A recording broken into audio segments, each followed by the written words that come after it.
The Physiology of Marriage. Complete ******. The Physiology of Marriage, or The Musings of an Eclectic Philosopher on the Happiness and Unhappiness of Married Life by Honoré de Balzac. Contents: Introduction. First part. A general consideration. Meditation I. The subject. Meditation 2. Marriage statistics. Meditation 3. Of the honest woman. Aphorisms. Meditation 4. Of the virtuous woman. Meditation V. Of the predestined. Meditation 6. Of boarding schools. Meditation 7. Of the honeymoon. Meditation 8. Of the first symptoms. Meditation 9. Epilogue. Second part. Means of defense, interior and exterior. Meditation X. A treatise on marital policy. Meditation 11. Instruction in the home. Meditation 12. The hygiene of marriage. Meditation 13. Of personal measures. Meditation 14. Of apartments. Meditation 15. Of the custom house. Meditation 16. The Charter of Marriage. Meditation 17. The Theory of the Bed. Meditation 18. Of Marital Revolutions. Meditation 19. Of the Lover. Meditation XX. Essay on Police. Meditation XXI. The Art of Returning Home. Meditation XXII. Of Catastrophes. Third part. Relating to Civil War. Meditation 23. Of Manifestos. Meditation XIV. Principles of Strategy. Meditation XXV. Of Allies. 1. Of Religions and of Confession, considered in their connection with 2. Of the Mother-in-law. 3. Of Boarding School Friends and Intimate Friends. 4. Of the Lover's Allies. 6. Of the Doctor. Meditation XXVI. Of Different Weapons. Meditation XXI. Of the Last Symptoms. Minotauric Observations. Last Axioms. Meditation XXVIII. Of Compensations. Meditation XXVI. Of Conjugal Peace. Meditation XXX. Conclusion. Postscript. Introduction. Marriage is not an institution of nature. The family in the East is entirely different from the family in the West.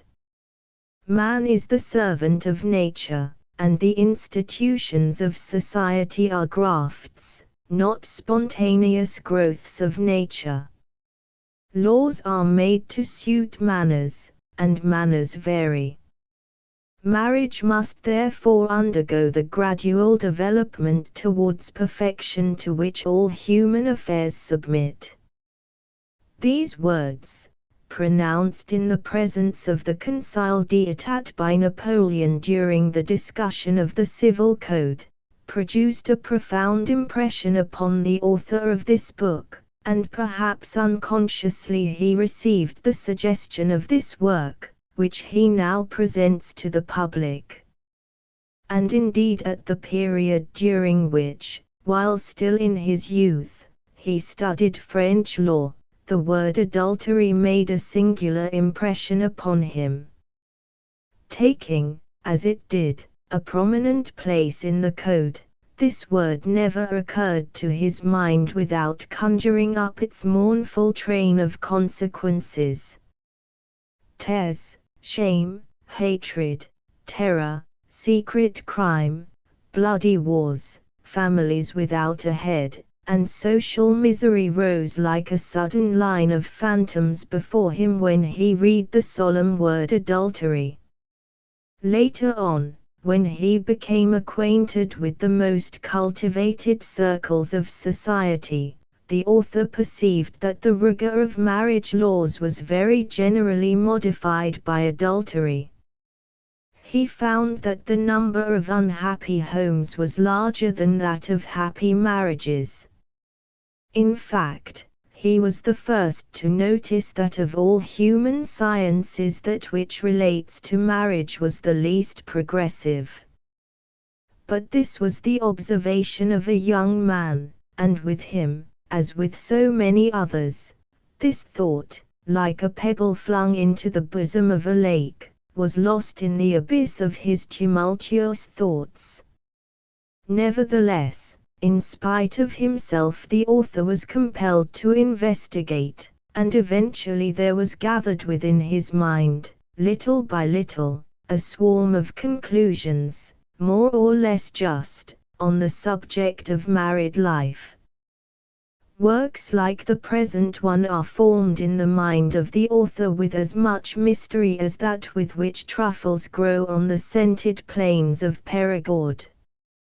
Out of the primitive and holy horror which adultery caused him and the investigation which he had thoughtlessly made, there was born one morning a trifling thought in which his ideas were formulated. This thought was really a satire upon marriage. It was as follows: a husband and wife found themselves in love with each other for the first time after 27 years of marriage.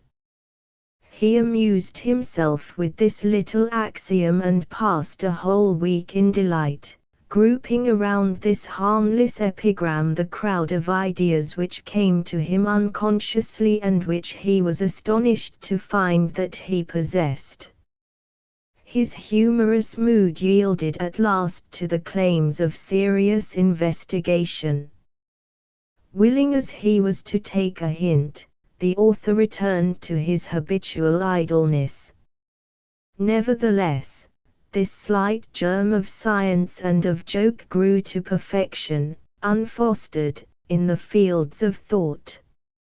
Each phase of the work which had been condemned by others took root and gathered strength, surviving like the slight branch of a tree which, flung upon the sand by a winter's storm, finds itself covered at morning with white and fantastic icicles, produced by the caprices of nightly frosts.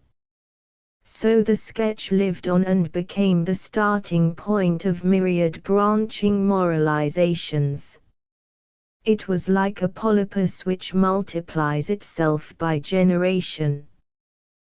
The feelings of youth, the observations which a favorable opportunity led him to make, were verified in the most trifling events of his afterlife. Soon this mass of ideas became harmonized, took life, seemed, as it were, to become a living individual and moved in the midst of those domains of fancy, where the soul loves to give full rein to its wild creations. Amid all the distractions of the world and of life, the author always heard a voice ringing in his ears and mockingly revealing the secrets of things at the very moment he was watching a woman as she danced, smiled, or talked.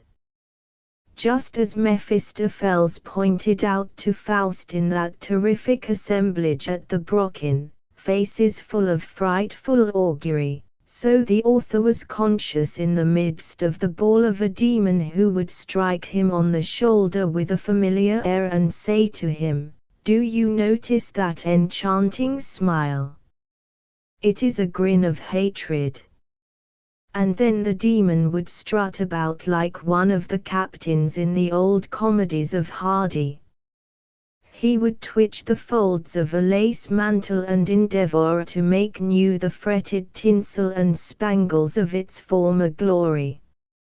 And then like Rabelais he would burst into loud and unrestrainable laughter, and would trace on the street wall a word which might serve as a pendant to the drink, which was the only oracle obtainable from the heavenly bottle.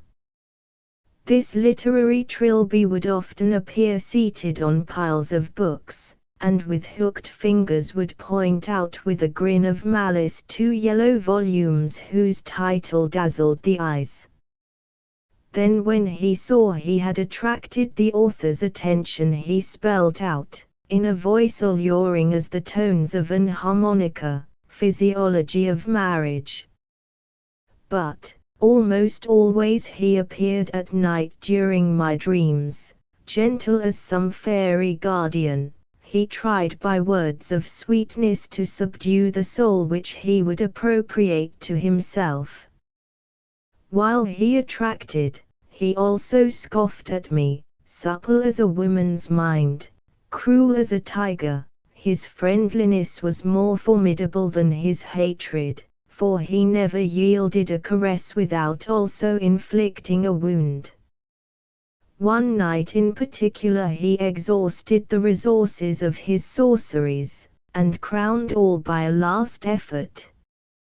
He came, he sat on the edge of the bed like a young maiden full of love, who at first keeps silence but whose eyes sparkle, until at last her secret escapes her. This, said he, is a prospectus of a new life buoy, by means of which one can pass over the Seine dry-footed. This other pamphlet is the report of the Institute on a garment by wearing which we can pass through flames without being burnt. Have you no scheme which can preserve marriage from the miseries of excessive cold and excessive heat? Listen to me. Here we have a book on the art of preserving foods, on the art of curing smoky chimneys, on the art of making good mortar, on the art of tying a cravat, on the art of carving meat. In a moment he had named such a prodigious number of books that the author felt his head go round. These myriads of books, says he, have been devoured by readers, and while everybody does not build a house, and some grow hungry, and others have no cravat, or no fire to warm themselves at, yet everybody to some degree is married. But come, look yonder. He waved his hand, and appeared to bring before me a distant ocean where all the books of the world were tossing up and down like agitated waves. The octodecimos bounded over the surface of the water. The octavos, as they were flung on their way, uttered a solemn sound, sank to the bottom, and only rose up again with great difficulty, hindered as they were by duodecimos and works of smaller bulk which floated on the top and melted into light foam. The furious billows were crowded with journalists, proofreaders, papermakers, apprentices, printers' agents, whose hands alone were seen mingled in the confusion among the books. Millions of voices rang in the air, like those of schoolboys bathing. Certain men were seen moving hither and thither in canoes, engaged in fishing out the books, and landing them on the shore in the presence of a tall man, of a disdainful air, dressed in black, and of a cold, unsympathetic expression. The whole scene represented the libraries and the public. The demon pointed out with his finger a skiff freshly decked out with all sails set, and instead of a flag bearing a placard. Then with a peal of sardonic laughter, He read with a thundering voice, Physiology of Marriage. The author fell in love. The devil left him in peace, for he would have undertaken more than he could handle if he had entered an apartment occupied by a woman. Several years passed without bringing other torments than those of love, and the author was inclined to believe that he had been healed of one infirmity by means of another which took its place. But one evening he found himself in a Parisian drawing-room where one of the men among the circle who stood round the fireplace began the conversation by relating in a sepulchral voice the following anecdote. A peculiar thing took place at Ghent while I was staying there. A lady 10 years a widow lay on her bed attacked by mortal sickness. The 3 heirs of collateral lineage were waiting for her last sigh. They did not leave her side for fear that she would make a will in favor of the convent of Beguines belonging to the town. The sick woman kept silent. She seemed dozing, and death appeared to overspread very gradually her mute and livid face. Can't you imagine those 3 relations seated in silence through that winter midnight beside her bed? An old nurse is with them and she shakes her head, and the doctor sees with anxiety that the sickness has reached its last stage, and holds his hat in one hand and with the other makes a sign to the relations, as if to say to them, I have no more visits to make here. Amid the solemn silence of the room is heard the dull rustling of a snowstorm which beats upon the shutters. For fear that the eyes of the dying woman might be dazzled by the light, the youngest of the heirs had fitted a shade to the candle which stood near that bed so that the circle of light scarcely reached the pillow of the deathbed, from which the sallow countenance of the sick woman stood out like a figure of Christ imperfectly gilded and fixed upon a cross of tarnished silver. The flickering rays shed by the blue flames of a crackling fire were therefore the sole light of this sombre chamber, where the denouement of a drama was just ending. A log suddenly rolled from the fire onto the floor, as if presaging some catastrophe. At the sound of it the sick woman quickly rose to a sitting posture. She opened 2 eyes, clear as those of a cat, and all present eyed her in astonishment. She saw the log advance, and before anyone could check an unexpected movement which seemed prompted by a kind of delirium, she bounded from her bed, seized the tongs and threw the coal back into the fireplace. The nurse, the doctor, the relations rushed to her assistance. They took the dying woman in their arms. They put her back in bed. She laid her head upon her pillow and after a few minutes died, keeping her eyes fixed even after her death upon that plank in the floor which the burning brand had touched. Scarcely had the Countess van Oström expired when the 3 co-heirs exchanged looks of suspicion, and thinking no more about their aunt, began to examine the mysterious floor. As they were Belgians, their calculations were as rapid as their glances. An agreement was made by 3 words uttered in a low voice that none of them should leave the chamber. A servant was sent to fetch a carpenter. Their collateral hearts beat excitedly as they gathered round the treasured flooring, and watched their young apprentice giving the first blow with his chisel. The plank was cut through. My aunt made a sign, said the youngest of the heirs. No, it was merely the quivering light that made it appear so, replied the eldest, who kept one eye on the treasure and the other on the corpse. The afflicted relations discovered exactly on the spot where the brand had fallen a certain object artistically enveloped in a mass of plaster. "Proceed," said the eldest of the heirs. The chisel of the apprentice then brought to light a human head and some odds and ends of clothing, from which they recognized the count whom all the town believed to have died at Java, and whose loss had been bitterly deplored by his wife. The narrator of this old story was a tall spare man, with light eyes and brown hair, and the author thought he saw in him a vague resemblance to the demon who had before this tormented him, but the stranger did not show the cloven foot. Suddenly the word adultery sounded in the ears of the author, and this word woke up in his imagination the most mournful countenances of that procession which before this had streamed by on the utterance of the magic syllables. From that evening he was haunted and persecuted by dreams of a work which did not yet exist, and at no period of his life was the author assailed with such delusive notions about the fatal subject of this book.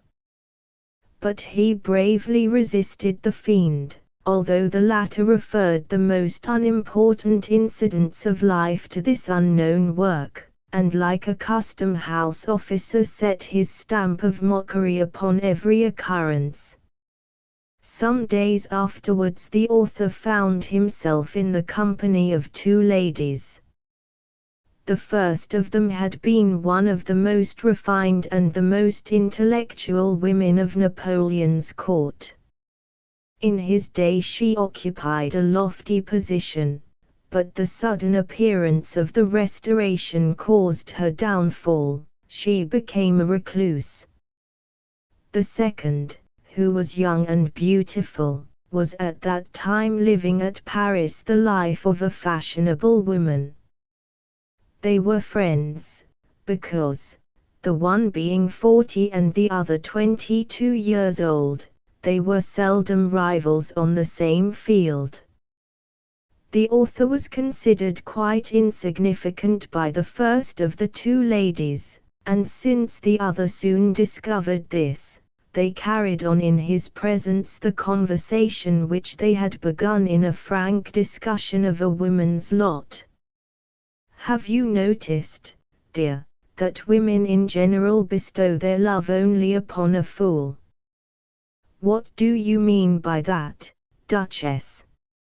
And how can you make your remark fit in with the fact that they have an aversion for their husbands?" "These women are absolute tyrants," said the author to himself. "Has the devil again turned up in a mob cap?"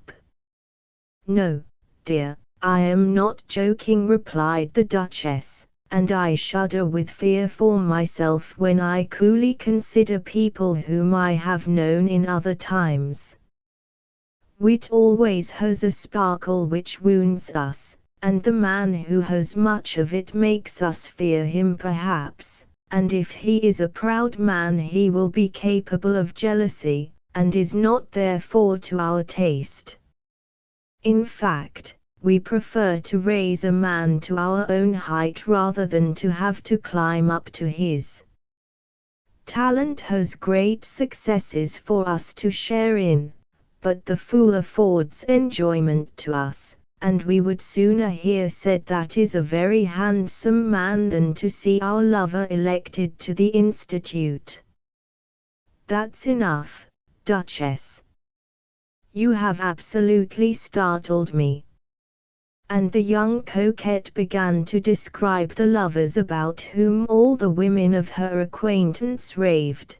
There was not a single man of intellect among them.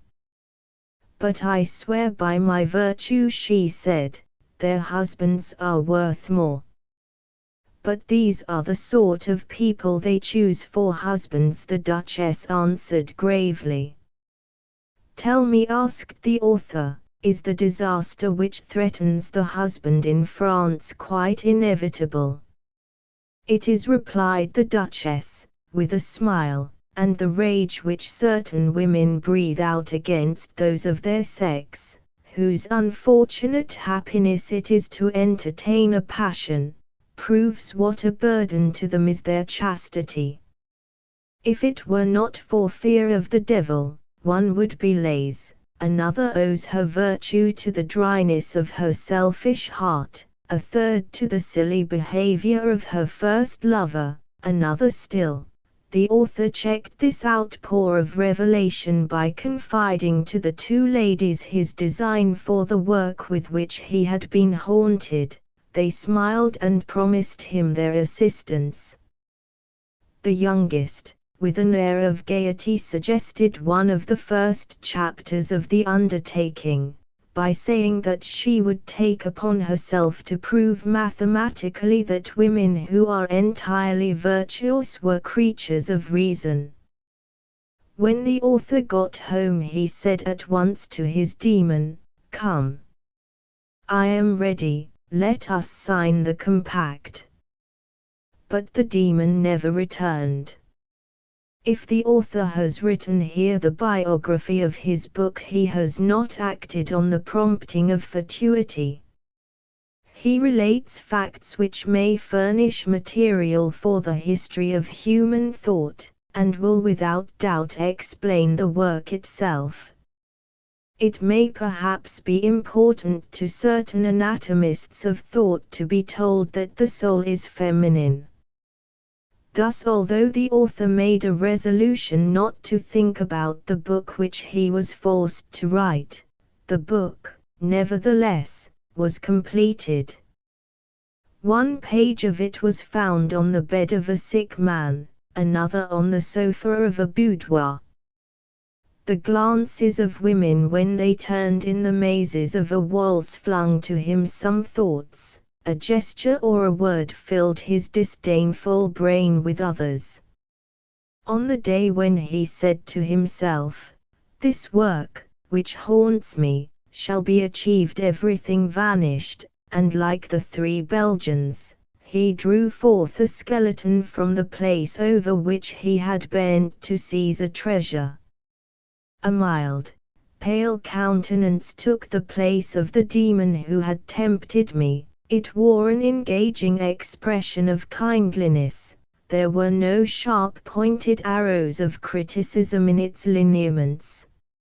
It seemed to deal more with words than with ideas, and shrank from noise and clamor. It was perhaps the household genius of the honorable deputies who sit in the center of the chamber. "Wouldn't it be better," it said, "to let things be as they are? Are things so bad? We ought to believe in marriage as we believe in the immortality of the soul, and you are certainly not making a book to advertise the happiness of marriage. You will surely conclude that among 1,000,000 of Parisian homes happiness is the exception. You will find perhaps that there are many husbands disposed to abandon their wives to you, but there is not a single son who will abandon his mother. Certain people who are hit by the views which you put forth will suspect your morals and will misrepresent your intentions. In a word, in order to handle social sores, one ought to be a king, or a first consul at least." Reason, although it appeared under a form most pleasing to the author, was not listened to, for in the distance Folly tossed the cockscomb of Panurge, and the author wished to seize it, but, when he tried to catch it, he found that it was as heavy as the club of Hercules. Moreover, the cure of Moudon adorned it in such fashion that a young man who was less pleased with producing a good work than with wearing fine gloves could not even touch it. "Is our work completed?" asked the younger of the two feminine assistants of the author. "Alas, madam," I said, "will you ever requite me for all the hatreds which that work will array against me?" She waved her hand, and then the author replied to her doubt by a look of indifference. "What do you mean? Would you hesitate? You must publish it without fear. In the present day we accept a book more because it is in fashion than because it has anything in it." Although the author does not here represent himself as anything more than the secretary of two ladies, he has in compiling their observations accomplished a double task.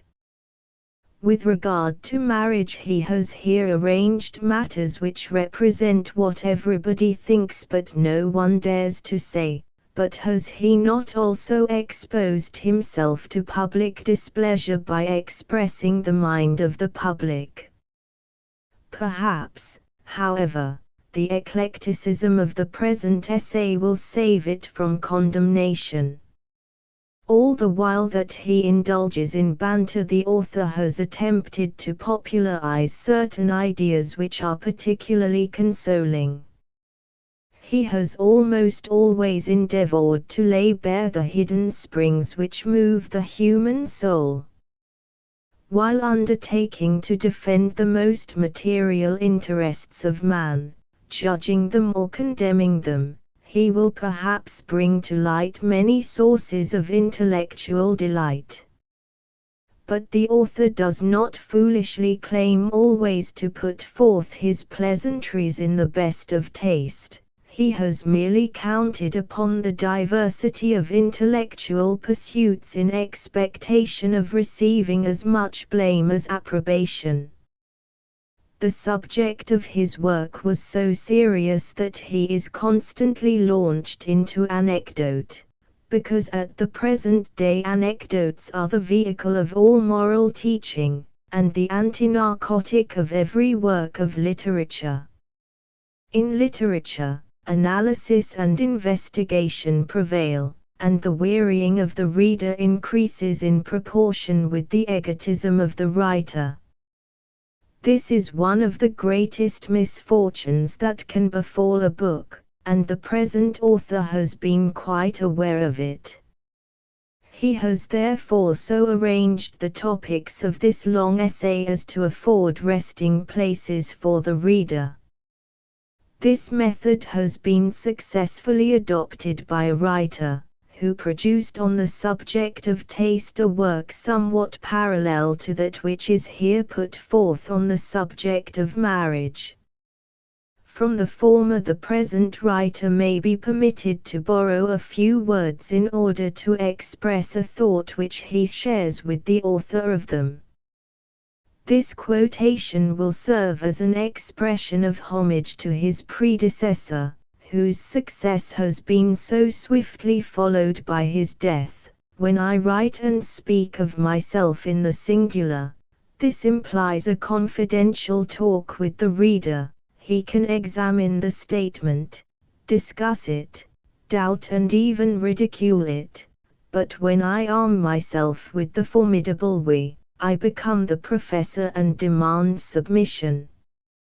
Brillat Savarin, Preface to the Physiology of Taste.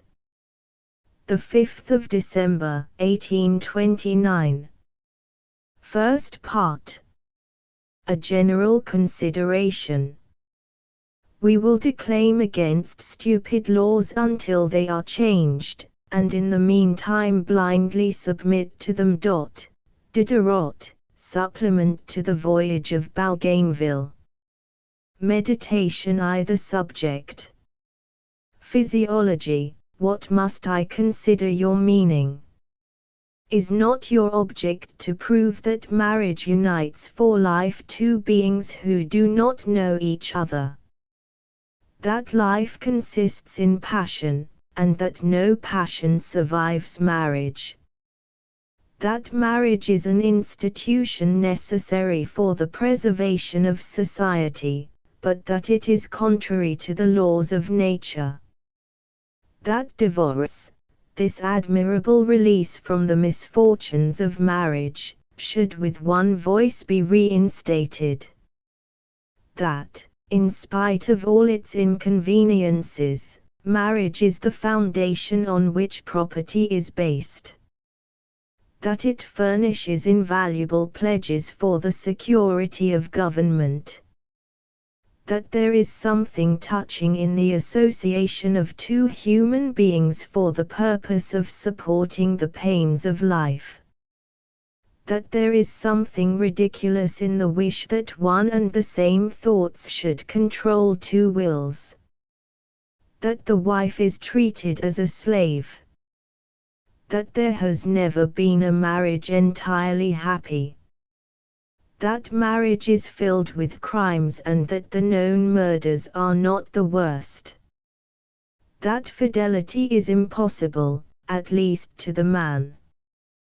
That an investigation, if it could be undertaken, would prove that in the transmission of patrimonial property there was more risk than security. That adultery does more harm than marriage does good. That infidelity in a woman may be traced back to the earliest ages of society, and that marriage still survives this perpetuation of treachery. That the laws of love so strongly link together two human beings that no human law can put them asunder.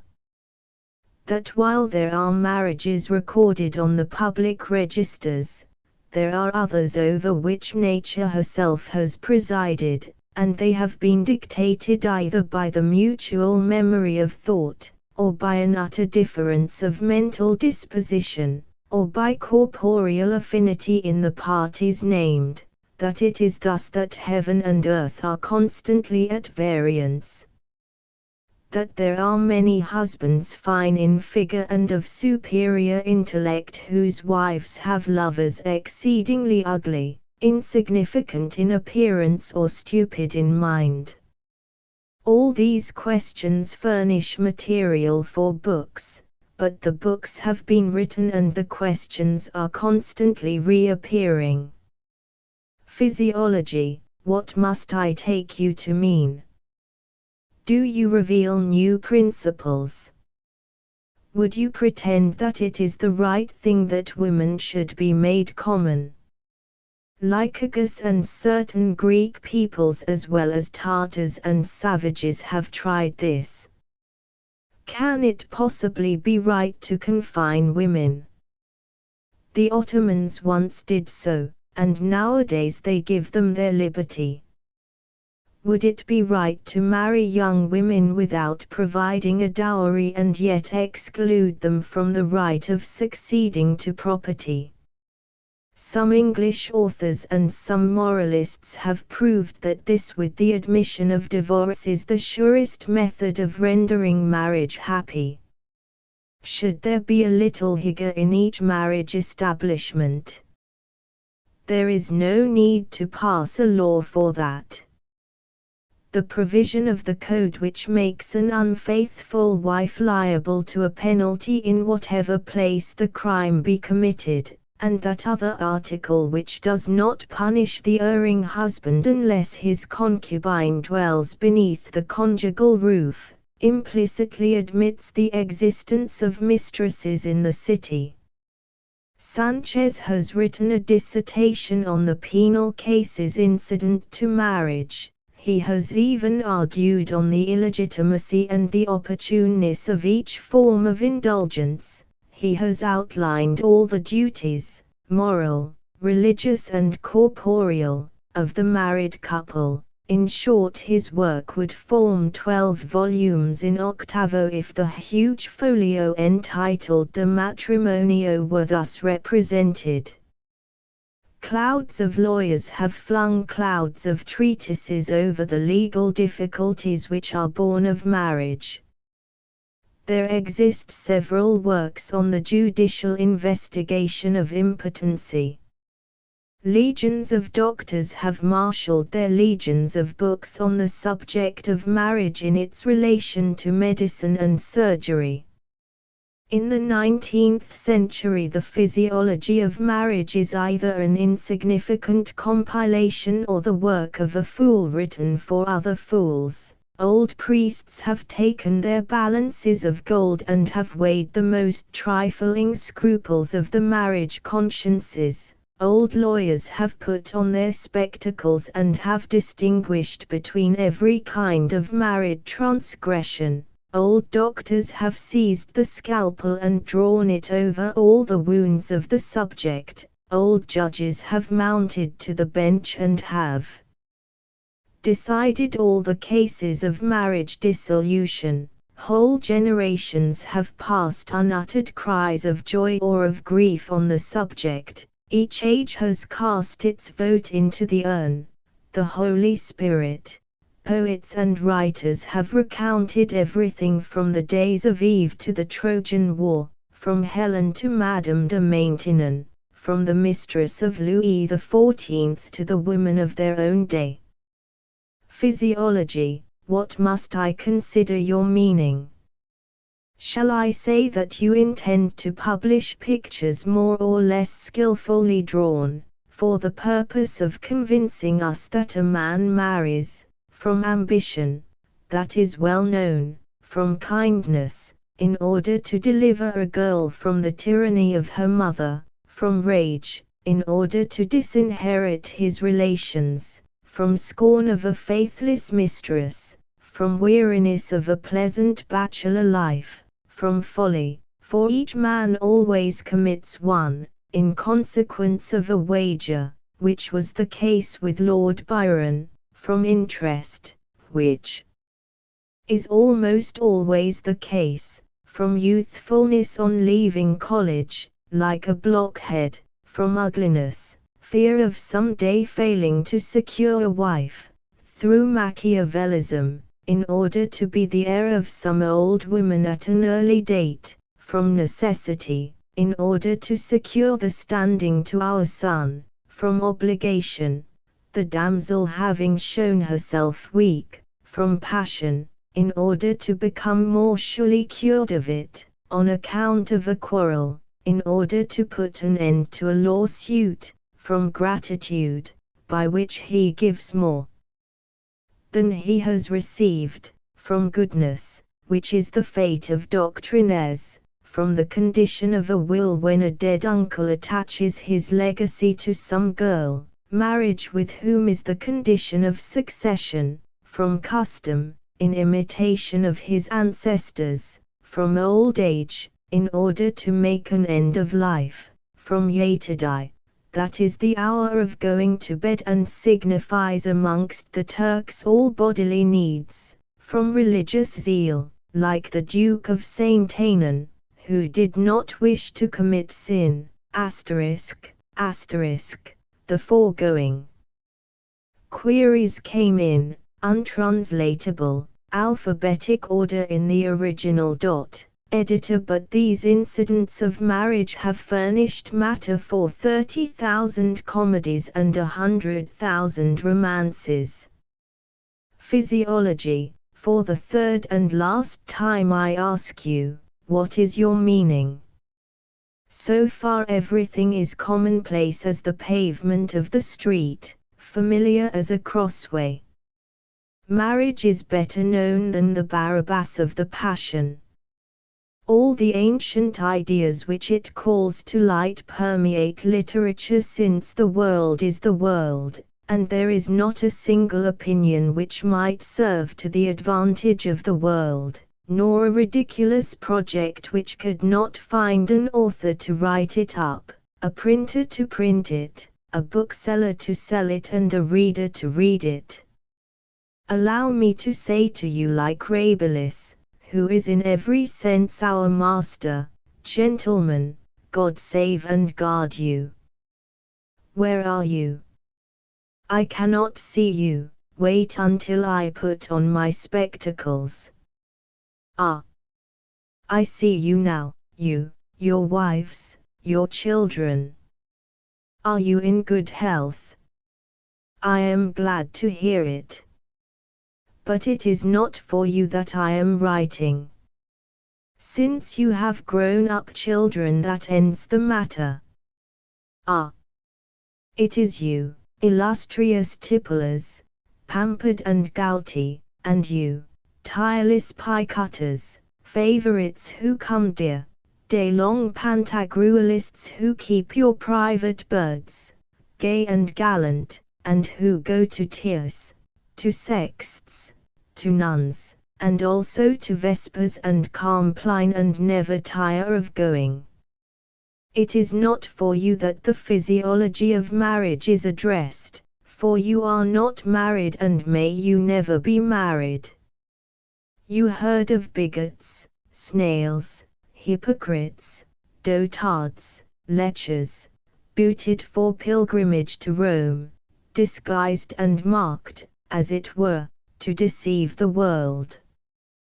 Go back, you scoundrels, out of my sight. Gallows birds are ye all, now in the devil's name will you not begone.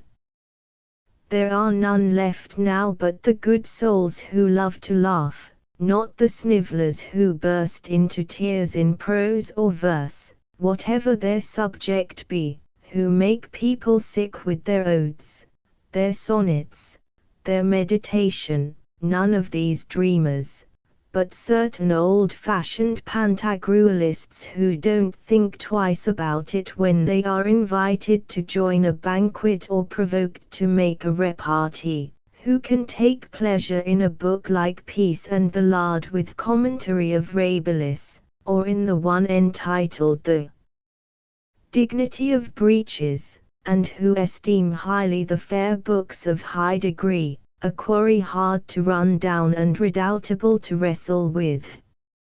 It no longer does to laugh at a government, my friend, since it has invented means to raise 1,500 millions by taxation. High ecclesiastics, monks and nuns are no longer so rich that we can drink with them, but let Saint Michael come, he who chased the devil from heaven, and we shall perhaps see the good time come back again. There is only one thing in France at the present moment which remains a laughing matter, and that is marriage. Disciples of Panurge, ye are the only readers I desire. You know how seasonably to take up and lay down a book, how to get the most pleasure out of it, to understand the hint in a half word, how to suck nourishment from a marrow bone. The men of the microscope who see nothing but a speck, the census mongers, have they reviewed the whole matter? Have they pronounced without appeal that it is as impossible to write a book on marriage as to make new again a broken pot? Yes, master fool. If you begin to squeeze the marriage question you squirt out nothing but fun for the bachelors and weariness for the married men. It is everlasting morality. 1,000,000 printed pages would have no other matter in them. In spite of this, here is my first proposition: marriage is a fight to the death, before which the wedded couple ask a blessing from heaven, because it is the rashest of all undertakings to swear eternal love. The fight at once commences and victory, that is to say liberty, remains in the hands of the cleverer of the two. Undoubtedly. But do you see in this a fresh idea? Well, I address myself to the married men of yesterday and of today, to those who on leaving the church or the registration office indulge the hope of keeping their wives for themselves alone, to those whom some form or other of egotism or some indefinable sentiment induces to say when they see the marital troubles of another, "This will never happen to me." I address myself to those sailors who after witnessing the foundering of other ships still put to sea, to those bachelors who after witnessing the shipwreck of virtue in a marriage of another venture upon wedlock. And this is my subject, eternally now, yet eternally old. A young man, or it may be an old one, in love or not in love, has obtained possession by a contract duly recorded at the registration office in heaven and on the rolls of the nation, of a young girl with long hair, with black liquid eyes, with small feet, with dainty tapering fingers, with red lips, with teeth of ivory, finely formed, trembling with life, tempting and plump, white as a lily, loaded with the most charming wealth of beauty.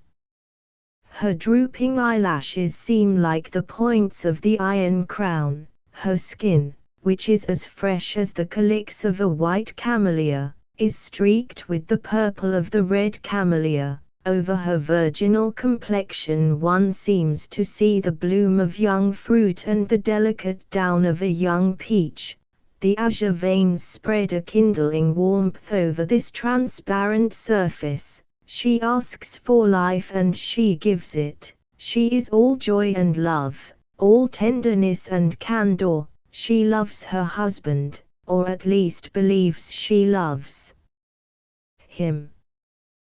The husband who is in love says in the bottom of his heart, "Those eyes will see no one but me. That mouth will tremble with love for me alone. That gentle hand will lavish the caressing treasures of delight on me alone. That bosom will heave at no voice but mine. That slumbering soul will awake at my will alone. I only will entangle my fingers in those shining tresses. I alone will indulge myself in dreamily caressing that sensitive head. I will make death the guardian of my pillow if only I may ward off from the nuptial couch the stranger who would violate it. That throne of love shall swim in the blood of the rash or of my own.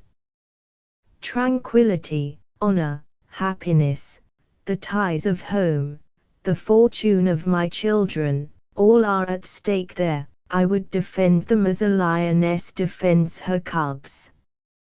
Woe unto him who shall set foot in my lair. Well now, courageous athlete, we applaud your intention. Up to the present moment no geographer has ventured to trace the lines of longitude and latitude in the ocean of marriage. Old husbands have been ashamed to point out the sand banks, the reefs, the shallows, the breakers, the monsoons, the coasts and currents which have wrecked their ships, for their shipwrecks brought them shame. There was no pilot, no compass for those pilgrims of marriage. This work is intended to supply the desideratum.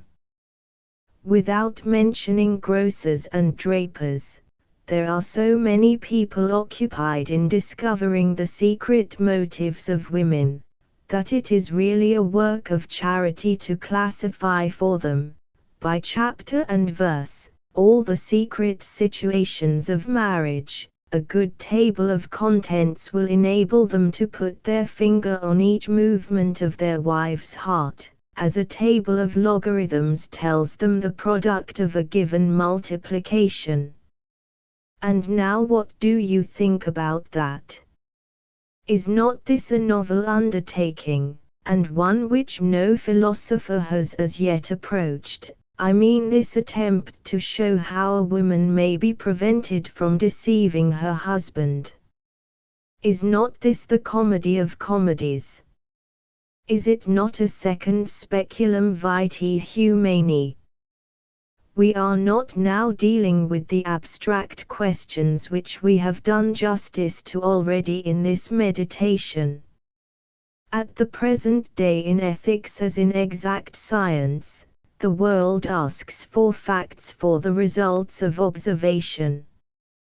These we shall furnish. Let us begin then by examining the true condition of things, by analyzing the forces which exist on either side. Before arming our imaginary champion, let us reckon up the number of his enemies. Let us count the Cossacks who intend to invade his little domain. All who wish may embark with us on this voyage, all who can may laugh. Weigh anchor, hoist sail. You know exactly the point from which you start. You have this advantage over a great many books that are written. As for our fancy of laughing while we weep, and of weeping while we laugh, as the divine Rabelais drank while he ate and ate while he drank, as for our humor, to put Heraclitus and Democritus on the same page and to discard style or premeditated phrase, if any of the crew mutiny, overboard with the doting cranks, the infamous classicists, the dead and buried romanticists, and steer for the blue water. Everybody perhaps will jeeringly remark that we are like those who say with smiling faces, I am going to tell you a story that will make you laugh. But it is the proper thing to joke when speaking of marriage. In short, can you not understand that we consider marriage as a trifling ailment to which all of us are subject and upon which this volume is a monograph? But you, your bark or your work starts off like those postilions who crack their whips because their passengers are English. You will not have galloped at full speed for half a league before you dismount to mend a trace or to breathe your horses. What is the good of blowing the trumpet before victory? Ah! My dear Pantagruelists, nowadays to claim success is to obtain it, and since, after all, great works are only due to the expansion of little ideas, I do not see why I should not pluck the laurels, if only for the purpose of crowning those dirty bacon faces who join us in swallowing a dram. One moment, Pilot. Let us not start without making one little definition. Reader, if from time to time you meet in this work the terms virtue or virtuous, let us understand that virtue means a certain lay-bought facility by which a wife keeps her heart for her husband, at any rate, that the word is not used in a general sense, and I leave this distinction to the natural sagacity of all. Meditation 2. Marriage Statistics. The administration has been occupied for nearly 20 years in reckoning how many acres of woodland, meadow, vineyard and fallow are comprised in the area of France. It has not stopped there, but has also tried to learn the number and species of the animals to be found there. Scientific men have gone still further.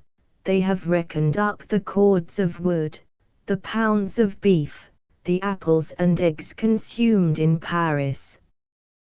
But no one has yet undertaken either in the name of marital honor or in the interest of marriageable people, or for the advantage of morality and the progress of human institutions, to investigate the number of honest wives. What?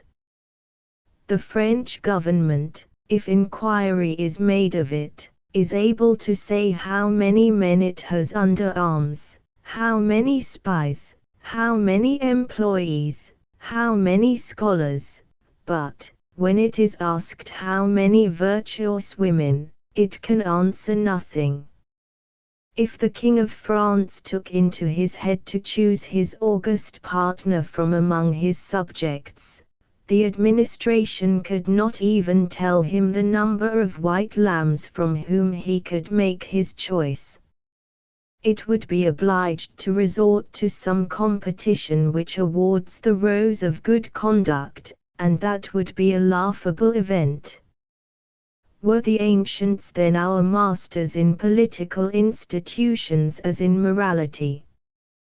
History teaches us that Ahasuerus, when he wished to take a wife from among the damsels of Persia, chose Esther, the most virtuous and the most beautiful. His ministers therefore must necessarily have discovered some method of obtaining the cream of the population. Unfortunately, the Bible, which is so clear on all matrimonial questions, has omitted to give us a rule for matrimonial choice.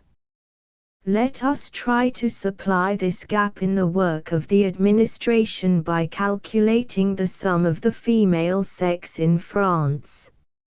Here we call the attention of all friends to public morality, and we appoint them judges of our method of procedure. We shall attempt to be particularly liberal in our estimations, particularly exact in our reasoning, in order that everyone may accept the result of this analysis. The inhabitants of France are generally reckoned at 30 millions. Certain naturalists think that the number of women exceeds that of men, but as many statisticians are of the opposite opinion, we will make the most probable calculation by allowing 15 millions for the women. We will begin by cutting down this sum by 9 millions, which stands for those who seem to have some resemblance to women, but whom we are compelled to reject upon serious considerations. Let us explain. Naturalists consider man to be no more than a unique species of the order Bimana, established by Du Meril in his Analytic Zoology, page 16, and Boy de Saint Vincent thinks that the orang-outang ought to be included in the same order if we would make the species complete. If these zoologists see in us nothing more than a mammal with 32 vertebrae possessing the hyoid bone and more folds in the hemispheres of the brain than any other animal, if in their opinion no other differences exist in this order than those produced by the influence of climate, on which are founded the nomenclature of 15 species whose scientific names it is needless to cite, the physiologists ought also to have the right of making species and subspecies in accordance with definite degrees of intelligence and definite conditions of existence, oral and pecuniary. Now the 9 millions of human creatures which we here refer to present at first sight all the attributes of the human race. They have the hyoid bone, the coracoid process, the acromion, the zygomatic arch. It is therefore permitted for the gentlemen of the Jardin des Plantes to classify them with the Bimana, but our physiology will never admit that women are to be found among them. In our view, and in the view of those for whom this book is intended, a woman is a rare variety of the human race, and her principal characteristics are due to the special care men have bestowed upon its cultivation, thanks to the power of money and the moral fervor of civilization. She is generally recognized by the whiteness, the fineness and softness of her skin. Her taste inclines to the most spotless cleanliness. Her fingers shrink from encountering anything but objects which are soft, yielding and scented. Like the ermine, she sometimes dies for grief on seeing her white tunic soiled. She loves to twine her tresses and to make them exhale the most attractive scents, to brush her rosy nails, to trim them to an almond shape, and frequently to bathe her delicate limbs. She is not satisfied to spend the night excepting on the softest down, and excepting on hair-cushioned lounges. She loves best to take a horizontal position. Her voice is of penetrating sweetness, her movements are full of grace. She speaks with marvelous fluency. She does not apply herself to any hard work, and, nevertheless, in spite of her apparent weakness, there are burdens which she can bear and move with miraculous ease. She avoids the open sunlight and wards it off by ingenious appliances. For her to walk is exhausting. Does she eat? This is a mystery. Has she the needs of other species? It is a problem. Although she is curious to excess, she allows herself easily to be caught by anyone who can conceal from her the slightest thing, and her intellect leads her to seek incessantly after the unknown. Love is her religion. She thinks how to please the one she loves. To be beloved is the end of all her actions. To excite desire is the motive of every gesture. She dreams of nothing excepting how she may shine, and moves only in a circle filled with grace and elegance. It is for her the Indian girl has spun the soft fleece of Thibet goats, Tyre weaves its airy veils, Brussels sets in motion those shuttles which speed the flaxen thread that is purest and most fine. Bijapur wrenches from the bowels of the earth its sparkling pebbles, and the Sevres gilds its snow-white clay. Night and day she reflects upon new costumes and spends her life in considering dress and in plaiting her apparel. She moves about exhibiting her brightness and freshness to people she does not know, but whose homage flatters her, while the desire she excites charms her, though she is indifferent to those who feel it. During the hours which she spends in private, in pleasure, and in the care of her person, she amuses herself by caroling the sweetest strains. For her France and Italy ordain delightful concerts, and Naples imparts to the strings of the violin an harmonious soul. This species is in fine at once the queen of the world and the slave of passion. She dreads marriage because it ends by spoiling her figure, but she surrenders herself to it because it promises happiness. If she bears children it is by pure chance, and when they are grown up she tries to conceal them. These characteristics taken at random from among 1,000 others are not found amongst those beings whose hands are as black as those of apes and their skin tanned like the ancient parchments of an Olim, whose complexion is burnt brown by the sun and whose neck is wrinkled like that of a turkey, who are covered with rags, whose voice is hoarse, whose intelligence is nil, who think of nothing but the bread box, and who are incessantly bowed in toil towards the ground, who dig, who harrow, who make hay, glean, gather in the harvest, knead the bread and strip hemp, who, huddled among domestic beasts, infants and men, dwell in holes and dens scarcely covered with thatch, to whom it is of little importance from what source children rain down into their homes. Their work it is to produce many and to deliver them to misery and toil, and if their love is not like their labor in the fields it is at least as much a work of chance. Alas! If there are throughout the world multitudes of tradeswomen who sit all day long between the cradle and the sugar cask, farmers' wives and daughters who milk the cows, unfortunate women who are employed like beasts of burden in the manufactories, who all day long carry the loaded basket, the hoe and the fish crate, if unfortunately there exist these common human beings to whom the life of the soul, the benefits of education, the delicious tempests of the heart are an unattainable heaven, and If nature has decreed that they should have coracoid processes and hyoid bones and 32 vertebrae, let them remain for the physiologist classed with the orangutan. And here we make no stipulations for the leisure class, for those who have the time and the sense to fall in love, for the rich who have purchased the right of indulging their passions, for the intellectual who have conquered a monopoly of fads.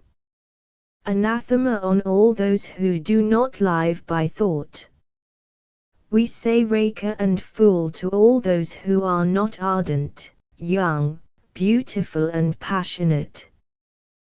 This is the public expression of that secret sentiment entertained by philanthropists who have learned to read and can keep their own carriage.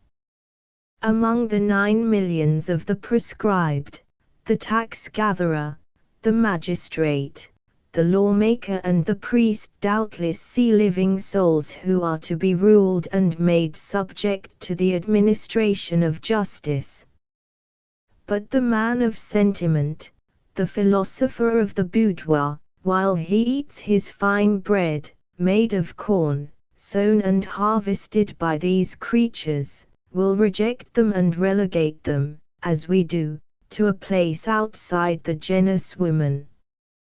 For them, there are no women excepting those who can inspire love, and there is no living being but the creature invested with the priesthood of thought by means of a privileged education, and with whom leisure has developed the power of imagination, in other words that only is a human being whose soul dreams, in love, either of intellectual enjoyments or of physical delights. We would, however, make the remark that these 9 million female pariahs produce here and there 1,000 peasant girls who from peculiar circumstances are as fair as Cupids. They come to Paris or to the great cities and end up by attaining the rank of femme comme il faut. But to set off against these 2,000 or 3,000 favored creatures, there are 100,000 others who remain servants or abandon themselves to frightful irregularities. Nevertheless, we are obliged to count these pompadours of the village among the feminine population. Our first calculation is based upon the statistical discovery that in France there are 18 millions of the poor, 10 millions of people in easy circumstances and 2 millions of the rich. There exist, therefore, in France only 6 millions of women in whom men of sentiment are now interested, have been interested, or will be interested. Let us subject this social elite to a philosophic examination. We think, without fear of being deceived, that married people who have lived 20 years together may sleep in peace without fear of having their love trespassed upon or of incurring the scandal of a lawsuit for criminal conversation. From these 6 millions of individuals we must subtract about 2 millions of women who are extremely attractive, because for the last 40 years they have seen the world, but since they have not the power to make anyone fall in love with them, they are on the outside of the discussion now before us. If they are unhappy enough to receive no attention for the sake of amiability, they are soon seized with ennui, they fall back upon religion, upon the cultivation of pets, cats, lapdogs, and other fancies which are no more offensive than their devoutness. The calculations made at the Bureau of Longitudes concerning population authorize us again to subtract from the total mentioned 2 millions of young girls, pretty enough to kill. They are at present in the ABC of life and innocently play with other children, without dreading that these little hobbledehoys, who now make them laugh, will one day make them weep. Again, of the 2 millions of the remaining women, what reasonable man would not throw out 100,000 poor girls, humpbacked, plain, cross-grained, rickety, sickly, blind, crippled in some way, well-educated but penniless, all bound to be spinsters, and by no means tempted to violate the sacred laws of marriage? Nor must we retain the 100,000 other girls who become sisters of Saint Camille, sisters of charity, monastics, teachers, ladies' companions, etc. And we must put into this blessed company a number of young people difficult to estimate, who are too grown up to play with little boys and yet too young to sport their wreath of orange blossoms. Finally, of the 15 million subjects which remain at the bottom of our crucible, we must eliminate 500,000 other individuals, to be reckoned as daughters of Baal, who subserve the appetites of the base. We must even comprise among those, without fear that they will be corrupted by their company, the kept women, the milliners, the shop girls, saleess women, actresses, singers, the girls of the opera, the ballet dancers, upper servants, chambermaids, etc. Most of these creatures excite the passions of many people, but they would consider it immodest to inform a lawyer, a mayor, an ecclesiastic or a laughing world of the day and hour when they surrendered to a lover. Their system, justly blamed by an inquisitive world, has the advantage of laying upon them no obligations towards men in general, towards the mayor or the magistracy. As these women do not violate any oath made in public, they have no connection whatever with a work which treats exclusively of lawful marriage. Someone will say that the claims made by this essay are very slight, but its limitations make just compensation for those which amateurs consider excessively padded. If anyone, through love for a wealthy dowager, wishes to obtain admittance for her into the remaining million, he must classify her under the head of Sisters of Charity, ballet dancers, or hunchbacks. In fact, we have not taken more than 500,000 individuals in forming this last class, because it often happens, as we have seen above, that the 9 millions of peasant girls make a large accession to it.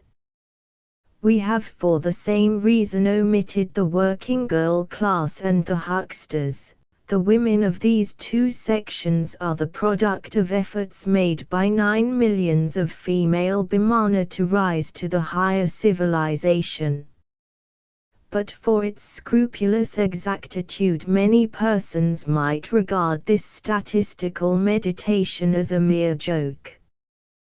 We have felt very much inclined to form a small class of 100,000 individuals as a crowning cabinet of the species, to serve as a place of shelter for women who have fallen into a middle estate, like widows, for instance, but we have preferred to estimate in round figures. It would be easy to prove the fairness of our analysis. Let one reflection be sufficient. The life of a woman is divided into 3 periods, very distinct from each other. The first begins in the cradle and ends on the attainment of a marriageable age. The second embraces the time during which a woman belongs to marriage. The third opens with the critical period, the ending with which nature closes the passions of life.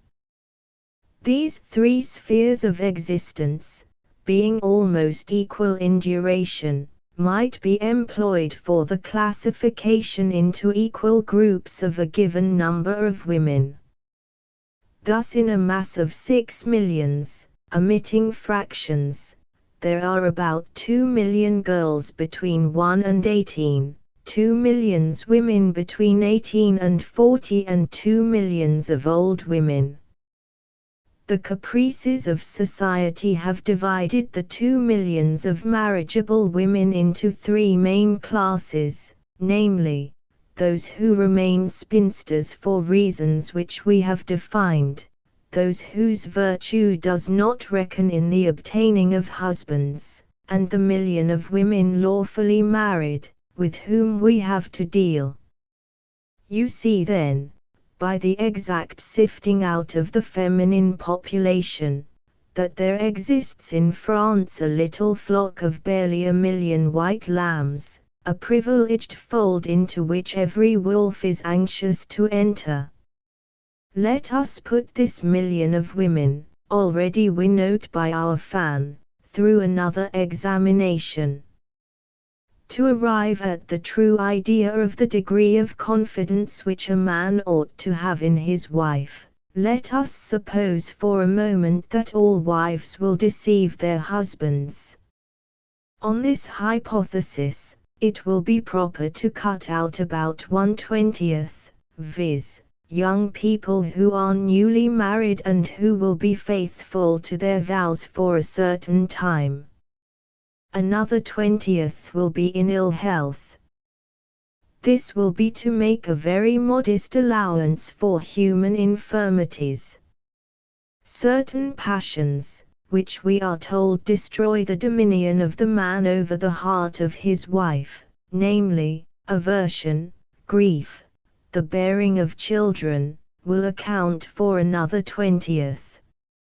Adultery does not establish itself in the heart of a married woman with the promptness of a pistol shot.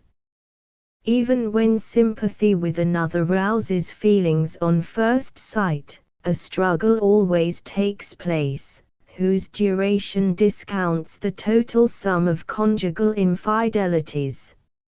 It would be an insult to French modesty not to admit the duration of this struggle in a country so naturally combative, without referring to at least a 20th in the total of married women.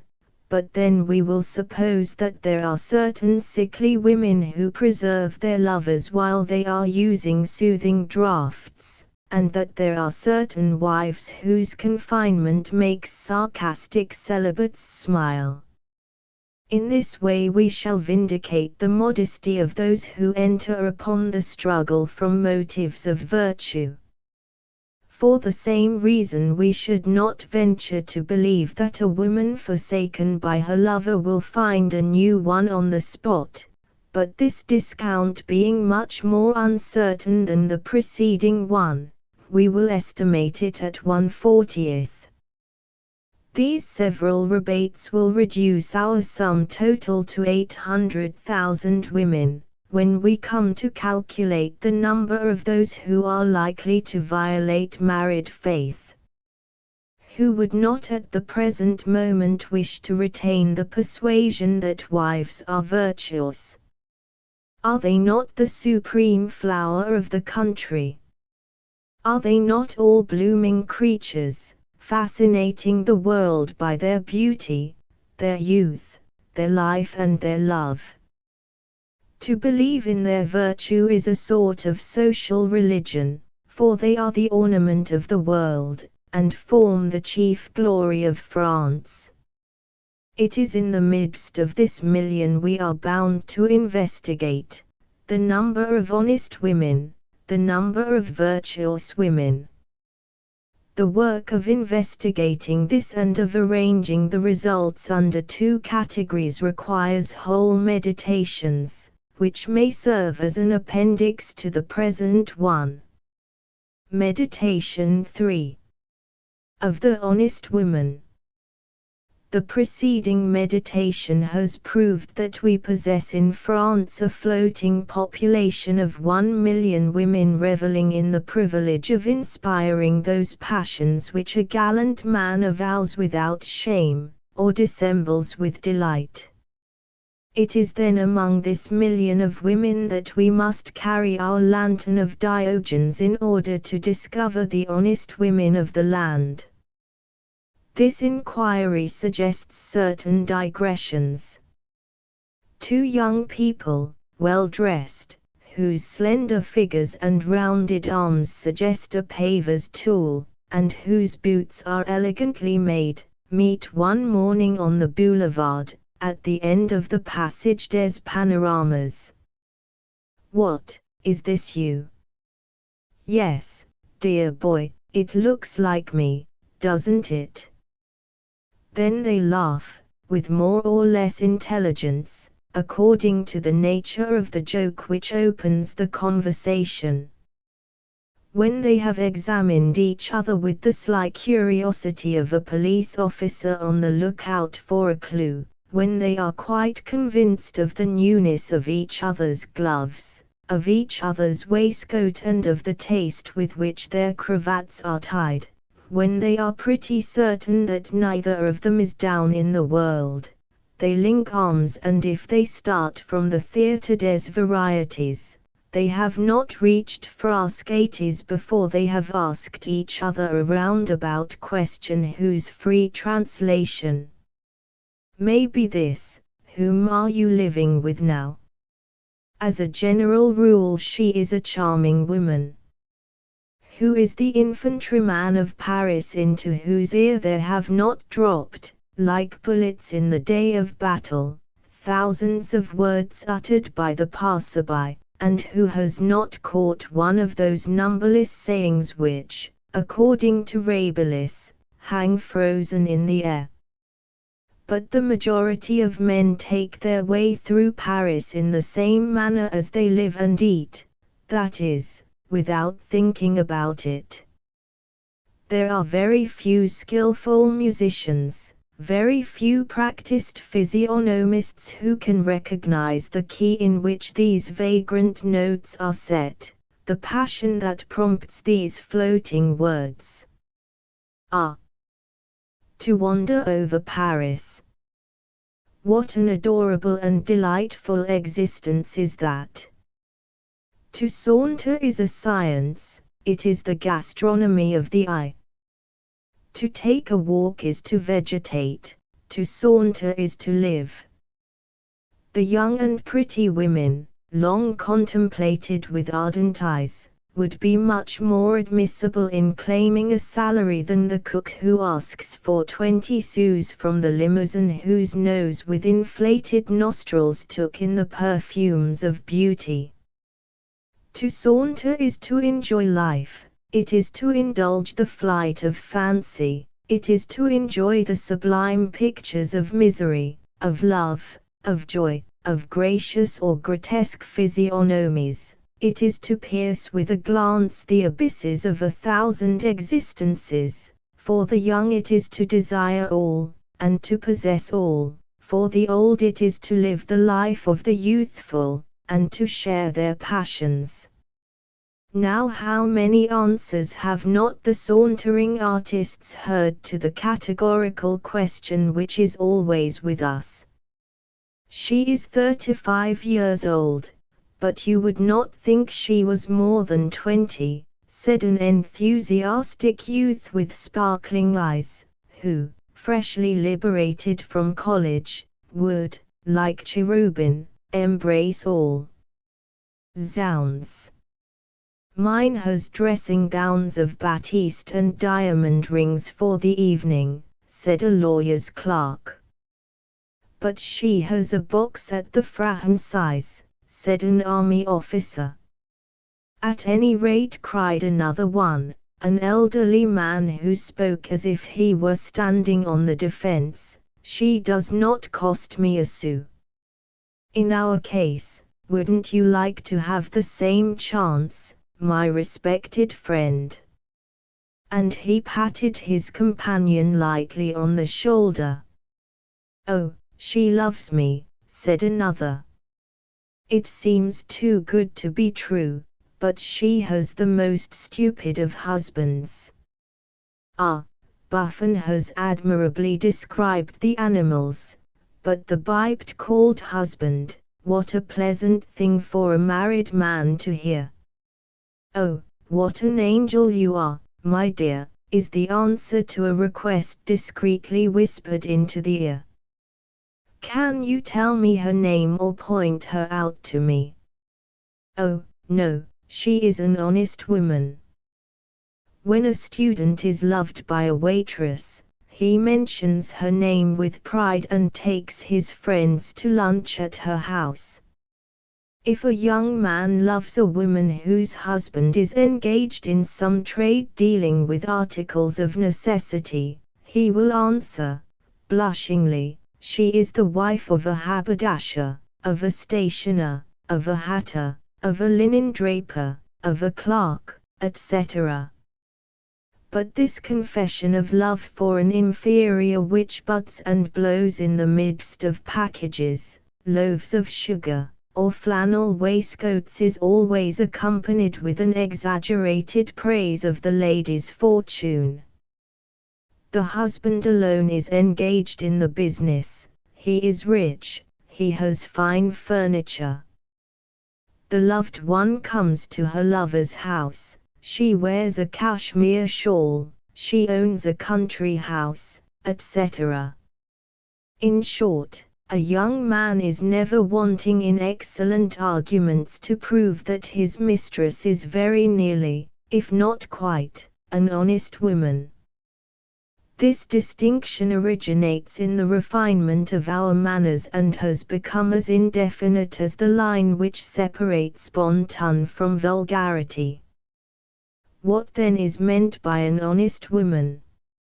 On this point the vanity of women, of their lovers, and even that of their husbands, is so sensitive that we had better here settle upon some general rules, which are the result of long observation. Our 1,000,000 of privileged women represent a multitude who are eligible for the glorious title of honest women, but by no means all are elected to it. The principles on which these elections are based may be found in the following axioms, aphorisms. An honest woman is necessarily a married woman. 2. An honest woman is under 40 years old. 3. A married woman whose favors are to be paid for is not an honest woman. 4. A married woman who keeps a private carriage is an honest woman. A woman who does her own cooking is not an honest woman. 6. When a man has made enough to yield an income of 20,000 francs, his wife is an honest woman, whatever the business in which his fortune was made. 7. A woman who says letter of change for letter of exchange, who says of a man, he is an elegant gentleman, can never be an honest woman, whatever fortune she possesses. 8. An honest woman ought to be in a financial condition such as forbids her lover to think she will ever cost him anything. 9. A woman who lives on the 3rd story of any street excepting the Rue de Rivoli and the Rue de Castiglione is not an honest woman.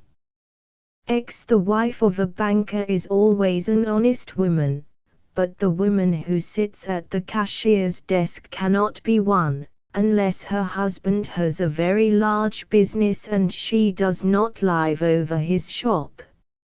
11. The unmarried niece of a bishop when she lives with him can pass for an honest woman, because if she has an intrigue she has to deceive her uncle. 12. An honest woman is one whom her lover fears to compromise. 13. The wife of an artist is always an honest woman. By the application of these principles even a man from Ardèche can resolve all the difficulties which our subject presents.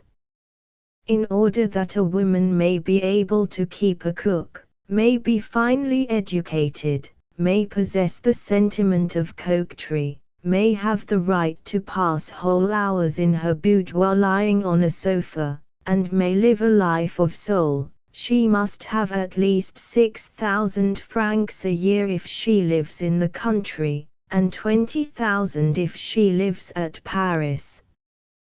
These two financial limits will suggest to you how many honest women are to be reckoned on in the million, for they are really a mere product of our statistical calculations. Now 300,000 independent people, with an income of 15,000 francs, represent the sum total of those who live on pensions, on annuities and the interest of treasury bonds and mortgages. 300,000 landed proprietors enjoy an income of 3,500 francs and represent all territorial wealth.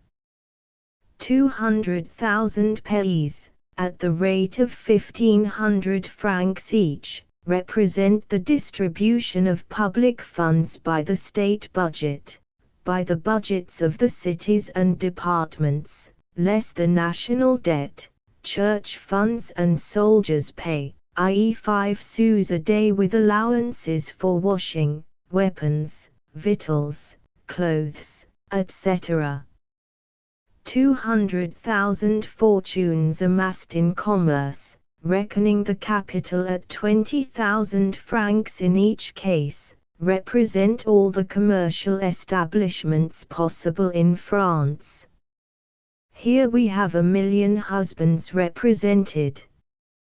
But at what figure shall we count those who have an income of 50, of 100, of 2, 3, 4, 5, and 600 francs only, from consols or some other investment?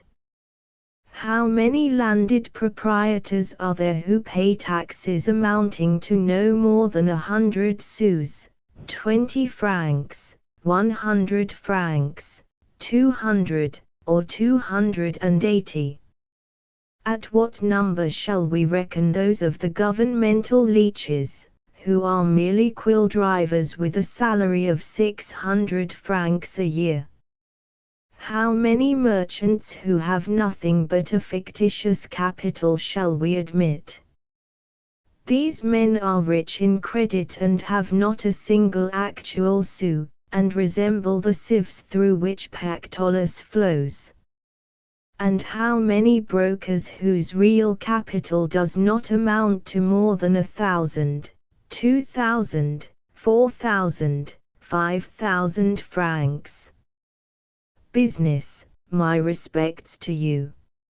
Let us suppose more people to be fortunate than actually are so.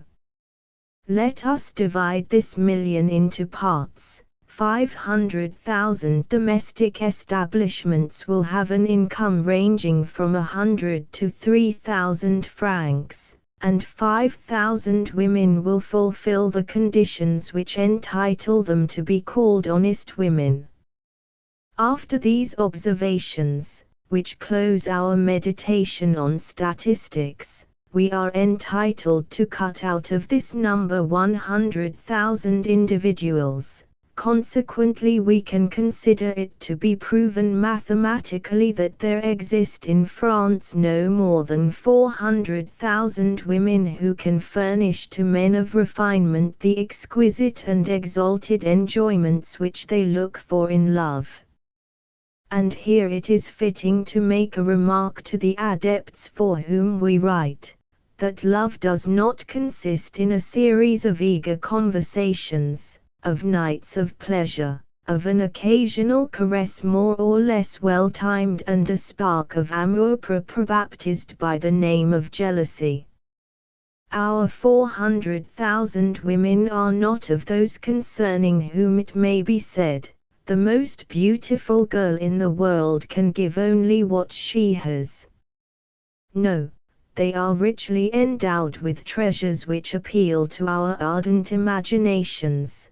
They know how to sell dear that which they do not possess, in order to compensate for the vulgarity of that which they give. Do we feel more pleasure in kissing the glove of a grisette than in draining the 5 minutes of pleasure which all women offer to us? Is it the conversation of a shop girl which makes you expect boundless delights? In your intercourse with a woman who is beneath you, the delight of flattered amour-propre is on her side. You are not in the secret of the happiness which you give. In a case of a woman above you, either in fortune or social position, the ticklings of vanity are not only intense, but are equally shared. A man can never raise his mistress to his own level, but a woman always puts her lover in the position that she herself occupies. I can make princes and you can make nothing but bastards is an answer sparkling with truth. If love is the first of passions, it is because it flatters all the rest of them at the same time. We love with more or less intensity in proportion to the number of chords which are touched by the fingers of a beautiful mistress. Byron, the jeweller's son, climbing into the bed of the Duchesse de Courlandy and helping her to sign an agreement that he should be proclaimed sovereign of the country, as he was already of the young and beautiful queen, is an example of the happiness which ought to be given to their lovers by our 400,000 women. If a man would have the right to make stepping stones of all the heads which crowd a drawing room, he must be the lover of some artistic woman of fashion. Now we all love more or less to be at the top. It is on this brilliant section of the nation that the attack is made by men whose education, talent or wit gives them the right to be considered persons of importance with regard to that success of which people of every country are so proud, and only among this class of women is the wife to be found whose heart has to be defended at all hazard by our husband. What does it matter whether the considerations which arise from the existence of a feminine aristocracy are or are not equally applicable to other social classes? That which is true of all women exquisite in manners, language and thought, in whom exceptional educational facilities have developed a taste for art and a capacity for feeling, comparing and thinking, who have a high sense of propriety and politeness and who actually set the fashion in French manners, ought to be true also in the case of women whatever their nation and whatever their condition. The man of distinction to whom this book is dedicated must of necessity possess a certain mental vision, which makes him perceive the various degrees of light that fill each class and comprehend the exact point in the scale of civilization to which each of our remarks is severally applicable. Would it not be then in the highest interests of morality, that we should in the meantime try to find out the number of virtuous women who are to be found among these adorable creatures? Is not this a question of marito-national importance? Meditation 4. Of the virtuous woman. The question, perhaps, is not so much how many virtuous women there are, as what possibility there is of an honest woman remaining virtuous. In order to throw light upon a point so important, let us cast a rapid glance over the male population. From among our 15 millions of men we must cut off, in the first place, the 9 millions of bimana of 32 vertebrae and exclude from our physiological analysis all but 6 millions of people. The Marceaus, the Massenas, the Rousseaus, the Diderots and the Rollins often sprout forth suddenly from the social swamp, when it is in a condition of fermentation, but, here we plead guilty of deliberate inaccuracy. These errors in calculation are likely, however, to give all their weight to our conclusion and to corroborate what we are forced to deduce in unveiling the mechanism of passion. From the 6 millions of privileged men, we must exclude 3 millions of old men and children. It will be affirmed by someone that this subtraction leaves a remainder of 4 millions in the case of women. This difference at first sight seems singular, but is easily accounted for. The average age at which women are married is 20 years, and at 40 they cease to belong to the world of love. Now a young bachelor of 17 is apt to make deep cuts with his penknife in the parchment of contracts, as the chronicles of scandal will tell you. On the other hand, a man at 52 is more formidable than at any other age. It is at this fair epoch of life that he enjoys an experience dearly bought, and probably all the fortune that he will ever require. The passions by which his course is directed being the last under whose scourge he will move, he is unpitying and determined, like the man carried away by a current who snatches at a green and pliant branch of willow, the young nursling of the year. 14 Physically a man is a man much longer than a woman is a woman. With regard to marriage, the difference in duration of the life of love with a man and with a woman is 15 years. This period is equal to 3/4 of the time during which the infidelities of the woman can bring unhappiness to her husband. Nevertheless, the remainder in our subtraction from the sum of men only differs by a sixth or so from that which results in our subtraction from the sum of women. Great is the modest caution of our estimates. As to our arguments, they are founded on evidence so widely known, that we have only expounded them for the sake of being exact and in order to anticipate all criticism.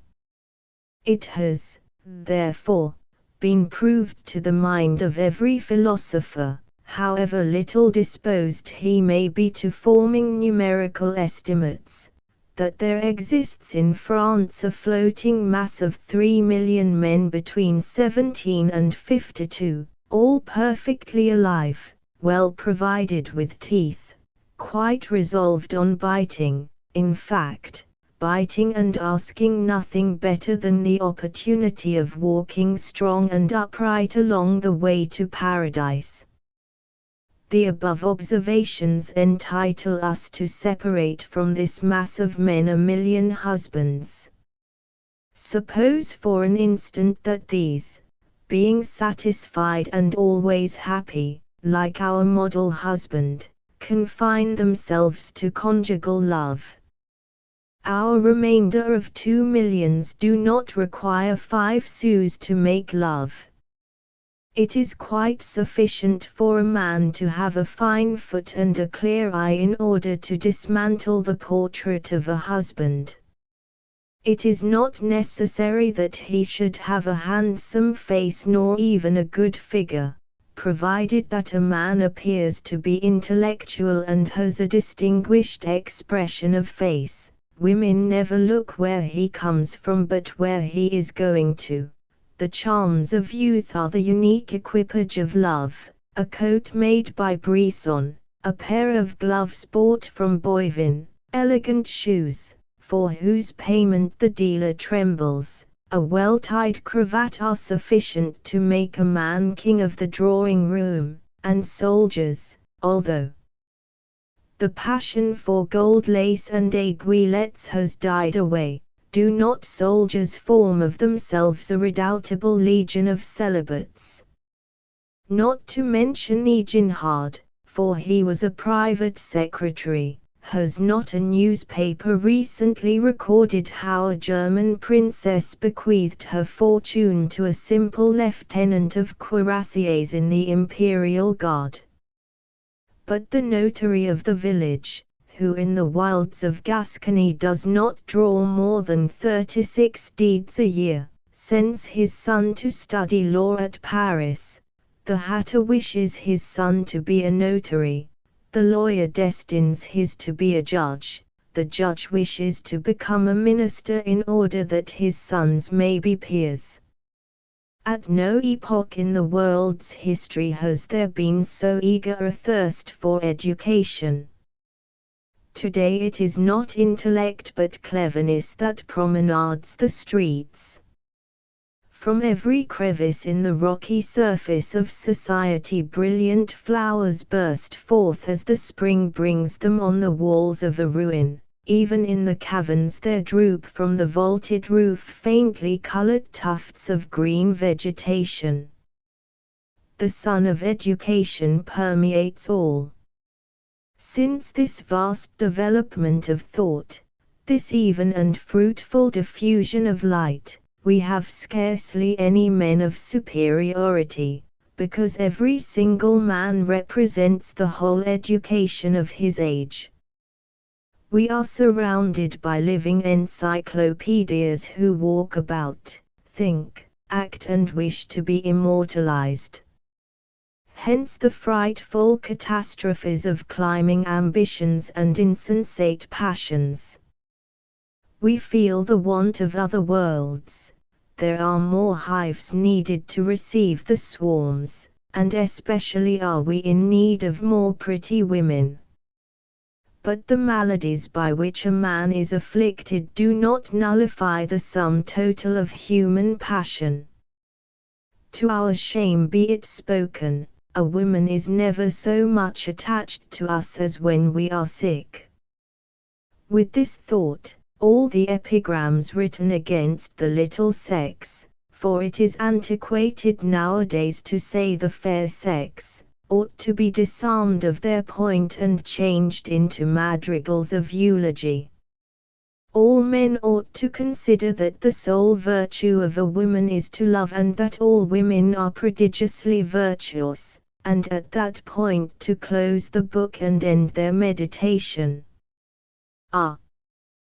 Do you not remember that black and gloomy hour when lonely and suffering, making accusations against men and especially against your friends, weak, discouraged, and filled with thoughts of death, your head supported by a fevered pillow and stretched upon a sheet whose white trellis work of linen was stamped upon your skin, you traced with your eyes the green paper which covered the walls of your silent chamber?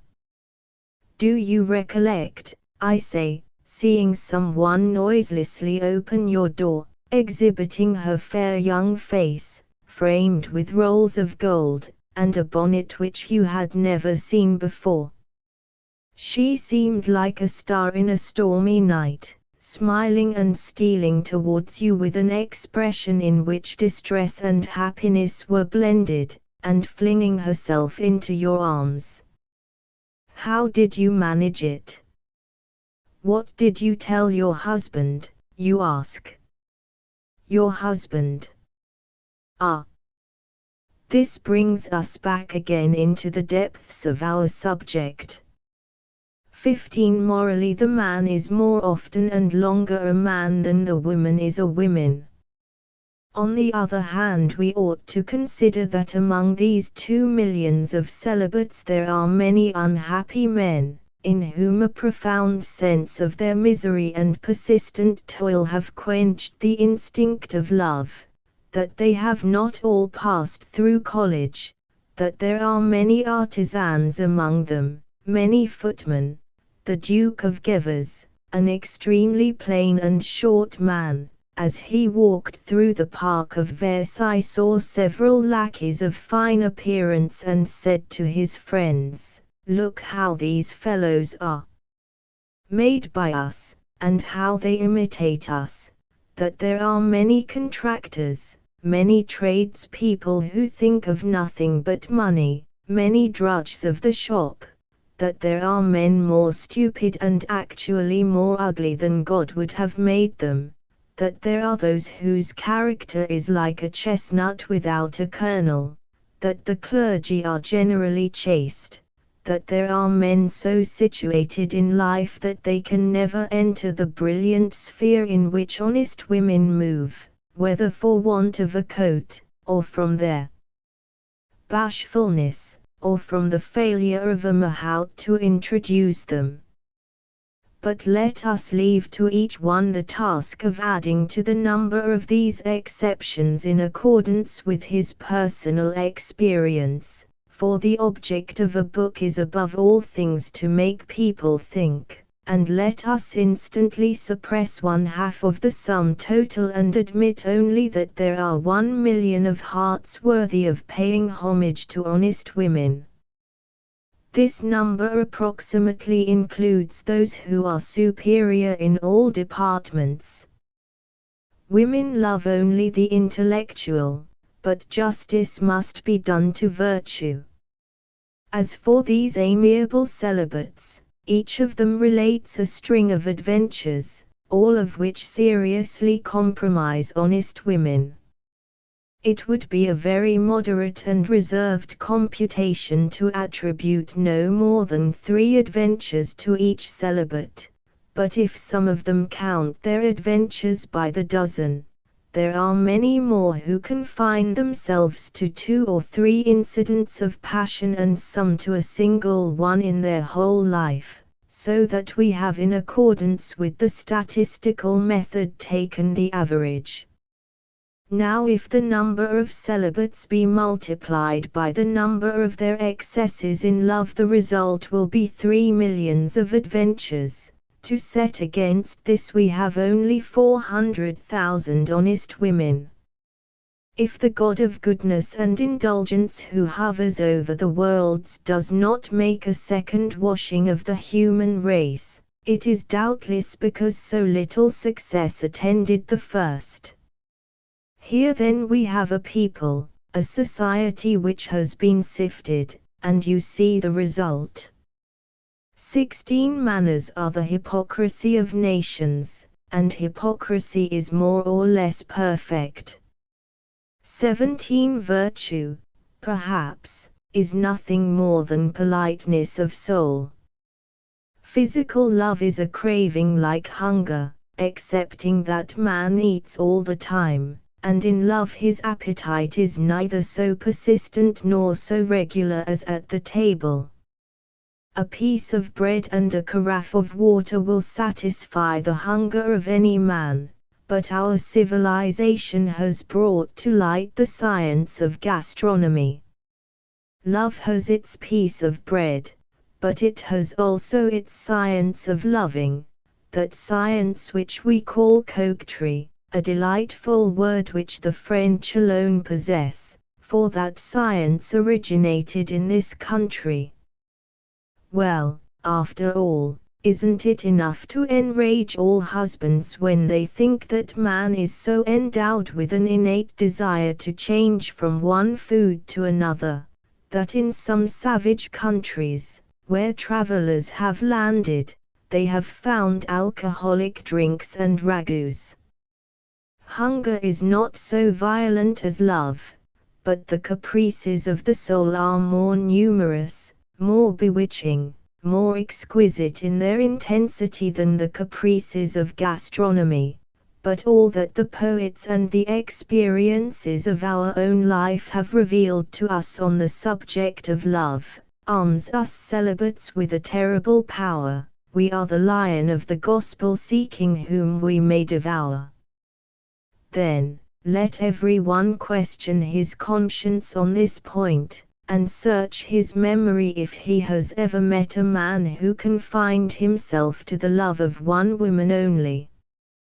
How, alas, are we to explain, while respecting the honor of all the peoples, the problem which results from the fact that 3 millions of burning hearts can find no more than 400,000 women on which they can feed? Should we apportion 4 celibates for each woman and remember that the honest women would have already established, instinctively and unconsciously, a sort of understanding between themselves and the celibates, like that which the presidents of royal courts have initiated, in order to make their partisans in each chamber enter successively after a certain number of years. That would be a mournful way of solving the difficulty. Should we make the conjecture that certain honest women act in dividing up the celibates, as the lion in the fable did? What? Surely, in that case, half at least of our altars would become white sepulchres. Ought one to suggest for the honor of French ladies that in the time of peace all other countries should import into France a certain number of their honest women, and that these countries should mainly consist of England, Germany and Russia? But the European nations would in that case attempt to balance matters by demanding that France should export a certain number of her pretty women. Morality and religion suffer so much from such calculations as this, that an honest man, in an attempt to prove the innocence of married women, finds some reason to believe that dowagers and young people are half of them involved in this general corruption, and are liars even more truly than other celibates. But to what conclusion does our calculation lead us? Think of our husbands, who to the disgrace of morals behave almost all of them like celibates and glory in petto over their secret adventures. Why, then we believe that every married man, who is at all attached to his wife from honorable motives, can, in the words of the elder Corneille, seek a rope and a nail, foenum habet in cornu. It is, however, in the bosom of these 400,000 honest women that we must, lantern in hand, seek for the number of the virtuous women in France. As a matter of fact, we have by our statistics of marriage so far only set down the number of those creatures with which society has really nothing to do. Is it not true that in France the honest people, the people comme il faut, form a total of scarcely 3 million individuals, namely, our 1 million of celibates, 500,000 honest women, 500,000 husbands, and 1 million of dowagers, of infants and of young girls? Are you then astonished at the famous verse of Boileau? This verse proves that the poet had cleverly fathomed the discovery mathematically propounded to you in these tiresome meditations, and that his language is by no means hyperbolical. Nevertheless, virtuous women there certainly are, yes, those who have never been tempted and those who die at their first childbirth, assuming that their husbands had married them virgins. Yes, those who are ugly as the Kaifakatadari of the Arabian Nights. Yes, those whom Mirabeau calls fairy cucumbers and who are composed of atoms exactly like those of strawberry and water lily roots. Nevertheless, we need not believe that. Further, we acknowledge that, to the credit of our age, we meet, ever since the revival of morality and religion and during our own times, some women, here and there, so moral, so religious, so devoted to their duties, so upright, so precise, so stiff, so virtuous, so that the devil himself dare not even look at them. They are guarded on all sides by rosaries, hours of prayer and directors. Pshaw! We will not attempt to enumerate the women who are virtuous from stupidity, for it is acknowledged that in love all women have intellect. In conclusion, we may remark that it is not impossible that there exist in some corner of the earth women, young, pretty and virtuous, whom the world does not suspect. But you must not give the name of virtuous woman to her who, in her struggle against an involuntary passion, has yielded nothing to her lover whom she idolizes. She does injury in the most cruel way in which it can possibly be done to a loving husband. For what remains to him of his wife? A thing without name, a living corpse. In the very midst of delight his wife remains like the guest who has been warned by Borgia that certain meats were poisoned. He felt no hunger, he ate sparingly or pretended to eat. He longed for the meat which he had abandoned for that provided by the terrible cardinal, and sighed for the moment when the feast was over and he could leave the table. What is the result which these reflections on the feminine virtue lead to? Here they are, but the last two maxims have been given us by an eclectic philosopher of the 18th century. 18. A virtuous woman has in her heart one fibre less or one fibre more than other women, she is either stupid or sublime. 19. The virtue of women is perhaps a question of temperament. XX. The most virtuous women have in them something which is never chaste. XXI. That a man of intellect has doubts about his mistress is conceivable, but about his wife, that would be too stupid. XXII. Men would be insufferably unhappy if in the presence of women they thought the least bit in the world of that which they know by heart. The number of those rare women who, like the virgins of the parable, have kept their lamps lighted, will always appear very small in the eyes of the defenders of virtue and fine feeling. But we must needs exclude it from the total sum of honest women, and this subtraction, consoling as it is, will increase the danger which threatens husbands, will intensify the scandal of their married life, and involve, more or less, the reputation of all other lawful spouses. What husband will be able to sleep peacefully beside his young and beautiful wife while he knows that 3 celibates, at least, are on the watch, that if they have not already encroached upon his little property, they regard the bride as their destined prey, for sooner or later she will fall into their hands, either by stratagem, compulsive conquest or free choice. And it is impossible that they should fail some day or other to obtain victory. What a startling conclusion! On this point the purist in morality, the Calitzmantes, will accuse us perhaps of presenting here conclusions which are excessively despairing. They will be desirous of putting up a defense, either for the virtuous women or the celibates, but we have in reserve for them a final remark. Increase the number of honest women and diminish the number of celibates, as much as you choose, you will always find that the result will be a larger number of gallant adventurers than of honest women. You will always find a vast multitude driven through social custom to commit 3 sorts of crime.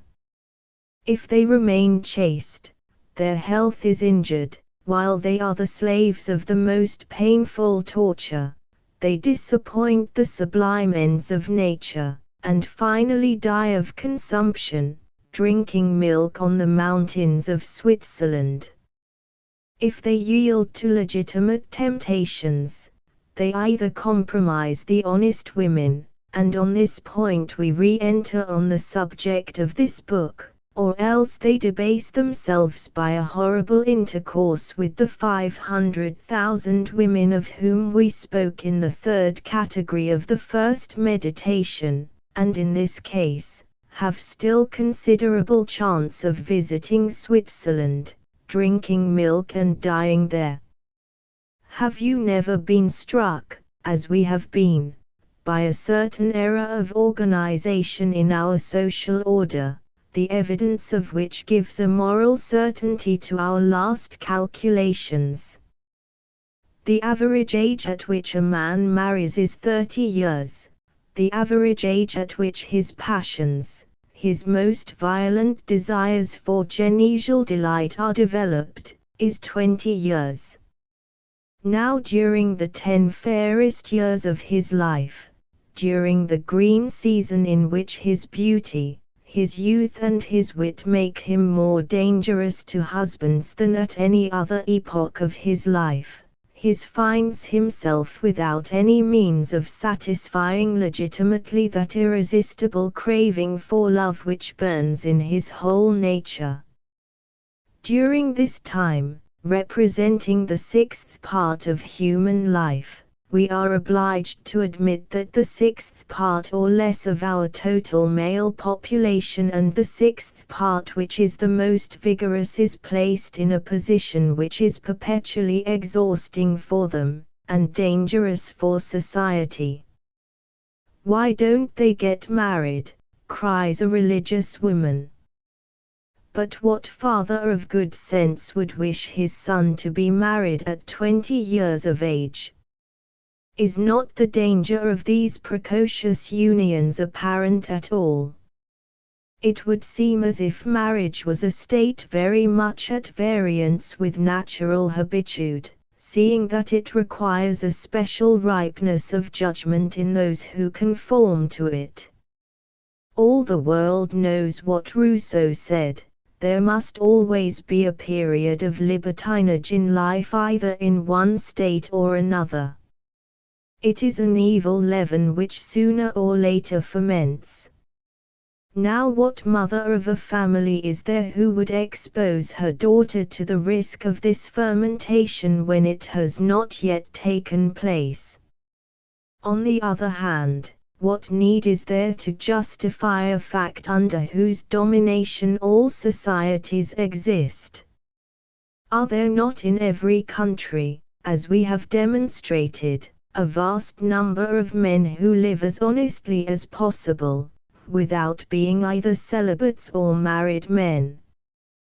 Cannot these men, the religious women will always ask, abide in continence like the priests?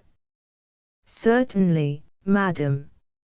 Nevertheless, we venture to observe that the vow of chastity is the most startling exception to the natural condition of man which society makes necessary, but continence is the great point in the priest's profession. He must be chaste, as the doctor must be insensible to physical sufferings, as the notary and the advocate insensible to the misery whose wounds are laid bare to their eyes, as the soldier to the sight of death which he meets on the field of battle.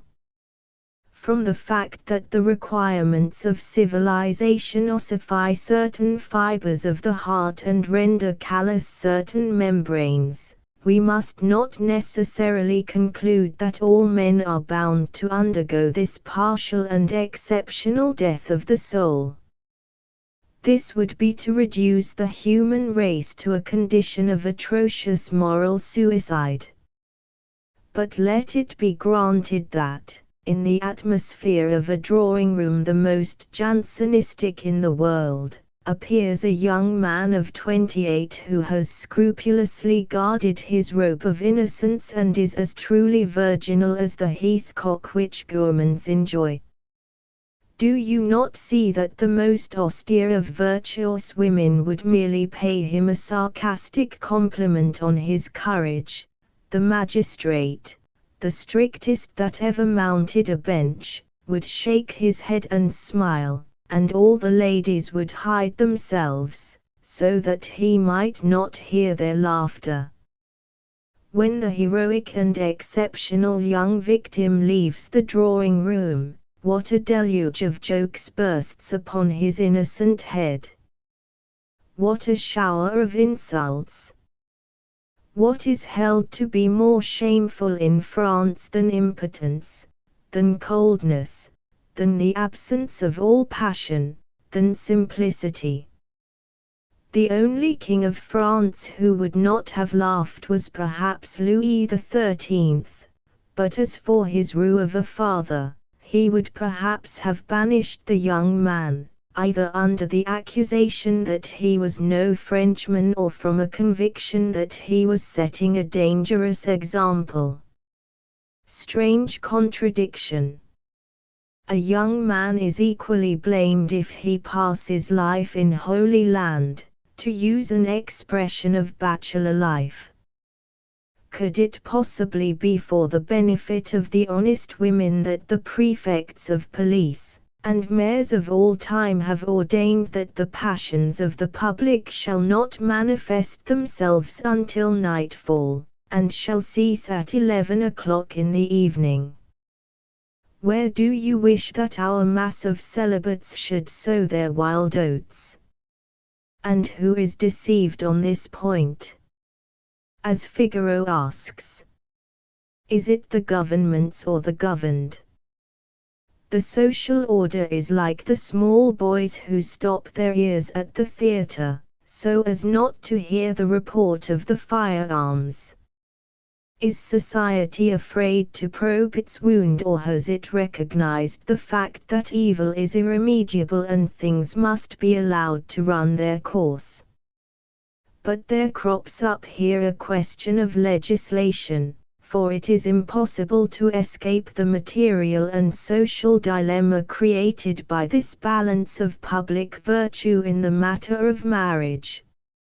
It is not our business to solve this difficulty, but suppose for a moment that society, in order to save a multitude of families, women and honest girls, found itself compelled to grant to certain licensed hearts the right of satisfying the desire of the celibates. Ought not our laws then to raise up a professional body consisting of female decii who devote themselves for the Republic, and make a rampart of their bodies round the honest families?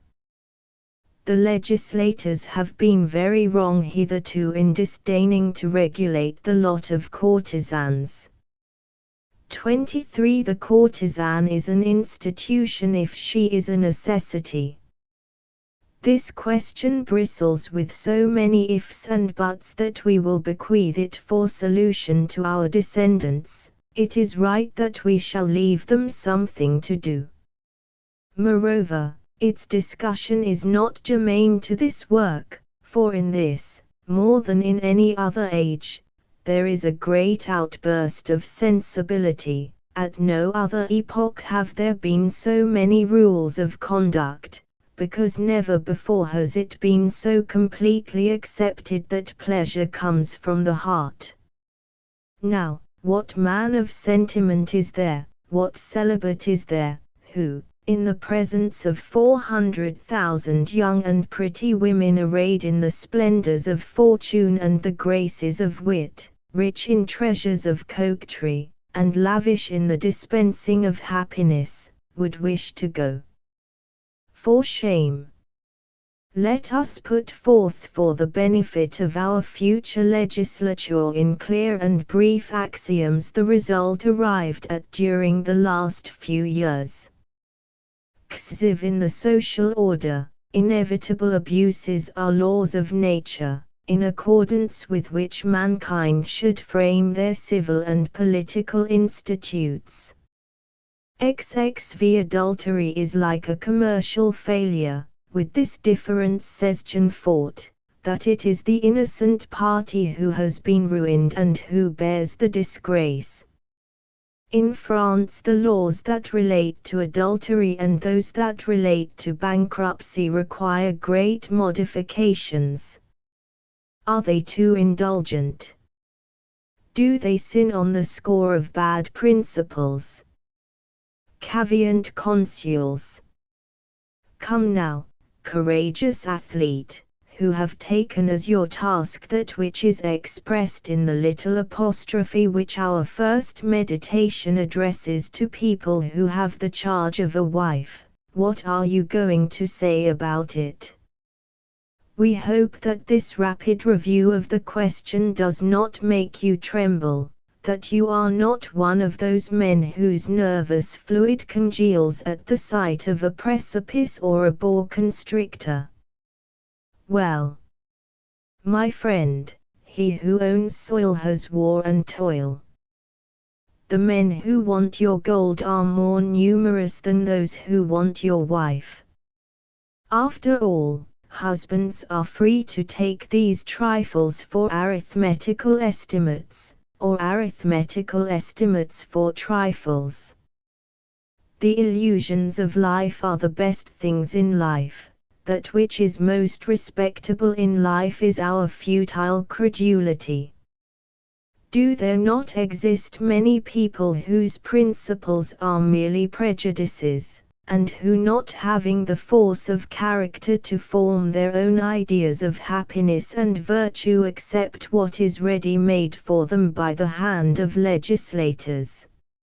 Nor do we address those Manfreds who, having taken off too many garments, wish to raise all the curtains, that is, in moments when they are tortured by a sort of moral spleen. By them, however, the question is boldly stated and we know the extent of the evil. It remains that we should examine the chances and changes which each man is likely to meet in marriage, and which may weaken him in that struggle from which our champion should issue victorious. Meditation V of the predestined. Predestined means destined in advance for happiness or unhappiness. Theology has seized upon this word and employs it in relation to the happy. We give to the term a meaning which is unfortunate to our elect, of which one can say in opposition to the gospel, many are called, many are chosen. Experience has demonstrated that there are certain classes of men more subject than others to certain infirmities. The Gascons are given to exaggeration and Parisians to vanity.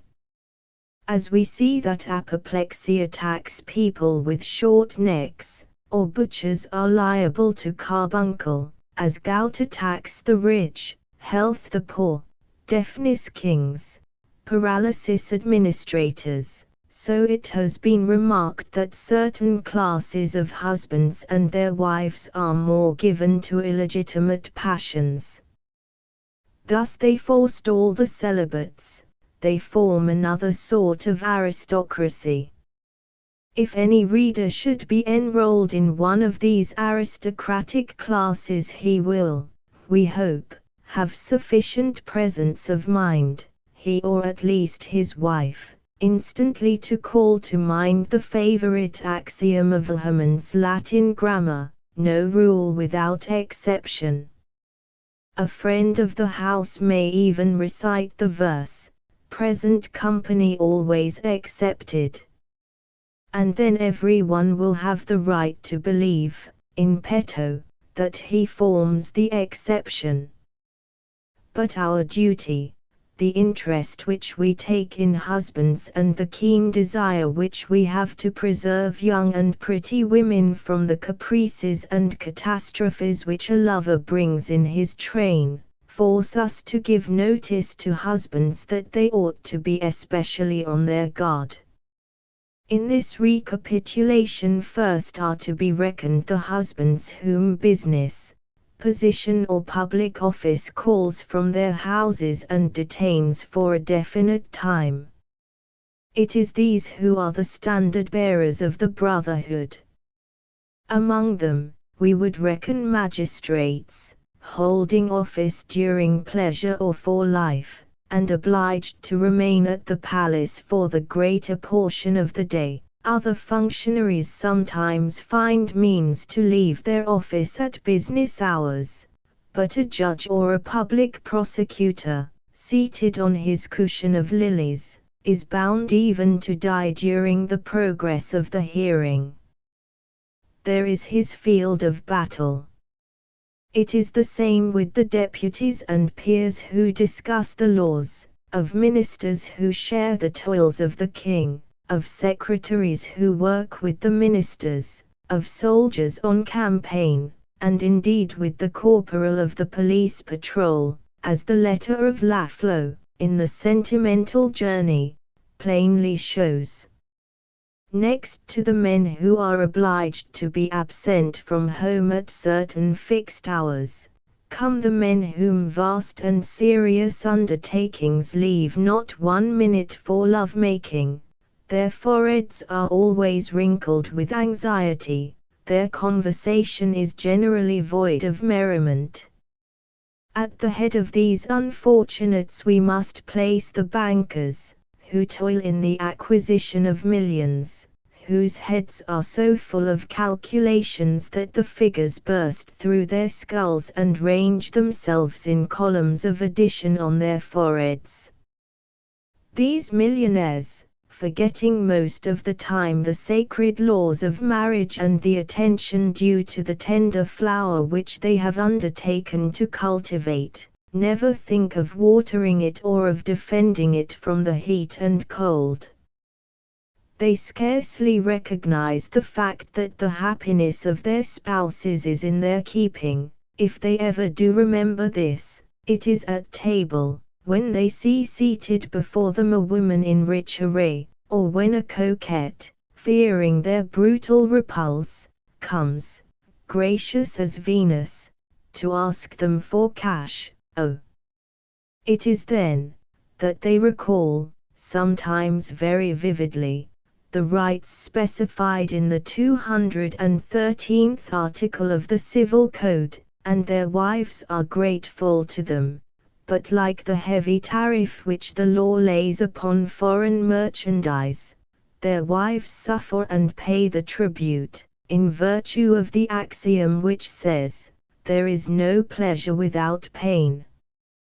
The men of science who spend whole months in gnawing at the bone of an antediluvian monster, in calculating the laws of nature, when there is an opportunity to peer into her secrets, the Grecians and Latinists who dine on a thought of Tacitus, sup on a phrase of Thucydides, spend their life in brushing the dust from library shelves, in keeping guard over a commonplace book, or a papyrus, are all predestined.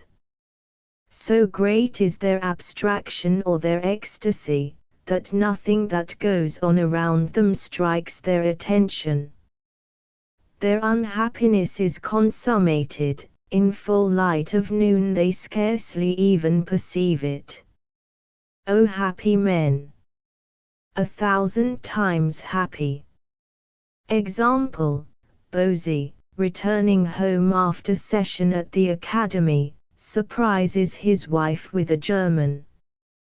"Did not I tell you, madam, that it was necessary that I shall go?" cried the stranger. "My dear sir," interrupted the academician, "you ought to say that I should go." Then there come, lyre in hand, certain poets whose whole animal strength has left the ground floor and mounted to the upper story. They know better how to mount Pegasus than the beast of old Peter. They rarely marry, although they are accustomed to lavish the fury of their passions on some wandering or imaginary Chloris. But the men whose noses are stained with snuff, but those who, to their misfortune, have a perpetual cold in their head, but the sailors who smoke or chew, but those men whose dry and bilious temperament makes them always look as if they had eaten a sour apple, but the men who in private life have certain cynical habits, ridiculous fads, and who always, in spite of everything, look unwashed, but the husbands who have obtained the degrading name of henpecked, finally the old men who marry young girls. All these people are par excellence among the predestined. There is a final class of the predestined whose ill fortune is almost certain, we mean restless and irritable men, who are inclined to meddle and tyrannies, who have a great idea of domestic domination, who openly express their low ideas of women and who know no more about life than herrings about natural history. When these men marry, their homes have the appearance of a wasp whose head a schoolboy has cut off, and who dances here and there on a window pane. For this sort of predestined the present work is a sealed book. We do not write any more for those imbeciles, walking effigies, who are like the statues of a cathedral, than for those old machines of Marly which are too weak to fling water over the hedges of Versailles without being in danger of sudden collapse. I rarely make my observations on the conjugal oddities with which the drawing-room is usually full, without recalling vividly a sight which I once enjoyed in early youth. In 1819 I was living in a thatched cottage situated in the bosom of the delightful valley El Adam. My hermitage neighbored on the park of Cassan, the sweetest of retreats, the most fascinating in aspect, the most attractive as a place to ramble in, the most cool and refreshing in summer, of all places created by luxury and art. This verdant country seat owes its origin to a farmer general of the good old times, a certain Bergeret, celebrated for his originality, who among other fantastic dandyisms adopted the habit of going to the opera. With his hair powdered in gold, he used to light up his park for his own solitary delectation, and on one occasion ordered a sumptuous entertainment there, in which he alone took part. This rustic Sardana palace returned from Italy so passionately charmed with the scenery of that beautiful country that, by a sudden freak of enthusiasm, he spent 4 or 5 millions in order to represent in his park the scenes of which he had pictures in his portfolio. The most charming contrasts of foliage, the rarest trees, long valleys, and prospects the most picturesque that could be brought from abroad, Borromean islands floating on clear eddying streams like so many rays, which concentrate their various lustres on a single point, on an isola bella, from which the enchanted eye takes in each detail at its leisure, or on an island in the bosom of which is a little house concealed under the drooping foliage of a century-old ash, an island fringed with irises, rose bushes, and flowers which appears like an emerald richly set. One might rove 1,000 leagues for such a place. The most sickly, the most soured, the most disgusted of our men of genius in ill health would die of satiety at the end of 15 days, overwhelmed with the luscious sweetness of fresh life in such a spot. The man who was quite regardless of the Eden which he thus possessed had neither wife nor children, but was attached to a large ape which he kept. A graceful turret of wood, supported by a sculptured column, served as a dwelling place for this vicious animal, who being kept chained and rarely petted by his eccentric master, oftener at Paris than in his country home, had gained a very bad reputation. I recollect seeing him once in the presence of certain ladies show almost as much insolence as if he had been a man. His master was obliged to kill him, so mischievous did he gradually become. One morning while I was sitting under a beautiful tulip tree in flower, occupied in doing nothing but inhaling the lovely perfumes which the tall poplars kept confined within the brilliant enclosure, enjoying the silence of the groves, listening to the murmuring waters and the rustling leaves, admiring the blue gaps outlined above my head by clouds of pearly sheen and gold, wandering fancy-free in dreams of my future, I heard some lout or other, who had arrived the day before from Paris, playing on a violin with the violence of a man who has nothing else to do.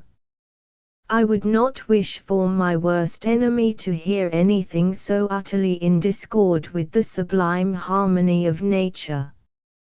If the distant notes of Roland's horn had only filled the air with life, perhaps, but a noisy fiddler like this, who undertakes to bring to you the expression of human ideas and the phraseology of music. This Amphion, who was walking up and down the dining room, finished by taking a seat on the window-sill, exactly in front of the monkey. Perhaps he was looking for an audience. Suddenly I saw the animal quietly descend from his little dungeon, stand upon his hind feet, bow his head forward like a swimmer and fold his arms over his bosom like Spartacus in chains, or Catiline listening to Cicero. The banker, summoned by a sweet voice whose silvery tone recalled a boudoir not unknown to me, laid his violin on the window-sill and made off like a swallow who rejoins his companion by a rapid level swoop. The great monkey, whose chain was sufficiently long, approached the window and gravely took in hand the violin. I don't know whether you have ever had as I have the pleasure of seeing a monkey try to learn music, but at the present moment, when I laugh much less than I did in those careless days, I never think of that monkey without a smile. The Semi-man began by grasping the instrument with his fist and by sniffing at it as if he were tasting the flavor of an apple. The snort from his nostrils probably produced a dull harmonious sound in the sonorous wood, and then the orang-outang shook his head, turned over the violin, turned it back again, raised it up in the air, lowered it, held it straight out, shook it, put it to his ear, set it down, and picked it up again with a rapidity of movement peculiar to these agile creatures. He seemed to question the dumb wood with faltering sagacity, and in his gestures there was something marvelous as well as infantile. At last he undertook with grotesque gestures to place the violin under his chin, while in one hand he held the neck, but like a spoiled child he soon wearied of a study which required skill not to be obtained in a moment, and he twitched the strings without being able to draw forth anything but discordant sounds. He seemed annoyed, laid the violin on the windowsill, and snatching up the bow he began to push it to and fro with violence, like a mason sawing a block of stone. This effort only succeeded in wearying his fastidious ears, and he took the bow with both hands and snapped it in two on the innocent instrument, source of harmony and delight. It seemed as if I saw before me a schoolboy holding under him a companion lying face downwards, while he pummeled him with a shower of blows from his fist, as if to punish him for some delinquency. The violin being now tried and condemned, the monkey sat down upon the fragments of it and amused himself with stupid joy in mixing up the yellow strings of the broken bow. Never since that day have I been able to look upon the home of the predestined without comparing the majority of husbands to this orang-outang trying to play the violin. Love is the most melodious of all harmonies, and the sentiment of love is innate. Woman is a delightful instrument of pleasure, but it is necessary to know its trembling strings, to study the position of them, the timid keyboard, the fingering so changeful and capricious which befits it. How many monkeys, men, I mean, marry without knowing what a woman is? How many of the predestined proceed with their wives as the ape of Cassan did with his violin? They have broken the heart which they did not understand, as they might dim and disdain the amulet whose secret was unknown to them. They are children their whole life through, who leave life with empty hands after having talked about love, about pleasure, about licentiousness and virtue as slaves talk about liberty. Almost all of them married with the most profound ignorance of women and of love. They commenced by breaking in the door of a strange house and expected to be welcomed in this drawing room. But the rudest artist knows that between him and his instrument, of wood, or of ivory, there exists a mysterious sort of friendship. He knows by experience that it takes years to establish this understanding between an inert matter and himself. He did not discover, at the first touch, the resources, the caprices, the deficiencies, the excellences of his instrument. It did not become a living soul for him, a source of incomparable melody until he had studied for a long time. Man and instrument did not come to understand each other like two friends, until both of them had been skillfully questioned and tested by frequent intercourse. Can a man ever learn woman and know how to decipher this wondrous strain of music, by remaining through life like a seminarian in his cell? Is it possible that a man who makes it his business to think for others, to judge others, to rule others, to steal money from others, to feed, to heal, to wound others, that, in fact, any of our predestined, can spare time to study a woman? They sell their time for money, how can they give it away for happiness? Money is their God. No one can serve two masters at the same time. Is not the world, moreover, full of young women who drag along pale and weak, sickly and suffering?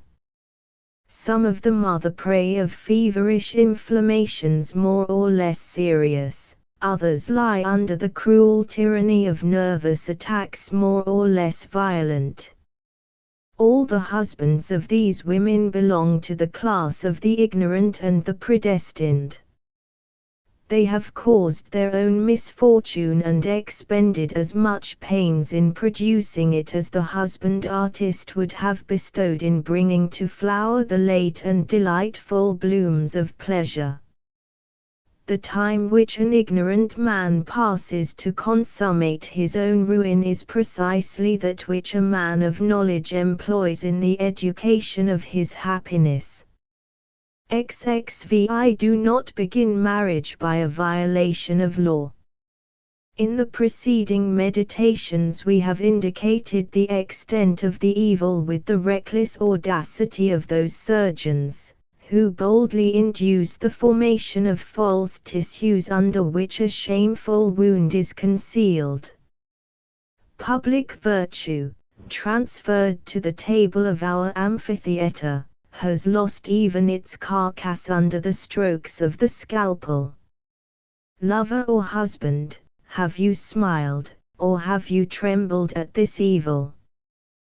Well, it is with malicious delight that we lay this huge social burden on the conscience of the predestined.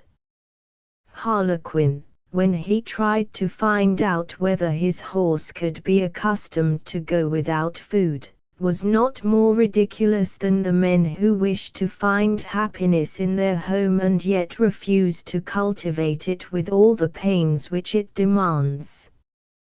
The errors of women are so many indictments of egotism, neglect and worthlessness in husbands.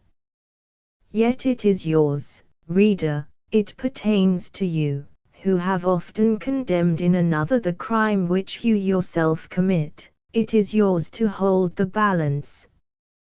One of the scales is quite loaded, take care what you are going to put in the other. Reckon up the number of predestined ones who may be found among the total number of married people, weigh them, and you will then know where the evil is seated. Let us try to penetrate more deeply into the causes of this conjugal sickliness. The word love, when applied to the reproduction of the species, is the most hateful blasphemy which modern manners have taught us to utter. Nature, in raising us above the beasts by the divine gift of thought, had rendered us very sensitive to bodily sensations, emotional sentiment, cravings of appetite and passions. This double nature of ours makes of man both an animal and a lover. This distinction gives the key to the social problem which we are considering. Marriage may be considered in three ways: politically, as well as from a civil and moral point of view, as a law, as a contract and as an institution. As a law, its object is a reproduction of the species. As a contract, it relates to the transmission of property. As an institution, it is a guarantee which all men give and by which all are bound. They have father and mother, and they will have children. Marriage, therefore, ought to be the object of universal respect. Society can only take into consideration those cardinal points, which, from a social point of view, dominate the conjugal question. Most men have no other views in marrying than reproduction, property or children, but neither reproduction nor property nor children constitutes happiness. The command, increase and multiply, does not imply love. To ask of a young girl whom we have seen 14 times in 15 days, to give you love in the name of law, the king and justice, is an absurdity worthy of the majority of the predestined. Love is the union between natural craving and sentiment. Happiness in marriage results in perfect union of soul between a married pair.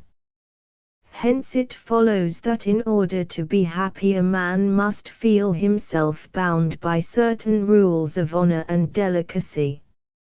After having enjoyed the benefit of the social law which consecrates the natural craving, he must obey also the secret laws of nature by which sentiments unfold themselves. If he stakes his happiness on being himself loved, he must himself love sincerely. Nothing can resist a genuine passion. But to feel this passion is always to feel desire. Can a man always desire his wife? Yes. It is as absurd to deny that it is possible for a man always to love the same woman, as it would be to affirm that some famous musician needed several violins in order to execute a piece of music or compose a charming melody. Love is the poetry of the senses. It has the destiny of all that which is great in man and of all that which proceeds from his thought. Either it is sublime, or it is not. When once it exists forever and goes on always increasing. This is the love which the ancients made the child of heaven and earth. Literature revolves round 7 situations. Music expresses everything with 7 notes. Painting employs but 7 colors. Like these 3 arts, love perhaps founds itself on 7 principles, but we leave this investigation for the next century to carry out. If poetry, music and painting have found infinite forms of expression, pleasure should be even more diversified. For in the 3 arts which aid us in seeking, often with little success, truth by means of analogy, the man stands alone with his imagination, while love is the union of 2 bodies and of 2 souls. If the 3 principal methods upon which we rely for the expression of thought require preliminary study in those whom nature has made poets, musicians or painters, is it not obvious that, in order to be happy, it is necessary to be initiated into the secrets of pleasure? All men experience the craving for reproduction, as all feel hunger and thirst, but all are not called to be lovers and gastronomists. Our present civilization has proved that taste is a science, and it is only certain privileged beings who have learned how to eat and drink. Pleasure considered as an art is still waiting for its physiologists. As for ourselves, we are contented with pointing out that ignorance of the principles upon which happiness is founded, is the sole cause of that misfortune which is the lot of all the predestined. It is with the greatest timidity that we venture upon the publication of a few aphorisms which may give birth to this new art, as castes have created the science of geology, and we offer them for the meditation of philosophers, of young marrying people and of the predestined. Catechism of Marriage. Marriage is a science. A man ought not to marry without having studied anatomy, and dissected at least 1 woman. The fate of the home depends on the first night. A woman deprived of her free will can never have the credit of making a sacrifice. In love, putting aside all consideration of the soul, the heart of a woman is like a lyre which does not reveal its secret, excepting to him who is a skillful player. Independently of any gesture of repulsion, there exists in the soul of all women a sentiment which tends, sooner or later, to prescribe all pleasure devoid of passionate feeling. The interest of a husband as much as his honor forbids him to indulge a pleasure which he has not had the skill to make his wife desire. Pleasure being caused by the union of sensation and sentiment, we can say without fear of contradiction that pleasures are a sort of material ideas. As ideas are capable of infinite combination, it ought to be the same with pleasures.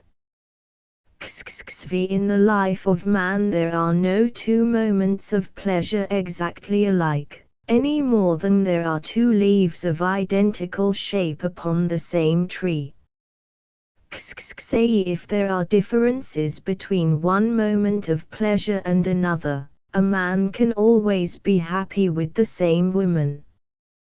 To seize adroitly upon the varieties of pleasure, to develop them, to impart to them a new style, an original expression, constitutes the genius of a husband. Between 2 beings who do not love each other, this genius is licentiousness, but the caresses over which love presides are always pure. The married woman who is the most chaste may be also the most voluptuous. XLI The most virtuous woman can be forward without knowing it. XLI When two human beings are united by pleasure, all social conventionalities are put aside.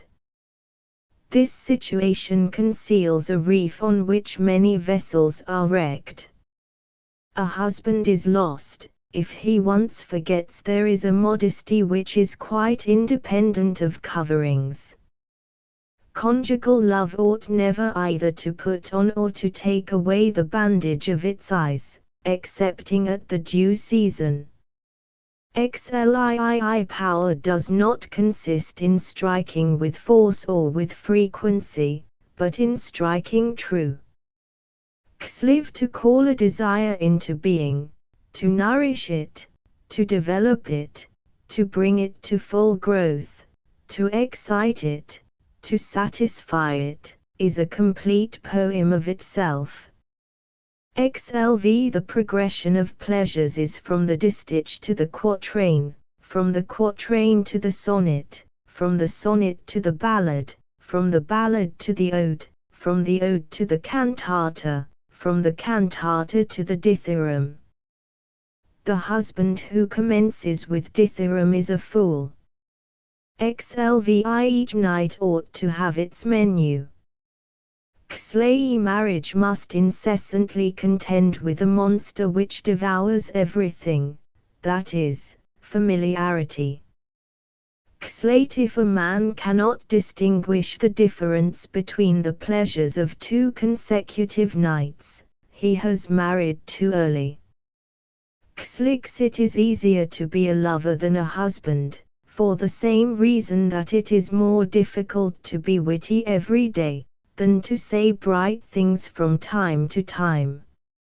A husband ought never to be the first to go to sleep and the last to awaken. The man who enters his wife's dressing room is either a philosopher or an imbecile. The husband who leaves nothing to desire is a lost man. The married woman is a slave whom one must know how to set upon a throne. A man must not flatter himself that he knows his wife, and is making her happy unless he sees her often at his knees.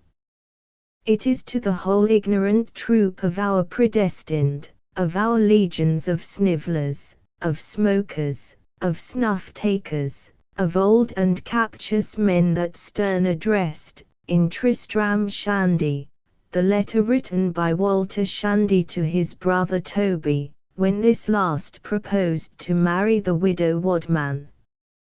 These celebrated instructions which the most original of English writers has comprised in this letter, suffice with some few exceptions to complete our observations on the manner in which husbands should behave to their wives, and we offer it in its original form to the reflections of the predestined, begging that they will meditate upon it as one of the most solid masterpieces of human wit. My dear brother Toby, what I am going to say to thee is upon the nature of women, and of love-making to them, and perhaps it is as well for thee, though not so well for me, that thou hast occasion for a letter of instructions upon that head, and that I am able to write it to thee. Had it been the good pleasure of him who disposes of our lots, and thou no sufferer by the knowledge, I had been well content that thou shouldst have dipped the pen this moment into the ink instead of myself, but that not being the case, Mrs. Shandy being now close beside me, preparing for bed, I have thrown together without order, and just as they have come into my mind, such hints and documents as I deem may be of use to thee, intending, in this, to give thee a token of my love, not doubting, my dear Toby, of the manner in which it will be accepted.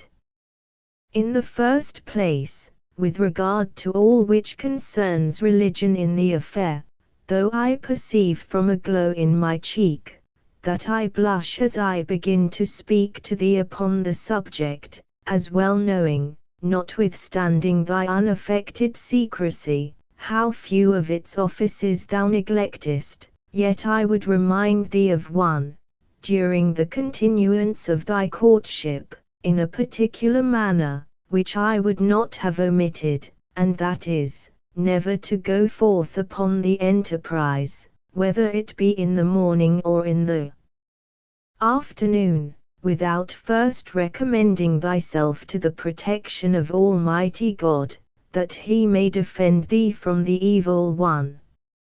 Shave the whole top of thy crown clean once at least every 4 or 5 days, but oftener if convenient, lest in taking off thy wig before her, through absence of mind, she should be able to discover how much has been cut away by time, how much by trim.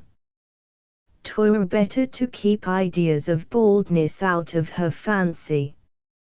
Always carry it in thy mind, and act upon it as a sure maxim, Toby, that women are timid and tease well they are, else there would be no dealing with them.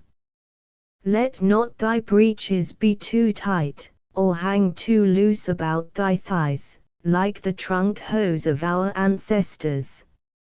A just medium prevents all conclusions. Whatever thou hast to say, be it more or less, forget not to utter it in a low soft tone of voice. Silence, and whatever approaches it, weaves dreams of midnight secrecy into the brain. For this cause, if thou canst help it, never throw down the tongs and poker. Avoid all kinds of pleasantry and facetiousness in thy discourse with her, and do whatever lies in thy power at the same time, to keep from her all books and writings which tend thereto. There are some devotional tracts, which if thou canst entice her to read over, it will be well, but suffer her not to look into Rabelais, or Scarron, or Don Quixote. They are all books which excite laughter, and thou knowest, dear Toby, that there is no passion so serious as lust.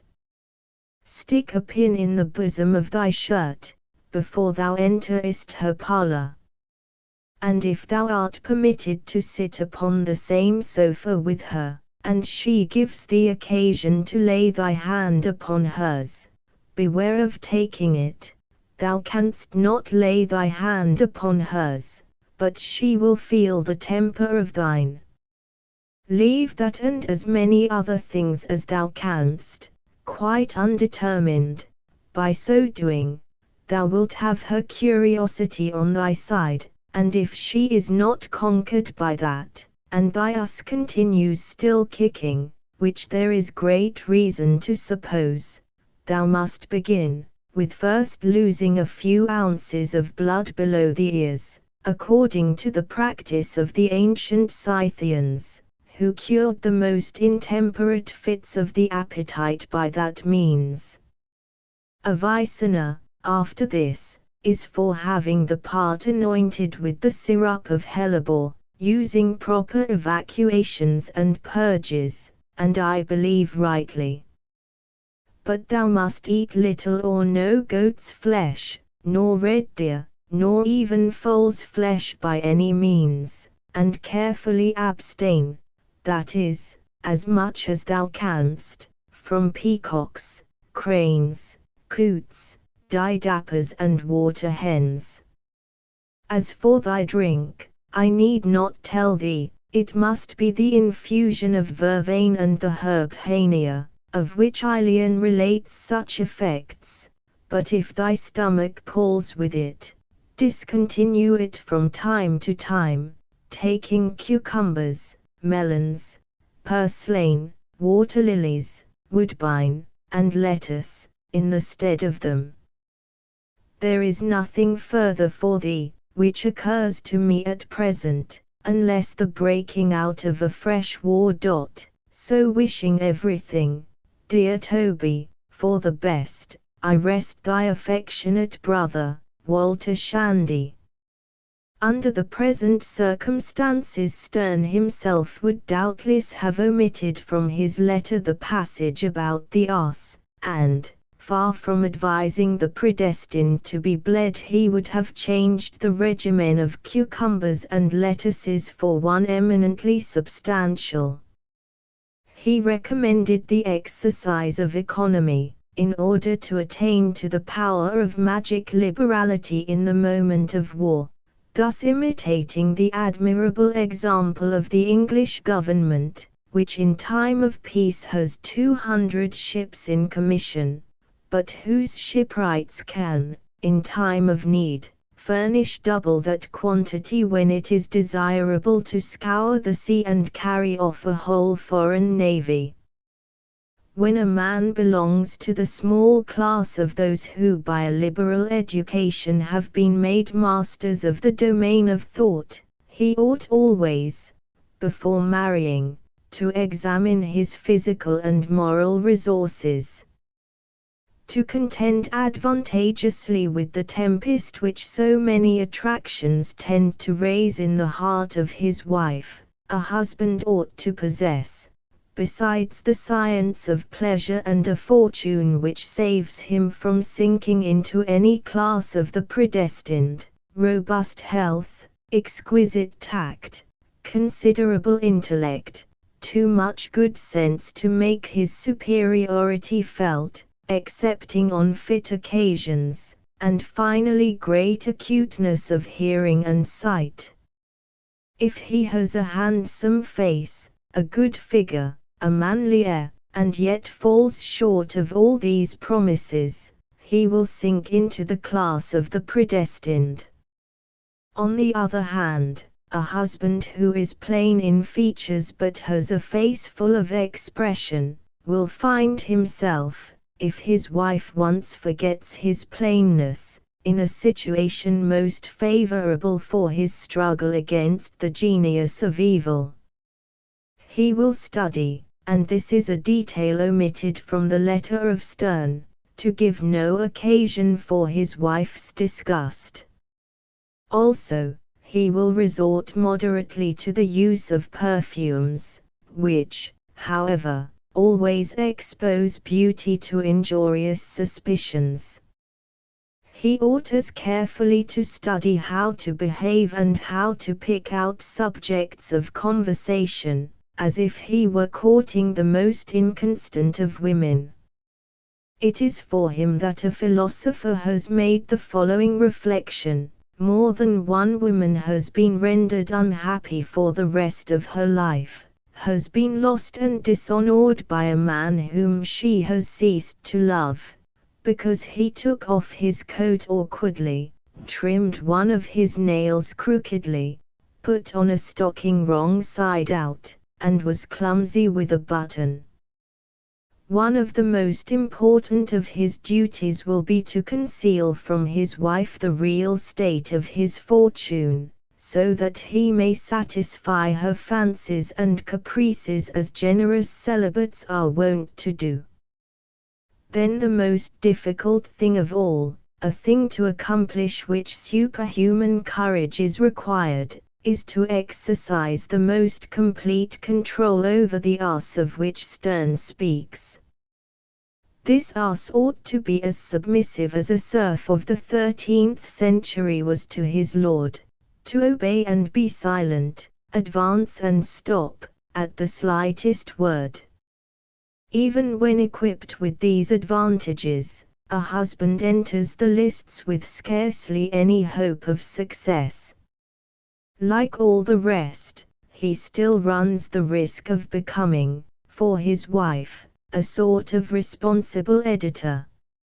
And why, will exclaim certain good but small-minded people, whose horizon is limited to the tip of their nose, why is it necessary to take so much pains in order to love, and why is it necessary to go to school beforehand, in order to be happy in your own home?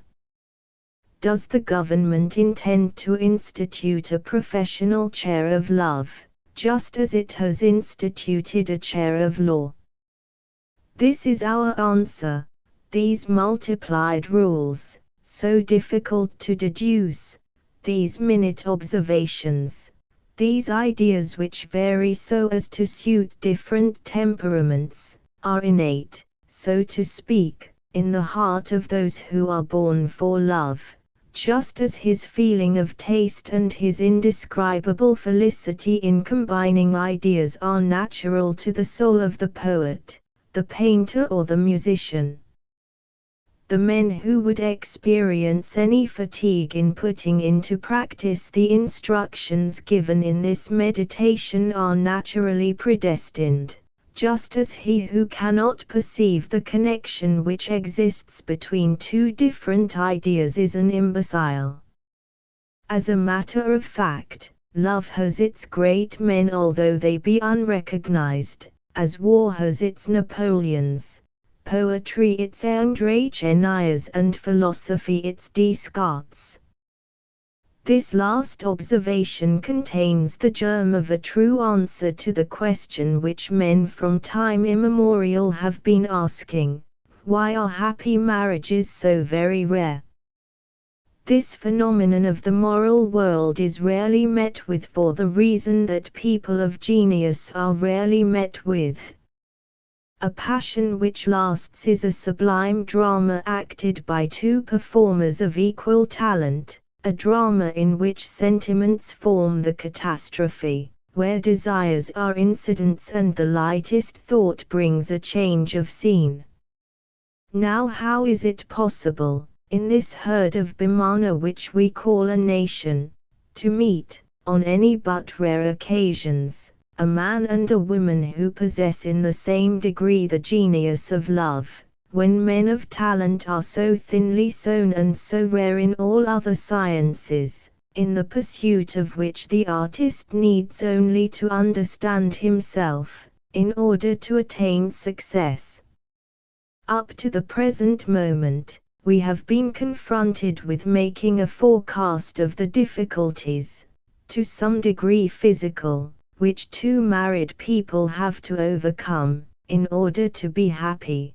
But what a task would be ours if it were necessary to unfold the startling array of moral obligations which spring from their differences in character. Let us cry halt. The man who is skillful enough to guide the temperament will certainly show himself master of the soul of another. We will suppose that our model husband fulfills the primary conditions necessary, in order that he may dispute or maintain possession of his wife, in spite of all assailants. We will admit that he is not to be reckoned in any of the numerous classes of the predestined which we have passed in review. Let us admit that he has become imbued with the spirit of all our maxims, that he has mastered the admirable science, some of whose precepts we have made known, that he has married wisely, that he knows his wife, that he is loved by her, and let us continue the enumeration of all those general causes which might aggravate the critical situation which we shall represent him as occupying for the instruction of the human race. Meditation 6. Of boarding schools.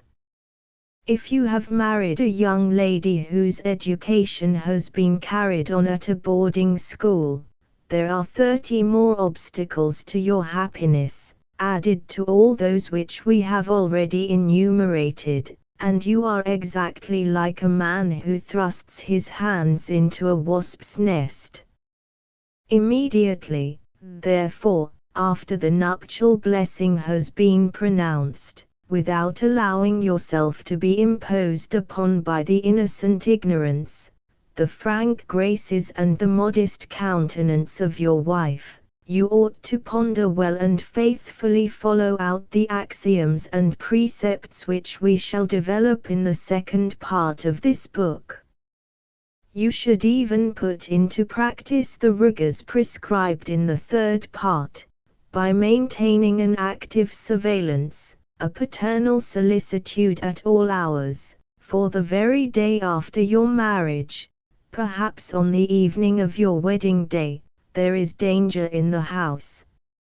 I mean to say that you should call to mind the secret and profound instruction which the pupils have acquired de natura rerum, of the nature of things.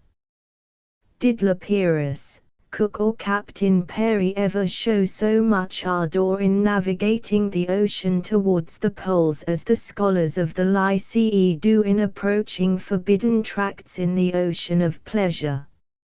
Since girls are more cunning, cleverer and more curious than boys, their secret meetings and their conversations, which all the art of their teachers cannot check, are necessarily presided over by a genius 1,000 times more informal than that of college boys. What man has ever heard the moral reflections and the corrupting confidences of these young girls? They alone know the sports at which honor is lost in advance, those essays in pleasure, those promptings in voluptuousness, those imitations of bliss, which may be compared to the thefts made by greedy children from a dessert which is locked up. A girl may come forth from her boarding school a virgin, but never chaste. She will have discussed, time and time again at secret meetings, the important question of lovers, and corruption will necessarily have overcome her heart or her spirit. Nevertheless, we will admit that your wife has not participated in these virginal delights, in these premature deviltries. Is she any better because she has never had any voice in the secret councils of grown-up girls? No. She will, in any case, have contracted a friendship with other young ladies, and our computation will be modest, if we attribute to her no more than 2 or 3 intimate friends. Are you certain that after your wife has left boarding school, her young friends have not there been admitted to those confidences, in which an attempt is made to learn in advance, at least by analogy, the pastimes of doves? And then her friends will marry, you will have 4 women to watch instead of 1, 4 characters to divine, and you will be at the mercy of 4 husbands and a dozen celibates, of whose life, principles and habits you are quite ignorant, at a time when our meditations have revealed to you certain coming of a day when you will have your hands full with the people whom you married with your wife. Satan alone could have thought of placing a girls' boarding school in the middle of a large town. Madame Campan had at least the wisdom to set up her famous institution at Equen. This sensible precaution proved that she was no ordinary woman. There, her young ladies did not gaze upon the picture gallery of the streets, the huge and grotesque figures and the obscene words drawn by some evil-spirited pencil. They had not perpetually before their eyes the spectacle of human infirmities exhibited at every barrier in France, and treacherous bookstalls did not vomit out upon them in secret the poison of books which taught evil and set passion on fire. This wise schoolmistress, moreover, could only at Equen preserve a young lady for you spotless and pure, if, even there, that were possible. Perhaps you hope to find no difficulty in preventing your wife from seeing her school friends. What folly!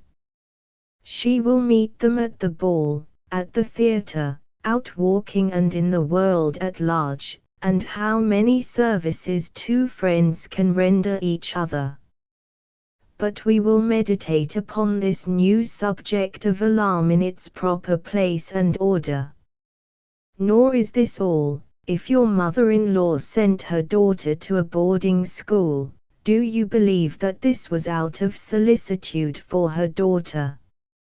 A girl of 12 or 15 is a terrible Argus, and if your mother-in-law did not wish to have an Argus in her house, I should be inclined to suspect that your mother-in-law belonged undoubtedly to the most shady section of our honest women. She will, therefore, prove for her daughter on every occasion either a deadly example or a dangerous adviser. Let us stop here. The mother-in-law requires a whole meditation for herself. So that, whichever way you turn, the bed of marriage, in this connection, is equally full of thorns. Before the Revolution, several aristocratic families used to send their daughters to the convent. This example was followed by a number of people who imagined that in sending their daughters to a school where the daughters of some great nobleman were sent, they would assume the tone and manners of aristocrats. This delusion of pride was, from the first, fatal to domestic happiness, for the convents had all the disadvantages of other boarding schools. The idleness that prevailed there was more terrible. The cloister bars inflame the imagination. Solitude is a condition very favorable to the devil, and one can scarcely imagine what ravages the most ordinary phenomena of life are able to leave in the soul of these young girls, dreamy, ignorant and unoccupied. Some of them, by reason of their having indulged idle fancies, are led into curious blunders. Others, having indulged in exaggerated ideas of married life, say to themselves, as soon as they have taken a husband, "What? Is this all?" In every way, the imperfect instruction, which is given to girls educated in common, has in it all the danger of ignorance and all the unhappiness of science. A young girl brought up at home by her mother or by her virtuous, bigoted, amiable or cross-grained old aunt, a young girl, whose steps have never crossed the home threshold without being surrounded by chaperones, whose laborious childhood has been wearied by tasks, albeit they were profitless, to whom in short everything is a mystery, even the Seraphim puppet show, is one of those treasures which are met with, here and there in the world, like woodland flowers surrounded by brambles so thick that mortal eye cannot discern them. The man who owns a flower so sweet and pure as this, and leaves it to be cultivated by others, deserves his unhappiness 1,000 times over. He is either a monster or a fool.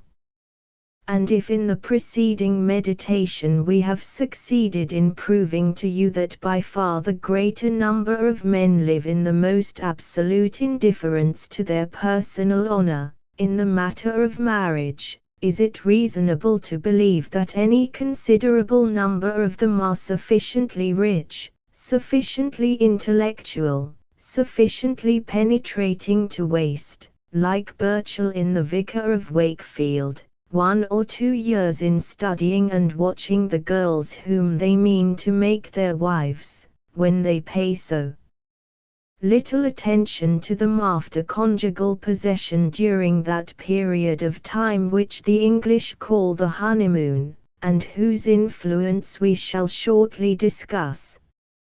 Since, however, we have spent some time in reflecting upon this important matter, we would observe that there are many methods of choosing more or less successfully, even though the choice be promptly made. It is, for example, beyond doubt that the probabilities will be in your favor, If you have chosen a young lady whose temperament resembles that of the women of Louisiana or the Carolinas. To obtain reliable information concerning the temperament of a young person, it is necessary to put into vigorous operation the system which Gil Blas prescribes, in dealing with chambermaids, a system employed by statesmen to discover conspiracies and to learn how the ministers have passed the night. 2. If you choose a young lady who, without being plain, does not belong to the class of pretty women, we regard it as an infallible principle that great sweetness of disposition united in a woman with plainness that is not repulsive, form two indubitable elements of success in securing the greatest possible happiness to the home. But would you learn the truth? Open your Rousseau, for there is not a single question of public morals whose trend he has not pointed out in advance. Read, among people of fixed principles the girls are careless, the women severe, the contrary is the case among people of no principle. To admit the truth enshrined in this profound and truthful remark is to conclude that there would be fewer unhappy marriages if men wedded their mistresses. The education of girls requires, therefore, important modifications in France. Up to this time French laws and French manners instituted to distinguish between a misdemeanor and a crime, have encouraged crime. In reality the fault committed by a young girl is scarcely ever a misdemeanor, if you compare it with that committed by the married woman. Is there any comparison between the danger of giving liberty to girls and that of allowing it to wives? The idea of taking a young girl on trial makes more serious men think than fools laugh. The manners of Germany, of Switzerland, of England and of the United States give to young ladies such rights as in France would be considered the subversion of all morality, and yet it is certain that in these countries there are fewer unhappy marriages than in France. LV Before a woman gives herself entirely up to her lover, she ought to consider well what his love has to offer her. The gift of her esteem and confidence should necessarily precede that of her heart. Sparkling with truth as they are, these lines probably filled with light the dungeon, in the depths of which Mirabeau wrote them, and the keen observation which they bear witness to, although prompted by the most stormy of his passions, has none the less influence even now in solving the social problem on which we are engaged. In fact, a marriage sealed under the auspices of the religious scrutiny which assumes the existence of love, and subjected to the atmosphere of that disenchantment which follows on possession, ought naturally to be the most firmly welded of all human unions.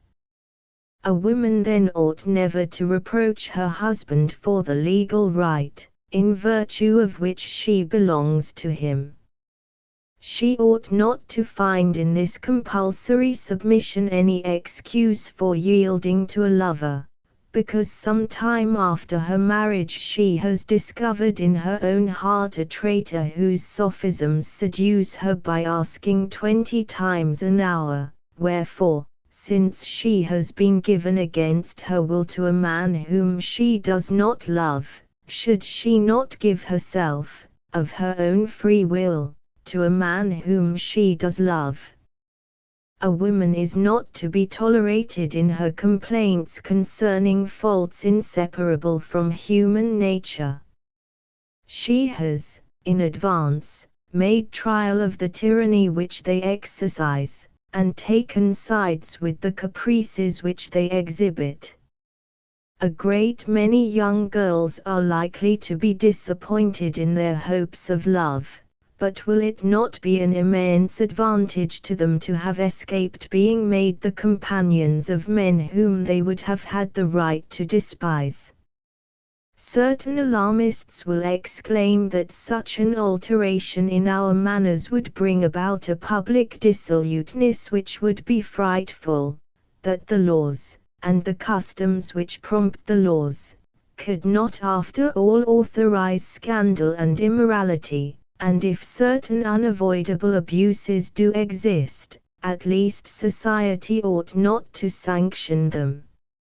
It is easy to say, in reply, first of all, that the proposed system tends to prevent those abuses which have been hitherto regarded as incapable of prevention, but the calculations of our statistics, inexact as they are, have invariably pointed out a widely prevailing social sore, and our moralists may, therefore, be accused of preferring the greater to the lesser evil, the violation of the principle on which society is constituted, to the granting of a certain liberty to girls, and dissoluteness in mothers of families, such as poisons the springs of public education and brings unhappiness upon at least 4 persons, to dissoluteness in a young girl, which only affects herself or at the most a child besides.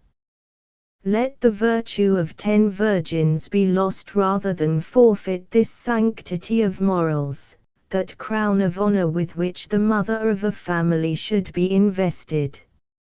In the picture presented by a young girl abandoned by her betrayer, there is something imposing, something indescribably sacred. Here we see oaths violated, holy confidences betrayed, and on the ruins of a too facile virtue innocence sits in tears, doubting everything, because compelled to doubt the love of a father for his child. The unfortunate girl is still innocent, she may yet become a faithful wife, a tender mother, and, if the past is mantled in clouds, the future is blue as the clear sky. Shall we not find these tender tints in the gloomy pictures of loves which violate the marriage law? In the one, the woman is the victim, in the other, she is a criminal. What hope is there for the unfaithful wife? If God pardons the fault, the most exemplary life cannot efface, here below, its living consequences. If James I was the son of Rizzio, the crime of Mary lasted as long as did her mournful though royal house, and the fall of the Stuarts was the justice of God. But in good faith, would the emancipation of girls set free such a host of dangers? It is very easy to accuse a young person for suffering herself to be deceived, in the desire to escape, at any price, from the condition of girlhood, but such an accusation is only just in the present condition of our manners.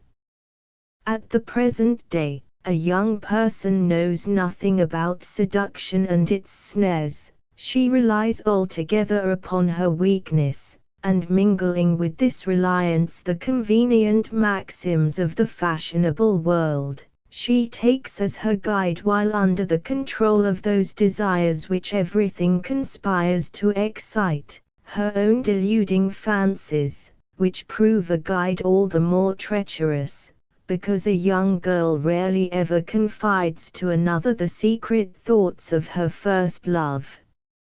If she were free, an education free from prejudices would arm her against the love of the first comer. She would, like anyone else, be very much better able to meet dangers of which she knew, than perils whose extent had been concealed from her. And, moreover, is it necessary for a girl to be any the less under the watchful eye of her mother, because she is mistress of her own actions.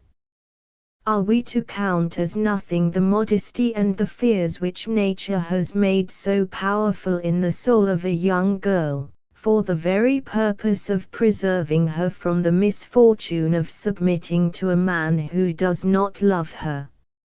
Again, what girl is there so thoughtless as not to discern that the most immoral man wishes his wife to be a woman of principle, as masters desire their servants to be perfect, and that, therefore, her virtue is the richest and the most advantageous of all possessions? After all, what is the question before us? For what do you think we are stipulating? We are making a claim for 500,000 or 600,000 maidens, protected by their instinctive timidity, and by the high price at which they rate themselves. They understand how to defend themselves, just as well as they know how to sell themselves. The 18 millions of human beings, whom we have excepted from this consideration, almost invariably contract marriages in accordance with the system which we are trying to make paramount in our system of manners, and as to the intermediary classes by which we poor Bimana are separated from the men of privilege who march at the head of a nation, the number of castaway children which these classes, although in tolerably easy circumstances, consigned to misery, goes on increasing since the peace. If we may believe M. B. Noiston de Chateauneuf, one of the most courageous of those savants who have devoted themselves to the arid yet useful study of statistics, we may guess how deep-seated is the social hurt, for which we propound a remedy, if we reckon the number of natural children which statistics reveal, and the number of illicit adventures whose evidence in high society we are forced to suspect. But it is difficult here to make quite plain all the advantages which would result from the emancipation of young girls. When we come to observe the circumstances which attend a marriage, such as our present manners approve of, judicious minds must appreciate the value of that system of education and liberty, which we demand for young girls, in the name of reason and nature. The prejudice which we in France entertain in favor of the virginity of brides is the most silly of all those which still survive among us. The Orientals take their brides without distressing themselves about the past and lock them up in order to be more certain about the future. The French put their daughters into a sort of seraglio defended by their mothers, by prejudice, and by religious ideas, and give the most complete liberty to their wives, thus showing themselves much more solicitous about a woman's past than about her future. The point we are aiming at is to bring about a reversal of our system of manners. If we did so, we should end, perhaps, by giving to faithful married life all the flavor and the piquancy which women of today find in acts of infidelity. But this discussion would take us far from our subject, if it led us to examine, in all its details, the vast improvement in morals which doubtless will distinguish 20th-century France, for morals are reformed only very gradually. Is it not necessary, in order to produce the slightest change, that the most daring dreams of the past century become the most trite ideas of the present one? We have touched upon this question merely in a trifling mood, for the purposes of showing that we are not blind to its importance, and of bequeathing also to posterity the outline of a work, which they may complete. To speak more accurately, there is a third work to be composed. The first concerns courtesans, while the second is the physiology of pleasure. When there are 10 of us, we cross ourselves. In the present state of our morals and of our imperfect civilization, a problem crops up which for the moment is insoluble, and which renders superfluous all discussion on the art of choosing a wife. We commend it, as we have done all the others, to the meditation of philosophers. Problem. It has not yet been decided whether a wife is forced into infidelity by the impossibility of obtaining any change, or by the liberty which is allowed her in this connection. Moreover, as in this work we pitch upon a man at the moment that he is newly married, we declare that if he has found a wife of sanguine temperament, of vivid imagination, of a nervous constitution or of an indolent character, his situation cannot fail to be extremely serious. A man would find himself in a position of danger even more critical if his wife drank nothing but water. See the meditation entitled Conjugal Hygiene. But if she had some talent for singing, or if she were disposed to take cold easily, he should tremble all the time, for it must be remembered that women who sing are at least as passionate as women whose mucous membrane shows extreme delicacy. Again, this danger would be aggravated still more if your wife were less than 17, or if, on the other hand, her general complexion were pale and dull, for this sort of woman is almost always artificial. But we do not wish to anticipate here any description of the terrors which threaten husbands from the symptoms of unhappiness which they read in the character of their wives. This digression has already taken us too far from the subject of boarding schools, in which so many catastrophes are hatched, and from which issue so many young girls incapable of appreciating the painful sacrifices by which the honest man who does them the honor of marrying them, has obtained opulence, young girls eager for the enjoyments of luxury, ignorant of our laws, ignorant of our manners, claim with avidity the empire which their beauty yields them, and show themselves quite ready to turn away from the genuine utterances of the heart, while they readily listen to the buzzing of flattery. This meditation should plant in the memory of all who read it, even those who merely open the book for the sake of glancing at it or distracting their mind, an intense repugnance for young women educated in a boarding school, and if it succeeds in doing so, its services to the public will have already proved considerable. Meditation 7. Of the honeymoon. If our meditations prove that it is almost impossible for a married woman to remain virtuous in France, our enumeration of the celibates and the predestined, our remarks upon the education of girls, and our rapid survey of the difficulties which attend the choice of a wife will explain up to a certain point this national frailty.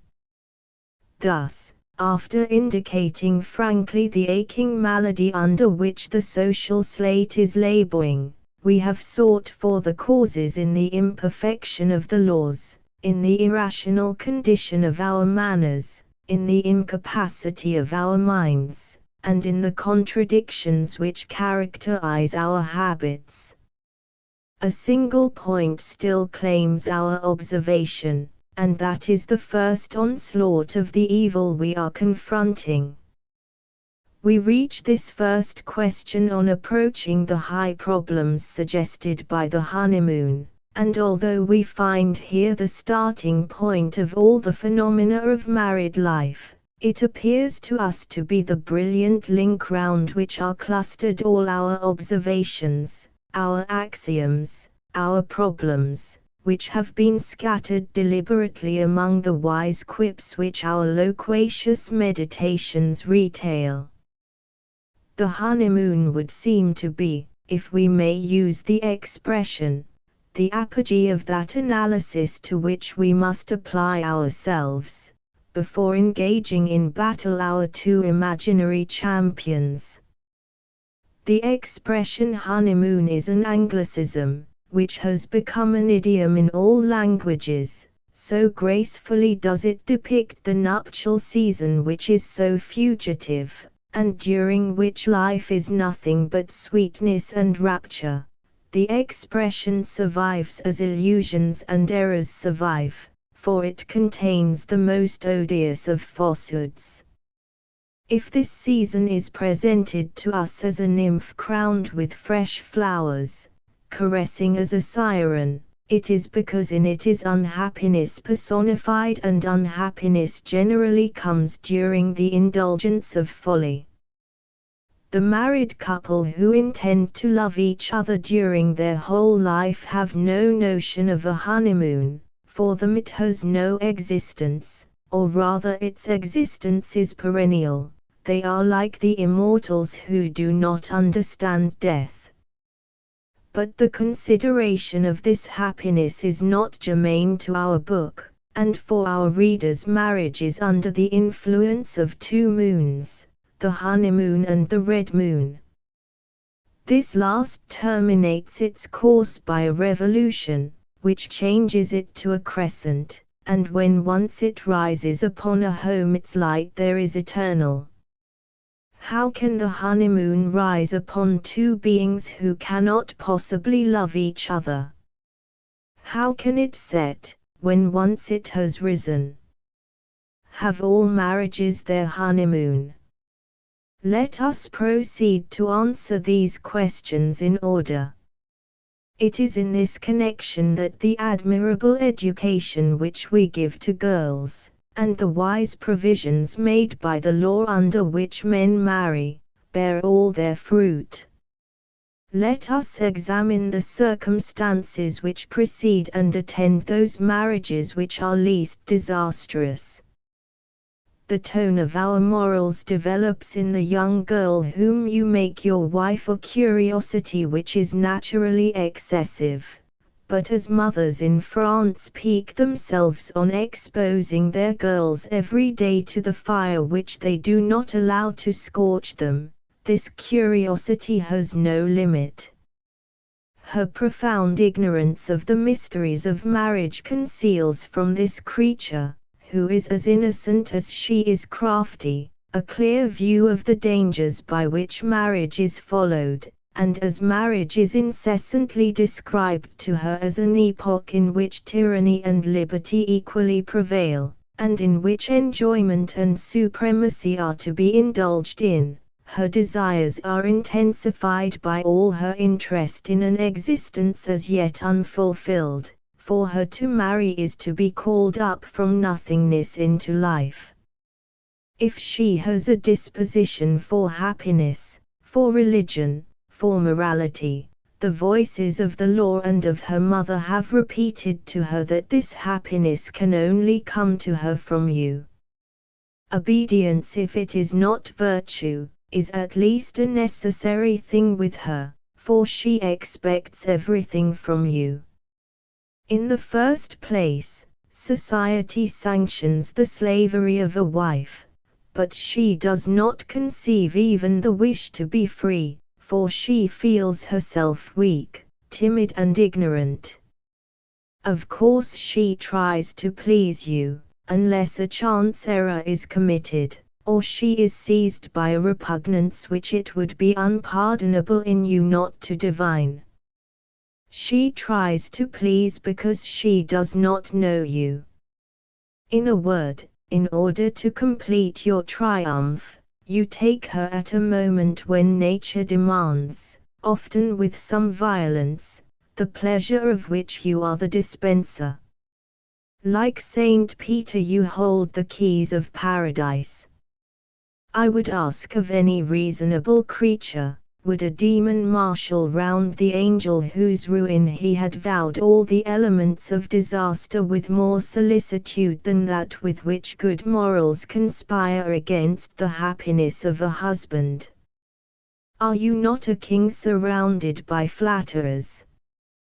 This young girl, with all her ignorance and all her desires, committed to the mercy of a man who, even though he be in love, cannot know her shrinking and secret emotions, will submit to him with a certain sense of shame, and will be obedient and complaisant so long as her young imagination persuades her to expect the pleasure or the happiness of that morrow which never dawns. In this unnatural situation social laws and the laws of nature are in conflict, but the young girl obediently abandons herself to it, and, from motives of self-interest, suffers in silence. Her obedience is a speculation, her complaisance is a hope, her devotion to you is a sort of vocation, of which you reap the advantage, and her silence is generosity.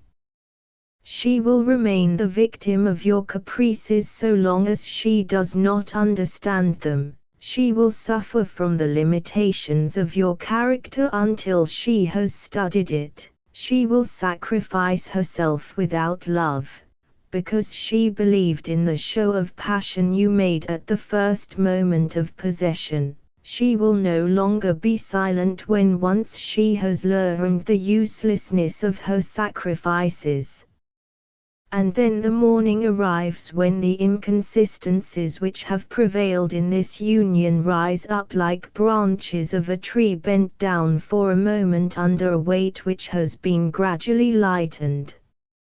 You have mistaken for love the negative attitude of a young girl who was waiting for happiness, who flew in advance of your desires, in the hope that you would go forward in anticipation of hers, and who did not dare to complain of the secret unhappiness, for which she at first accused herself.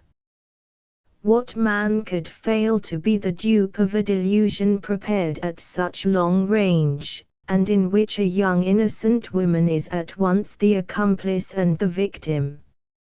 Unless you were a divine being, it would be impossible for you to escape the fascination with which nature and society have surrounded you. Is not a snare set in everything which surrounds you on the outside and influences you within? For in order to be happy, is it not necessary to control the impetuous desires of your senses? Where is the powerful barrier to restrain her, raised by the light hand of a woman whom you wish to please, because you do not possess? Moreover, you have caused your troops to parade and march by, when there was no one at the window. You have discharged your fireworks whose framework alone was left, when your guest arrived to see them. Your wife, before the pledges of marriage, was like a Mohican at the opera. The teacher becomes listless, when the savage begins to understand. LVI in married life, the moment when two hearts come to understand each other is sudden as a flash of lightning, and never returns, when once it is past. This first entrance into life of two persons, during which a woman is encouraged by the hope of happiness, by the still fresh sentiment of her married duty, by the wish to please, by the sense of virtue which begins to be so attractive as soon as it shows love to be in harmony with duty, is called the honeymoon. How can it last long between two beings who are united for their whole life, unless they know each other perfectly? If there is one thing which ought to cause astonishment, it is this, that the deplorable absurdities which our manners heap up around the nuptial couch give birth to so few hatreds. but that the life of the wise man is a calm current, and that of the prodigal a cataract, that the child, whose thoughtless hands have stripped the leaves from every rose upon his pathway, finds nothing but thorns on his return, that the man who in his wild youth has squandered $1,000,000, will never enjoy, during his life, the income of 40,000 francs, which this million would have provided, are trite commonplaces, if one thinks of the moral theory of life, but new discoveries, if we consider the conduct of most men.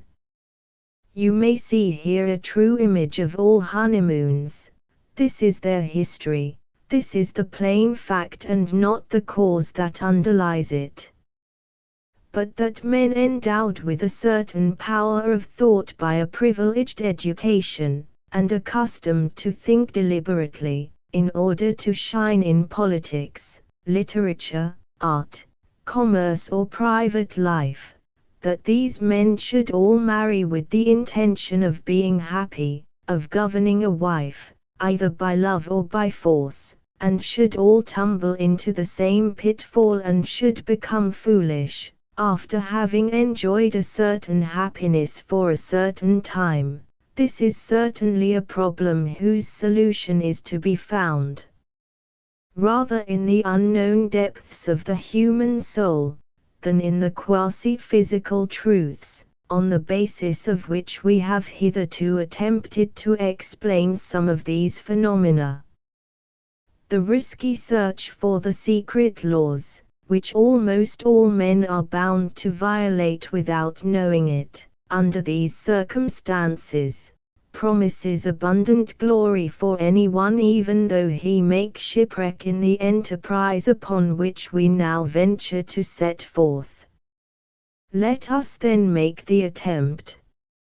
In spite of all that fools have to say about the difficulty they have had in explaining love, there are certain principles relating to it as infallible as those of geometry, but in each character these are modified according to its tendency, hence the caprices of love, which are due to the infinite number of varying temperaments. If we were permitted never to see the various effects of light without also perceiving on what they were based, many minds would refuse to believe in the movement of the sun and in its oneness. Let the blind men cry out as they like. I boast with Socrates, although I am not as wise as he was, that I know of naught save love, and I intend to attempt the formulation of some of its precepts, in order to spare married people the trouble of cudgelling their brains. They would soon reach the limit of their wit. Now all the preceding observations may be resolved into a single proposition, which may be considered either the first or last term in this secret theory of love, whose statement would end by wearying us, if we did not bring it to a prompt conclusion. This principle is contained in the following formula, LVII. Between two beings susceptible of love, the duration of passion is in proportion to the original resistance of the woman, or to the obstacles which the accidents of social life put in the way of your happiness. If you have desired your object only for one day, your love perhaps will not last more than 3 nights. Where must we seek for the causes of this law? I do not know. If you cast your eyes around you, you will find abundant proof of this rule. In the vegetable world, the plants which take the longest time to grow are those which promise to have the longest life. In the moral order of things, the works produced yesterday die tomorrow. In the physical world, the womb which infringes the laws of gestation bears dead fruit. In everything, a work which is permanent has been brooded over by time for a long period. a long future requires a long past. If love is a child, passion is a man. This general law, which all men obey, to which all beings and all sentiments must submit, is precisely that which every marriage infringes, as we have plainly shown.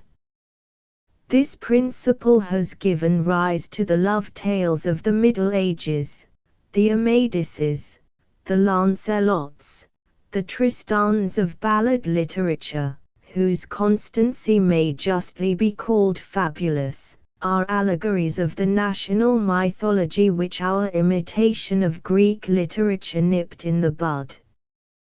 These fascinating characters, outlined by the imagination of the troubadours, set their seal and sanction upon this truth.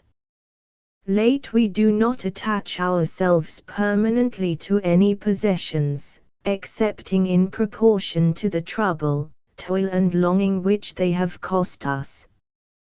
All our meditations have revealed to us about the basis of the primordial law of love is comprised in the following axiom, which is at the same time the principle and the result of the law. Lix in every case we receive only in proportion to what we give. This last principle is so self-evident that we will not attempt to demonstrate it. We merely add a single observation which appears to us of some importance. The writer who said, "Everything is true, and everything is false," announced a fact which the human intellect, naturally prone to sophism, interprets as it chooses, but it really seems as though human affairs have as many facets as there are minds that contemplate them. This fact may be detailed as follows: there cannot be found, in all creation, a single law which is not counterbalanced by a law exactly contrary to it. Life in everything is maintained by the equilibrium of two opposing forces. So in the present subject, as regards love, if you give too much, you will not receive enough. The mother who shows her children her whole tenderness calls forth their ingratitude, and ingratitude is occasioned, perhaps, by the impossibility of reciprocation. The wife who loves more than she is loved must necessarily be the object of tyranny. Durable love is that which always keeps the forces of two human beings in equilibrium. Now this equilibrium may be maintained permanently. The one who loves the more ought to stop at the point of the one who loves the less. And is it not, after all, the sweetest sacrifice that a loving heart can make, that love should so accommodate itself as to adjust the inequality? What sentiment of admiration must rise in the soul of a philosopher on discovering that there is, perhaps, but one single principle in the world, as there is but one God, and that our ideas and our affections are subject to the same laws which cause the sun to rise, the flowers to bloom, the universe to teem with life. Perhaps, we ought to seek in the metaphysics of love the reasons for the following proposition, which throws the most vivid light on the question of honeymoons and of red moons. Theorem: man goes from aversion to love, but if he has begun by loving, and afterwards comes to feel aversion, he never returns to love. In certain human organisms the feelings are dwarfed, as the thought may be in certain sterile imaginations. Thus, just as some minds have the faculty of comprehending the connections existing between different things without formal deduction, and as they have the faculty of seizing upon each formula separately, without combining them, or without the power of insight, comparison and expression, so in the same way, different souls may have more or less imperfect ideas of the various sentiments. Talent in love, as in every other art, consists in the power of forming a conception combined with the power of carrying it out. The world is full of people who sing airs, but who omit the right ornello, who have quarters of an idea, as they have quarters of sentiment, but who can no more coordinate the movements of their affections than of their thoughts. In a word, they are incomplete. Unite a fine intelligence with a dwarfed intelligence and you precipitate a disaster, for it is necessary that equilibrium be preserved in everything. We leave to the philosophers of the boudoir or to the sages of the back parlor to investigate the thousand ways in which men of different temperaments, intellects, social positions and fortunes disturb this equilibrium. Meanwhile we will proceed to examine the last cause for the setting of the honeymoon and the rising of the red moon. There is in life one principle more potent than life itself. It is a movement whose celerity springs from an unknown motive power. Man is no more acquainted with the secret of this revolution than the earth is aware of that which causes her rotation. A certain something, which I gladly call the current of life, bears along our choicest thoughts, makes use of most people's will and carries us on in spite of ourselves. Thus, a man of common sense, who never fails to pay his bills, if he is a merchant, a man who has been able to escape death, or what perhaps is more trying, sickness, by the observation of a certain easy but daily regimen, is completely and duly nailed up between the four planks of his coffin, after having said every evening, "Dear me, tomorrow I will not forget my pills." How are we to explain this magic spell which rules all the affairs of life? Do men submit to it from a want of energy? Men who have the strongest wills are subject to it. Is it default of memory? People who possess this faculty in the highest degree yield to its fascination. Every one can recognize the operation of this influence in the case of his neighbor, and it is one of the things which exclude the majority of husbands from the honeymoon. It is thus that the wise man, survivor of all reefs and shoals, such as we have pointed out, sometimes falls into the snares which he himself has set. I have myself noticed that man deals with marriage and its dangers in very much the same way that he deals with wigs, and perhaps the following phases of thought concerning wigs may furnish a formula for human life in general. First epoch. Is it possible that I shall ever have white hair? Second epoch. In any case, if I have white hair, I shall never wear a wig. Good Lord! What is more ugly than a wig? One morning you hear a young voice, which love much oftener makes to vibrate than lulls to silence, exclaiming, "Well, I declare! You have a white hair." Third epoch. Why not wear a well-made wig which people would not notice? There is a certain merit in deceiving everybody. Besides, a wig keeps you warm, prevents taking cold, etc. Fourth epoch. The wig is so skillfully put on that you deceive everyone who does not know you.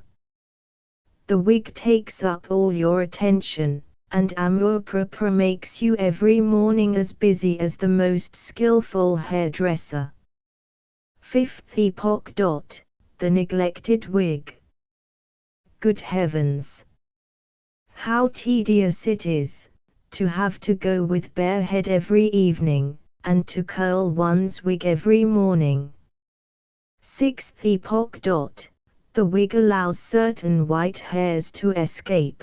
It is put on awry and the observer perceives on the back of your neck a white line, which contrasts with the deep tints pushed back by the collar of your coat.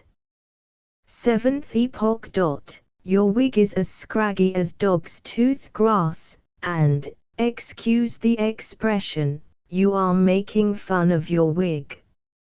Sir, said one of the most powerful feminine intelligences which have condescended to enlighten me on some of the most obscure passages in my book, what do you mean by this wig? Madam, I answered, when a man falls into a mood of indifference with regard to his wig, he is, what your husband probably is not. But my husband is not. She paused and thought for a moment. He is not amiable, he is not, well, he is not, of an even temper, he is not, then, madam, he would doubtless be indifferent to his wig. We looked at each other, she with a well-assumed air of dignity, I with a suppressed smile. I see, said I, that we must pay special respect to the ears of the little sex, for they are the only chaste things about them. I assumed the attitude of a man who has something of importance to disclose, and the fair dame lowered her eyes, as if she had some reason to blush. Madam, in these days a minister is not hanged, as once upon a time, for saying yes or no. A Chateaubriand would scarcely torture Françoise de Foix, and we wear no longer at our side a long sword ready to avenge an insult. Now in a century when civilization has made such rapid progress, when we can learn a science in 24 lessons, everything must follow this race after perfection. We can no longer speak the manly, rude, coarse language of our ancestors. The age in which are fabricated such fine, such brilliant stuffs, such elegant furniture, and when are made such rich porcelains, must needs be the age of periphrase and circumlocution. We must try, therefore, to coin a new word in place of the comic expression which Molière used, since the language of this great man, as a contemporary author has said, is too free for ladies who find gauze too thick for their garments. But people of the world know, as well as the learned, how the Greeks had an innate taste for mysteries. That poetic nation knew well how to invest with the tints of fable the antique traditions of their history. At the voice of their rhapsodists together with their poets and romancers, kings became gods and their adventures of gallantry were transformed into immortal allegories. According to M. Chomper, licentiate in law, the classic author of the Dictionary of Mythology, the labyrinth was an enclosure planted with trees and adorned with buildings arranged in such a way that when a young man once entered, he could no more find his way out. Here and there flowery thickets were presented to his view, but in the midst of a multitude of alleys, which crossed and recrossed his path and bore the appearance of a uniform passage, among the briars, rocks and thorns, the patient found himself in combat with an animal called the Minotaur. Now, madam, if you will allow me the honor of calling to your mind the fact that the Minotaur was of all known beasts that which mythology distinguishes as the most dangerous, that in order to save themselves from his ravages, the Athenians were bound to deliver to him, Every single year, 50 virgins. You will perhaps escape the error of good M. Chomper, who saw in the labyrinth nothing but an English garden, and you will recognize in this ingenious fable a refined allegory, or we may better say a faithful and fearful image of the dangers of marriage. The paintings recently discovered at Herculaneum have served to confirm this opinion. And, as a matter of fact, learned men have for a long time believed, in accordance with the writings of certain authors, that the Minotaur was an animal half man, half bull. But the fifth panel of ancient paintings at Herculaneum represents to us this allegorical monster with a body entirely human, and, to take away all vestige of doubt, he lies crushed at the feet of Theseus. Now, my dear madam, why should we not ask mythology to come and rescue us from that hypocrisy which is gaining ground with us and hinders us from laughing as our fathers laughed? And thus, since in the world a young lady does not very well know how to spread the veil under which an honest woman hides her behavior, in a contingency which our grandfathers would have roughly explained by a single word, you, like a crowd of beautiful but prevaricating ladies, you content yourselves with saying, "Ah, yes, she is very amiable, but what? But she is often very inconsistent." I have for a long time tried to find out the meaning of this last word, and, above all, the figure of rhetoric by which you make it express the opposite of that which it signifies, but all my researches have been in vain. Vert used the word last, and was unfortunately addressed to the innocent nuns whose infidelities did not in any way infringe the honor of the men. When a woman is inconsistent, the husband must be, according to me, minotaurized. If the minotaurized man is a fine fellow, if he enjoys a certain esteem, and many husbands really deserve to be pitied, then in speaking of him, you say in a pathetic voice, is a very estimable man, his wife is exceedingly pretty, but they say he is not happy in his domestic relations. Thus, madam, the estimable man who is unhappy in his domestic relations, the man who has an inconsistent wife, or the husband who is minotaurized are simply husbands as they appear in Molière.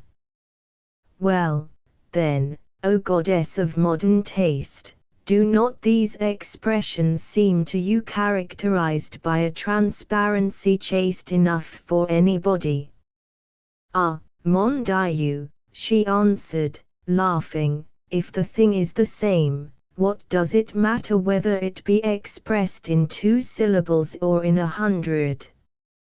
She bade me goodbye, with an ironical nod and disappeared, doubtless to join the countesses of my preface and all the metaphorical creatures, so often employed by romance writers as agents for the recovery or composition of ancient manuscripts. As for you, the more numerous and the more real creatures who read my book, if there are any among you who make common cause with my conjugal champion, I give you notice that you will not at once become unhappy in your domestic relations. A man arrives at this conjugal condition not suddenly, but insensibly and by degrees. Many husbands have even remained unfortunate in their domestic relations during their whole life and have never known it. This domestic revolution develops itself in accordance with fixed rules, for the revolutions of the honeymoon are as regular as the phases of the moon in heaven, and are the same in every married house. Have we not proved that moral nature, like physical nature, has its laws? Your young wife will never take a lover, as we have elsewhere said, without making serious reflections. As soon as the honeymoon wanes, you will find that you have aroused in her a sentiment of pleasure which you have not satisfied. You have opened to her the book of life, and she has derived an excellent idea from the prosaic dullness which distinguishes your complacent love, of the poetry which is the natural result when souls and pleasures are in accord. Like a timid bird, just startled by the report of a gun which has ceased, she puts her head out of her nest, looks round her, and sees the world, and knowing the word of a charade which you have played, she feels instinctively the void which exists in your languishing passion. She divines that it is only with a lover that she can regain the delightful exercise of her free will in love. You have dried the green wood in preparation for a fire.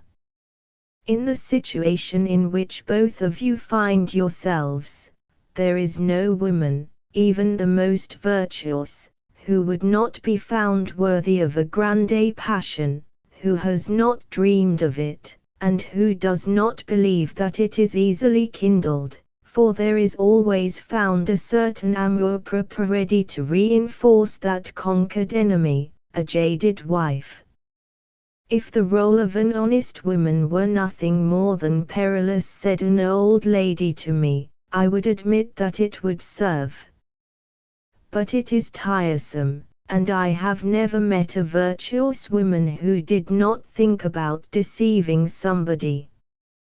And then, before any lover presents himself, a wife discusses with herself the legality of the act. She enters into a conflict with her duties, with the law, with religion, and with the secret desires of a nature which knows no check rein excepting that which she places upon herself. And then commences for you a condition of affairs total in you. Then you receive the first intimation which nature, that good and indulgent mother, always gives to the creatures who are exposed to any danger. Nature has put a bell on the neck of the Minotaur, as on the tail of that frightful snake which is the terror of travelers. And then appear in your wife what we will call the first symptoms, and woe to him who does not know how to contend with them. Those who in reading our book will remember that they saw those symptoms in their own domestic life can pass to the conclusion of this work, where they will find how they may gain consolation. The situation referred to, in which a married couple bind themselves for a longer or a shorter time, is the point from which our work starts, as it is the end at which our observations stop. A man of intelligence should know how to recognize the mysterious indications, the obscure signs and the involuntary revelation which a wife unwittingly exhibits, for the next meditation will doubtless indicate the more evident of the manifestations to neophytes in the sublime science of marriage. Meditation 8. Of the first symptoms. When your wife reaches that crisis in which we have left her, you yourself are wrapped in a pleasant and unsuspicious security.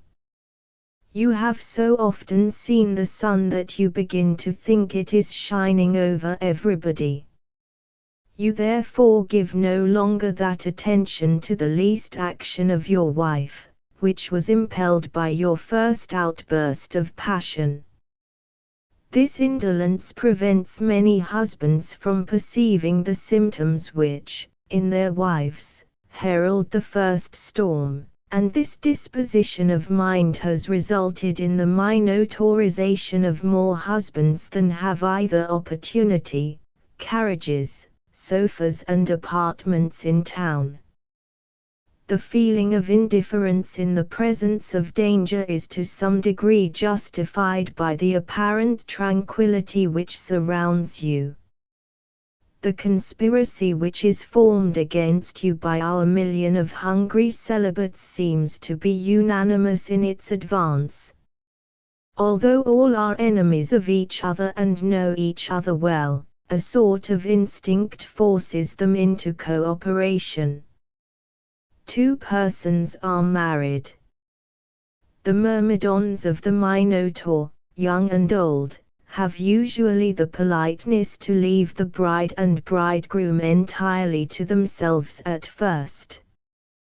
They look upon the husband as an artisan, whose business it is to trim, polish, cut into facets and mount the diamond, which is to pass from hand to hand in order to be admired all around. Moreover, the aspect of a young married couple much taken with each other always rejoices the heart of those among the celibates who are known as roues. They take good care not to disturb the excitement by which society is to be profited.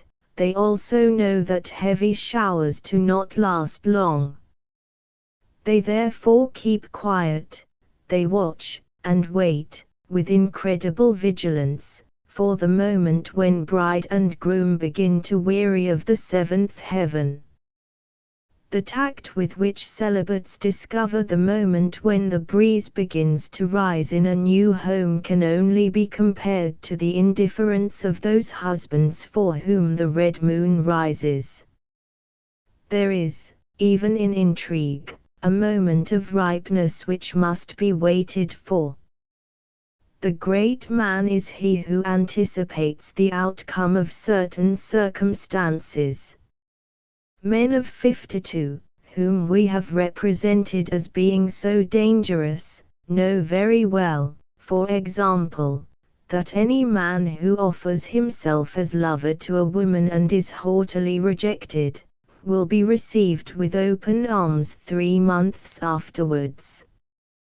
But it may be truly said that in general married people in betraying their indifference towards each other show the same knife with which they first betrayed their love.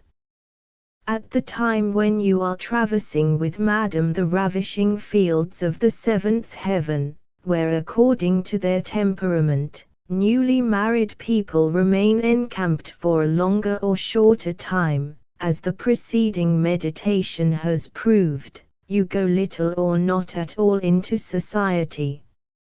Happy as you are in your home, if you do go abroad, it will be for the purpose of making up a choice party and visiting the theatre, the country, etc. From the moment you the newly wedded make your appearance in the world again, you and your bride together, or separately, and are seen to be attentive to each other at balls, at parties, at all the empty amusements created to escape the void of an unsatisfied heart, the celibates discern that your wife comes there in search of distraction. Her home, her husband are therefore wearisome to her. At this point the celibate knows that half of the journey is accomplished.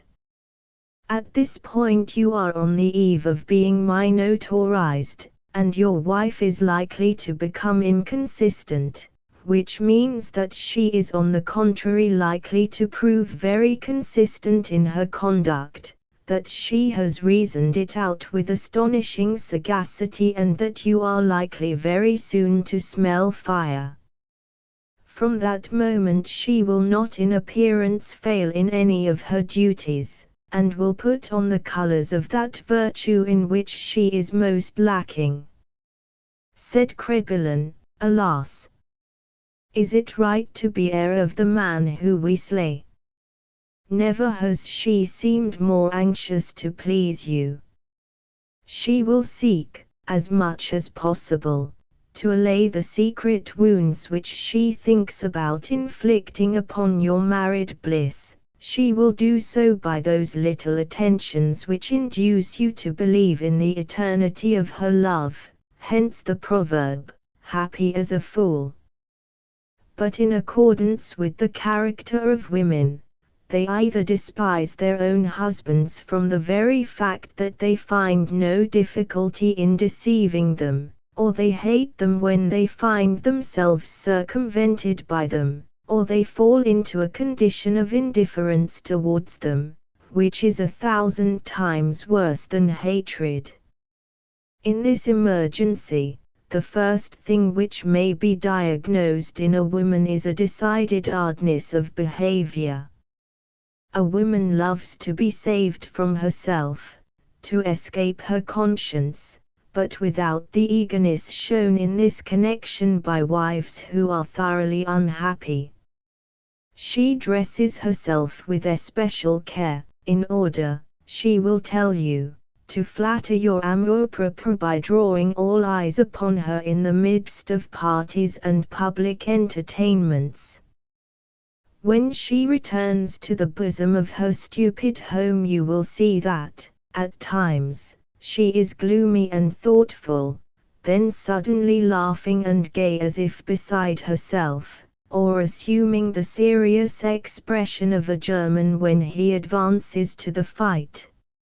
Such varying moods always indicate the terrible doubt and hesitation to which we have already referred. There are women who read romances in order to feast upon the images of love cleverly depicted and always varied, of love crowned yet triumphant, or in order to familiarize themselves in thought with the perils of an intrigue. She will profess the highest esteem for you, she will tell you that she loves you as a sister, and that such reasonable friendship is the only true, the only durable friendship, the only tie which it is the aim of marriage to establish between man and wife.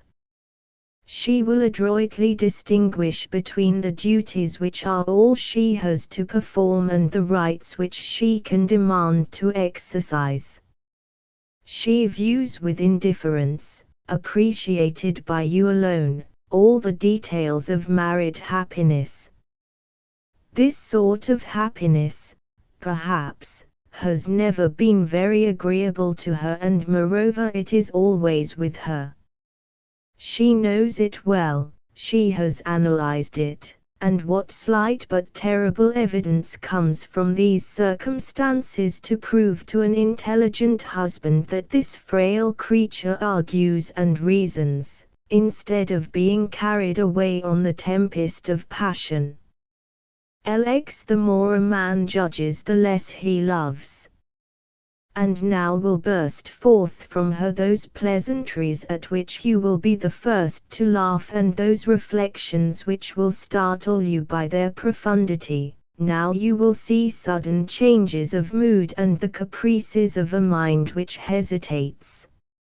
At times she will exhibit extreme tenderness, as if she repented of her thoughts and her projects. Sometimes she will be sullen and at cross purposes with you. In a word, she will fulfill the varium et mutabile femina which we hitherto have had the folly to attribute to the feminine temperament. Diderot, in his desire to explain the mutations almost atmospheric in the behavior of women, has even gone so far as to make them the offspring of what he calls la bête féroce, but we never see these whims in a woman who is happy. These symptoms, light as gossamer, resemble the clouds which scarcely break the azure surface of the sky and which they call flowers of the storm. But soon their colors take a deeper intensity. In the midst of this solemn premeditation, which tends, as Madame de Staël says, to bring more poetry into life, some women, in whom virtuous mothers either from considerations of worldly advantage of duty or sentiment, or through sheer hypocrisy, have inculcated steadfast principles, take the overwhelming fancies by which they are assailed for suggestions of the devil, and you will see them therefore trotting regularly to Mass, to midday offices, even to Vespers. This false devotion exhibits itself, first of all in the shape of pretty books of devotion in a costly binding, by the aid of which these dear sinners attempt in vain to fulfill the duties imposed by religion, and long neglected for the pleasures of marriage. Now here we will lay down a principle, and you must engrave it on your memory in letters of fire. When a young woman suddenly takes up religious practices which she has before abandoned, this new order of life always conceals a motive highly significant, in view of her husband's happiness. In the case of at least 79 women out of 100, this return to God proves that they have been inconsistent, or that they intend to become so. But a symptom more significant still and more decisive, and one that every husband should recognize under pain of being considered a fool, is this: at the time when both of you are immersed in the elusive delights of the honeymoon, your wife, as one devoted to you, would constantly carry out your will. She was happy in the power of showing the ready will, which both of you mistook for love, and she would have liked for you to have asked her to walk on the edge of the roof, and immediately, nimble as a squirrel, she would have run over the tiles. In a word, she found an ineffable delight in sacrificing to you that ego which made her a being distinct from yours. She had identified herself with your nature and was obedient to that vow of the heart, una caro. All this delightful promptness of an earlier day gradually faded away. Wounded to find her will counted as nothing, your wife will attempt, nevertheless, to reassert it by means of a system developed gradually, and from day to day, with increased energy. This system is founded upon what we may call the dignity of the married woman. The first effect of this system is to mingle with your pleasures a certain reserve and a certain lukewarmness, of which you are the sole judge. According to the greater or lesser violence of your sensual passion, you have perhaps discerned some of those 22 pleasures which in other times created in Greece 22 kinds of courtesans, devoted especially to these delicate branches of the same art. Ignorant and simple, curious and full of hope, your young wife may have taken some degrees in this science as rare as it is unknown, and which we especially commend to the attention of the future author of Physiology of Pleasure. Lacking all these different kinds of pleasure, all these caprices of soul, all these arrows of love, you are reduced to the most common of love fashions, of that primitive and innocent wedding gait, the calm homage which the innocent Adam rendered to our common mother and which doubtless suggested to the serpent the idea of taking them in. But a symptom so complete is not frequent. Most married couples are too good Christians to follow the usages of pagan Greece, so we have ranged, among the last symptoms, the appearance in the calm nuptial couch of those shameless pleasures which spring generally from lawless passion. In their proper time and place we will treat more fully of this fascinating diagnostic. At this point, things are reduced to a listlessness and conjugal repugnance which you alone are in a condition to appreciate. At the same time that she is ennobling by her dignity the objects of marriage, your wife will pretend that she ought to have her opinion and you yours. In marrying she will say, a woman does not vow that she will abdicate the throne of reason. Are women then really slaves?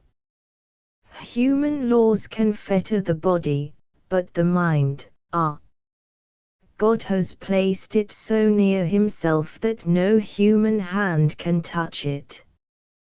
These ideas necessarily proceed either from the two liberal teachings which you have allowed her to receive, or from some reflections which you have permitted her to make.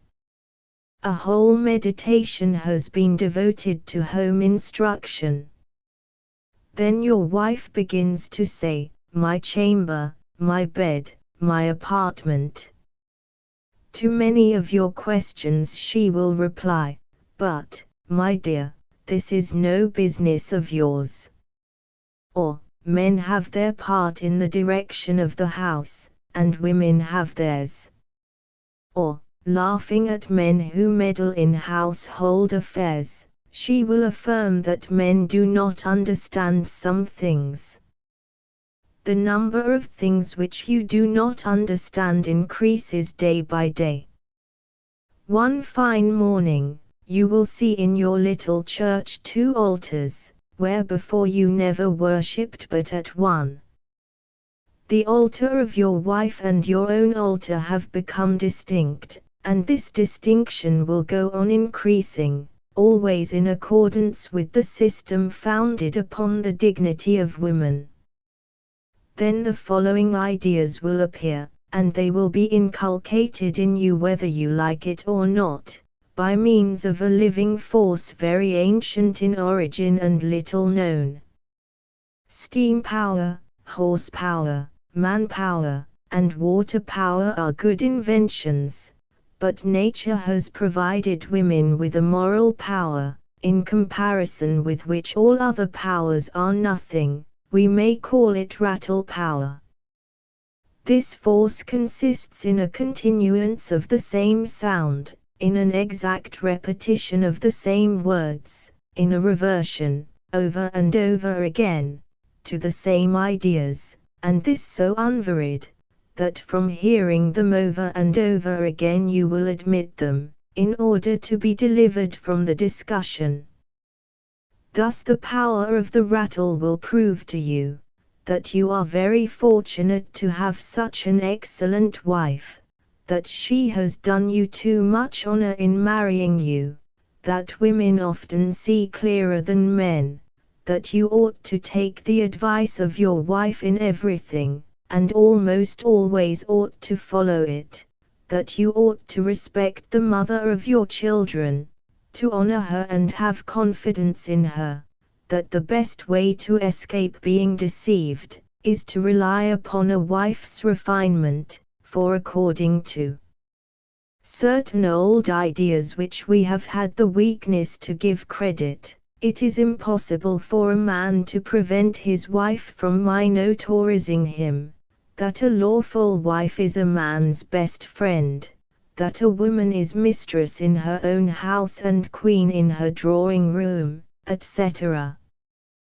Those who wish to oppose a firm resistance to a woman's conquest, effected by means of her dignity over man's power, fall into the category of the predestined. At first, quarrels arise which in the eye of wives give an air of tyranny to husbands. The tyranny of a husband is always a terrible excuse for inconsistency in a wife. Then, in their frivolous discussions they are enabled to prove to their families and to ours, to everybody and to ourselves, that we are in the wrong. If, for the sake of peace, or from love, you acknowledge the pretended rights of women, you yield an advantage to your wife by which she will profit eternally. A husband, like a government, ought never to acknowledge a mistake. In case you do so, your power will be outflanked by the subtle artifices of feminine dignity, then all will be lost. From that moment she will advance from concession to concession until she has driven you from her bed. The woman being shrewd, intelligent, sarcastic and having leisure to meditate over an ironical phrase, can easily turn you into ridicule during a momentary clash of opinions.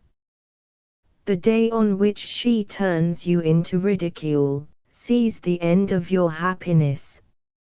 Your power has expired. A woman who has laughed at her husband cannot henceforth love him.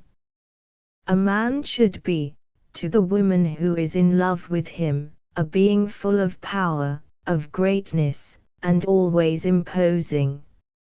A family cannot exist without despotism. Think of that, ye nations. Now the difficult course which a man has to steer in presence of such serious incidents as these, is what we may call the haute politique of marriage, and is the subject of the second and third parts of our book. That breviary of marital Machiavellism will teach you the manner in which you may grow to greatness within that frivolous mind, within that soul of lasswork, to use Napoleon's phrase. You may learn how a man may exhibit a soul of steel, may enter upon this little domestic war without ever yielding the empire of his will, and may do so without compromising his happiness. For if you exhibit any tendency to abdication, your wife will despise you, for the sole reason that she has discovered you to be destitute of mental vigor. You are no longer a man to her. But we have not yet reached the point at which are to be developed those theories and principles, by means of which a man may unite elegance of manners with severity of measures. Let it suffice us, for the moment, to point out the importance of impending events and let us pursue our theme. At this fatal epoch, you will see that she is adroitly setting up a right to go out alone. You were at one time her god, her idol. She has now reached that height of devotion at which it is permitted to see holes in the garments of the saints. Oh, mon Dieu! My dear, said Madame de la Vallière to her husband, how badly you wear your sword. M. de Richelieu has a way of making it hang straight at his side, which you ought to try to imitate. It is in much better taste. My dear, you could not tell me in a more tactful manner that we have been married 5 months, replied the Duke, whose repartee made his fortune in the reign of Louis XV. She will study your character in order to find weapons against you. Such a study, which love would hold in horror, reveals itself in the 1,000 little traps which she lays purposely to make you scold her. When a woman has no excuse for minotaurizing her husband, she sets to work to make one. She will perhaps begin dinner without waiting for you. If you drive through the middle of the town, she will point out certain objects which escaped your notice. She will sing before you without feeling afraid. She will interrupt you, sometimes vouchsafe no reply to you, and will prove to you, in 1,000 different ways, that she is enjoying at your side the use of all her faculties and exercising her private judgment. She will try to abolish entirely your influence in the management of the house and to become sole mistress of your fortune. At first this struggle will serve as a distraction for her soul, whether it be empty or in too violent commotion. Next, she will find in your opposition a new motive for ridicule. Slang expressions will not fail her, and in France we are so quickly vanquished by the ironical smile of another. At other times headaches and nervous attacks make their appearance, but these symptoms furnish matter for a whole future meditation. In the world she will speak of you without blushing, and will gaze at you with assurance. She will begin to blame your least actions because they are at variance with her ideas, or her secret intentions. She will take no care of what pertains to you, she will not even know whether you have all you need. You are no longer her paragon.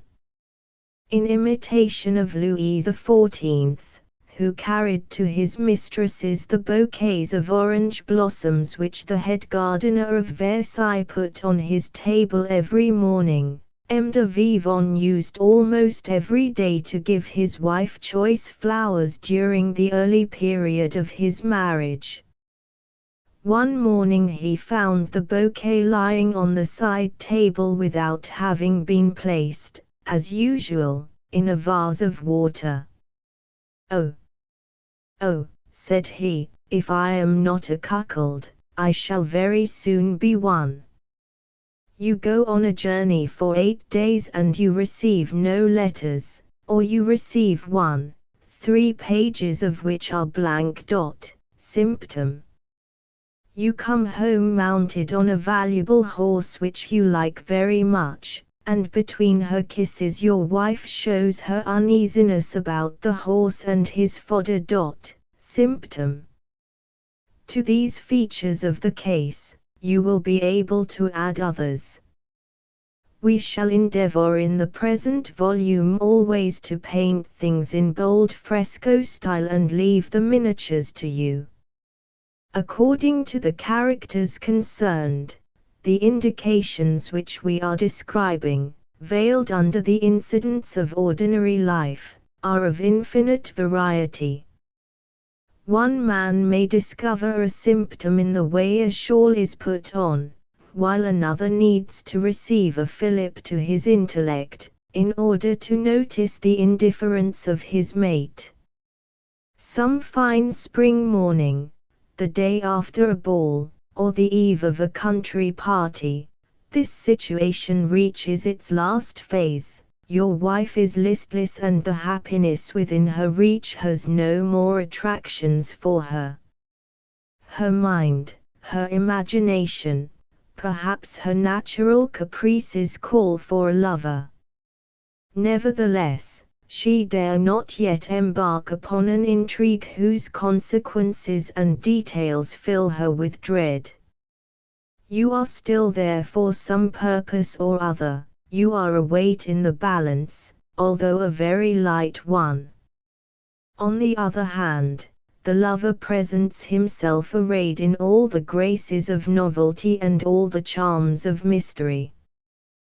The conflict which has arisen in the heart of your wife becomes, in presence of the enemy, more real and more full of peril than before.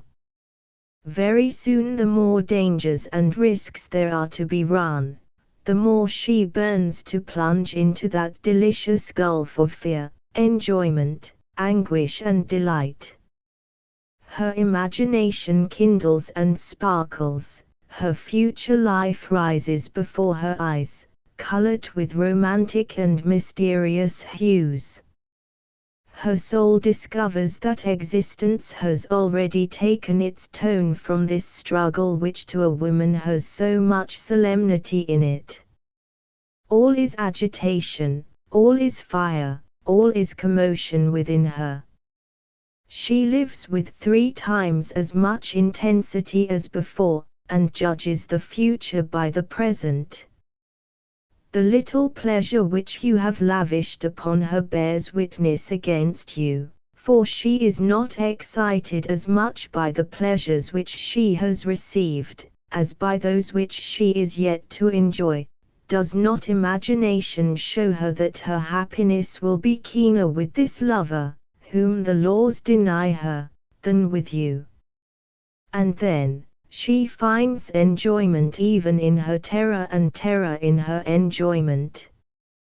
Then she falls in love with this imminent danger, this sword of Damocles hung over her head by you yourself, thus preferring the delirious agonies of such a passion, to that conjugal inanity which is worse to her than death, to that indifference which is less a sentiment than the absence of all sentiment.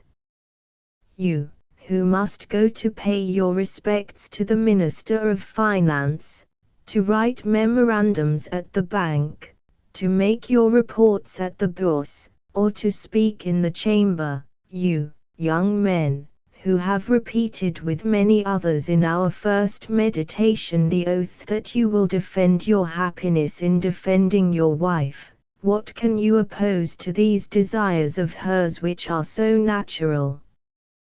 For, with these creatures of fire, to live is to feel. The moment they cease to experience emotion they are dead. The law in virtue of which you take your position produces in her this involuntary act of minotaurism. There is one sequel, said D'Alembert, to the laws of movement. Well, then, where are your means of defense? Where, indeed? Alas! If your wife has not yet kissed the apple of the serpent stands before her. You sleep, we are awake, and our book begins. Without inquiring how many husbands, among the 500,000 which this book concerns, will be left with the predestined, how many have contracted unfortunate marriages, how many have made a bad beginning with their wives, and without wishing to ask if there be many or few of this numerous band who can satisfy the conditions required for struggling against the danger which is impending, we intend to expound in the second and third part of this work the methods of fighting the Minotaur and keeping intact the virtue of wives.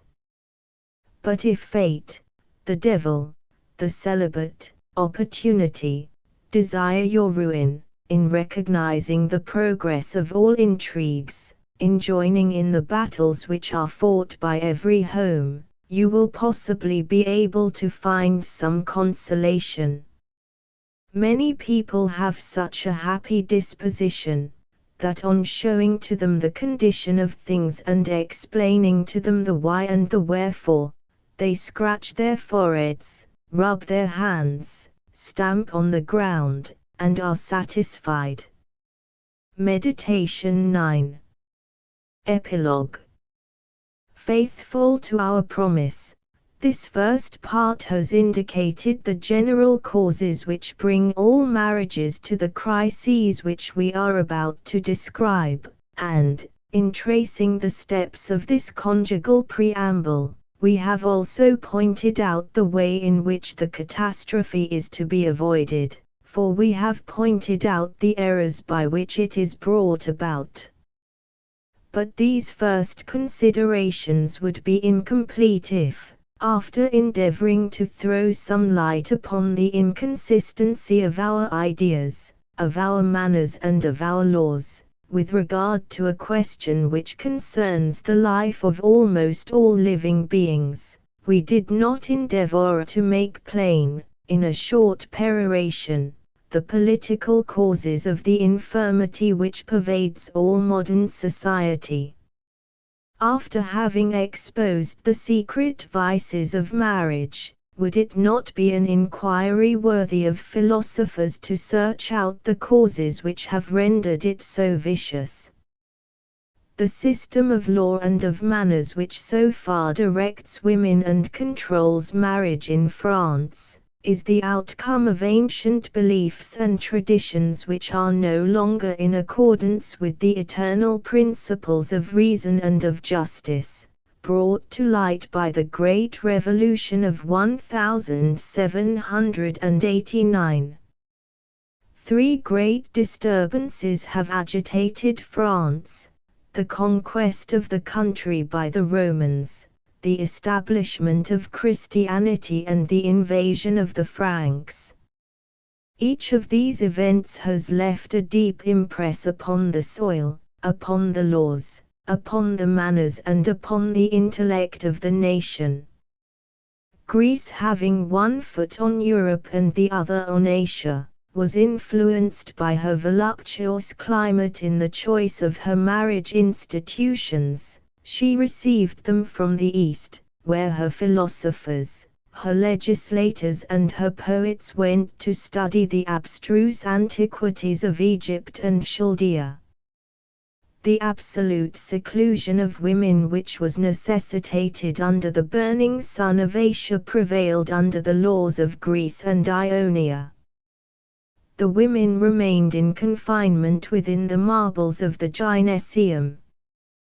The country was reduced to the condition of a city, to a narrow territory, and the courtesans who were connected with art and religion by so many ties, were sufficient to satisfy the first passions of the young men, who were few in number, since their strength was elsewhere taken up in the violent exercises of that training which was demanded of them by the military system of those heroic times. At the beginning of her royal career Rome, having sent to Greece to seek such principles of legislation as might suit the sky of Italy, stamped upon the forehead of the married woman the brand of complete servitude. The Senate understood the importance of virtue in a republic, hence the severity of manners in the excessive development of the marital and paternal power. The dependence of the woman on her husband is found inscribed on every code. The seclusion prescribed by the East becomes a duty, a moral obligation, a virtue. On these principles were raised temples to modesty and temples consecrated to the sanctity of marriage, hence sprang the institution of censors, the law of dowries, the sumptuary laws, the respect for matrons and all the characteristics of the Roman law. Moreover, 3 acts of feminine violation either accomplished or attempted, produced 3 revolutions. And was it not a grand event, sanctioned by the decrees of the country, that these illustrious women should make their appearances on the political arena? Those noble Roman women, who were obliged to be either brides or mothers, passed their life in retirement engaged in educating the masters of the world. Rome had no courtesans because the youth of the city were engaged in eternal war. If, later on, dissoluteness appeared, it merely resulted from the despotism of emperors, and still the prejudices founded upon ancient manners were so influential that Rome never saw a woman on a stage. These facts are not put forth idly in scanning the history of marriage in France. After the conquest of Gaul, the Romans imposed their laws upon the conquered, but they were incapable of destroying both the profound respect which our ancestors entertained for women and the ancient superstitions which made women the immediate oracles of God. The Roman laws ended by prevailing, to the exclusion of all others, in this country once known as the land of written law or Gallia Togate, and their ideas of marriage penetrated more or less into the land of customs. But, during the conflict of laws with manners, the Franks invaded the Gauls and gave to the country the dear name of France. These warriors came from the north and brought the system of gallantry which had originated in their western regions, where the mingling of the sexes did not require in those icy climates the jealous precautions of the East. The women of that time elevated the privations of that kind of life by the exaltation of their sentiments. The drowsy minds of the day made necessary those varied forms of delicate solicitation, that versatility of address, the fancied repulse of coquetry, which belong to the system whose principles have been unfolded in our first part, as admirably suited to the temperate clime of France. To the east, then, belong the passion and the delirium of passion, the long brown hair, the harem, the amorous divinities, the splendor, the poetry of love and the monuments of love. To the west, the liberty of wives, the sovereignty of their blonde locks, gallantry, the fairy life of love, the secrecy of passion, the profound ecstasy of the soul, the sweet feelings of melancholy and the constancy of love. These two systems, starting from opposite points of the globe, have come into collision in France, where one part of the country, Languedoc, was attracted by Oriental traditions, while the other, Languedoc, was the native land of a creed which attributes to women a magical power. In the Languedoc, love necessitates mystery; in the Languedoc, to see is to love. At the height of this struggle came the triumphant entry of Christianity into France, and there it was preached by women, and there it consecrated the divinity of a woman who in the forests of Brittany, of Vendée and of Ardennes took, under the name of Notre Dame, the place of more than one idol in the hollow of old Druidic oaks.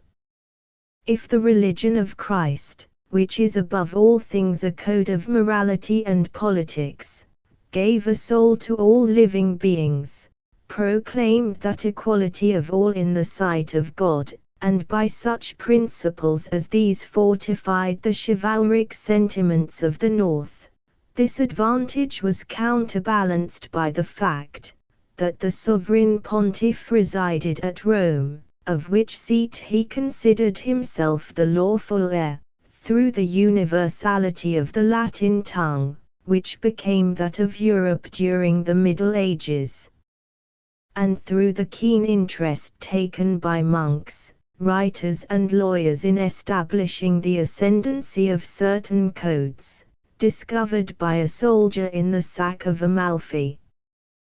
These two principles of the servitude and the sovereignty of women retain possession of the ground, each of them defended by fresh arguments.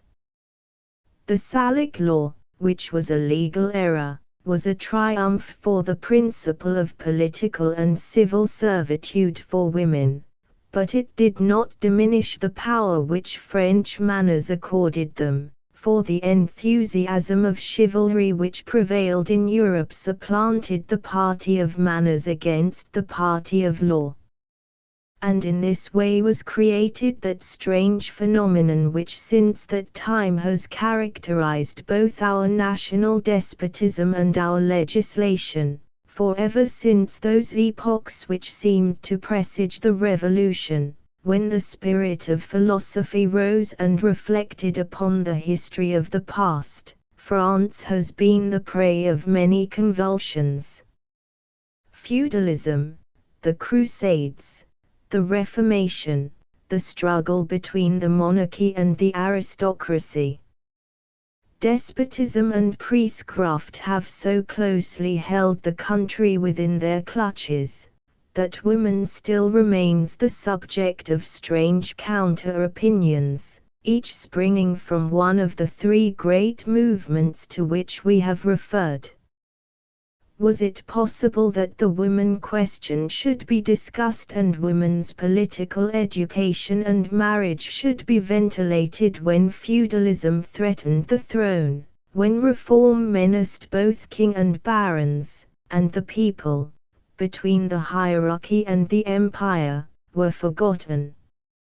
According to a saying of Madame Necker, women, amid these great movements, were like the cotton wool put into a case of porcelain. They were counted for nothing, but without them everything would have been broken. A married woman, then, in France presents the spectacle of a queen out at service, of a slave, at once free and a prisoner, A collision between these two principles, which frequently occurred, produced odd situations by the thousand.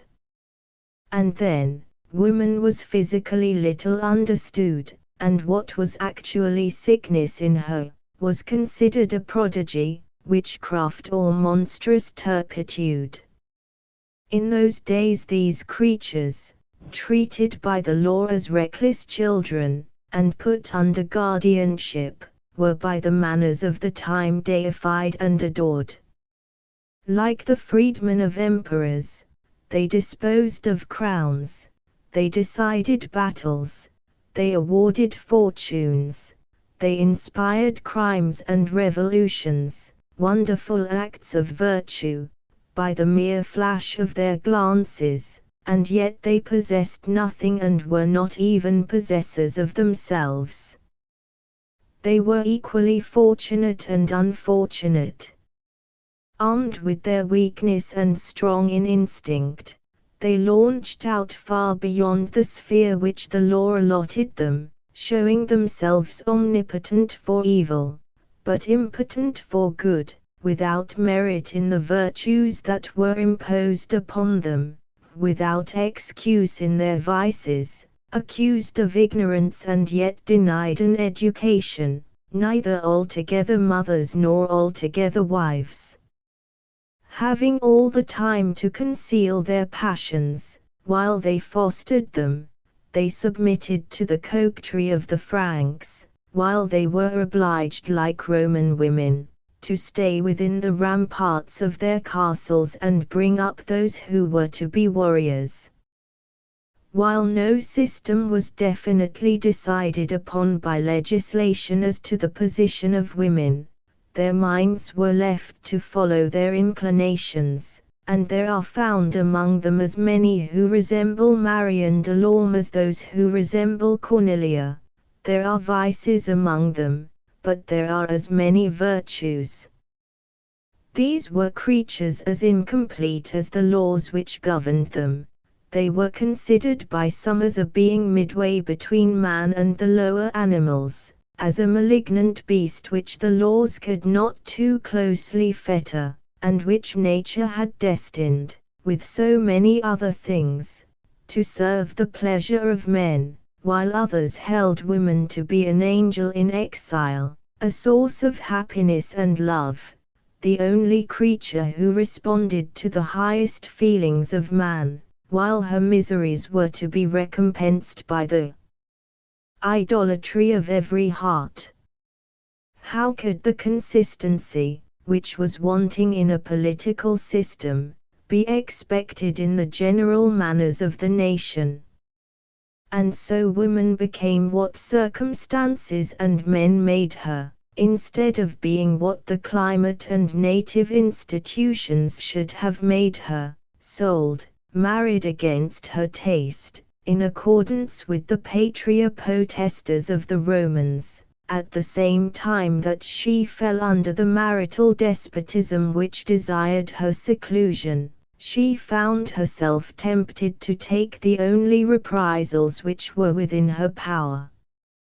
Then she became a dissolute creature, as soon as men ceased to be intently occupied in intestine war, for the same reason that she was a virtuous woman in the midst of civil disturbances. Every educated man can fill in this outline, for we seek from movements like these the lessons and not the poetic suggestion which they yield. The revolution was too entirely occupied in breaking down and building up, had too many enemies, or followed perhaps too closely on the deplorable times witnessed under the Regency and under Louis XV. To pay any attention to the position which women should occupy in the social order. The remarkable men who raised the immortal monument which our codes present were almost all old-fashioned students of law deeply imbued with a spirit of Roman jurisprudence, and moreover they were not the founders of any political institutions.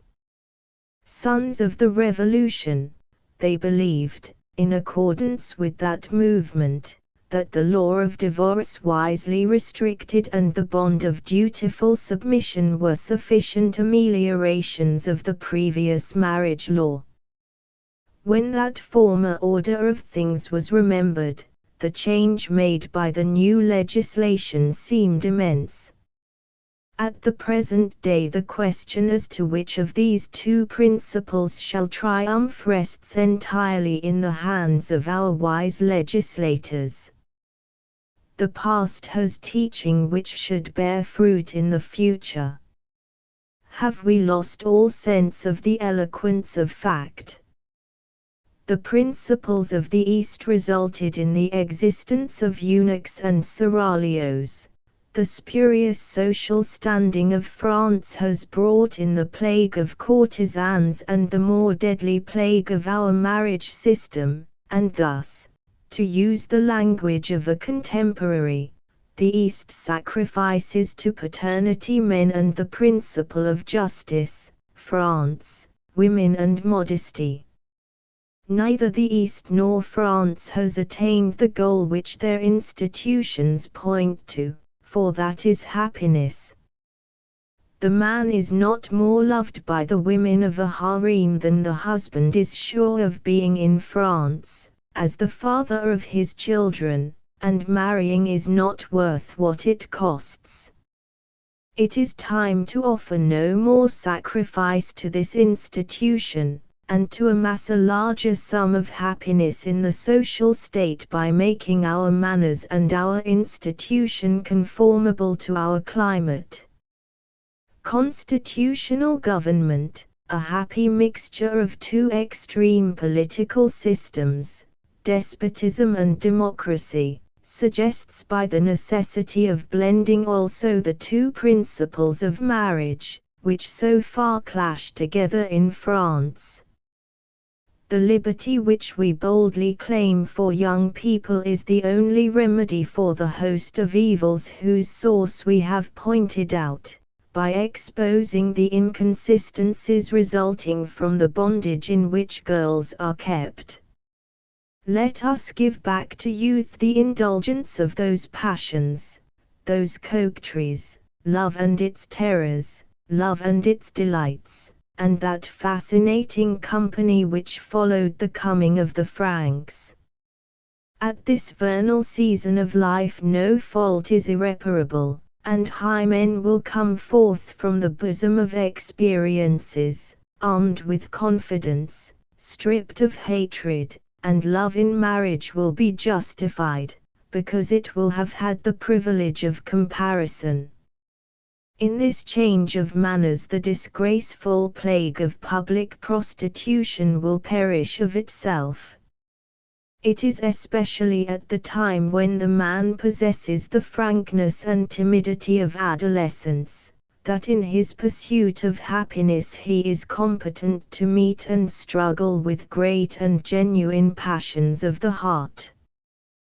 The soul is happy in making great efforts of whatever kind, provided that it can act, that it can stir and move. It makes little difference, even though it exercise its power against itself. In this observation, the truth of which everybody can see, there may be found one secret of successful legislation, of tranquility and happiness. And then, the pursuit of learning has now become so highly developed that the most tempestuous of our coming Mirabeaus can consume his energy either in the indulgence of a passion or the study of a science. How many young people have been saved from debauchery by self-chosen labors or the persistent obstacles put in the way of a first love, a love that was pure? And what young girl does not desire to prolong the delightful childhood of sentiment, is not proud to have her nature known, and has not felt the secret tremblings of timidity, the modesty of her secret communings with herself, and wished to oppose them to the young desires of a lover inexperienced as herself? The gallantry of the Franks and the pleasures which attend it should then be the portion of youth, and then would naturally result a union of soul, of mind, of character, of habits, of temperament and of fortune, such as would produce the happy equilibrium necessary for the felicity of the married couple. This system would rest upon foundations wider and freer, if girls were subjected to a carefully calculated system of disinheritance, or if, in order to force men to choose only those who promised happiness by their virtues, their character or their talents, they married as in the United States without dowry. In that case, the system adopted by the Romans could advantageously be applied to the married women who when they were girls used their liberty, being exclusively engaged in the early education of their children, which is the most important of all maternal obligations, occupied in creating and maintaining the happiness of the household, so admirably described in the 4th book of Julie. They would be in their houses like the women of ancient Rome, living images of Providence, which reigns over all, and yet is nowhere visible. In this case, the laws covering the infidelity of the wife should be extremely severe. They should make the penalty disgrace, rather than inflict painful or coercive sentences. France has witnessed the spectacle of women riding asses for the pretended crime of magic, and many an innocent woman has died of shame. In this may be found the secret of future marriage legislation. The young girls of Miletus delivered themselves from marriage by voluntary death. The Senate condemned the suicides to be dragged naked on a hurdle, and the other virgins condemned themselves for life. Women and marriage will never be respected until we have that radical change in manners which we are now begging for. This profound thought is the ruling principle in the 2 finest productions of an immortal genius. Émile and La Nouvelle Héloïse are nothing more than 2 eloquent pleas for the system. The voice there raised will resound through the ages, because it points to the real motives of true legislation, and the manners which will prevail in the future.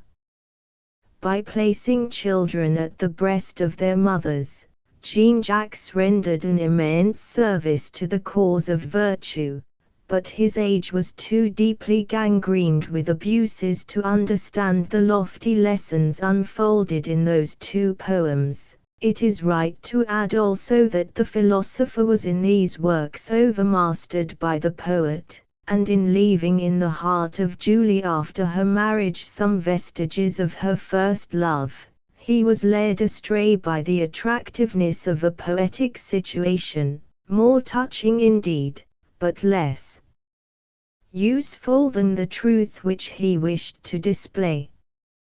Nevertheless, if marriage in France is an unlimited contract to which men agree with a silent understanding that they may thus give more relish to passion, more curiosity, more mystery to love, more fascination to women, if a woman is rather an ornament to the drawing room, a fashion plate, a portmanteau, than a being whose functions in the order politic are an essential part of the country's prosperity and the nation's glory, a creature whose endeavors in life vie in utility with those of men. I admit that all the above theory, all these long considerations sink into nothingness at the prospect of such an important destiny.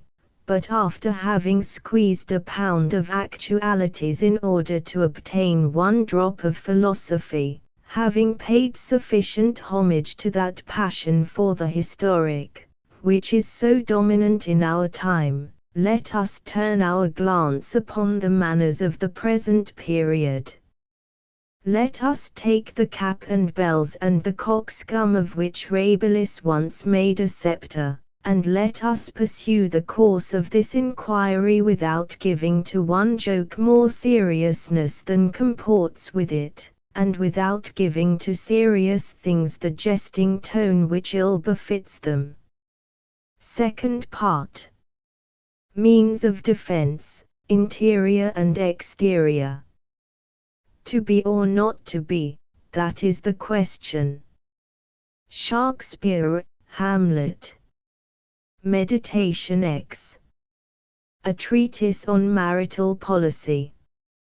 When a man reaches the position in which the first part of this book sets him, we suppose that the idea of his wife being possessed by another makes his heart beat, and rekindles his passion, either by an appeal to his amour-propre, his egotism, or his self-interest, for unless he is still on his wife's side, he must be one of the lowest of men and deserves his fate.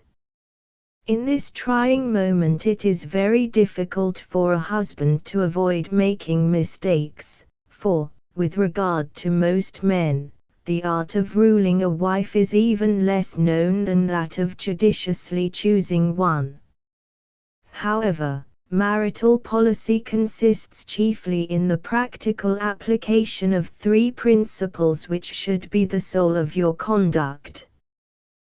The first is never to believe what a woman says, the second, always to look for the spirit without dwelling too much upon the letter of her actions, and the third, not to forget that a woman is never so garrulous as when she holds her tongue, and is never working with more energy than when she keeps quiet.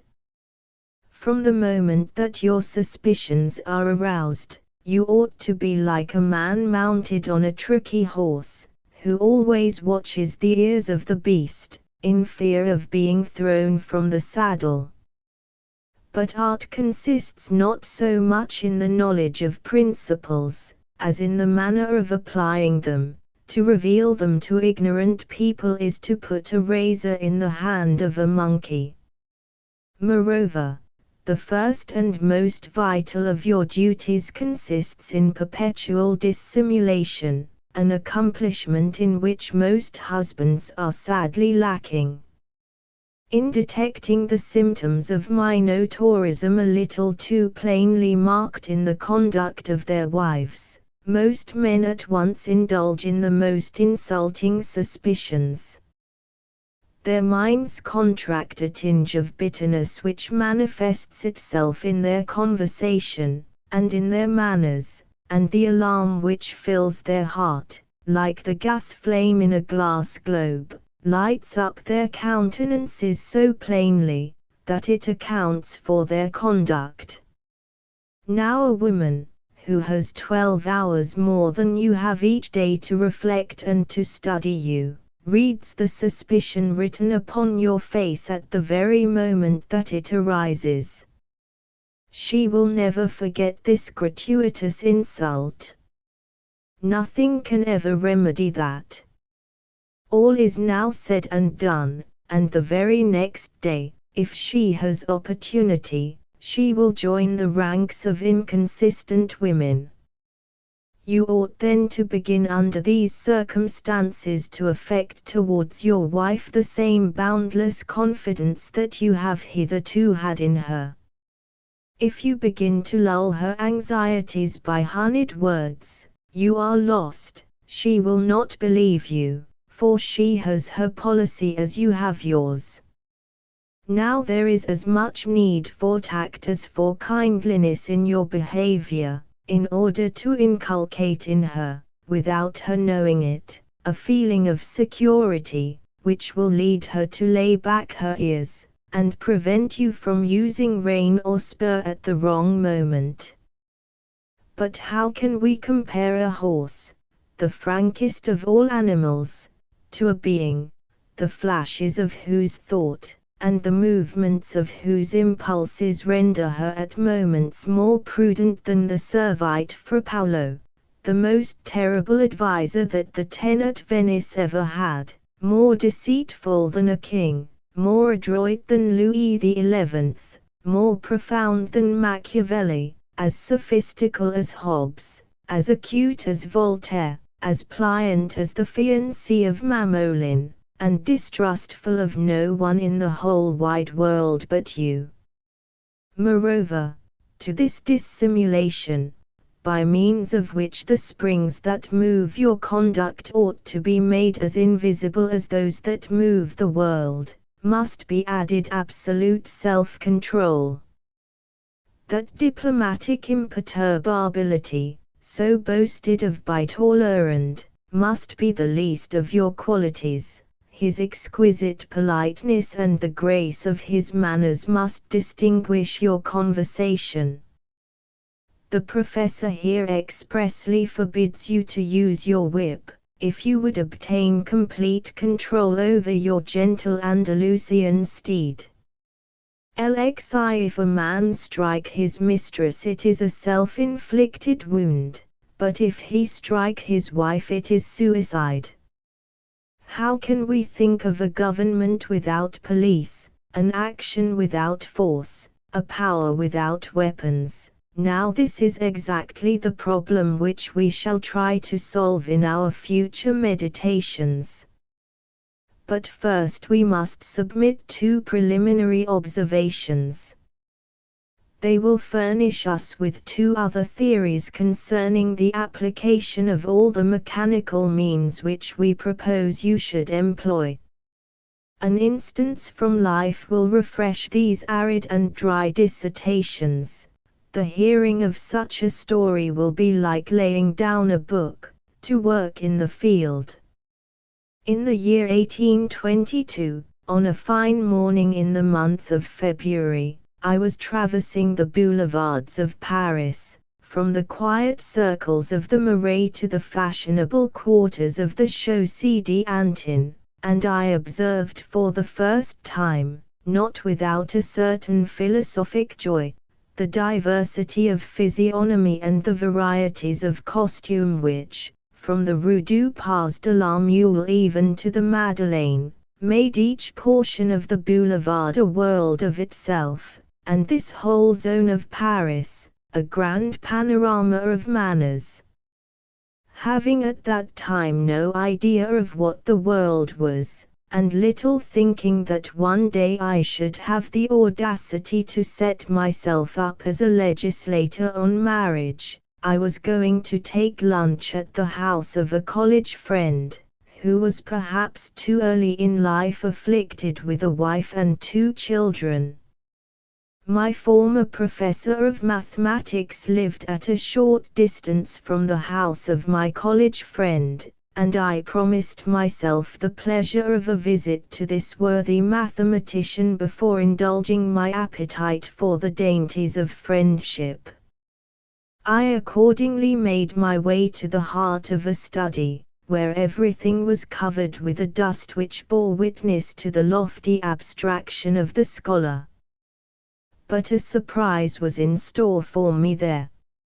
I perceived a pretty woman seated on the arm of an easy chair, as if mounted on an English horse. Her face took on the look of conventional surprise worn by mistresses of the house towards those they do not know, but she did not disguise the expression of annoyance which, at my appearance, clouded her countenance with the thought that I was aware how ill-timed was my presence. My master, doubtless absorbed in an equation, had not yet raised his head. I therefore waved my right hand towards the young lady, like a fish moving his fin, and on tiptoe I retired with a mysterious smile which might be translated, "I will not be the one to prevent him committing an act of infidelity to Urania." She nodded her head with one of those sudden gestures whose graceful vivacity is not to be translated into words. "My good friend, don't go away," cried the geometrician. "This is my wife."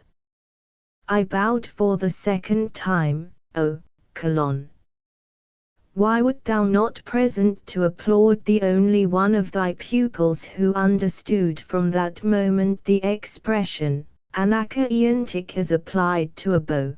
The effect must have been very overwhelming, for Madame the Professoress, as the Germans say, rose hurriedly as if to go, making me a slight bow which seemed to say, "Adorable." Her husband stopped her, saying, "Don't go, my child, this is one of my pupils."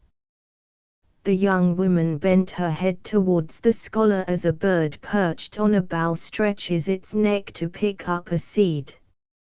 "It is not possible," said the husband, heaving a sigh, "and I am going to prove it to you by a plus B." "Let us drop that, sir, I beg you," she answered, pointing with a wink to me. If it had been a problem in algebra, my master would have understood this look, but it was Chinese to him, and so he went on. "Look here, child, I constitute you judge in the matter. Our income is 10,000 francs. At these words I retired to the door, as if I were seized with a wild desire to examine the framed drawings which had attracted my attention. My discretion was rewarded by an eloquent glance. Alas! She did not know that in Fortunio I could have played the part of Sharpiers, who heard the truffles growing. "In accordance with the principles of general economy," said my master, "no one ought to spend in rent and servants' wages more than 2/10 of his income. Now our apartment and our attendance cost altogether 100 louis. I give you 1,200 francs to dress with." In saying this he emphasized every syllable. "Your food," he went on, "takes up 4,000 francs. Our children demand at least 25 louis. I take for myself only 800 francs. Washing, fuel and light mount up to about 1,000 francs, so that there does not remain, as you see, more than 600 francs for unforeseen expenses.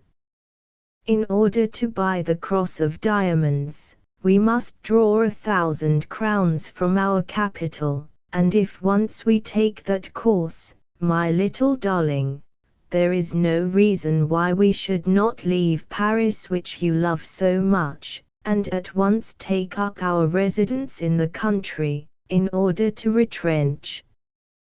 Children and household expenses will increase fast enough. Come, try to be reasonable." "I suppose I must," she said, "but you will be the only husband in Paris who has not given a New Year's gift to his wife." And she stole away like a schoolboy who goes to finish an imposed duty. My master made a gesture of relief. When he saw the door close he rubbed his hands. He talked of the war in Spain, and I went my way to the Rue de Provence, little knowing that I had received the first installment of a great lesson in marriage, any more than I dreamt of the conquest of Constantinople by General Diebitsch. I arrived at my host's house at the very moment they were sitting down to luncheon, after having waited for me the half-hour demanded by usage. It was, I believe, as she opened a pate de foie gras that my pretty hostess said to her husband, with a determined air, "Alexander, if you were really nice you would give me that pair of earrings that we saw at Fossin's." "You shall have them cheerfully," replied my friend, drawing from his pocketbook 3 notes of 1,000 francs, the sight of which made his wife's eyes sparkle. "I can no more resist the pleasure of offering them to you," he added, "than you can that of accepting them." This is the anniversary of the day I first saw you, and the diamonds will perhaps make you remember it, you bad man," said she, with a winning smile. She poked 2 fingers into her bodice, and pulling out a bouquet of violets she threw them with childlike contempt into the face of my friend. Alexander gave her the price of the jewels, crying out, "I had seen the flowers." I shall never forget the lively gesture and the eager joy with which, like a cat which lays its spotted paw upon a mouse, the little woman seized the 3 banknotes. She rolled them up blushing with pleasure, and put them in the place of the violets which before had perfumed her bosom. I could not help thinking about my old mathematical master. I did not then see any difference between him and his pupil, than that which exists between a frugal man and a prodigal, little thinking that he of the 2 who seemed to calculate the better, actually calculated the worse. The luncheon went off merrily. Very soon, seated in a little drawing-room newly decorated, before a cheerful fire which gave warmth and made our hearts expand as in springtime, I felt compelled to make this loving couple a guest's compliments on the furnishing of their little bower. "It is a pity that all this costs so dear," said my friend, "but it is right that the nest be worthy of the bird. But why the devil do you compliment me upon curtains which are not paid for? You make me remember, just at the time I am digesting lunch, that I still owe 2,000 francs to a Turk of an upholsterer." At these words the mistress of the house made a mental inventory of the pretty room with her eyes, and the radiancy of her face changed to thoughtfulness. Alexander took me by the hand and led me to the recess of a bay window. "Do you happen," he said in a low voice, "to have 1,000 crowns to lend me? I have only 12,000 francs income, and this year," Alexander cried the dear creature, interrupting her husband, while, rushing up, she offered him the 3 banknotes. "I see now that it is a piece of folly." "What do you mean?" answered he. "Keep your money." "But, my love, I am ruining you. I ought to know that you love me so much, that I ought not to tell you all that I wish for. Keep it, my darling, it is your lawful property." "Nonsense, I shall gamble this winter and get all that back again." "Gamble!" cried she, with an expression of horror. "Alexander, take back these notes." "Come, sir, I wish you to do so." "No, no," replied my friend, repulsing the white and delicious little hand.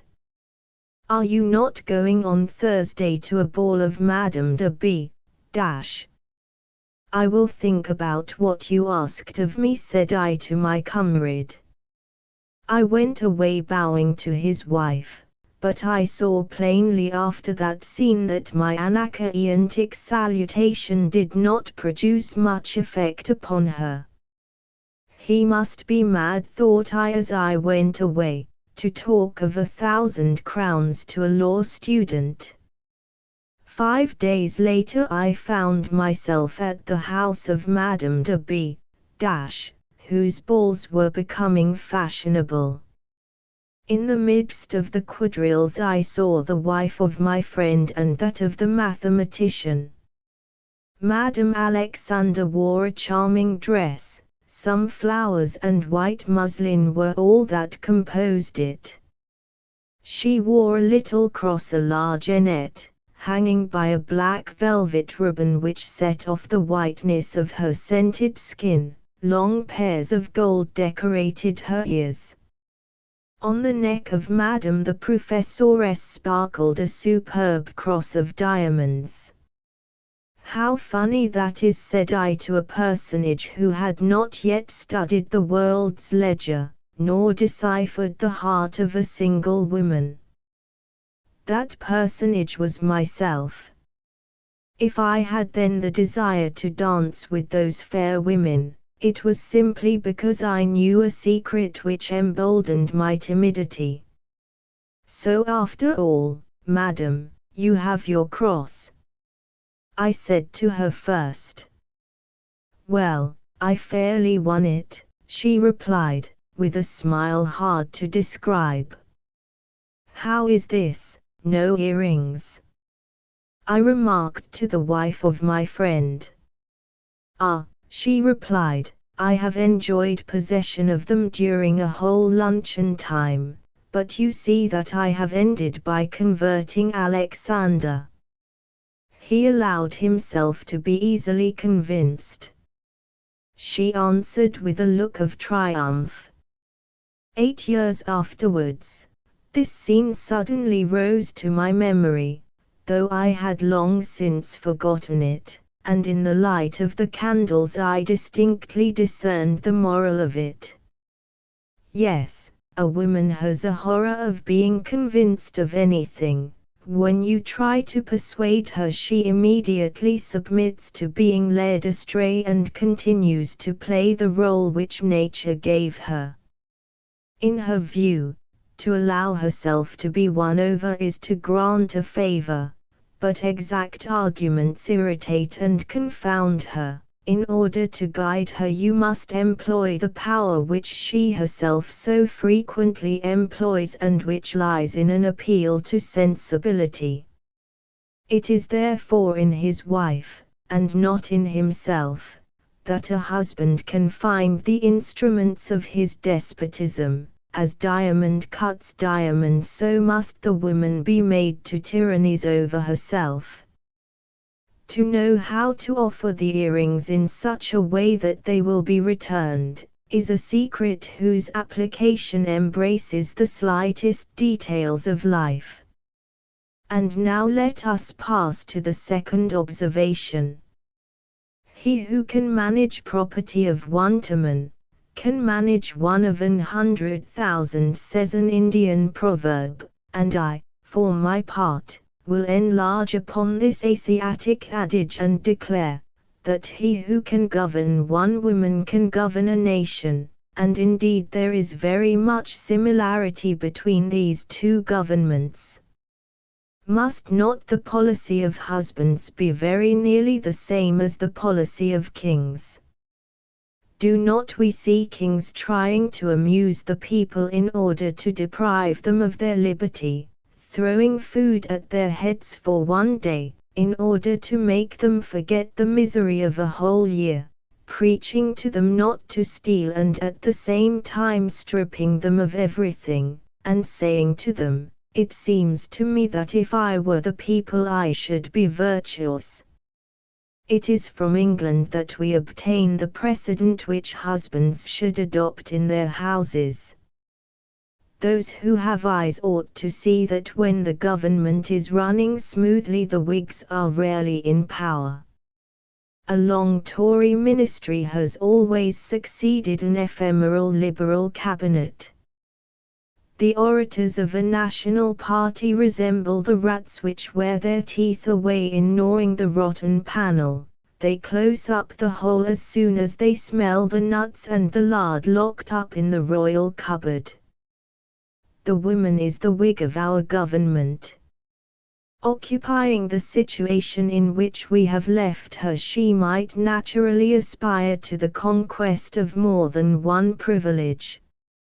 Shut your eyes to the intrigues, allow her to waste her strength in mounting half the steps of your throne, and when she is on the point of touching your scepter, fling her back to the ground, quite gently and with infinite grace, saying to her, "Bravo," and leaving her to expect success in the hereafter.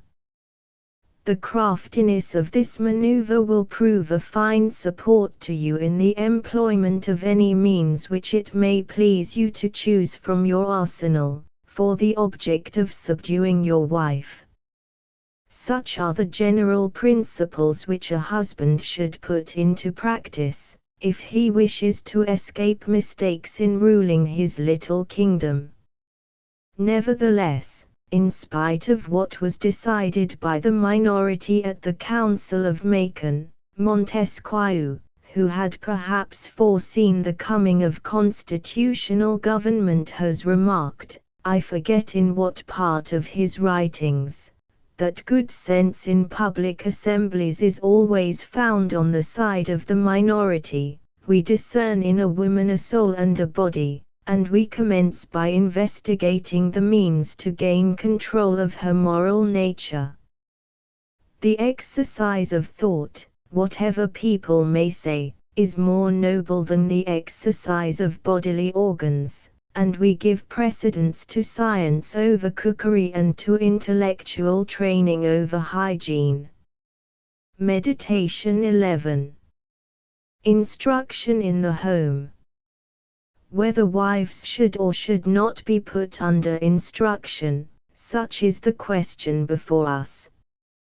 Of all those which we have discussed, this is the only one which has two extremes and admits of no compromise. Knowledge and ignorance, such are the two irreconcilable terms of this problem. Between these two abysses we seem to see Louis XVIII reckoning up the felicities of the 18th century, and the unhappiness of the 19th.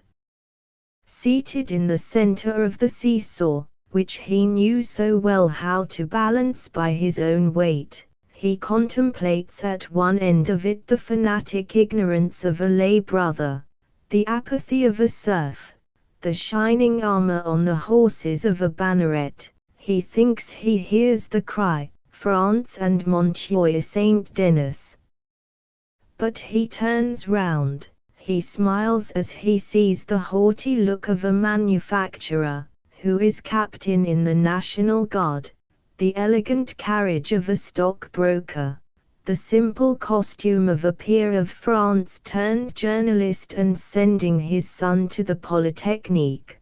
Then he notices the costly stuffs, the newspapers, the steam engines, and he drinks his coffee from a cup of Sevres, at the bottom of which still glitters the N surmounted by a crown. Away with civilization! Away with thought! That is your cry. You ought to hold in horror the education of women for the reason so well realized in Spain, that it is easier to govern a nation of idiots than a nation of scholars. A nation degraded is happy, if she has not the sentiment of liberty, neither has she the storms and disturbances which it begets. She lives as polyps live. She can be cut up into 2 or 3 pieces and each piece is still a nation, complete and living, and ready to be governed by the first blind man who arms himself with the pastoral staff. What is it that produces this wonderful characteristic of humanity? Ignorance. Ignorance is the sole support of despotism, which lives on darkness and silence. Now happiness in the domestic establishment as in a political state is a negative happiness. The affection of a people for a king, in an absolute monarchy, is perhaps less contrary to nature than the fidelity of a wife towards her husband, when love between them no longer exists. Now we know that, in your house, love at this moment has 1 foot on the window sill. It is necessary for you, therefore, to put into practice that salutary rigor by which M. de Metternich prolongs his statu quo, but we would advise you to do so with more tact and with still more tenderness, for your wife is more crafty than all the Germans put together, and as voluptuous as the Italians. You should, therefore, Try to put off as long as possible the fatal moment when your wife asks you for a book. This will be easy. You will first of all pronounce in a tone of disdain the phrase blue stocking, and, on her request being repeated, you will tell her what ridicule attaches, among the neighbors, to pedantic women.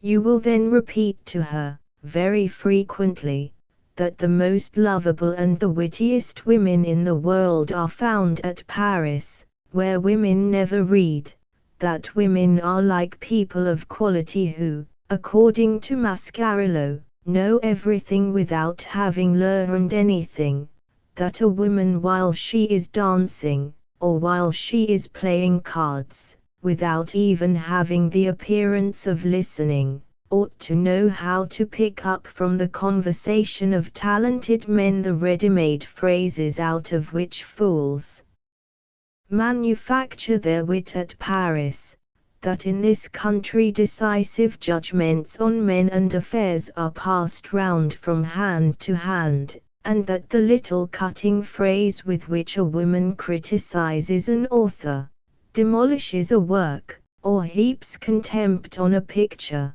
has more power in the world than a court decision, that women are beautiful mirrors, which naturally reflect the most brilliant ideas, that natural wit is everything, and the best education is gained rather from what we learn in the world than by what we read in books, that, above all, reading ends in making the eyes dull, etc.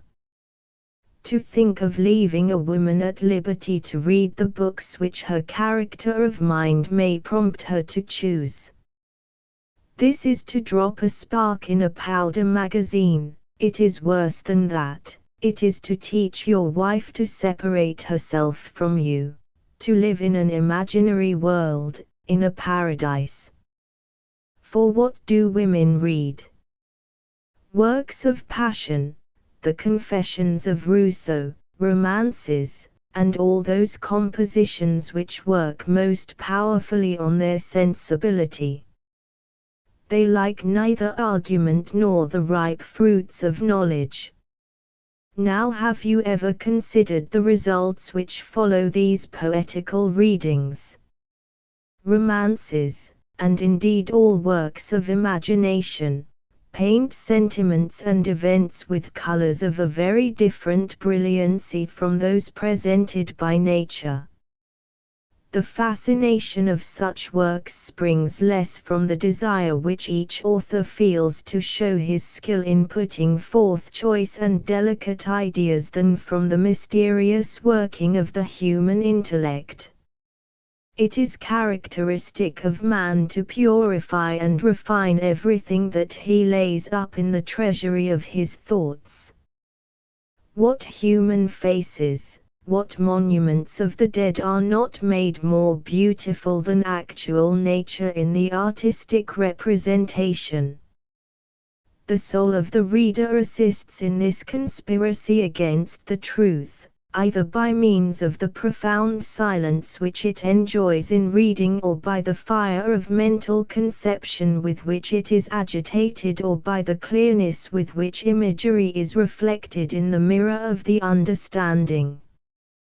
Who has not seen on reading the Confessions of Jean Jacques, that Madame de Warens is described as much prettier than she ever was in actual life?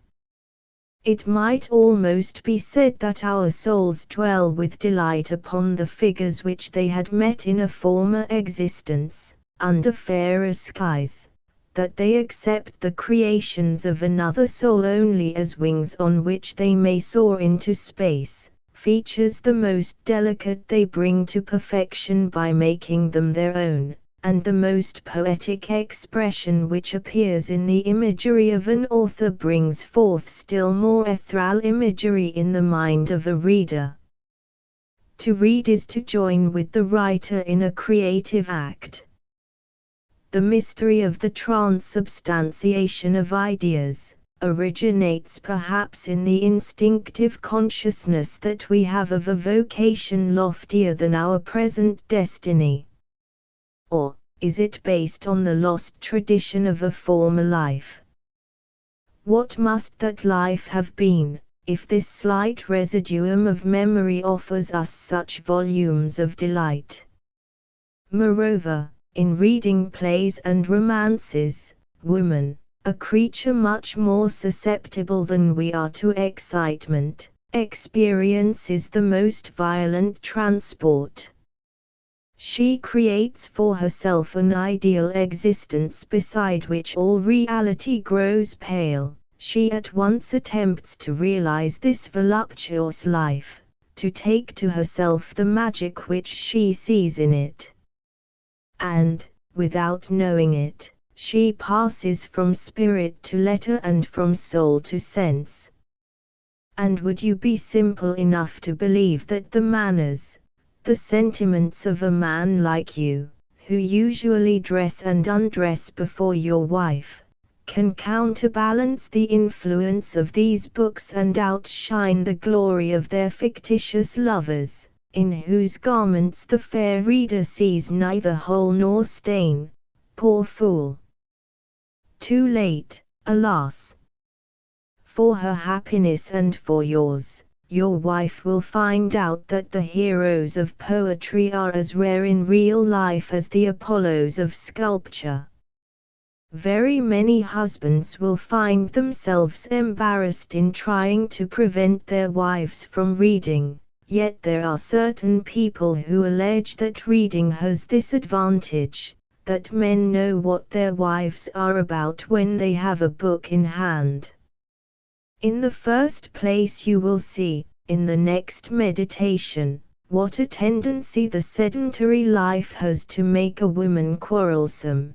But have you never met those beings without poetry, who succeed in petrifying their unhappy companions by reducing life to its most mechanical elements? Study great men in their conversation and learn by heart the admirable arguments by which they condemn poetry and the pleasures of imagination. But if, after all your efforts, your wife persists in wishing to read, put at her disposal at once all possible books from the ABC of her little boy to René, a book more dangerous to you when in her hands than Thais' philosophy. You might create in her an utter disgust for reading by giving her tedious books, and plunge her into utter idiocy with Marie Alacoque, the Brosse de Penitence, or with the chansons which were so fashionable in the time of Louis XV. But later on you will find, in the present volume, the means of so thoroughly employing your wife's time, that any kind of reading will be quite out of the question. And first of all, consider the immense resources which the education of women has prepared for you in your efforts to turn your wife from her fleeting taste for science. Just see with what admirable stupidity girls lend themselves to reap the benefit of the education which is imposed upon them in France. We give them in charge to nursery maids, to companions, to governesses who teach them 20 tricks of coquetry and false modesty, for every single noble and true idea which they impart to them. Girls are brought up as slaves, and are accustomed to the idea that they are sent into the world to imitate their grandmothers, to breed canary birds, to make herb balls, to water little Bengal rose bushes, to fill in worsted work, or to put on collars. Moreover, if a little girl in her 10th year has more refinement than a boy of 20, she is timid and awkward. She is frightened at a spider, chatters nonsense, thinks of dress, talks about the fashions and has not the courage to be either a watchful mother or a chaste wife. Notice what progress she had made, She has been shown how to paint roses, and to embroider ties in such a way as to earn 8 sous a day. She has learned the history of France in Ragois and chronology in the tables du citoyen Chantreux, and her young imagination has been set free in the realm of geography, all without any aim, excepting that of keeping away all that might be dangerous to her heart. But at the same time her mother and her teachers repeat with unwearied voice the lesson, that the whole science of a woman lies in knowing how to arrange the fig leaf which our mother Eve wore. She does not hear for 15 years, says Diderot, anything else but my daughter, your fig leaf is on badly, my daughter, your fig leaf is on well, my daughter, would it not look better so? Keep your wife then within this fine and noble circle of knowledge. If by chance your wife wishes to have a library, buy for her Florian, Maltbrun, the Cabinet des Fees, the Arabian Nights, Redout's Roses, the Customs of China, the Pigeons, by Madame Nip, the great work on Egypt, etc. Carry out, in short, the clever suggestion of that princess who, when she was told of a riot occasioned by the dearness of bread, said, "Why don't they eat cake?" Perhaps, one evening, your wife will reproach you for being sullen and not speaking to her. Perhaps she will say that you are ridiculous, when you have just made a pun. But this is one of the slight annoyances incident to our system, and, moreover, what does it matter to you that the education of women in France is the most pleasant of absurdities, and that your marital obscurantism has brought a doll to your arms? As you have not sufficient courage to undertake a fairer task, would it not be better to lead your wife along the beaten track of married life in safety, than to run the risk of making her scale the steep precipices of love? She is likely to be a mother. You must not exactly expect to have Gracchi for sons, but to be really pater cum nuptiae demonstrant. Now, in order to aid you in reaching this consummation, we must make this book an arsenal from which each one, in accordance with his wife's character and his own, may choose weapons fit to employ against the terrible genius of evil, which is always ready to rise up in the soul of a wife. And since it may fairly be considered that the ignorant are the most cruel opponents of feminine education, this meditation will serve as a breviary for the majority of husbands. If a woman has received a man's education, she possesses in very truth the most brilliant and most fertile sources of happiness both to herself and to her husband. But this kind of woman is as rare as happiness itself, and if you do not possess her for your wife, your best course is to confine the one you do possess, for the sake of your common felicity, to the region of ideas she was born in, for you must not forget that one moment of pride in her might destroy you, by setting on the throne a slave who would immediately be tempted to abuse her power. After all, by following the system prescribed in this meditation, a man of superiority will be relieved from the necessity of putting his thoughts into small change, when he wishes to be understood by his wife, if indeed this man of superiority has been guilty of the folly of marrying one of those poor creatures who cannot understand him, instead of choosing for his wife a young girl whose mind and heart he has tested and studied for a considerable time. Our aim in this last matrimonial observation has not been to advise all men of superiority to seek for women of superiority, and we do not wish each one to expound our principles after the manner of Madame de Staël, who attempted in the most indelicate manner to effect a union between herself and Napoleon. These two beings would have been very unhappy in their domestic life, and Josephine was a wife accomplished in a very different sense from this virago of the 19th century.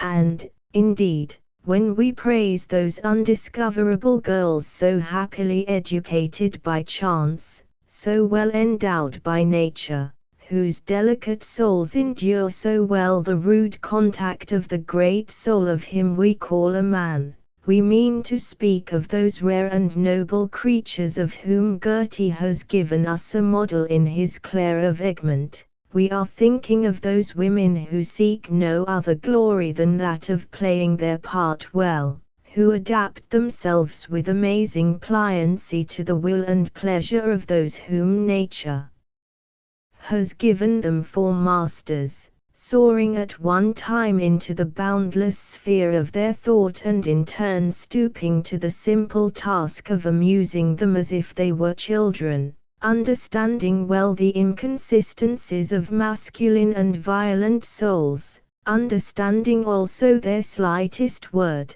their most puzzling looks, happy in silence, happy also in the midst of loquacity, and well aware that the pleasures, the ideas and the moral instincts of a Lord Byron cannot be those of a bonnet maker. But we must stop. This fair picture has led us too far from our subject. We are treating of marriage and not of love. Meditation 12. The hygiene of marriage. The aim of this meditation is to call to your attention a new method of defense, by which you may reduce the will of your new wife to a condition of utter and abject submission. This is brought about by the reaction upon her moral nature of physical changes, and the wise lowering of her physical condition by a diet skillfully controlled. This great and philosophical question of conjugal medicine will doubtless be regarded favorably by all who are gouty, are impotent, or suffer from catarrh, and by that legion of old men whose dullness we have quickened by our article on the predestined. But it principally concerns those husbands who have courage enough to enter into those paths of Machiavellism, such as would not have been unworthy of that great King of France who endeavored to secure the happiness of the nation at the expense of certain noble heads. Here, the subject is the same. The amputation or the weakening of certain members is always to the advantage of the whole body. Do you think seriously that a celibate who has been subject to a diet consisting of the herb hania, of cucumbers, of purslane and the applications of leeches to his ears, as recommended by Sterne, would be able to carry by storm the honor of your wife? Suppose that a diplomat had been clever enough to affix a permanent linen plaster to the head of Napoleon, or to purge him every morning. Do you think that Napoleon the Great, would ever have conquered Italy? Was Napoleon, during his campaign in Russia, a prey to the most horrible pangs of dysuria, or was he not? That is one of the questions which has weighed upon the minds of the whole world. Is it not certain that cooling applications, douches, baths, etc., produce great changes in more or less acute affections of the brain? In the middle of the heat of July, when each one of your pores slowly filters out and returns to the devouring atmosphere the glasses of iced lemonade which you have drunk at a single draught, have you ever felt the flame of courage, the vigor of thought, the complete energy which rendered existence light and sweet to you some months before? No, no. The iron most closely cemented into the hardest stone will raise and throw apart the most durable monument, by reason of the secret influence exercised by the slow and invisible variations of heat and cold, which vex the atmosphere. In the first place, let us be sure that if atmospheric mediums have an influence over man, there is still a stronger reason for believing that man, in turn, influences the imagination of his kind, by the more or less vigor with which he projects his will and thus produces a veritable atmosphere around him. It is in this fact that the power of the actor's talent lies, as well as that of poetry and of fanaticism, for the former is the eloquence of words, as the latter is the eloquence of actions, and in this lies the foundation of a science, so far in its infancy. This will, so potent in one man against another, this nervous and fluid force, eminently mobile and transmittable, is itself subject to the changing condition of our organization, and there are many circumstances which make this frail organism of ours to vary.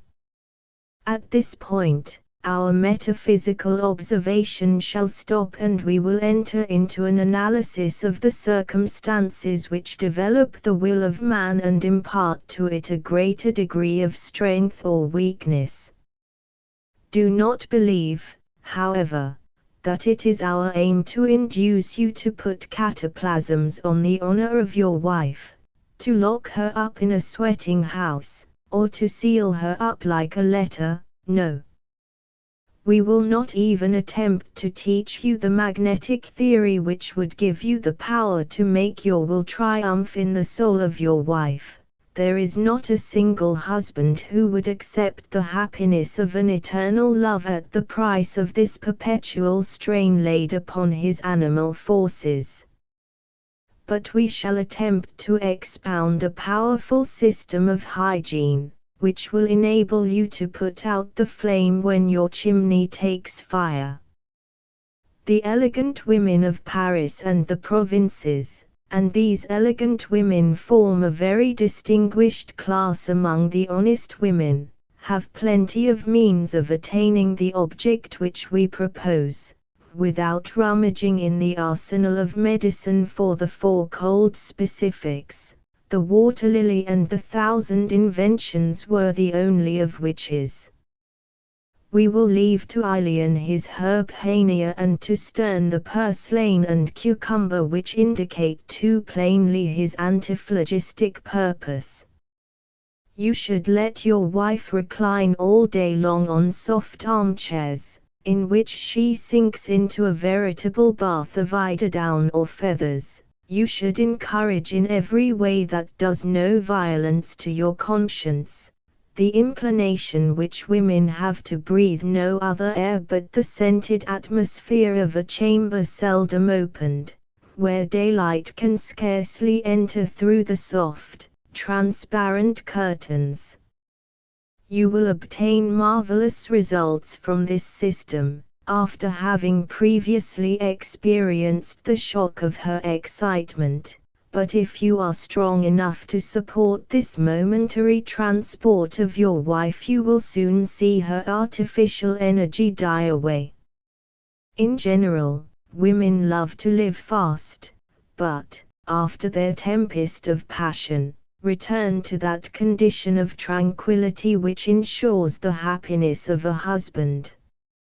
Jean-Jacques, through the instrumentality of his enchanting Julie, must have proved to your wife that it was infinitely becoming to refrain from affronting her delicate stomach and her refined palate by making chle out of coarse lumps of beef, and enormous collops of mutton.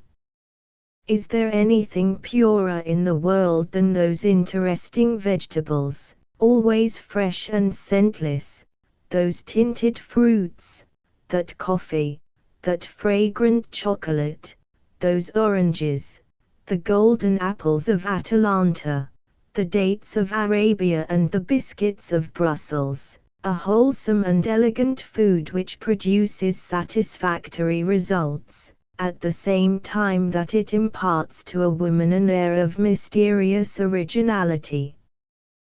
By the regimen which she chooses she becomes quite celebrated in her immediate circle, just as she would be by a singular toilet, a benevolent action or a bon mot. Pythagoras must needs have cast his spell over her, and become as much petted by her as a poodle or an ape. Never commit the imprudence of certain men who, for the sake of putting on the appearance of wit, controvert the feminine dictum, that the figure is preserved by meager diet. Women on such a diet never grow fat, that is clear and positive. Do you stick to that? Praise the skill with which some women, renowned for their beauty, have been able to preserve it by bathing themselves in milk, several times a day, or in water compounded of substances likely to render the skin softer and to lower the nervous tension. Advise her above all things to refrain from washing herself in cold water, because water warm or tepid is the proper thing for all kinds of ablutions. Let precise be your idol. At the least indisposition of your wife, and on the slightest pretext, order the application of leeches. Do not even shrink from applying from time to time a few dozen on yourself, in order to establish the system of that celebrated doctor in your household. You will constantly be called upon from your position as husband to discover that your wife is too ruddy. Try even sometimes to bring the blood to her head, in order to have the right to introduce into the house at certain intervals a squad of leeches. Your wife ought to drink water, lightly tinged with a Burgundy wine agreeable to her taste, but destitute of any tonic properties. Every other kind of wine would be bad for her. Never allow her to drink water alone. If you do, you are lost.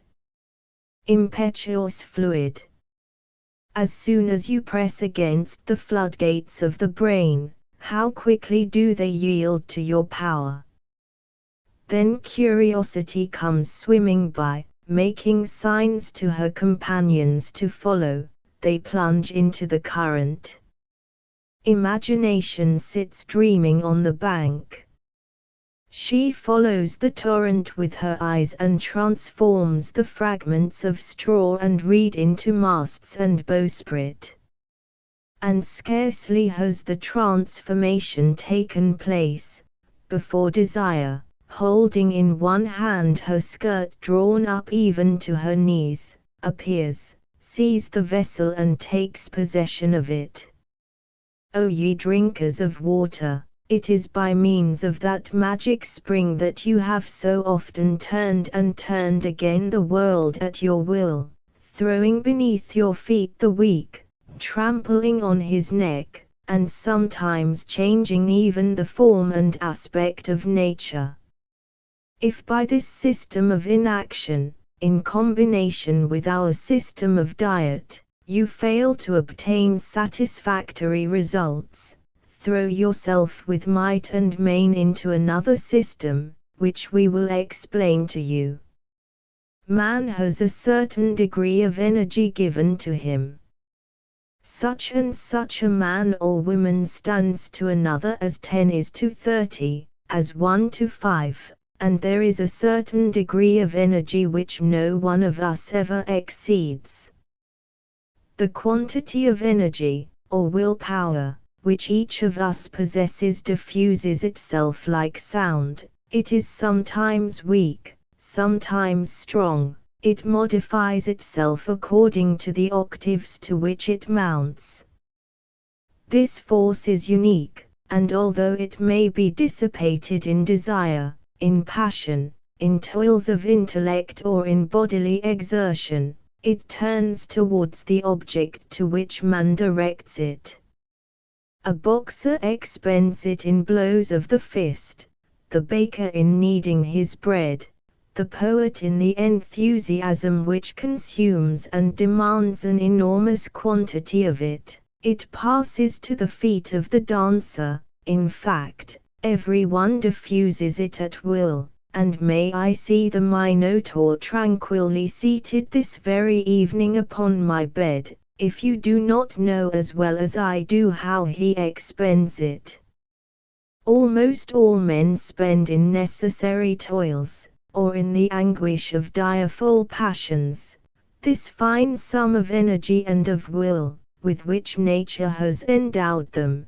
But our honest women are all the prey to the caprices and the struggles of this power which knows not what to do with itself. If, in the case of your wife, this energy has not been subdued by the prescribed dietary regimen, subject her to some form of activity which will constantly increase in violence. Find some means by which her sum of force which inconveniences you may be carried off, by some occupation which shall entirely absorb her strength. Without setting your wife to work the crank of a machine, there are 1,000 ways of tiring her out under the load of constant work. In leaving it to you to find means for carrying out our design, and these means vary with circumstances, we would point out that dancing is one of the very best abysses in which love may bury itself. This point having been very well treated by a contemporary, we will give him here an opportunity of speaking his mind, the poor victim who is the admiration of an enchanted audience pays dear for her success. What result can possibly follow on exertions so ill proportioned to the resources of the delicate sex? The muscles of the body, disproportionately wearied, are forced to their full power of exertion. The nervous forces, intended to feed the fire of passions, and the labor of the brain, are diverted from their course. The failure of desire, the wish for rest, the exclusive craving for substantial food, all point to a nature impoverished, more anxious to recruit than to enjoy. Moreover, a denizen of the side scenes said to me one day, "Whoever has lived with dancers has lived with sheep, for in their exhaustion they can think of nothing but strong food." Believe me, then, the love which a ballet girl inspires is very delusive. In her we find, under an appearance of an artificial springtime, a soil which is cold as well as greedy, and senses which are utterly dulled. The Calabrian doctors prescribed the dance as a remedy for the hysteric affections which are common among the women of their country, and the Arabs use a somewhat similar recipe for the high-bred mez, whose too lively temperament hinders their fecundity. Dull as a dancer is a familiar proverb at the theatre. In fact, the best brains of Europe are convinced that dancing brings with it a result eminently cooling. In support of this it may be necessary to add other observations. The life of shepherds gives birth to irregular loves. The morals of weavers were horribly decried in Greece. The Italians have given birth to a proverb concerning the lubricity of lame women. The Spanish, in whose veins are found many mixtures of African incontinence, have expressed their sentiments in a maxim which is familiar with them: Mugger Wigall piena quibrantada, it is good that a woman and a hen have one broken leg.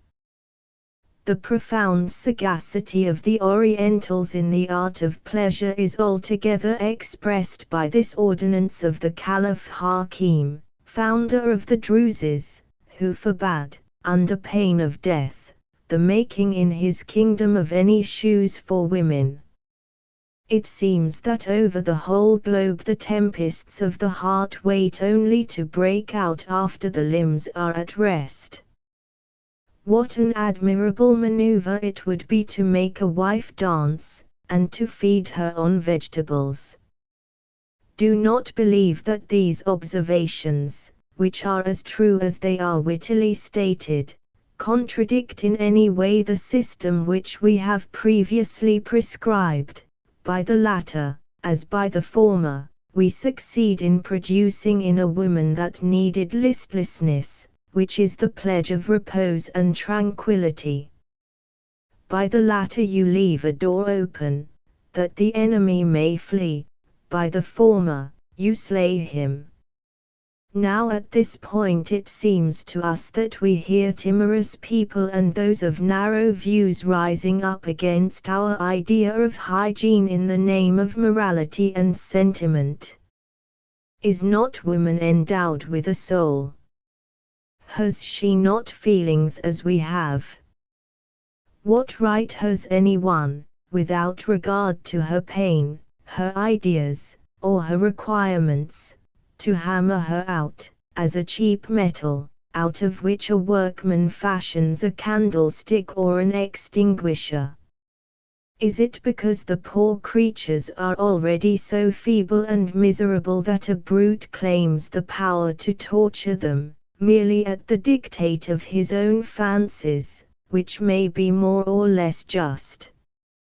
And, if by this weakening or heating system of yours, which draws out, softens, hardens the fibers, you cause frightful and cruel sickness, if you bring to the tomb a woman who is dear to you, if, this is our answer, have you never noticed into how many different shapes Harlequin and Columbine change their little white hats? They turn and twist them so well that they become, one after another, a spinning top, a boat, a wine glass, a half moon, a cap, a basket, a fish, a whip, a dagger, a baby, and a man's head. This is an exact image of the despotism with which you ought to shape and reshape your wife. The wife is a piece of property, acquired by contract. She is part of your furniture, for possession is 9/10 of the law. In fact, the woman is not, to speak correctly, anything but an adjunct to the man. Therefore abridge, cut, file this article as you choose, she is in every sense yours. Take no notice at all of her murmurs, of her cries, of her sufferings. Nature has ordained her for your use, that she may bear everything, children, griefs, blows and pains from man. Don't accuse yourself of harshness. In the codes of all the nations which are called civilized, man has written the laws which govern the destiny of women in these cruel terms: vi victis. Woe to the conquered.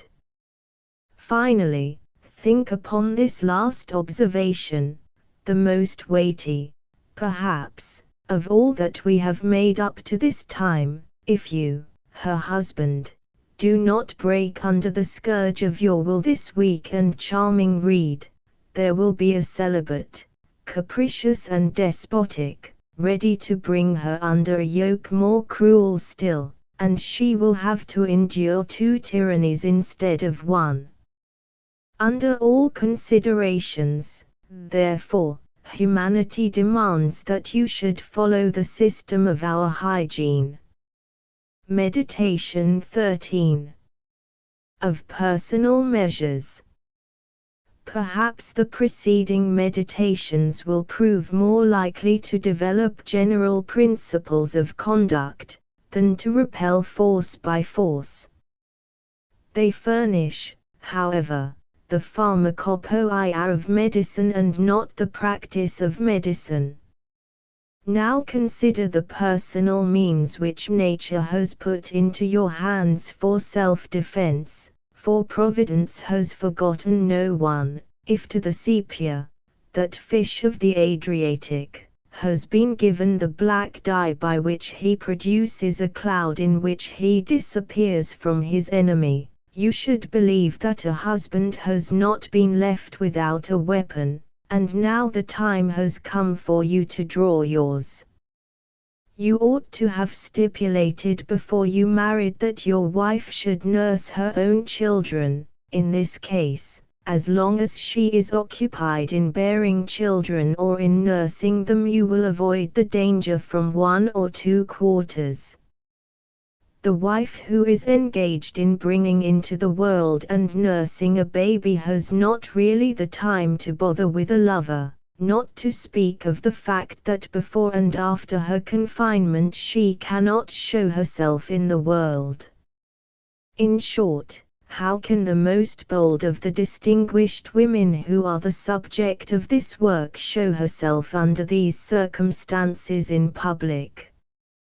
O Lord Byron, thou didst not wish to see women even eat. 6 months after her confinement, and when the child is on the eve of being weaned, a woman just begins to feel that she can enjoy her restoration and her liberty. If your wife has not nursed her first child, you have too much sense not to notice this circumstance, and not to make her desire to nurse her next one. You will read to her the Emile of Jean-Jacques, you will fill her imagination with a sense of motherly duties, you will excite her moral feelings, etc. In a word, you are either a fool or a man of sense, and in the first case, even after reading this book, you will always be minotaurized, while in the second, you will understand how to take a hint. This first expedient is in reality your own personal business. It will give you a great advantage in carrying out all the other methods. Since Alcibiades cut the ears and the tail of his dog, in order to do a service to Pericles, who had on his hands a sort of Spanish war, as well as an Ovrad contract affair, such as was then attracting the notice of the Athenians, there is not a single minister who has not endeavored to cut the ears of some dog or other. So in medicine, when inflammation takes place at some vital point of the system, counter-irritation is brought about at some other point, by means of blisters, scarifications and cupping. Another method consists in blistering your wife, or giving her, with a mental needle, a prod whose violence is such as to make a diversion in your favor. A man of considerable mental resources had made his honeymoon last for about 4 years. The moon began to wane, and he saw appearing the fatal hollow in its circle. His wife was exactly in that state of mind which we attributed at the close of our first part to every honest woman. She had taken a fancy to a worthless fellow who was both insignificant in appearance and ugly. The only thing in his favor was, he was not her own husband. At this juncture, her husband meditated the cutting of some dog's tail, in order to renew, if possible, his lease of happiness. His wife had conducted herself with such tact, that it would have been very embarrassing to forbid her lover the house, for she had discovered some slight tie of relationship between them.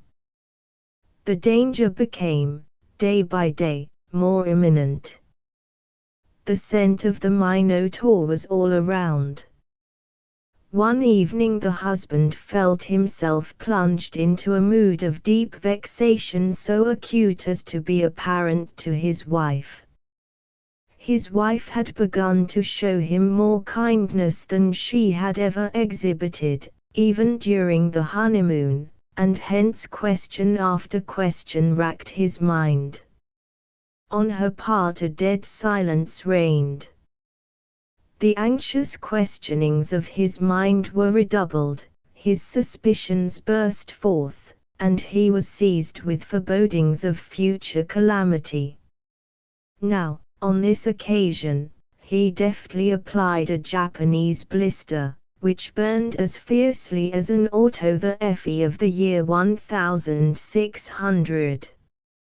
At first his wife employed 1,000 stratagems to discover whether the annoyance of her husband was caused by the presence of her lover. It was her first intrigue and she displayed 1,000 artifices in it. Her imagination was aroused, it was no longer taken up with her lover. Had she not better, first of all, probe her husband's secret? One evening the husband, moved by the desire to confide in his loving helpmeet all his troubles, informed her that their whole fortune was lost. They would have to give up their carriage, their box at the theatre, balls, parties, even Paris itself, perhaps. By living on their estate in the country a year or two, they might retrieve all. Appealing to the imagination of his wife, he told her how he pitied her for her attachment to a man who was indeed deeply in love with her, but was now without fortune. He tore his hair, and his wife was compelled in honor to be deeply moved. Then in this first excitement of their conjugal disturbance he took her off to his estate. Then followed scarifications, mustard plaster upon mustard plaster, and the tails of fresh dogs were cut. He caused a Gothic wing to be built to the chateau. Madame altered the park 10 times over in order to have fountains and lakes and variations in the grounds. Finally, the husband in the midst of her labors did not forget his own, which consisted in providing her with interesting reading, and launching upon her delicate attentions, etc.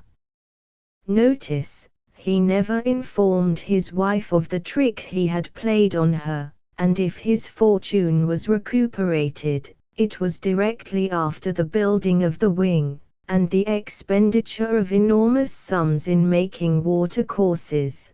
But he assured her that the lake provided a water power by which mills might be run, etc. Now, there was a conjugal blister well conceived, for this husband neither neglected to rear his family nor to invite to his house neighbors who were tiresome, stupid or old, and if he spent the winter in Paris, he flung his wife into the vortex of balls and races, so that she had not a minute to give to lovers, who are usually the fruit of a vacant life. Journeys to Italy, Switzerland or Greece, sudden complaints which require a visit to the waters, and the most distant waters, are pretty good blisters.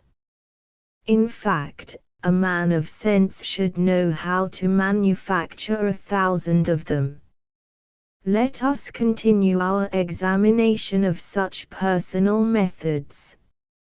And here we would have you observe that we are reasoning upon a hypothesis, without which this book will be unintelligible to you, namely, we suppose that your honeymoon has lasted for a respectable time and that the lady that you married was not a widow, but a maid. On the opposite supposition, it is at least in accordance with French manners to think that your wife married you merely for the purpose of becoming inconsistent. From the moment when the struggle between virtue and inconsistency begins in your home, the whole question rests upon the constant and involuntary comparison which your wife is instituting between you and her lover. And here you may find still another mode of defense, entirely personal, seldom employed by husbands, but the men of superiority will not fear to attempt it. It is to belittle the lover without letting your wife suspect your intention. You ought to be able to bring it about so that she will say to herself some evening while she is putting her hair in curl papers, "My husband is superior to him." In order to succeed, and you ought to be able to succeed, since you have the immense advantage over the lover in knowing the character of your wife, and how she is most easily wounded, you should, with all the tact of a diplomat, lead this lover to do silly things and cause him to annoy her, without his being aware of it. In the first place, this lover, as usual, will seek your friendship, or you will have friends in common. Then, either through the instrumentality of these friends or by insinuations adroitly but treacherously made, you will lead him astray on essential points, and, with a little cleverness, you will succeed in finding your wife ready to deny herself to her lover when he calls, without either she or he being able to tell the reason. Thus you will have created in the bosom of your home a comedy in 5 acts, in which you play, to your profit, the brilliant role of Figaro or Almaviva, and for some months you will amuse yourself so much the more, because your amour-propre, your vanity, your all, were at stake. I had the good fortune in my youth to win the confidence of an old émigré who gave me those rudiments of education which are generally obtained by young people from women. This friend, whose memory will always be dear to me, taught me by his example to put into practice those diplomatic stratagems which require tact as well as grace. The Comte de Nos had returned from Coblentz at a time when it was dangerous for the nobility to be found in France. No one had such courage and such kindness, such craft and such recklessness as this aristocrat.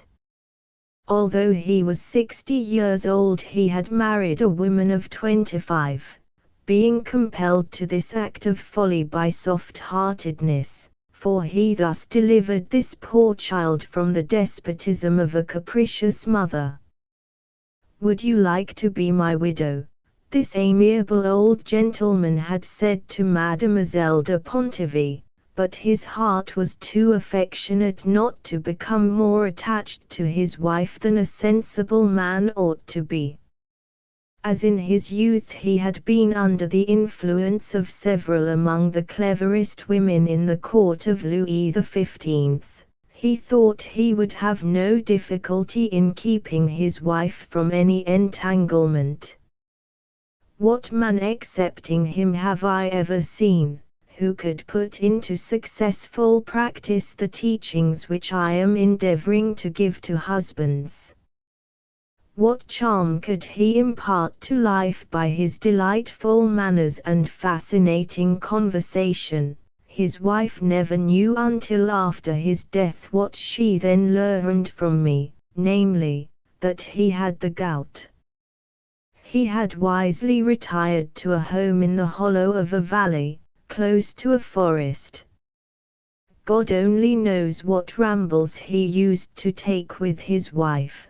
his good star decreed that Mademoiselle de Pontivy should possess an excellent heart and should manifest in a high degree that exquisite refinement, that sensitive modesty which renders beautiful the plainest girl in the world.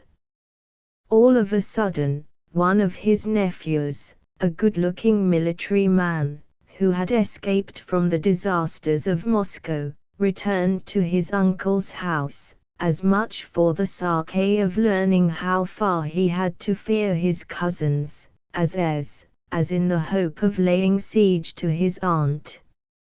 His black hair, his moustache, the easy small talk of the staff officer, a certain freedom which was elegant as well as trifling, his bright eyes, contrasted favorably with the faded graces of his uncle.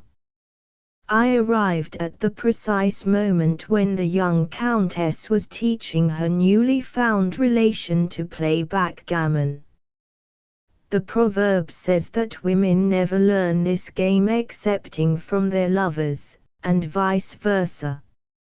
Now, during a certain game, M. de Nos had surprised his wife and the Viscount in the act of exchanging one of those looks which are full of mingled innocence, fear, and desire. In the evening he proposed to us a hunting party, and we agreed. I never saw him so gay and so eager as he appeared on the following morning, in spite of the twinges of gout which heralded an approaching attack. The devil himself could not have been better able to keep up a conversation on trifling subjects than he was. He had formerly been a musketeer in the Greys and had known Sophie Arnould. This explains all. The conversation after a time became so exceedingly free among us three, that I hope God may forgive me for it. I would never have believed that my uncle was such a dashing blade, said the nephew. We made a halt, and while we were sitting on the edge of a green forest clearing, the Count led us on to discourse about women just as Brantôme and Aloysia might have done. You fellows are very happy under the present government. The women of the time are well-mannered. In order to appreciate the exclamation of the old gentleman, the reader should have heard the atrocious stories which the captain had been relating. And this, he went on, is one of the advantages resulting from the revolution. The present system gives very much more charm and mystery to passion. In former times women were easy, Indeed, you would not believe what skill it required, what daring, to wake up those worn-out hearts. We were always on the qui-vive. But yet in those days a man became celebrated for a broad joke, well put, or for a lucky piece of insolence. That is what women love, and it will always be the best method of succeeding with them. These last words were uttered in a tone of profound contempt. He stopped, and began to play with the hammer of his gun as if to disguise his deep feeling. But nonsense, he went on, my day is over. A man ought to have the body as well as the imagination young. Why did I marry? What is most treacherous in girls educated by mothers who lived in that brilliant era of gallantry, is that they put on an air of frankness, of reserve. They look as if butter would not melt in their mouths, and those who know them well feel that they would swallow anything. He rose, lifted his gun with a gesture of rage, and dashing it to the ground thrust it far up the butt in the moist sod. It would seem as if my dear aunt were fond of a little fun, said the officer to me in a low voice. Or of dynaments that do not come off, I added. The nephew tightened his cravat, adjusted his collar and gave a jump like a Calabrian goat. We returned to the chateau at about 2 in the afternoon.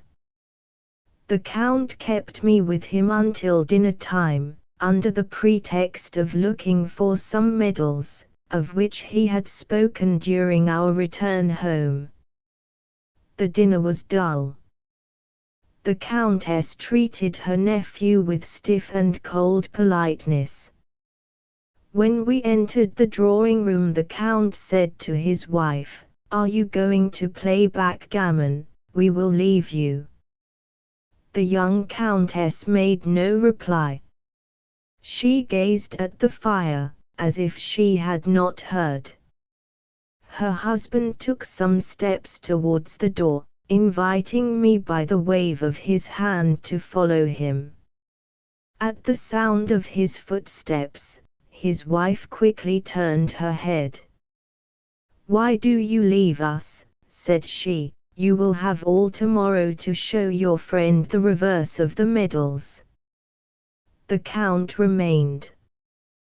Without paying any attention to the awkwardness which had succeeded the former military aplomb of his nephew, the Count exercised during the whole evening his full powers as a charming conversationalist. I had never before seen him so brilliant or so gracious. We spoke a great deal about women. The witticisms of our host were marked by the most exquisite refinement.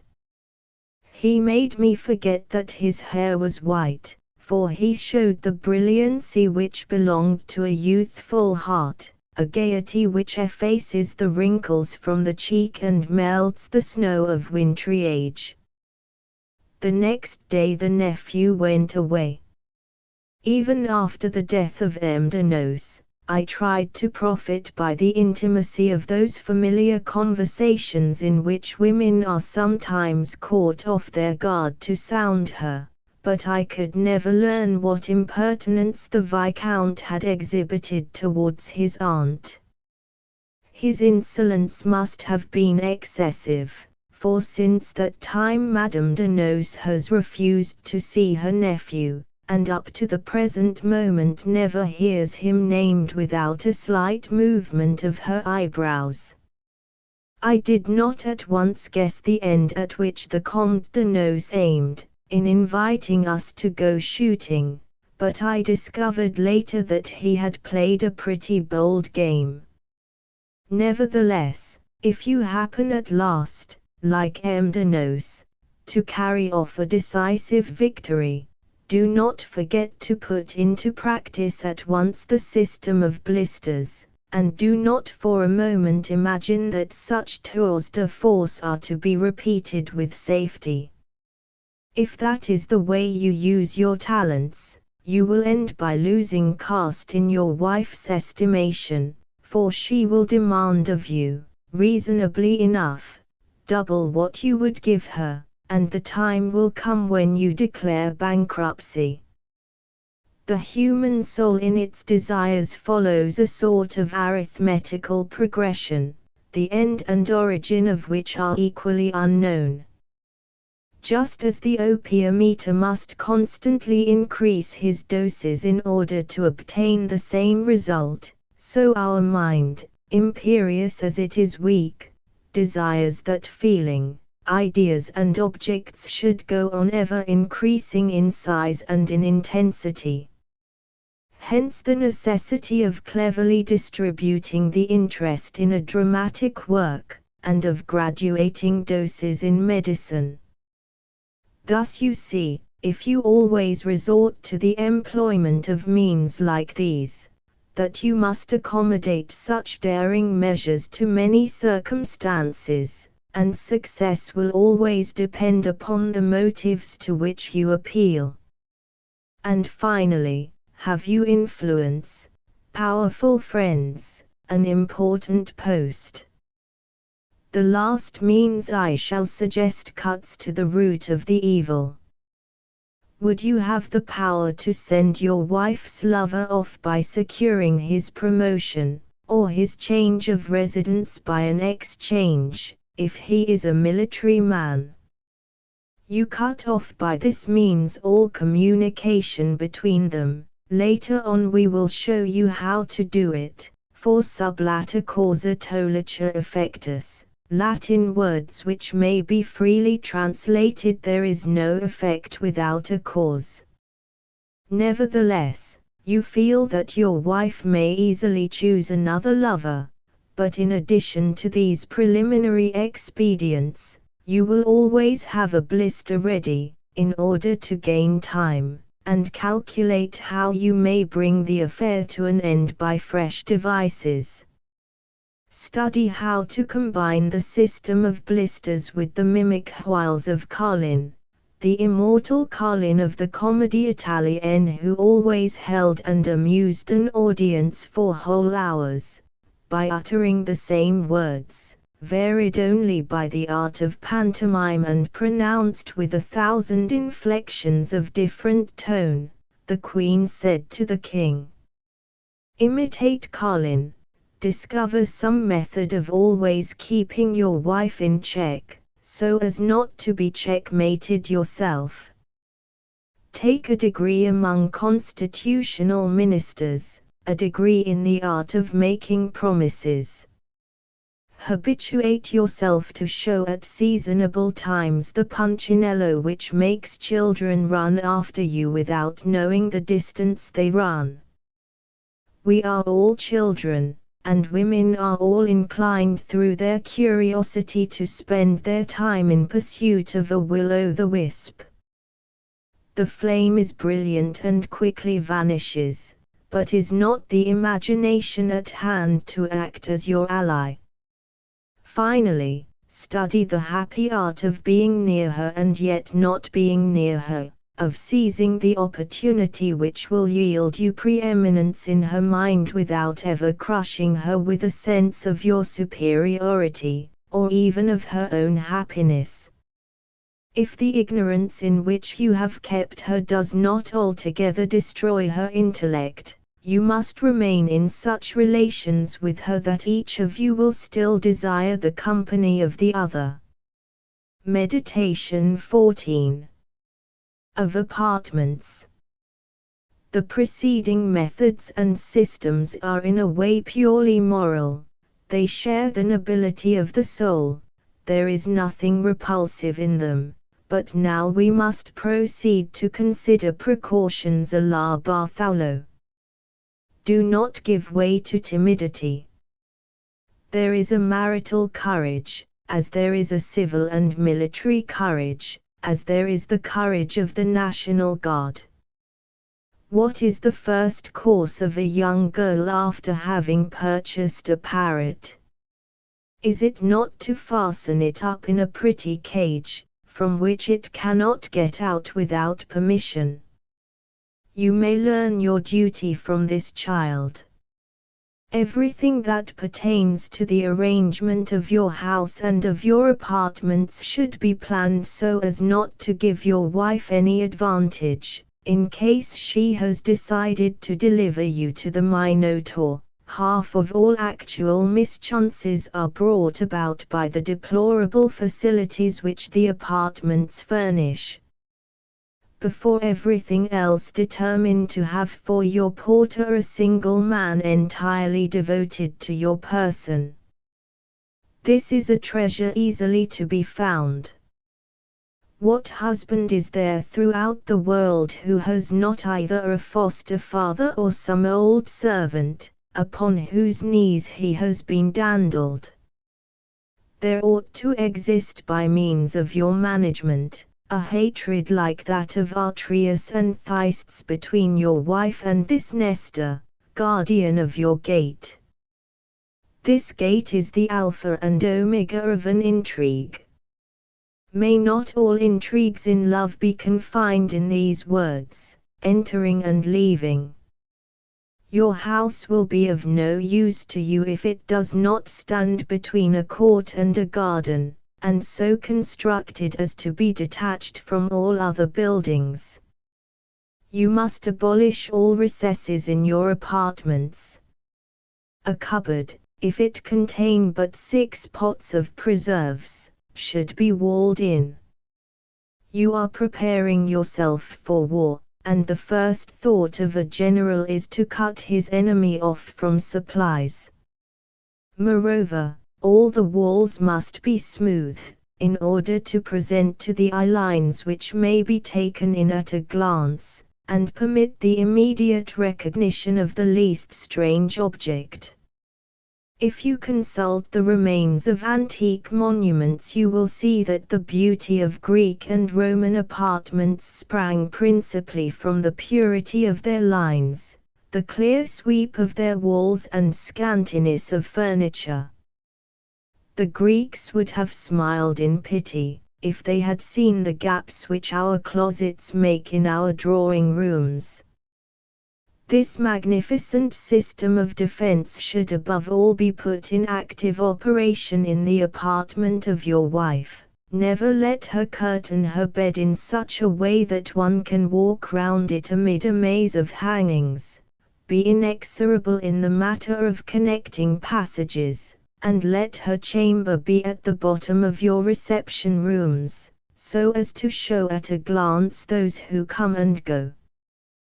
The marriage of Figaro will no doubt have taught you to put your wife's chamber at a great height from the ground. All celibates are cherubins. Your means, doubtless, will permit your wife to have a dressing room, a bathroom, and a room for her chambermaid. Think then on Suzanne, and never commit the fault of arranging this little room below that of Madame's, but place it always above, and do not shrink from disfiguring your mansion by hideous divisions in the windows.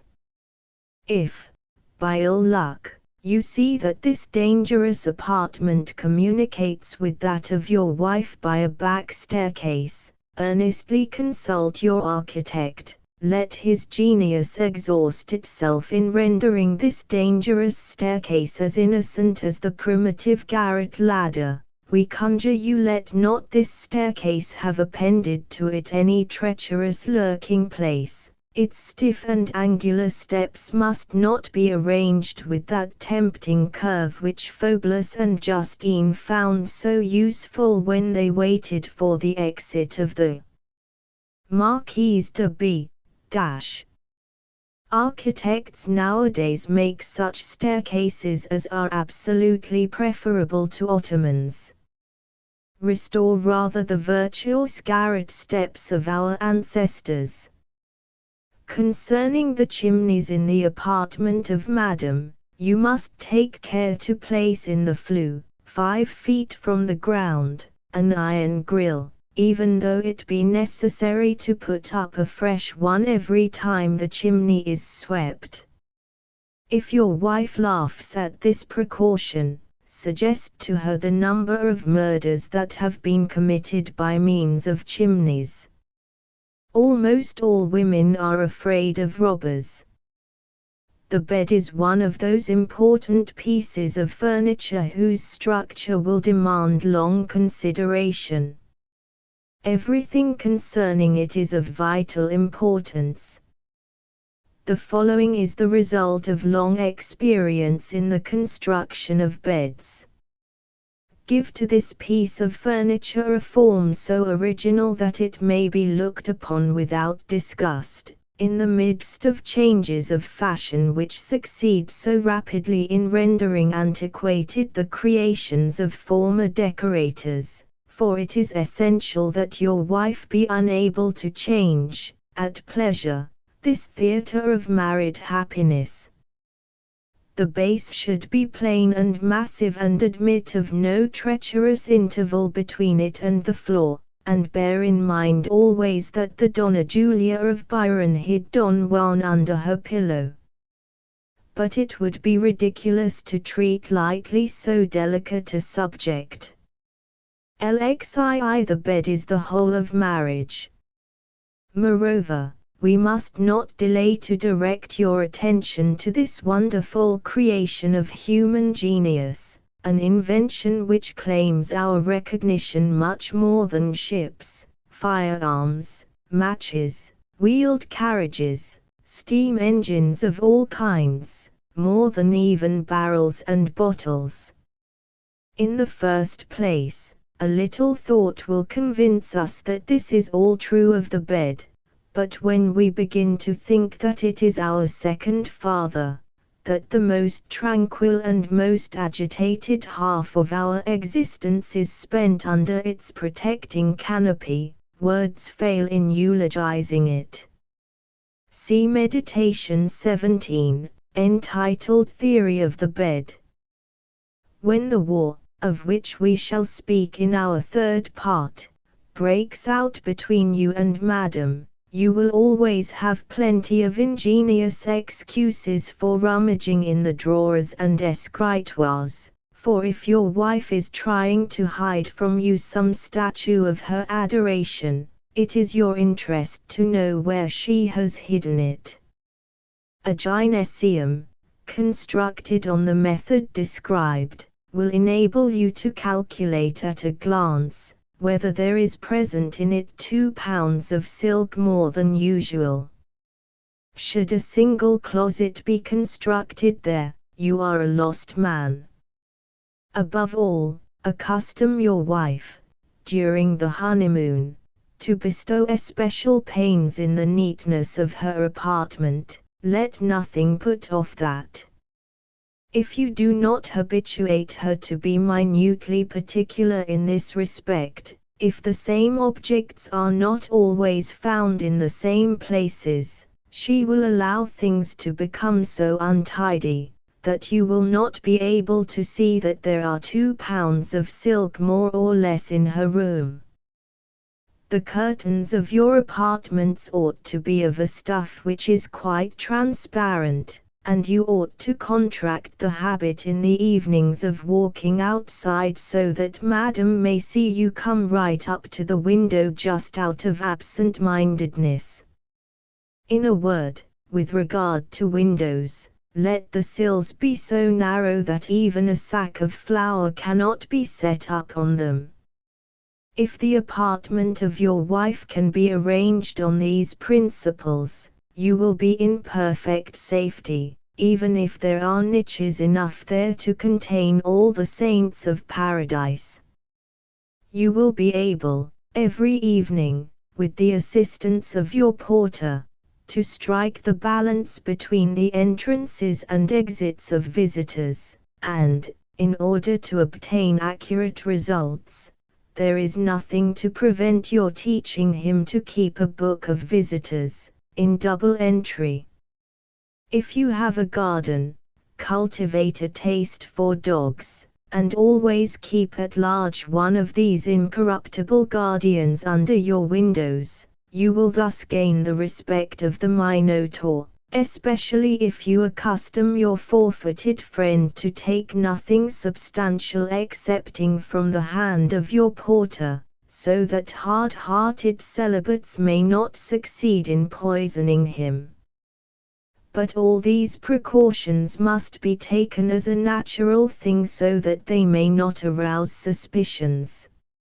If husbands are so imprudent as to neglect precautions from the moment they are married, they ought at once to sell their house and buy another one, or, under the pretext of repairs, alter their present house in the way prescribed.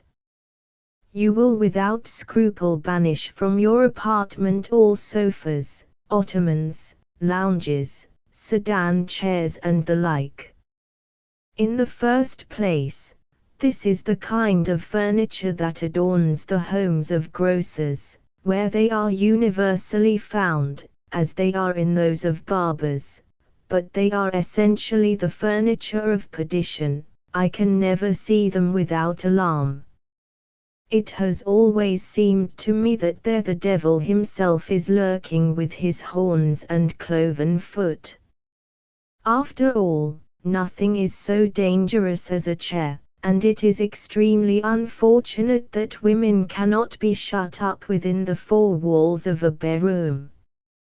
What husband is there, who on sitting down on a rickety chair is not always forced to believe that this chair has received some of the lessons taught by the sofa of Crebillon Jr. But happily we have arranged your apartment on such a system of prevention that nothing so fatal can happen, or, at any rate, not without your contributory negligence. One fault which you must contract, and which you must never correct, will consist in a sort of heedless curiosity, which will make you examine unceasingly all the boxes, and turn upside down the contents of all dressing cases and work baskets. You must proceed to this domiciliary visit in a humorous mood, and gracefully, so that each time you will obtain pardon by exciting the amusement of your wife. You must always manifest a most profound astonishment on noticing any piece of furniture freshly upholstered in her well-appointed apartment. You must immediately make her explain to you the advantages of the change, and then you must ransack your mind to discover whether there be not some underhand motive in the transaction. This is by no means all. You have too much sense to forget that your pretty parrot will remain in her cage only so long as that cage is beautiful. The least accessory of her apartment ought, therefore, to breathe elegance and taste. The general appearance should always present a simple, at the same time a charming picture. You must constantly renew the hangings and muslin curtains. The freshness of the decorations is too essential to permit of economy on this point. It is the fresh chickweed each morning carefully put into the cage of their birds, that makes their pets believe it is the verdure of the meadows. An apartment of this character is then the ultima ratio of husbands. A wife has nothing to say when everything is lavished on her. Husbands who are condemned to live in rented apartments find themselves in the most terrible situation possible. What happy or what fatal influence cannot the porter exercise upon their lot? Is not their home flanked on either side by other houses? It is true that by placing the apartment of their wives on one side of the house the danger is lessened by one half, but are they not obliged to learn by heart and to ponder the age, the condition, the fortune, the character, the habits of the tenants of the next house, and even to know their friends and relations? A husband will never take lodgings on the ground floor.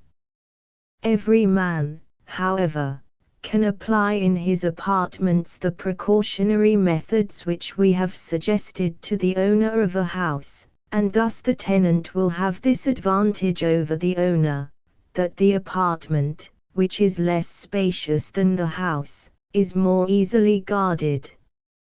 Meditation 15. Of the custom house. But no, madam, no, yes, for there is such inconvenience in the arrangement. Do you think, madam, that we wish, as at the frontier, to watch the visits of persons who cross the threshold of your apartments, or furtively leave them, in order to see whether they bring to you articles of contraband? That would not be proper, and there is nothing odious in our proceeding, any more than there is anything of a fiscal character. Do not be alarmed. The custom house of the marriage state is, of all the expedients prescribed in this second part, that which perhaps demands the most tact and the most skill as well as the most knowledge acquired a priori, that is to say before marriage. In order to carry it out, a husband ought to have made a profound study of Lavater's book, and to be imbued with all his principles, to have accustomed his eye to judge and to apprehend with the most astonishing promptitude the slightest physical expressions by which a man reveals his thoughts. Lavater's physiognomy originated a veritable science, which has won a place in human investigation. If at first some doubts, some jokes greeted the appearance of this book, since then the celebrated Dr. Gall is come with his noble theory of the skull and has completed the system of the Swiss savant, and given stability to his fine and luminous observations. People of talent, diplomats, women, all those who are numbered among the choice and fervent disciples of these two celebrated men, have often had occasion to recognize many other evident signs, by which the course of human thought is indicated. The habits of the body, the handwriting, the sound of the voice, have often betrayed the woman who is in love, the diplomat who is attempting to deceive, the clever administrator, or the sovereign who is compelled to distinguish at a glance love, treason or merit hitherto unknown. The man whose soul operates with energy is like a poor glowworm, which without knowing it irradiates light from every pore. He moves in a brilliant sphere where each effort makes a burning light and outlines his actions with long streamers of fire.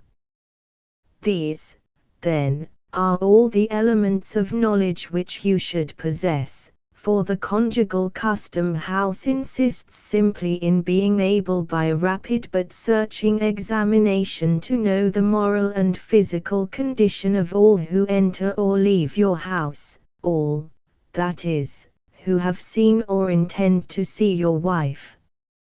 A husband is, like a spider, set at the center of an invisible net, and receives a shock from the least fool of a fly who touches it, and from a distance, hears, judges and sees what is either his prey or his enemy. Thus you must obtain means to examine the celibate who rings at your door under two circumstances which are quite distinct, namely, when he is about to enter and when he is inside. At the moment of entering, how many things does he utter without even opening his mouth?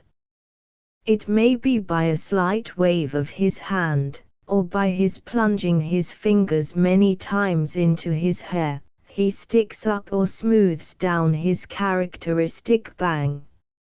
Or he hums a French or an Italian air, merry or sad, in a voice which may be either tenor, contralto, soprano or baritone. Perhaps he takes care to see that the ends of his necktie are properly adjusted. Or he smooths down the ruffles or front of his shirt or evening dress. Or he tries to find out by a questioning and furtive glance whether his wig, blonde or brown, curled or plain, is in its natural position. Perhaps he looks at his nails to see whether they are clean and duly cut. Perhaps with a hand which is either white or untidy, well gloved or otherwise, he twirls his moustache, or his whiskers, or picks his teeth with a little tortoise-shell toothpick. Or by slow and repeated movements he tries to place his chin exactly over the center of his necktie. Or perhaps he crosses one foot over the other, putting his hands in his pockets. Or perhaps he gives a twist to his shoe, and looks at it as if he thought, now, there's a foot that is not badly formed. Or according as he has come on foot or in a carriage, he rubs off or he does not rub off the slight patches of mud which soil his shoes. Or perhaps he remains as motionless as a Dutchman smoking his pipe. or perhaps he fixes his eyes on the door and looks like a soul escaped from purgatory and waiting for Saint Peter with the keys. Perhaps he hesitates to pull the bell, perhaps he seizes it negligently, precipitately, familiarly, or like a man who is quite sure of himself. Perhaps he pulls it timidly, producing a faint tinkle which is lost in the silence of the apartments, as the first bell of matins in winter time, in a convent of minims, or perhaps after having rung with energy, he rings again impatient that the footman has not heard him. Perhaps he exhales a delicate scent, as he chews a pastille. Perhaps with a solemn air he takes a pinch of snuff, brushing off with care the grains that might mar the whiteness of his linen. Perhaps he looks around like a man estimating the value of the staircase lamp, the balustrade, the carpet, as if he were a furniture dealer or a contractor. Perhaps this celibate seems a young or an old man, is cold or hot, arrives slowly, with an expression of sadness or merriment, etc. You see that here, at the very foot of your staircase, you are met by an astonishing mass of things to observe.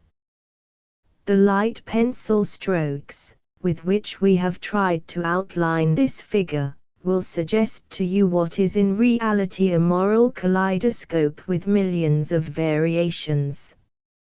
And yet we have not even attempted to bring any woman onto the threshold which reveals so much, for in that case our remarks, already considerable in number, would have been countless and light as the grains of sand on the seashore.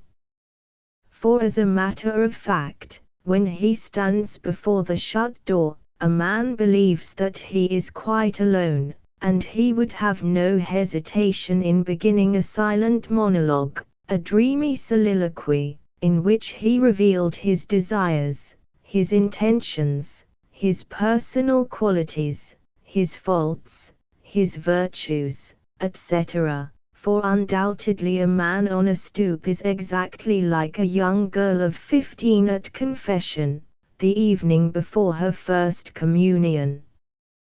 Do you want any proof of this? Notice the sudden change of face and manner in this celibate from the very moment he steps within the house. No machinist in the opera, no change in the temperature in the clouds or in the sun can more suddenly transform the appearance of a theatre, the effect of the atmosphere, or the scenery of the heavens. On reaching the first plank of your antechamber, instead of betraying with so much innocence the myriad thoughts which were suggested to you on the steps, the celibate has not a single glance to which you could attach any significance. The mask of social convention wraps with its thick veil his whole bearing, but a clever husband must already have divined at a single look the object of his visit, and he reads the soul of the new arrival as if it were a printed book. The manner in which he approaches your wife, in which he addresses her, looks at her, greets her and retires. There are volumes of observations, more or less trifling, to be made on these subjects. The tone of his voice, his bearing, his awkwardness, it may be his smile, even his gloom, his avoidance of your eye, all are significant, all ought to be studied, but without apparent attention. You ought to conceal the most disagreeable discovery you may make by an easy manner and remarks such as are ready at hand to a man of society. As we are unable to detail the minutiae of this subject, we leave them entirely to the sagacity of the reader, who must by this time have perceived the drift of our investigation, as well as the extent of this science, which begins at the analysis of glances and ends in the direction of such movements as contempt may inspire in a great toe hidden under the satin of a lady's slipper or the leather of a man's boot. But the exit, for we must allow for occasions where you have omitted your rigid scrutiny at the threshold of the doorway, and in that case the exit becomes of vital importance, and all the more so because this fresh study of the celibate ought to be made on the same lines, but from an opposite point of view, from that which we have already outlined. In the exit the situation assumes a special gravity, for then is the moment in which the enemy has crossed all the entrenchments within which he was subject to our examination and has escaped into the street. At this point a man of understanding, when he sees a visitor passing under the porte-coche, should be able to divine the import of the whole visit. The indications are indeed fewer in number, but how distinct is their character! The denouement has arrived and the man instantly betrays the importance of it by the frankest expression of happiness, pain or joy. These revelations are therefore easy to apprehend.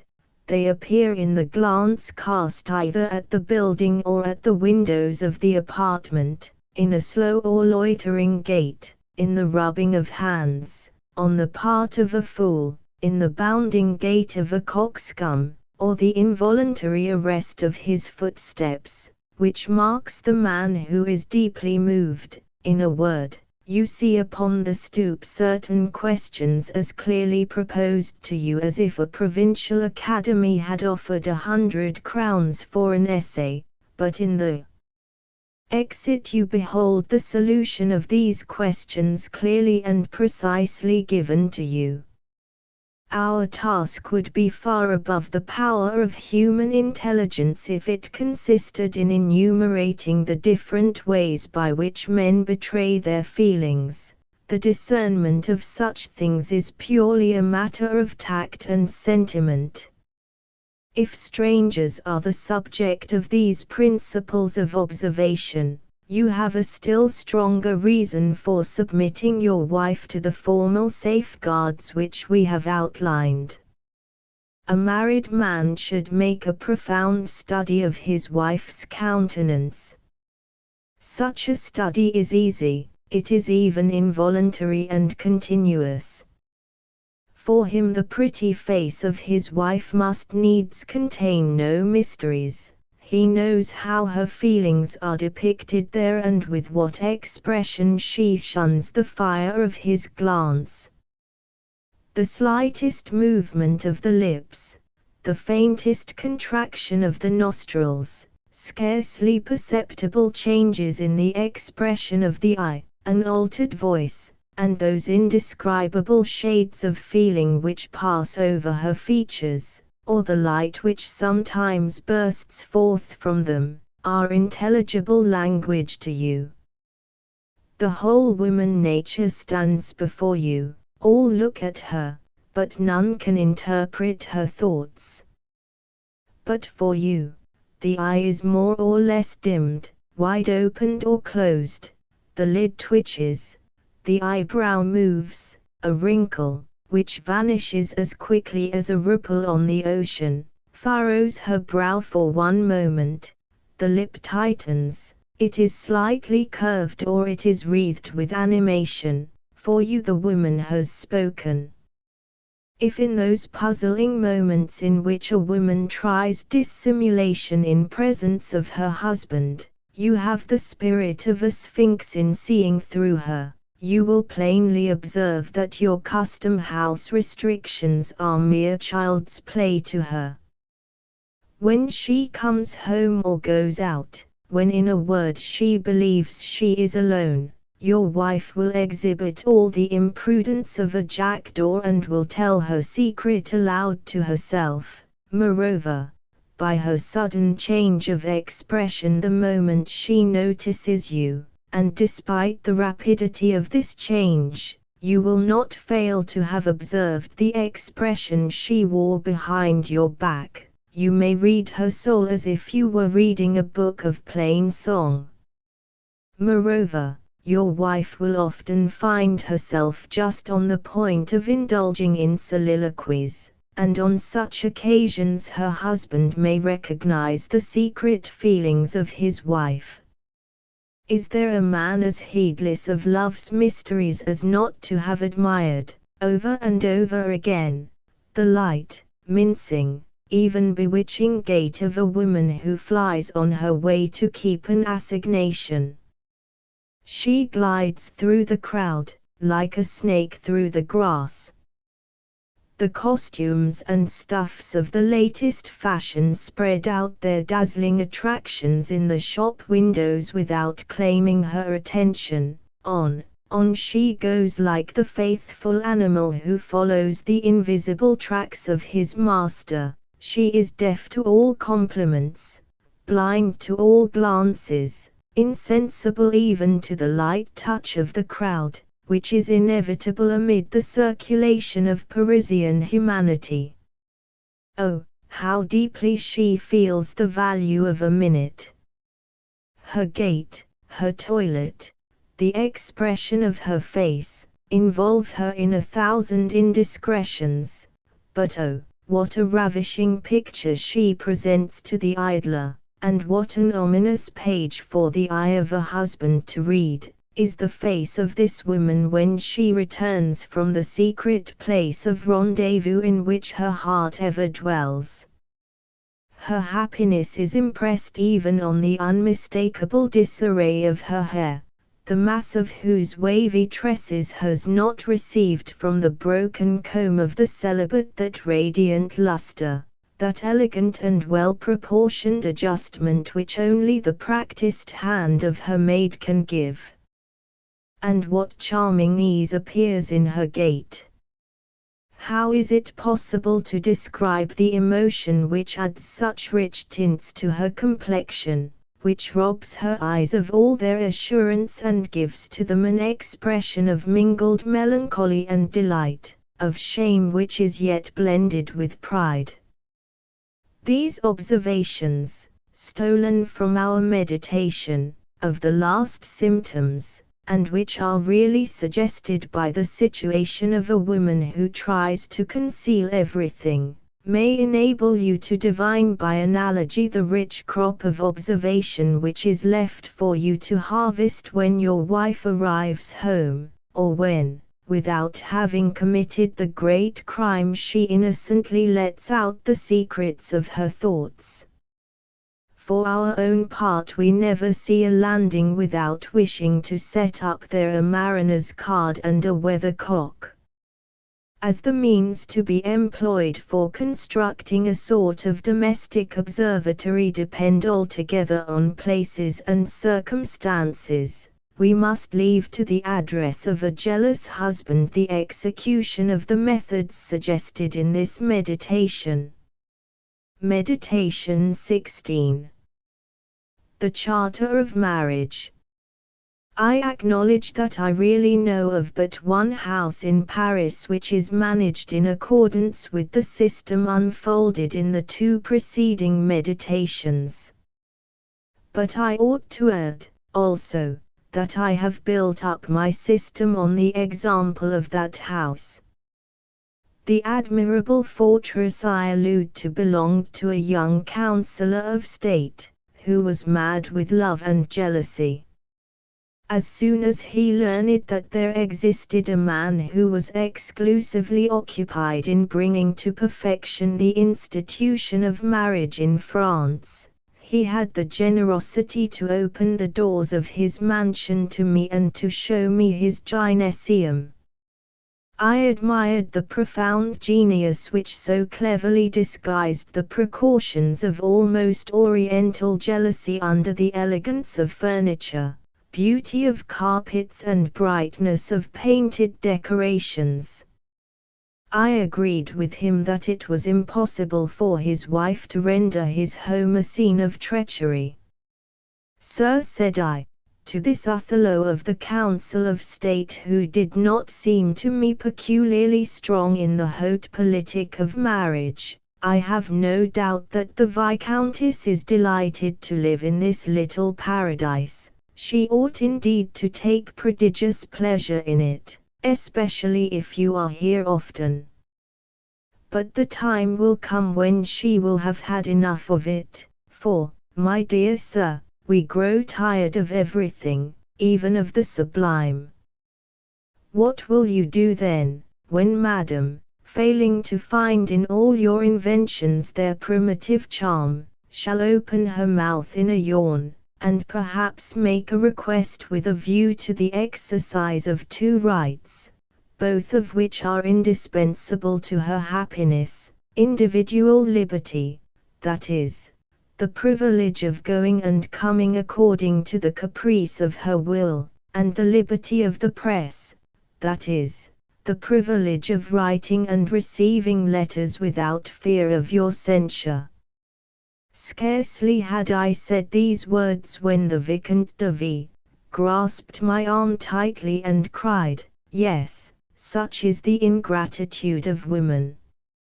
If there is anything more ungrateful than a king, it is a nation, but, sir, woman is more ungrateful than either of them. A married woman treats us as the citizens of a constitutional monarchy treat their king. Every measure has been taken to give these citizens a life of prosperity in a prosperous country.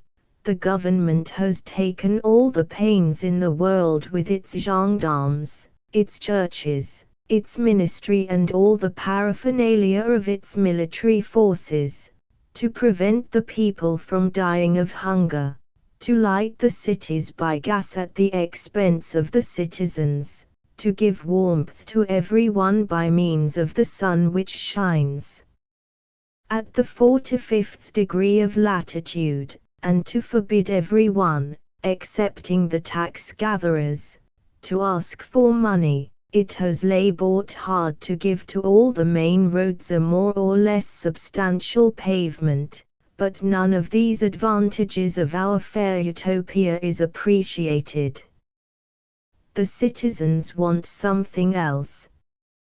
They are not ashamed to demand the right of traveling over the roads at their own will, and of being informed where that money given to the tax-gatherers goes.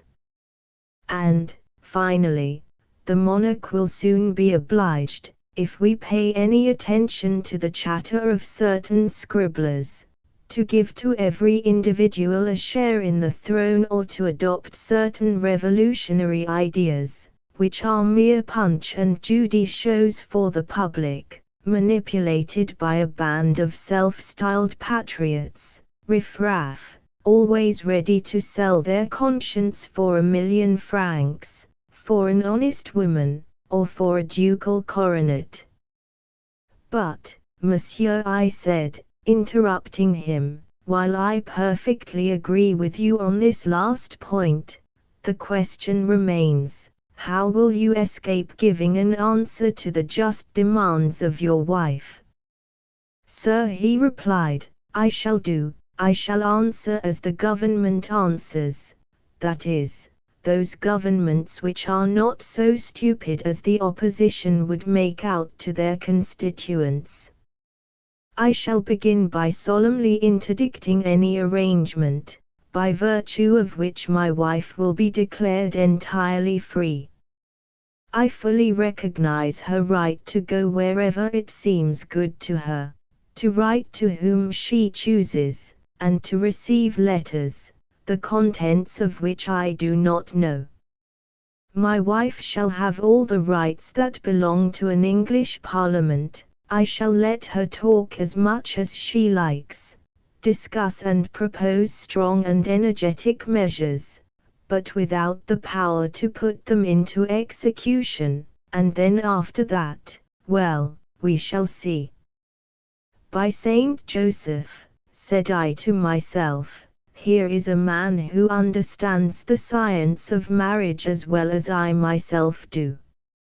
And then, you will see, "Sir," I answered aloud, in order to obtain from him the fullest revelation of his experience, "you will see, some fine morning, that you are as big a fool as the next man." "Sir," he gravely replied, "allow me to finish what I was saying. Here is what the great politicians call a theory, but in practice they can make that theory vanish in smoke, and ministers possess in a greater degree than even the lawyers of Normandy, the art of making fact yield to fancy. M. de Metternich and M. de Pilat, men of the highest authority, have been for a long time asking each other whether Europe is in its right senses, whether it is dreaming, whether it knows whither it is going, whether it has ever exercised its reason, a thing impossible on the part of the masses, of nations and of women. M. de Metternich and M. de Pilat are terrified to see this age carried away by a passion for constitutions, as the preceding age was by the passion for philosophy, as that of Luther was for a reform of abuses in the Roman religion, for it truly seems as if different generations of men were like those conspirators whose actions are directed to the same end, as soon as the watchword has been given them. But their alarm is a mistake, and it is on this point alone that I condemn them, for they are right in their wish to enjoy power without permitting the middle class to come on a fixed day from the depth of each of their 6 kingdoms, to torment them. How could men of such remarkable talent fail to divine that the constitutional comedy has in it a moral of profound meaning, and to see that it is the very best policy to give the age a bone to exercise its teeth upon? I think exactly as they do on the subject of sovereignty. A power is a moral being as much interested as a man is in self-preservation. This sentiment of self-preservation is under the control of an essential principle which may be expressed in 3 words: to lose nothing. But in order to lose nothing, a power must grow or remain indefinite, for a power which remains stationary is nullified. If it retrogrades, it is under the control of something else, and loses its independent existence. I am quite as well aware, as are those gentlemen, in what a false position an unlimited power puts itself by making concessions it allows to another power whose essence is to expand a place within its own sphere of activity. One of them will necessarily nullify the other, for every existing thing aims at the greatest possible development of its own forces. A power, therefore, never makes concessions which it does not afterwards seek to retract. This struggle between 2 powers is the basis on which stands the balance of government, whose elasticity so mistakenly alarmed the patriarch of Austrian diplomacy, for comparing comedy with comedy the least perilous and the most advantageous administration is found in the seesaw system of the English and of the French politics. These 2 countries have said to the people, "You are free," and the people have been satisfied. They enter the government like the zeros which give value to the unit. But if the people wish to take an active part in the government, immediately they are treated, like Sancho Panza, on that occasion when the squire, having become sovereign over an island on terra firma, made an attempt at dinner to eat the viands set before him. Now we ought to parody this admirable scene in the management of our homes. Thus, my wife has a perfect right to go out, provided she tell me where she is going, how she is going, what is the business she is engaged in when she is out, and at what hour she will return. Instead of demanding this information with the brutality of the police, who will doubtless someday become perfect, I take pains to speak to her in the most gracious terms. On my lips, in my eyes, in my whole countenance, an expression plays, which indicates both curiosity and indifference, seriousness and pleasantry, harshness and tenderness. These little conjugal scenes are so full of vivacity, of tact and address, that it is a pleasure to take part in them. The very day on which I took from the head of my wife the wreath of orange blossoms which she wore, I understood that we were playing at a royal coronation, the first scene in a comic pantomime. I have my gendarmes, I have my guard royal, I have my attorney general. That I do, he continued enthusiastically. Do you think that I would allow Madame to go anywhere on foot unaccompanied by a lackey in livery? Is not that the best style? Not to count the pleasure she takes in saying to everybody, I have my people here. It has always been a conservative principle of mine that my times of exercise should coincide with those of my wife, and for 2 years I have proved to her that I take an ever-fresh pleasure in giving her my arm. If the weather is not suitable for walking, I try to teach her how to drive with success a frisky horse, but I swear to you that I undertake this in such a manner that she does not learn very quickly, if either by chance, or prompted by a deliberate wish, she takes measures to escape without a passport, that is to say, alone in the carriage. Have I not a driver, a footman, a groom? My wife, therefore, go where she will, takes with her a complete Santa Hermandad, and I am perfectly easy in mind. But, my dear sir, there is abundance of means by which to annul the charter of marriage by our manner of fulfilling it. I have remarked that the manners of high society induce a habit of idleness which absorbs half of the life of a woman without permitting her to feel that she is alive. For my part, I have formed the project of dexterously leading my wife along, up to her 40th year, without letting her think of adultery, just as poor Musson used to amuse himself in leading some simple fellow from the Rue Saint-Denis to Purifit without letting him think that he had left the shadows of St. Louis Tower. How is it, I said, interrupting him, that you have hit upon those admirable methods of deception which I was intending to describe in a meditation entitled The Act of Putting Death into Life? Alas! I thought I was the first man to discover that science. The epigrammatic title was suggested to me by an account which a young doctor gave me of an excellent composition of Crabbe, as yet unpublished. In this work, the English poet has introduced a fantastic being called Life in Death.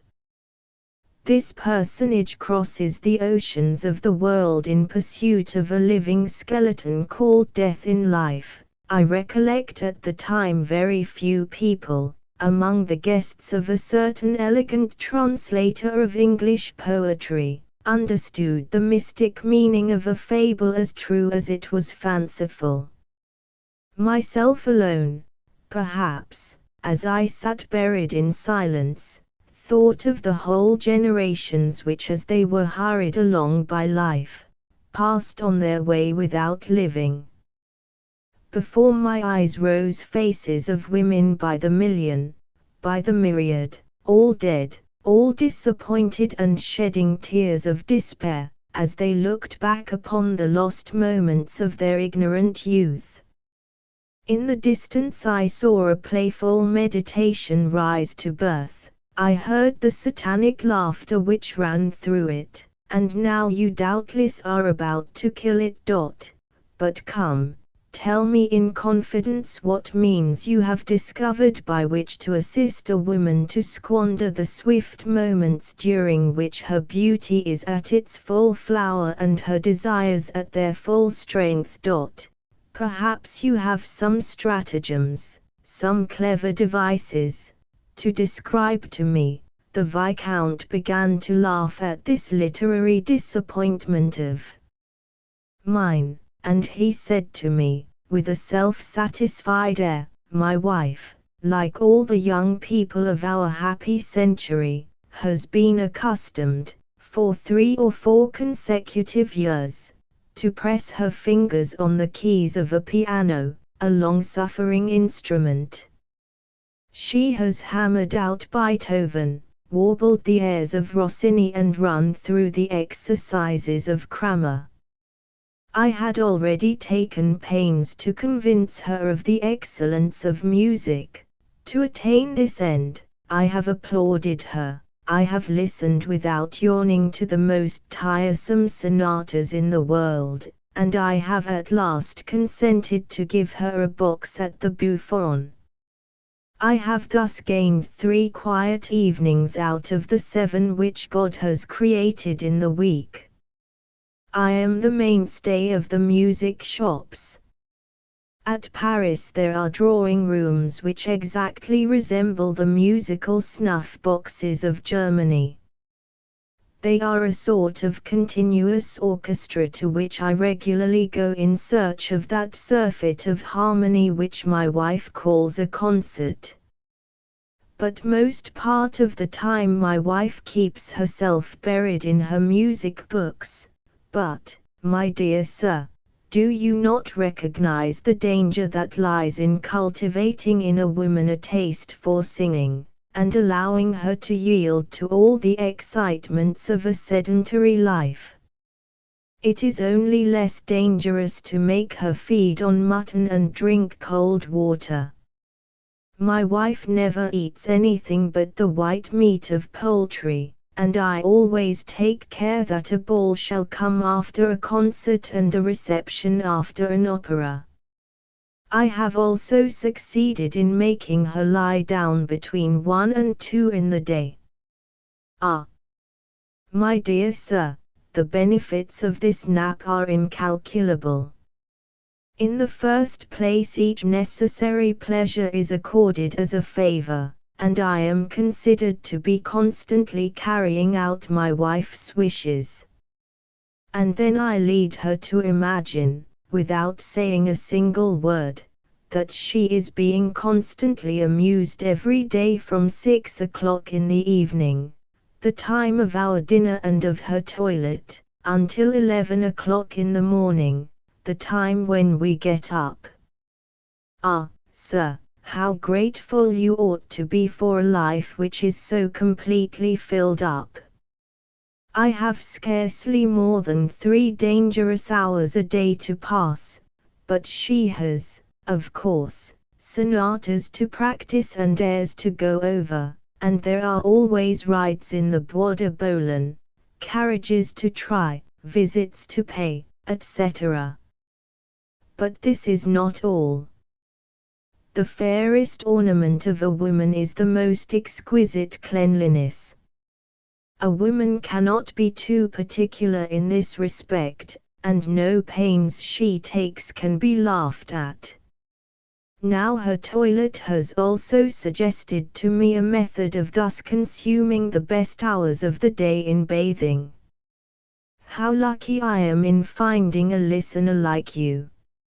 I cried, truly, sir, you could waste for her 4 hours a day, if only you were willing to teach her an art quite unknown to the most fastidious of our modern fine ladies. Why don't you enumerate to the Viscountess the astonishing precautions manifest in the oriental luxury of the Roman dames? Give her the names of the slaves merely employed for the bath in Poppa's palace, the unctors, the fricators, the alapillarili, the dropacister, the paratiltrii, the picatrices, the tracatrices, the swan whiteners, and all the rest. Talk to her about this multitude of slaves whose names are given by Mirabeau in his Erotica Biblion. If she tries to secure the services of all these people, you will have the fine times of quietness, not to speak of the personal satisfaction which will redound to you yourself from the introduction into your house of the system invented by these illustrious Romans, whose hair, artistically arranged, was deluged with perfumes, whose smallest vein seemed to have acquired fresh blood from the myrrh, the lint, the perfume, the douches, the flowers of the bath, all of which were enjoyed to the strains of voluptuous music. Ah, sir, continued the husband, who was warming to his subject, can I not find also admirable pretexts in my solicitude for her heath? Her health, so dear and precious to me, forces me to forbid her going out in bad weather, and thus I gain a quarter of the year. And I have also introduced the charming custom of kissing when either of us goes out, this parting kiss being accompanied with the words, "My sweet angel, I am going out." Finally, I have taken measures for the future to make my wife as truly a prisoner in the house as the conscript in his sentry box. For I have inspired her with an incredible enthusiasm for the sacred duties of maternity. You do it by opposing her? I asked. You have guessed it, he answered, laughing. I have maintained to her that it is impossible for a woman of the world to discharge her duties towards society, to manage her household, to devote herself to fashion, as well as to the wishes of her husband, whom she loves, and, at the same time, to rear children. She then avers that, after the example of Cato, who wished to see how the nurse changed the swaddling bands of the infant Pompey, she would never leave to others the least of the services required in shaping the susceptible minds and tender bodies of these little creatures whose education begins in the cradle. You understand, sir, that my conjugal diplomacy would not be of much service to me unless, after having put my wife in solitary confinement, I did not also employ a certain harmless Machiavellism, which consists in begging her to do whatever she likes, and asking her advice in every circumstance and on every contingency. As this delusive liberty has entirely deceived a creature so high-minded as she is, I have taken pains to stop at no sacrifice which would convince Madame de V. that she is the freest woman in Paris, and, in order to attain this end, I take care not to commit those gross political blunders into which our ministers so often fall.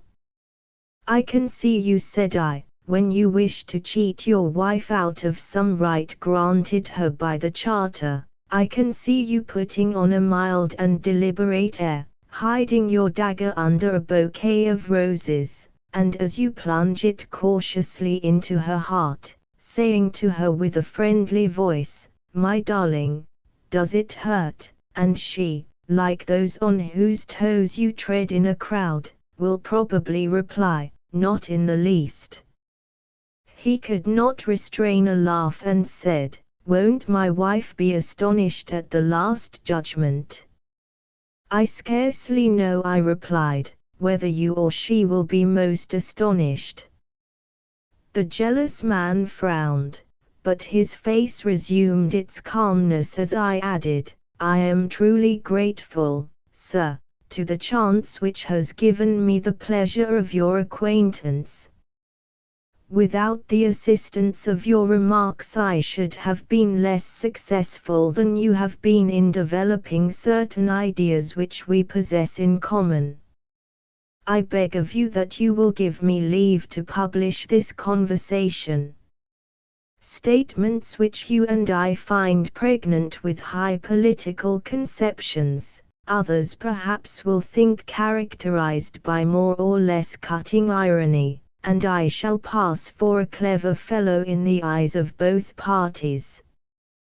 While I thus tried to express my thanks to the Viscount, the first husband after my heart that I had met with, he took me once more through his apartments, where everything seemed to be beyond criticism.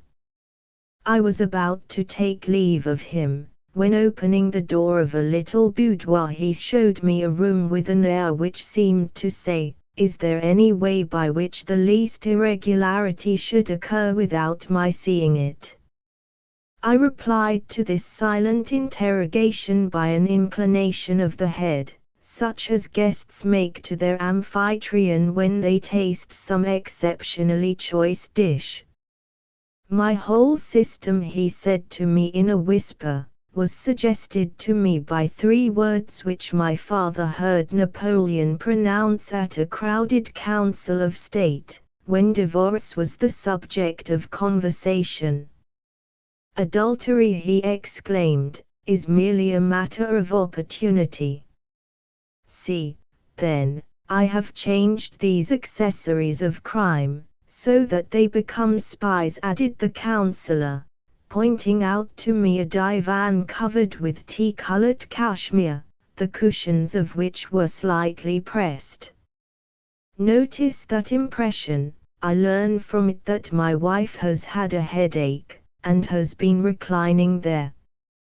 We stepped toward the divan, and saw the word "fool" lightly traced upon the fatal cushion, by 4 things that I know not, plucked by lover's hand from cypress orchard, where the fairy band are dancing, once by nobles thought to be worthy an order of new chivalry, a brotherhood, wherein, with script of gold, more mortal men than gods should be enrolled. "Nobody in my house has black hair," said the husband, growing pale. I hurried away, for I was seized with an irresistible fit of laughter, which I could not easily overcome.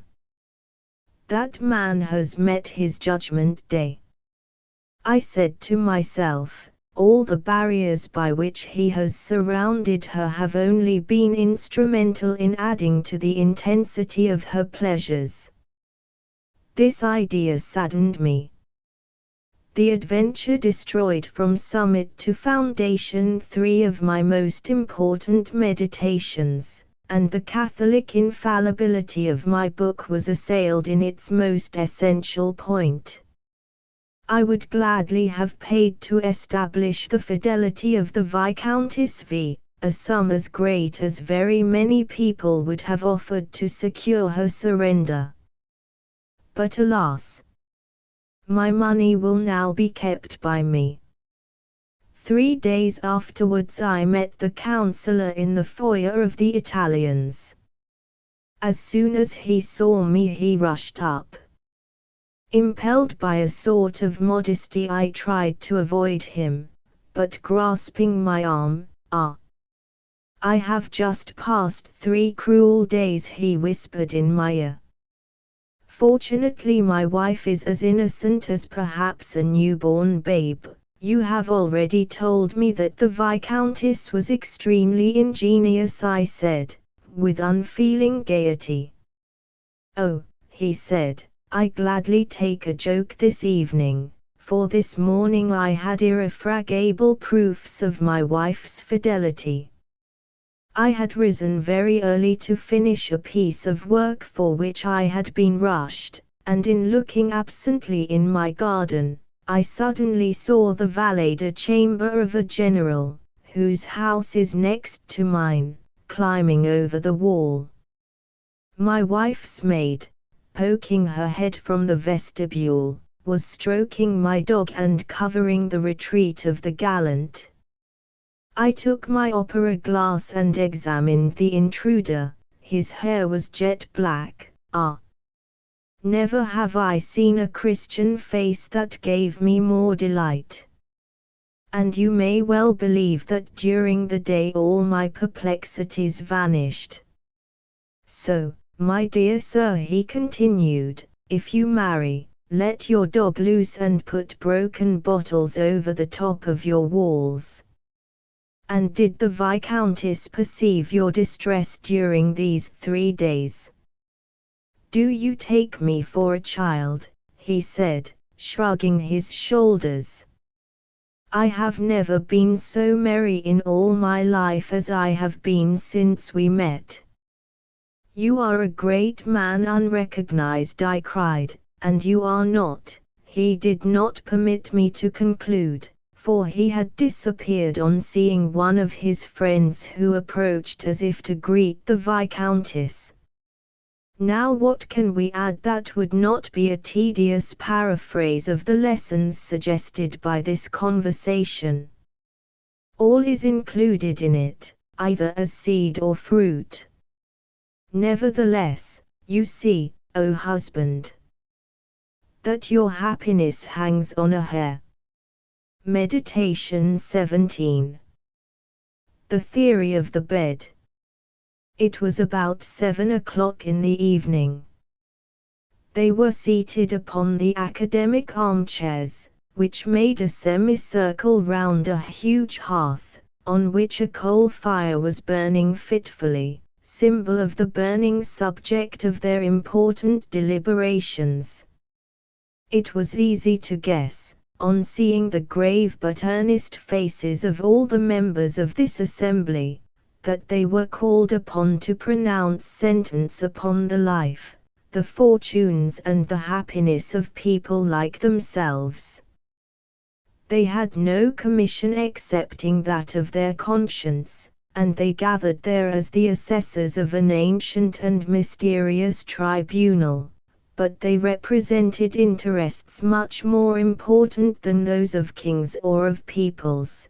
They spoke in the name of the passions and on behalf of the happiness of the numberless generations which should succeed them. The grandson of the celebrated Bull was seated before a round table on which were placed the criminal exhibits which had been collected with remarkable intelligence. I, the insignificant secretary of the meeting, occupied a place at this desk, where it was my office to take down a report of the meeting. Gentlemen, said an old man, the first question upon which we have to deliberate is found clearly stated in the following passage of a letter. The letter was written to the Princess of Wales, Caroline of Arnspark, by the widow of the Duke of Orleans, brother of Louis XIV, mother of the Regent. The Queen of Spain has a method of making her husband say exactly what she wishes.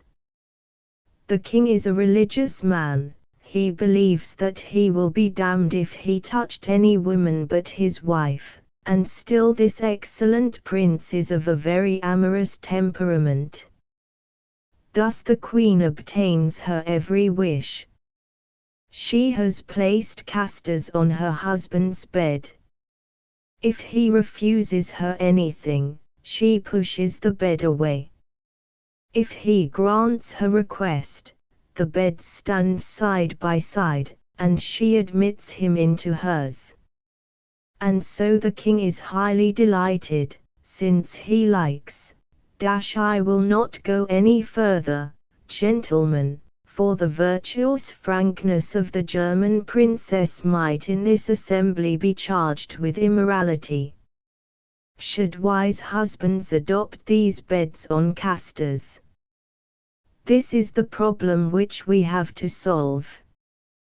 The unanimity of the vote left no doubt about the opinion of the assembly. I was ordered to inscribe in the records that if two married people slept on two separate beds in the same room, the beds ought not to be set on casters. With this proviso put in one of the members, that the present decision should have no bearing on any subsequent ruling upon the best arrangement of the beds of married people. The President passed to me a choicely bound volume, in which was contained the original edition, published in 1788, of the letters of Charlotte Elizabeth de Bavière, widow of the Duke of Orleans, the only brother of Louis XIV, and, while I was transcribing the passage already quoted, he said, "But, gentlemen, you must all have received at your houses the notification in which the second question is stated." "I rise to make an observation," exclaimed the youngest of the jealous husbands there assembled. The President took his seat with a gesture of assent. "Gentlemen," said the young husband, "are we quite prepared to deliberate upon so grave a question as that which is presented by the universally bad arrangement of the beds? Is there not here a much wider question than that of mere cabinet making to decide? For my own part, I see in it a question which concerns that of universal human intellect. The mysteries of conception, gentlemen, are still enveloped in a darkness which modern science has but partially dissipated. We do not know how far external circumstances influence the microscopic beings whose discovery is due to the unwearied patience of Hill, Baker, Joblot, Eichhorn, Gliechin, Spallanzani, and especially of Muller, and last of all of Embury de Saint Vincent. The imperfections of the bed opens up a musical question of the highest importance, and for my part I declare I shall write to Italy to obtain clear information as to the manner in which beds are generally arranged.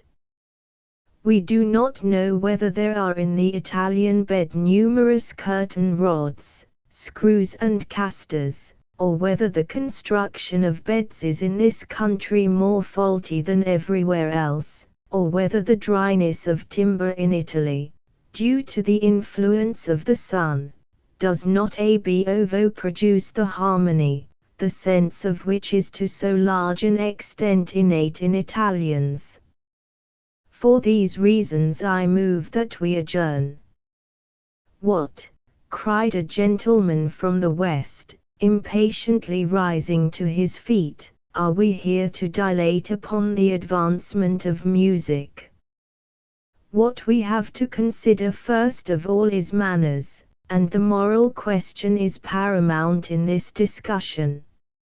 Nevertheless, remarked one of the most influential members of the council, "the suggestion of the former speaker is not in my opinion to be passed by.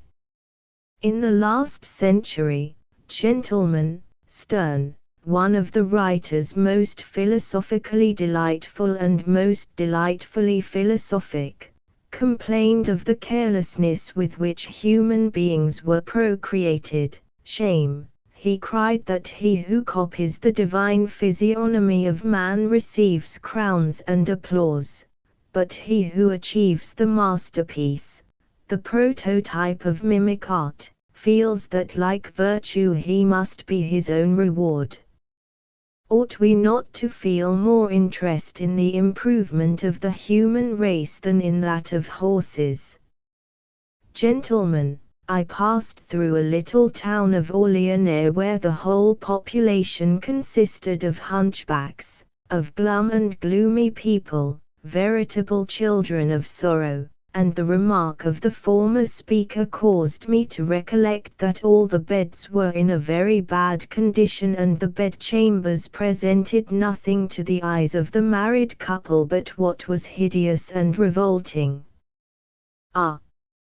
Gentlemen, How is it possible that our minds should be in an ideal state, when instead of the music of angels flying here and there in the bosom of that heaven to which we have attained, our ears are assailed by the most detestable, the most angry, the most piercing of human cries and lamentations?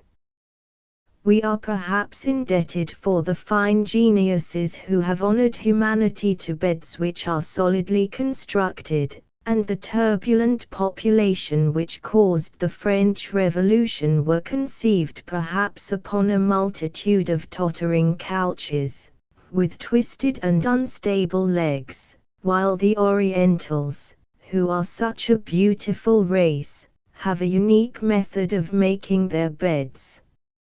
I vote for the adjournment. And the gentleman sat down. A man belonging to the sect of Methodists arose. Why should we change the subject of debate? We are not dealing here with the improvement of the race nor with the perfecting of the work. We must not lose sight of the interests of the jealous husband and the principles on which moral soundness is based. Don't you know that the noise of which you complain seems more terrible to the wife uncertain of her crime, than the trumpet of the last judgment? Can you forget that a suit for infidelity could never be won by a husband excepting through this conjugal noise? I will undertake, gentlemen, to refer to the divorces of Lord Abergavenny, of Viscount Bolingbroke, of the late Queen Caroline, of Eliza Draper, of Madame Harris, in fact, of all those who are mentioned in the 20 volumes published by . The secretary did not distinctly hear the name of the English publisher. The motion to adjourn was carried. The youngest member proposed to make up a purse for the author producing the best dissertation addressed to the Society upon a subject which Sterne considered of such importance, but at the end of the chaunce 18 shillings was the total sum found in the hat of the President. The above debate of the Society, which had recently been formed in London for the improvement of manners and of marriage and which Lord Byron scoffed at, was transmitted to us by the kindness of W. Hawkins, Esquire, cousin german of the famous Captain Clutterbuck. The extract may serve to solve any difficulties which may occur in the theory of bed construction. But the author of the book considers that the English Society has given too much importance to this preliminary question. There exists in fact quite as many reasons for being a Rossinist as for being a solidist in the matter of beds, and the author acknowledges that it is either beneath or above him to solve this difficulty. He thinks with Lawrence Sterne that it is a disgrace to European civilization that there exist so few physiological observations on callipedi, and he refuses to state the results of his meditations on this subject, because it would be difficult to formulate them in terms of prudery, and they would be but little understood, and misinterpreted. Such reserve produces an hiatus in this part of the book, but the author has the pleasant satisfaction of leaving a fourth work to be accomplished by the next century, to which he bequeaths the legacy of all that he has not accomplished, a negative munificence which may well be followed by all those who may be troubled by an overplus of ideas. The theory of the bed presents questions much more important than those put forth by our neighbors with regard to castors and the murmurs of criminal conversation. We know only 3 ways in which a bed, in the general sense of this term, may be arranged among civilized nations, and particularly among the privileged classes to whom this book is addressed. These 3 ways are as follows. 1. Twin beds. 2. Separate rooms. 3. One bed for both.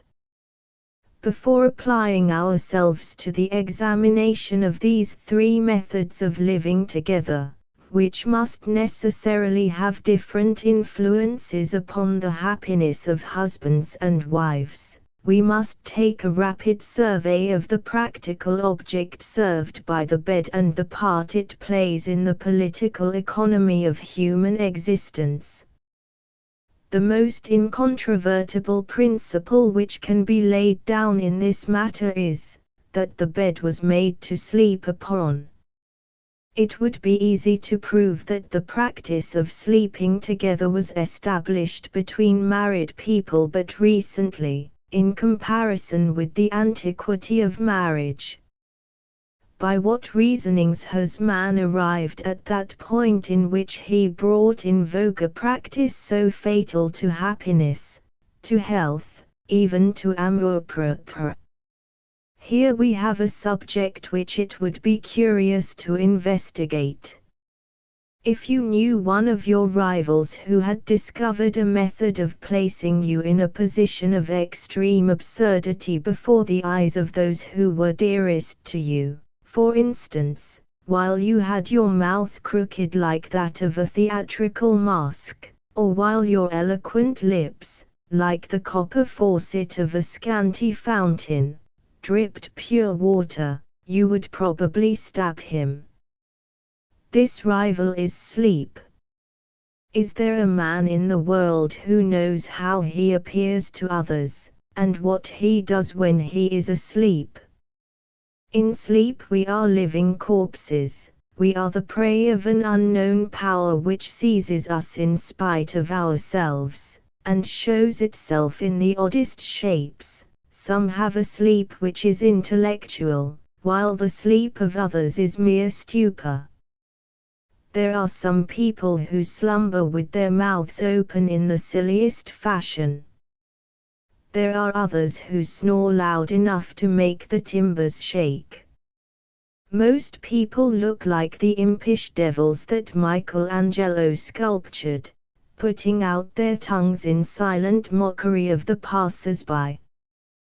The only person I know of in the world who sleeps with a noble air is Agamemnon, whom Guerin has represented lying on his bed at the moment when Clytemnestra, urged by Aegisthus, advances to slay him.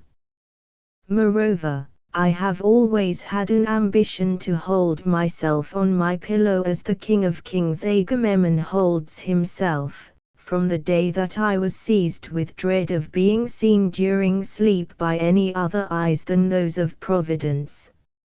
In the same way, too, from the day I heard my old nurse snorting in her sleep like a whale, to use a slang expression, I have added a petition to the special litany which I address to Saint Honor, my patron saint, to the effect that he would save me from indulging in this sort of eloquence.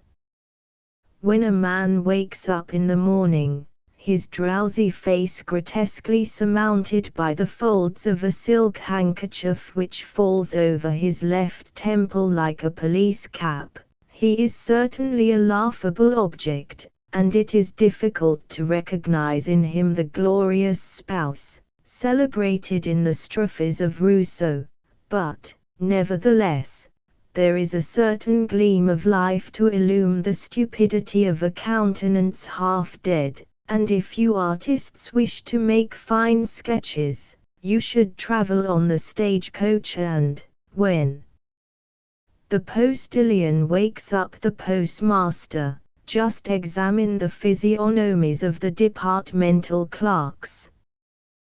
But, were you 100 times as pleasant to look upon as are these bureaucratic physiognomies, at least, while you have your mouth shut, your eyes are open, and you have some expression in your countenance. Do you know how you looked an hour before you awoke, or during the first hour of your sleep, when you were neither a man nor an animal, but merely a thing, subject to the dominion of those dreams which issue from the gate of horn. But this is a secret between your wife and God. Is it for the purpose of insinuating the imbecility of slumber that the Romans decorated the heads of their beds with the head of an ass?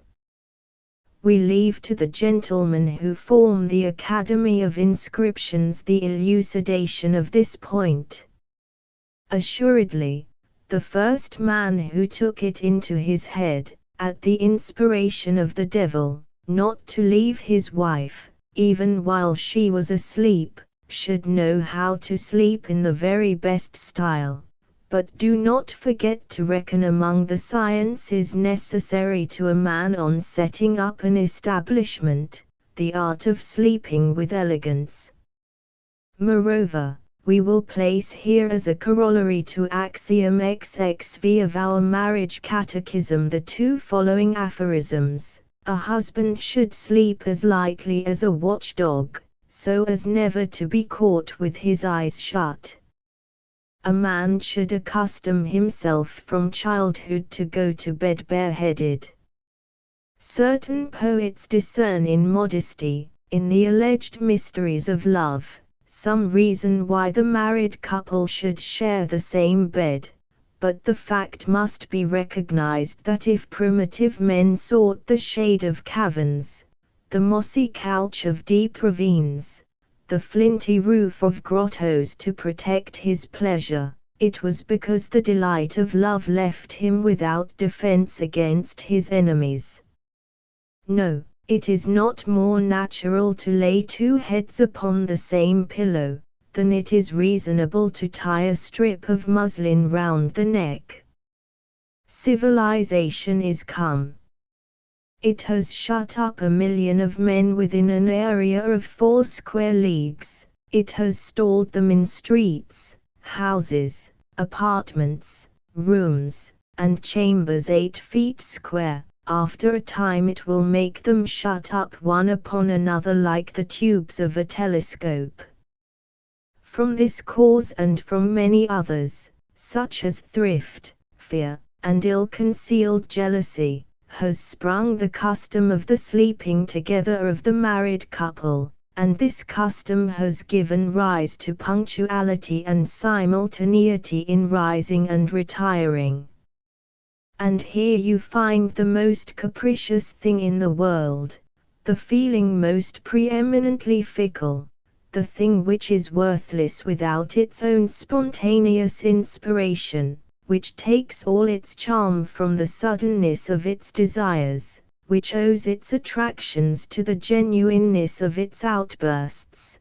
This thing we call love, subjugated to a monastic rule, to that law of geometry which belongs to the board of longitude. If I were a father I should hate the child, who, punctual as the clock, had every morning and evening an explosion of tenderness and wished me good day and good evening, because he was ordered to do so. It is in this way that all that is generous and spontaneous in human sentiment becomes strangled at its birth. You may judge from this what love means when it is bound to a fixed hour. Only the author of everything can make the sun rise and set, morn and eve, with a pomp invariably brilliant and always new, and no one here below, if we may be permitted to use the hyperbole of Jean-Baptiste Rousseau, can play the role of the sun. From these preliminary observations, we conclude that it is not natural for two to lie under the canopy in the same bed, that a man is almost always ridiculous when he is asleep, and that this constant living together threatens the husband with inevitable dangers.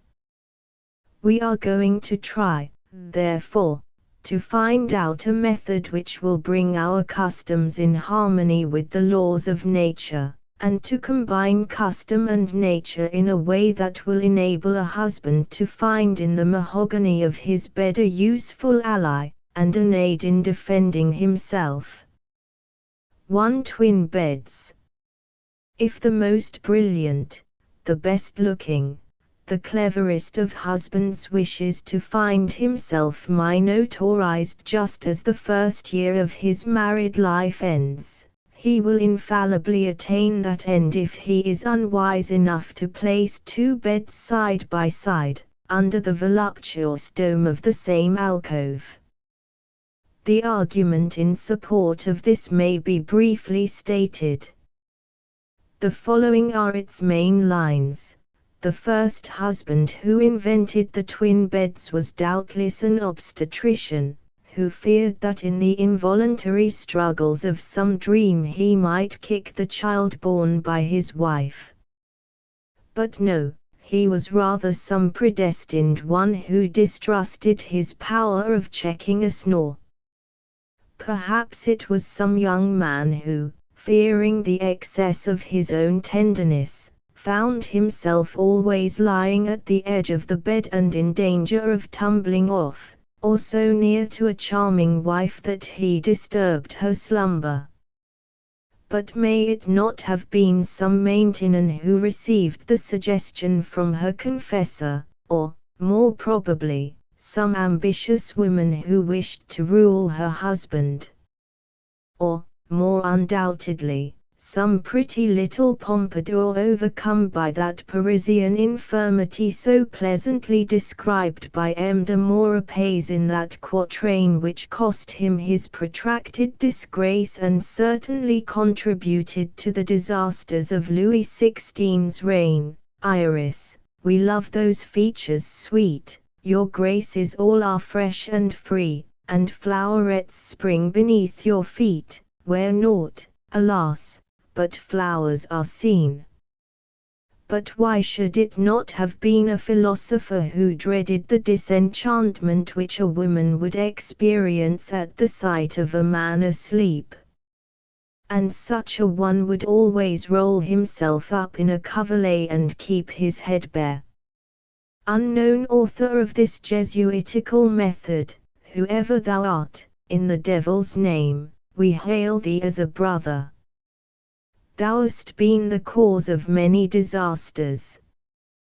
Thy work has the character of all half measures, it is satisfactory in no respect, and shares the bad points of the 2 other methods without yielding the advantages of either. How can the man of the 19th century, how can this creature so supremely intelligent, who has displayed a power well nigh supernatural, who has employed the resources of his genius in concealing the machinery of his life, in deifying his necessary cravings in order that he might not despise them, going so far as to wrest from Chinese leaves, from Egyptian beans, from seeds of Mexico, their perfume, their treasure, their soul, going so far as to chisel the diamond, chase the silver, melt the gold, or paint the clay, and woo every art that may serve to decorate and to dignify the bowl from which he feeds? How can this king, after having hidden under folds of muslin covered with diamonds, studded with rubies, and buried under linen, under folds of cotton, under the rich hues of silk, under the fairy patterns of lace, the partner of his wretchedness, how can he induce her to make shipwreck in the midst of all this luxury on the decks of 2 beds? What advantage is it that we have made the whole universe subserve our existence, our delusions, the poesy of our life? What good is it to have instituted law, morals and religion, if the invention of an upholsterer, for probably it was an upholsterer who invented the twin beds, robs our love of all its illusions, strips it bare of the majestic company of its delights and gives it in their stead nothing but what is ugliest and most odious. For this is the whole history of the two-bed system. Ilksit that it shall appear either sublime or grotesque are the alternatives to which we have reduced a desire.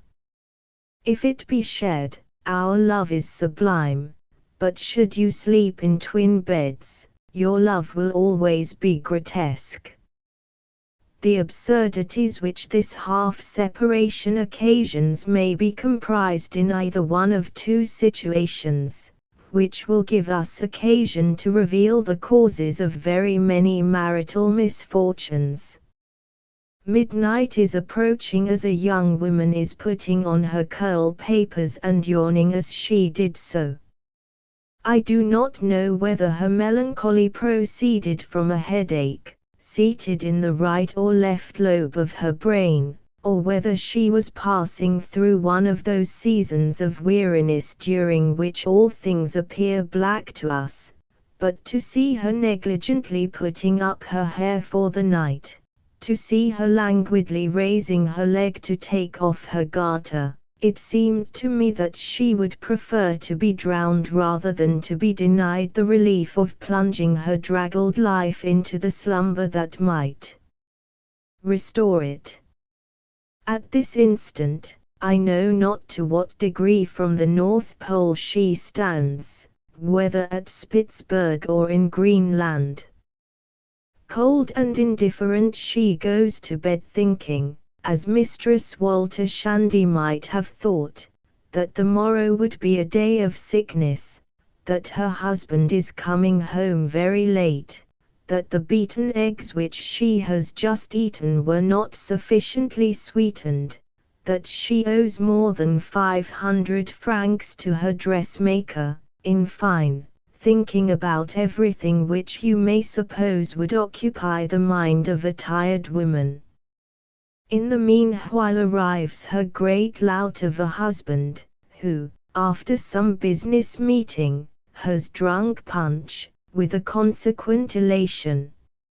He takes off his boots, leaves his stockings on a lounge, his bootjack lies before the fireplace, and wrapping his head up in a red silk handkerchief, without giving himself the trouble to tuck in the corners, he fires off at his wife certain interjectory phrases, those little marital endearments, which form almost the whole conversation at those twilight hours, where drowsy reason is no longer shining in this mechanism of ours. What, in bed already? It was devilish cold this evening. Why don't you speak, my pet? You've already rolled yourself up in bed, then. Ah! You are in the dumps and pretend to be asleep. These exclamations are mingled with yawns, and after numberless little incidents which according to the usage of each home vary this preface of the night, our friend flings himself into his own bed with a heavy thud. Alas! Before a woman who is cold, how mad a man must appear when desire renders him alternately angry and tender, insolent and abject, biting as an epigram and soothing as a madrigal, when he enacts with more or less sprightliness the scene where, in Venice preserved, the genius of Oruaia has represented the Senator Antonio, repeating 100 times over at the feet of Aquilina, Aquilina, Quilina, Lina, Aqui, Narci, without winning from her aught save the stroke of her whip, inasmuch as he has undertaken to fawn upon her like a dog.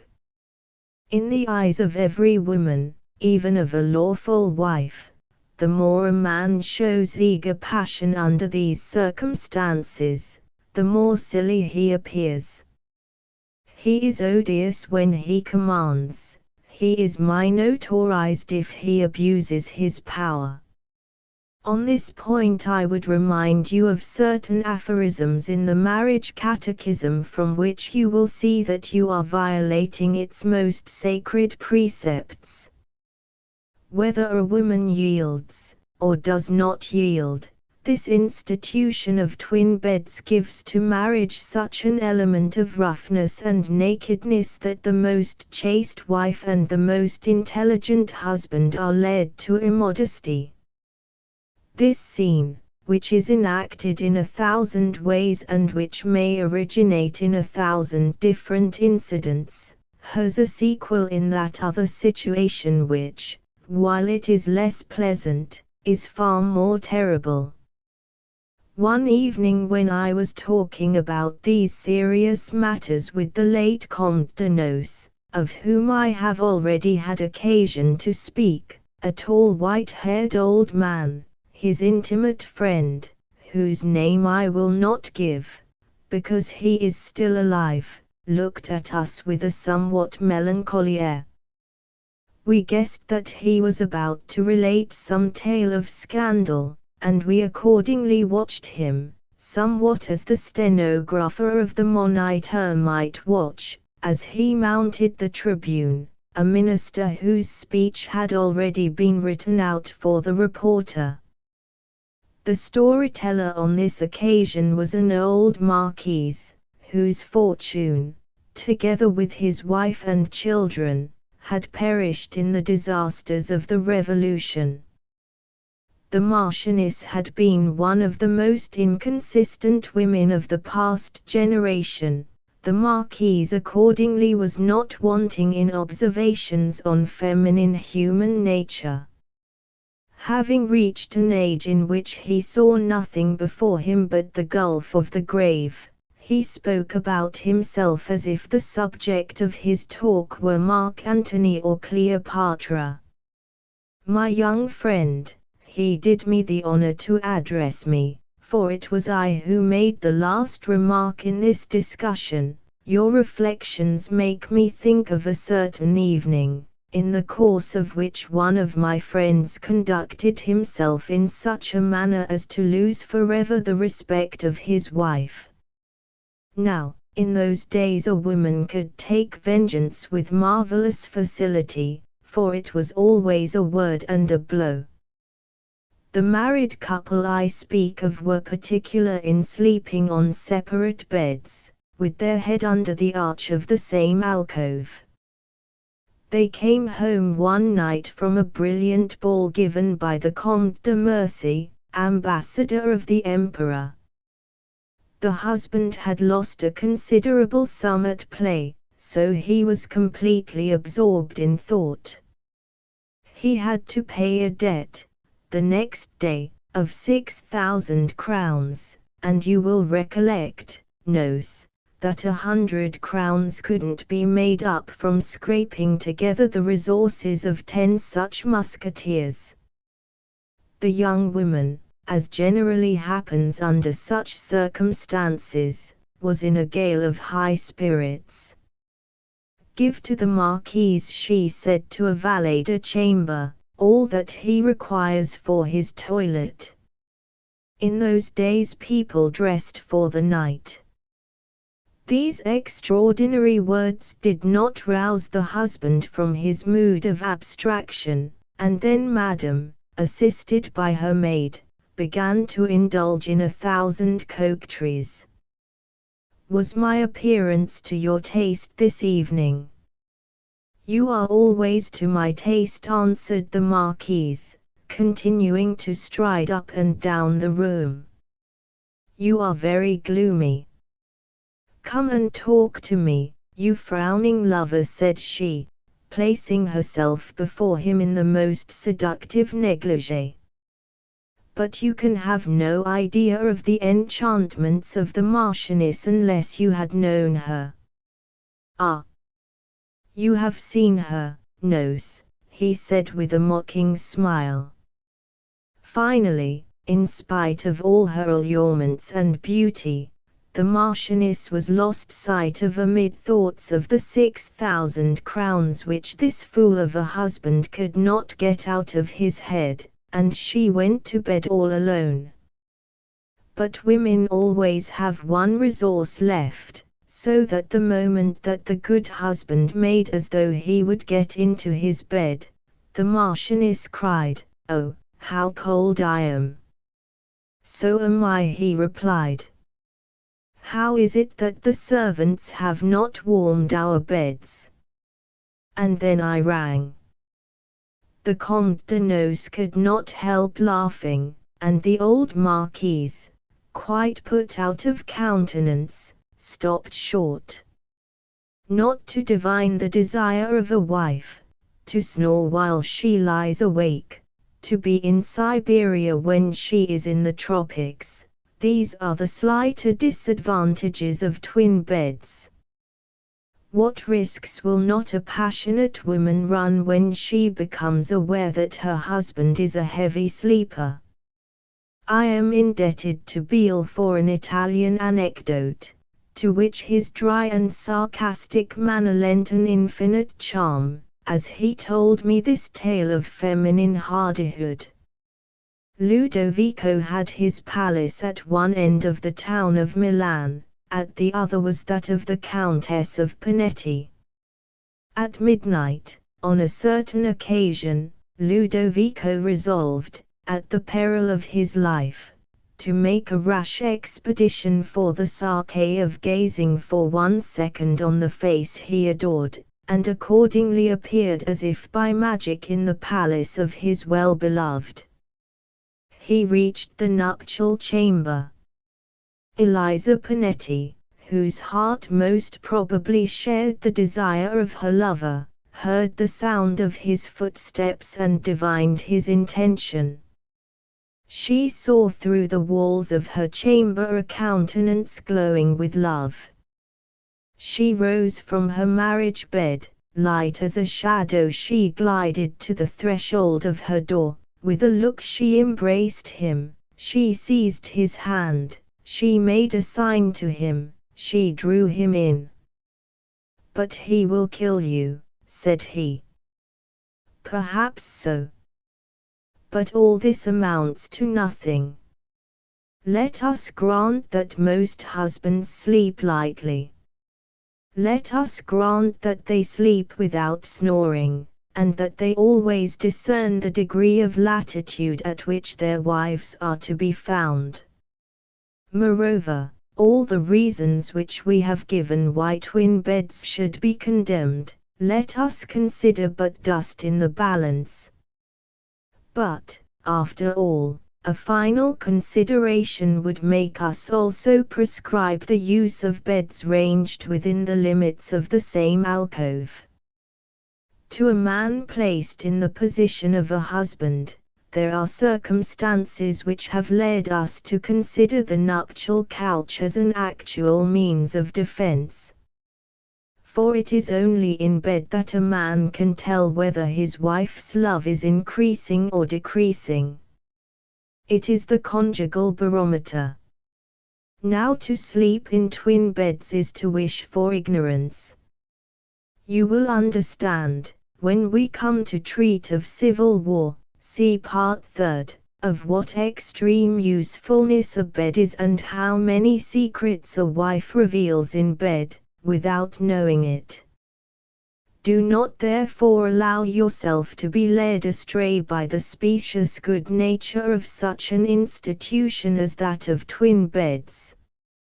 It is the silliest, the most treacherous, the most dangerous in the world.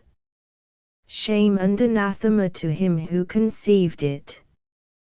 But in proportion as this method is pernicious in the case of young married people, it is salutary and advantageous for those who have reached the 20th year of married life. Husband and wife can then most conveniently indulge their duets of snoring. It will, moreover, be more convenient for their various maladies, whether rheumatism, obstinate gout, or even the taking of a pinch of snuff, and the cough or the snore will not in any respect prove a greater hindrance than it is found to be in any other arrangement.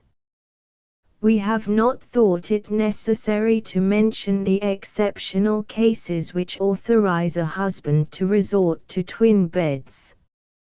However, the opinion of Bonaparte was that when once there had taken place an interchange of life and breath, such are his words, nothing, not even sickness, should separate married people. This point is so delicate that it is not possible here to treat it methodically. Certain narrow minds will object that there are certain patriarchal families whose legislation of love is inflexible in the matter of 2 beds and an alcove, and that, by this arrangement, they have been happy from generation to generation. But, the only answer that the author vouchsafes to this is that he knows a great many respectable people who pass their lives in watching games of billiards. 2 separate rooms. There cannot be found in Europe 100 husbands of each nation sufficiently versed in the science of marriage, or if you like, of life, to be able to dwell in an apartment separate from that of their wives. The power of putting this system into practice shows the highest degree of intellectual and masculine force. The married couple who dwell in separate apartments have become either divorced, or have attained to the discovery of happiness. They either abominate or adore each other. We will not undertake to detail here the admirable precepts which may be deduced from this theory, whose end is to make constancy and fidelity easy and delightful. It may be sufficient to declare that by this system alone 2 married people can realize the dream of many noble souls. This will be understood by all the faithful. As for the profane, their curious questionings will be sufficiently answered by the remark that the object of this institution is to give happiness to one woman. Which among them will be willing to deprive general society of any share in the talents with which they think themselves endowed, to the advantage of one woman?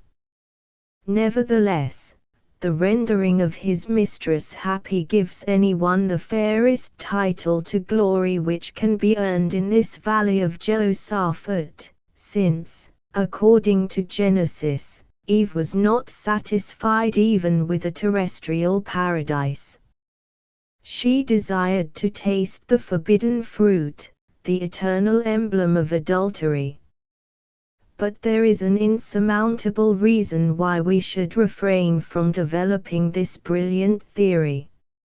It would cause a digression from the main theme of our work.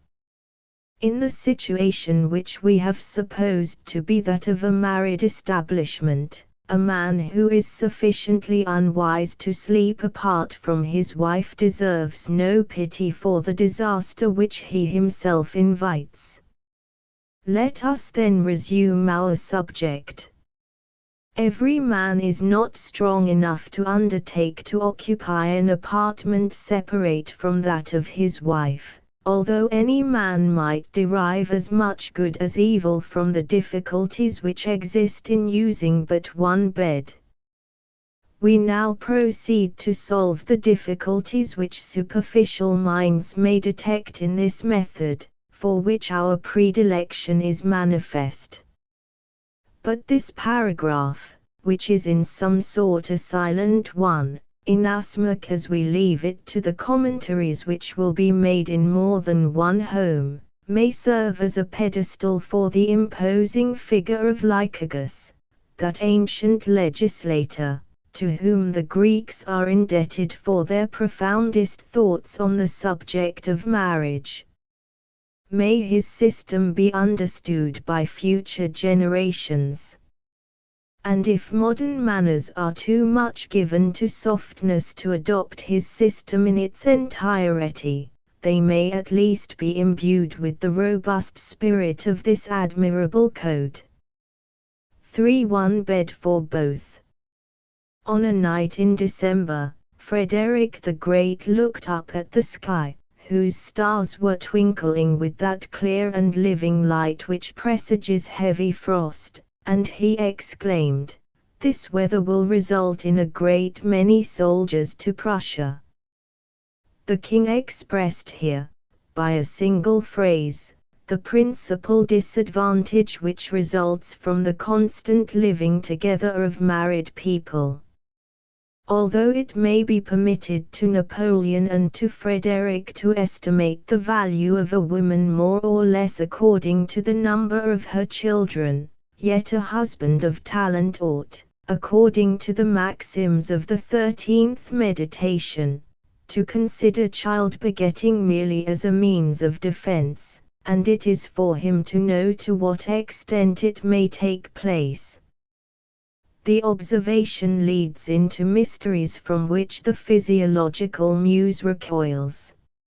She has been quite willing to enter the nuptial chambers while they are occupied, but she is a virgin and a prude, and there are occasions on which she retires. For, since it is at this passage in my book that the muse is inclined to put her white hands before her eyes so as to see nothing, like the young girl looking through the interstices of her tapering fingers, she will take advantage of this attack of modesty, to administer a reprimand to our manners. In England the nuptial chamber is a sacred place. The married couple alone have the privilege of entering it, and more than one lady, we are told, makes her bed herself. Of all the crazes which reign beyond the sea, why should the only one which we despise be precisely that, whose grace and mystery ought undoubtedly to meet the approval of all tender souls on this continent? Refined women condemn the immodesty with which strangers are introduced into the sanctuary of marriage. As for us, who have energetically anathematized women who walk abroad at the time when they expect soon to be confined, our opinion cannot be doubted. If we wish the celibate to respect marriage, married people ought to have some regard for the inflammability of bachelors. To sleep every night with one's wife may seem, we confess, an act of the most insolent folly. Many husbands are inclined to ask how a man, who desires to bring marriage to perfection, dare prescribe to a husband a rule of conduct which would be fatal in a lover. Nevertheless, such is the decision of a doctor of arts and sciences conjugal. In the first place, without making a resolution never to sleep by himself, this is the only course left to a husband, since we have demonstrated the dangers of the preceding systems.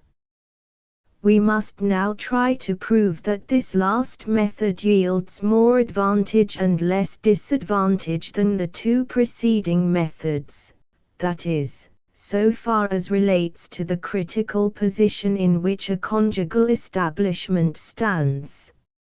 Our observations on the twin beds ought to have taught husbands that they should always be strung into the same degree of fervor as that which prevails in the harmonious organization of their wives. Now it seems to us that this perfect equality in feelings would naturally be created under the white aegis, which spreads over both of them its protecting sheet. This at the outset is an immense advantage, and really nothing is easier to verify at any moment than the degree of love and expansion which a woman reaches when the same pillow receives the heads of both spouses. Man, we speak now of the species, walks about with a memorandum always totalized, which shows distinctly and without error the amount of passion which he carries within him. This mysterious gynometer is traced in the hollow of the hand, For the hand is really that one of our members which bears the impress most plainly of our characters. Chirology is a fifth work which I bequeath to my successors, for I am contented here to make known but the elements of this interesting science. The hand is the essential organ of touch. Touch is the sense which very nearly takes the place of all the others, and which alone is indispensable. Since the hand alone can carry out all that a man desires, it is to an extent action itself.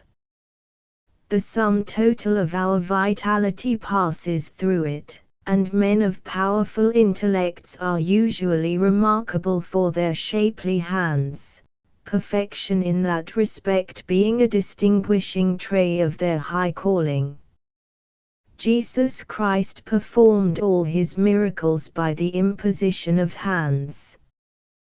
The hand is the channel through which life passes.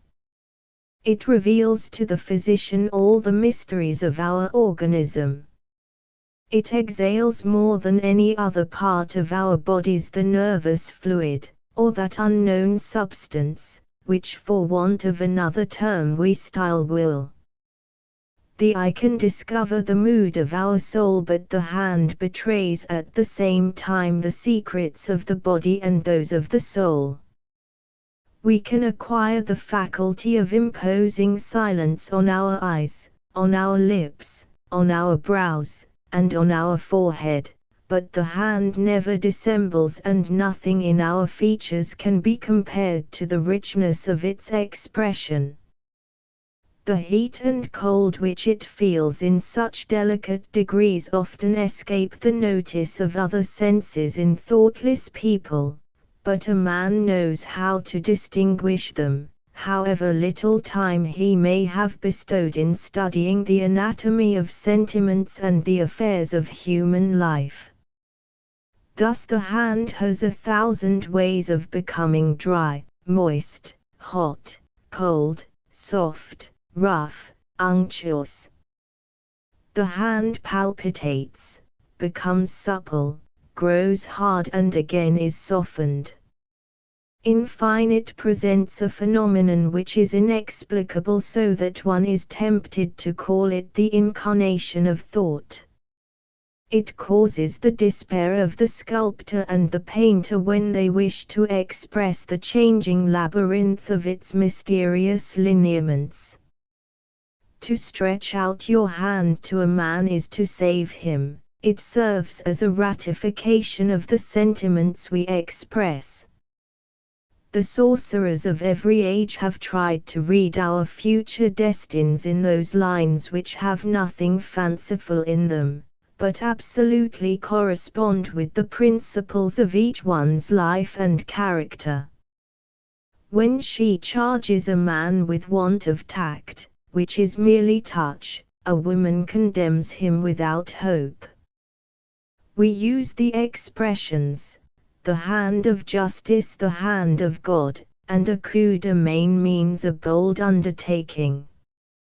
To understand and recognize the hidden feelings by the atmospheric variations of the hand, which a woman almost always yields without distrust, is a study less unfruitful and surer than that of physiognomy. In this way you will be able, if you acquire this science, to wield vast power, and to find a clue which will guide you through the labyrinth of the most impenetrable heart. This will render your living together free from very many mistakes, and, at the same time, rich in the acquisition of many a treasure. Buffon and certain physiologists affirm that our members are more completely exhausted by desire than by the most keen enjoyments. And really, does not desire constitute of itself a sort of intuitive possession? Does it not stand in the same relation to visible action, as those incidents in our mental life, in which we take part in a dream, stand to the incidents of our actual life? This energetic apprehension of things, does it not call into being an internal emotion more powerful than that of the external action? If our gestures are only the accomplishment of things already enacted by our thought, you may easily calculate how desire frequently entertained must necessarily consume the vital fluids. But the passions which are no more than the aggregation of desires, do they not furrow with the wrinkle of their lightning the faces of the ambitious, of gamblers, for instance, and do they not wear out their bodies with marvelous swiftness?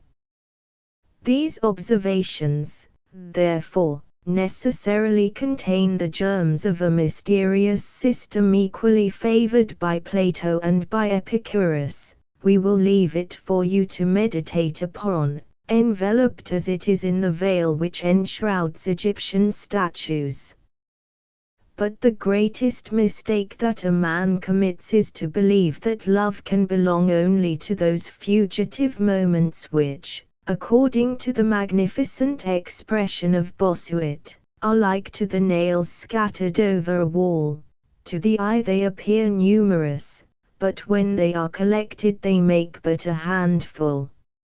Love consists almost always in conversation. There are few things inexhaustible in a lover: goodness, gracefulness and delicacy. To feel everything, to divine everything, to anticipate everything, to reproach without bringing affliction upon a tender heart, to make a present without pride, to double the value of a certain action by the way in which it is done, to flatter rather by actions than by words, to make oneself understood rather than to produce a vivid impression, to touch without striking, to make a look and the sound of the voice produce the effect of a caress, never to produce embarrassment, to amuse without offending good taste, always to touch the heart, to speak to the soul. This is all that women ask. They will abandon all the delights of all the nights of Messalina, if only they may live with a being who will yield them those caresses of the soul, for which they are so eager, and which cost nothing to men if only they have a little consideration. This outline comprises a great portion of such secrets as belong to the nuptial couch. There are perhaps some witty people who may take this long definition of politeness for a description of love, while in any case it is no more than a recommendation to treat your wife as you would treat the minister on whose goodwill depends your promotion to the post you covet. I hear numberless voices crying out that this book is a special advocate for women and neglects the cause of men, that the majority of women are unworthy of these delicate attentions and would abuse them, that there are women given to licentiousness who would not lend themselves to very much of what they would call mystification, that women are nothing but vanity and think of nothing but dress, that they have notions which are truly unreasonable, that they are very often annoyed by an attention, that they are fools, they understand nothing, are worth nothing, etc. In answer to all these clamors we will write here the following phrases, which, placed between two spaces, will perhaps have the air of a thought, to quote an expression of Beaumarchais. If a wife is to her husband just what her husband has made her. The reasons why the single bed must triumph over the other two methods of organizing the nuptial couch are as follows. In the single couch we have a faithful interpreter to translate with profound truthfulness the sentiments of a woman, to render her a spy over herself, to keep her at the height of her amorous temperature, never to leave her, to have the power of hearing her breathe in slumber, and thus to avoid all the nonsense which is the ruin of so many marriages. As it is impossible to receive benefits without paying for them, you are bound to learn how to sleep gracefully, to preserve your dignity under the silk handkerchief that wraps your head, to be polite, to see that your slumber is light, not to cough too much, and to imitate those modern authors who write more prefaces than books. Meditation 18. Of marital revolutions. The time always comes in which nations and women, even the most stupid, perceive that their innocence is being abused. The cleverest policy may for a long time proceed in a course of deceit, but it would be very happy for men if they could carry on their deceit to an infinite period. A vast amount of bloodshed would then be avoided, both in nations and in families. Nevertheless, we hope that the means of defense put forth in the preceding meditations will be sufficient to deliver a certain number of husbands from the clutches of the Minotaur. You must agree with the doctor that many a love blindly entered upon perishes under the treatment of hygiene or dies away, thanks to marital policy. Yes, what a consoling mistake! Many a lover will be driven away by personal efforts, many a husband will learn how to conceal under an impenetrable veil the machinery of his Machiavellism, and many a man will have better success than the old philosopher who cried, "Nolo coronary." But we are here compelled to acknowledge a mournful truth.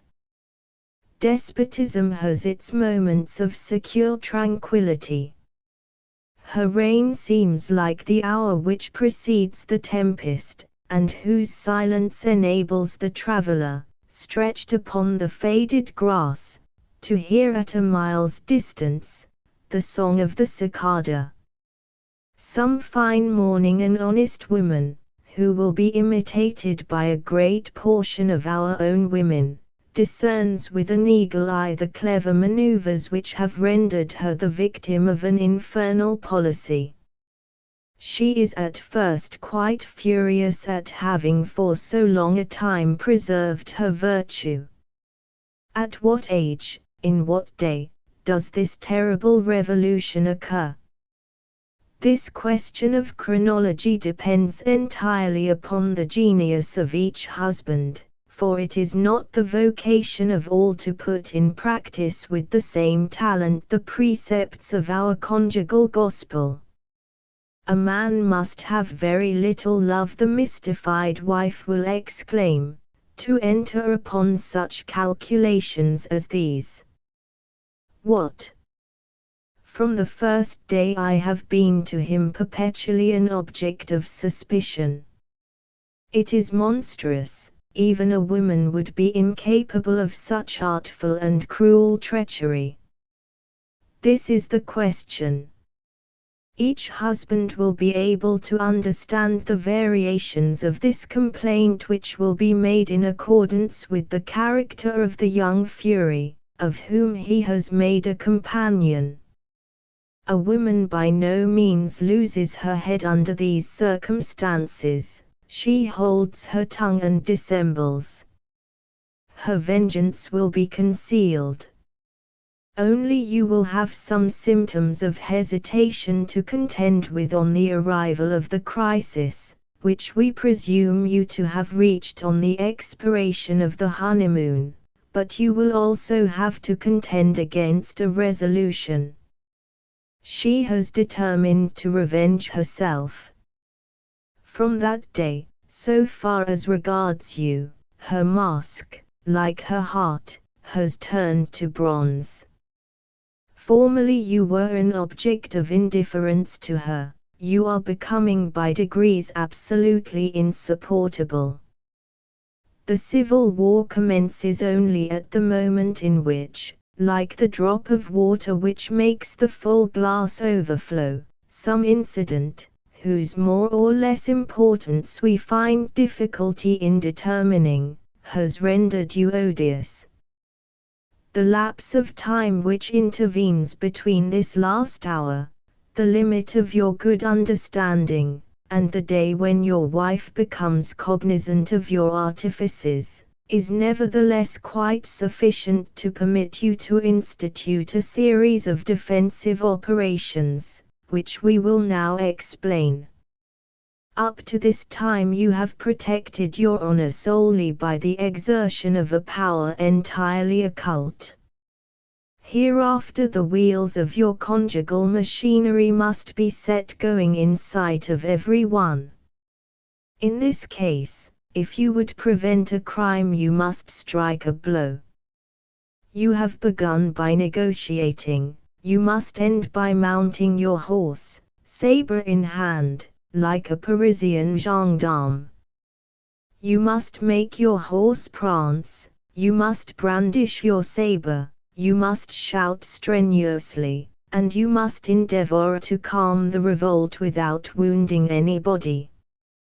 Just as the author has found a means of passing from occult methods to methods that are patent, so it is necessary for the husband to justify the sudden change in his tactics, for in marriage, as in literature, art consists entirely in the gracefulness of the transitions. This is of the highest importance for you. What a frightful position you will occupy if your wife has reason to complain of your conduct at the moment, which is, perhaps, the most critical of your whole married life. You must therefore find some means or other to justify the secret tyranny of your initial policy, some means which still prepare the mind of your wife for the severe measures which you are about to take, some means which so far from forfeiting her esteem will conciliate her, some means which will gain her pardon, which will restore some little of that charm of yours, by which you won her love before your marriage. But what policy is it that demands this course of action? Is there such a policy? Certainly there is. But what address, what tact, what histrionic art must a husband possess in order to display the mimic wealth of that treasure which we are about to reveal to him? In order to counterfeit the passion whose fire is to make you a new man in the presence of your wife, you will require all the cunning of Talma. This passion is jealousy. My husband is jealous. He has been so from the beginning of our marriage. He has concealed this feeling from me by his usual refined delicacy. Does he love me still? I am going to do as I like with him. Such are the discoveries which a woman is bound to make, one after another, in accordance with the charming scenes of the comedy which you are enacting for your amusement, and a man of the world must be an actual fool, if he fails in making a woman believe that which flatters her. With what perfection of hypocrisy must you arrange, step by step, your hypocritical behavior so as to rouse the curiosity of your wife, to engage her in a new study, and to lead her astray among the labyrinths of your thought. Ye sublime actors! Do ye divine the diplomatic reticence, the gestures of artifice, the veiled words, the looks of doubtful meaning which some evening may induce your wife to attempt the capture of your secret thoughts? Ah! To laugh in your sleeve while you are exhibiting the fierceness of a tiger, neither to lie nor to tell the truth, to comprehend the capricious mood of a woman, and yet to make her believe that she controls you, while you intend to bind her with a collar of iron.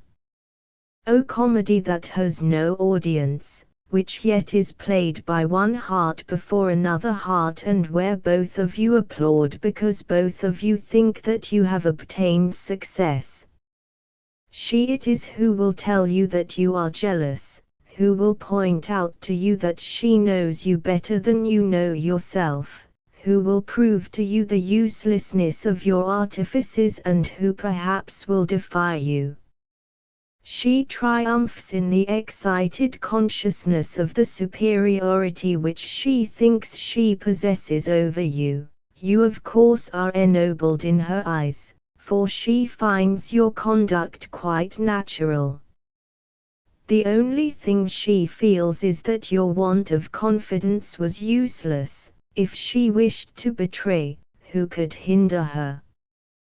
Then, some evening, you will burst into a passion, and, as some trifle affords you a pretext, you will make a scene, in the course of which your anger will make you divulge the secret of your distress.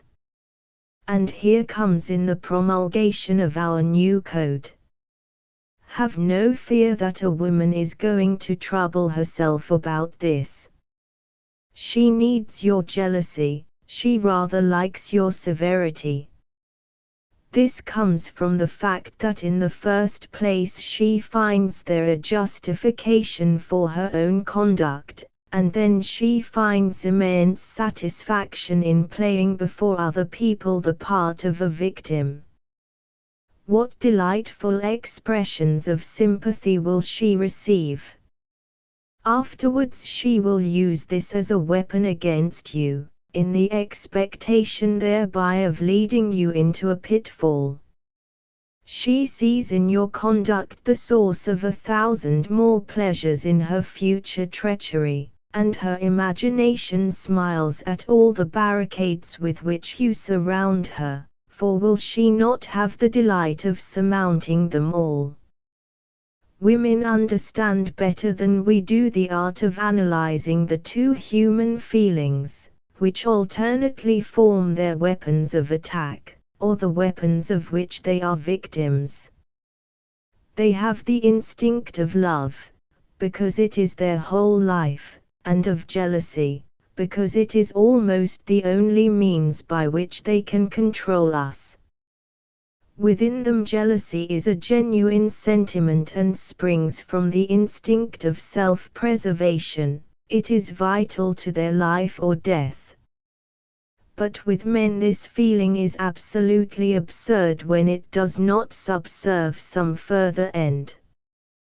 To entertain feelings of jealousy towards the woman you love, is to start from a position founded on vicious reasoning. We are loved, or we are not loved. If a man entertains jealousy under either of these circumstances, it is a feeling absolutely unprofitable to him. Jealousy may be explained as fear in love. But to doubt one's wife is to doubt one's self. To be jealous is to exhibit, at once, the height of egotism, the error of amour-propre, the vexation of morbid vanity. Women rather encourage this ridiculous feeling, because by means of it they can obtain cashmere shawls, silver toilet sets, diamonds, which for them mark the high thermometer mark of their power. Moreover, unless you appear blinded by jealousy, your wife will not keep on her guard, for there is no pitfall which she does not distrust, excepting that which she makes for herself. Thus the wife becomes the easy dupe of a husband who is clever enough to give to the inevitable revolution, which comes sooner or later, the advantageous results we have indicated. You must import into your establishment that remarkable phenomenon whose existence is demonstrated in the asymptotes of geometry.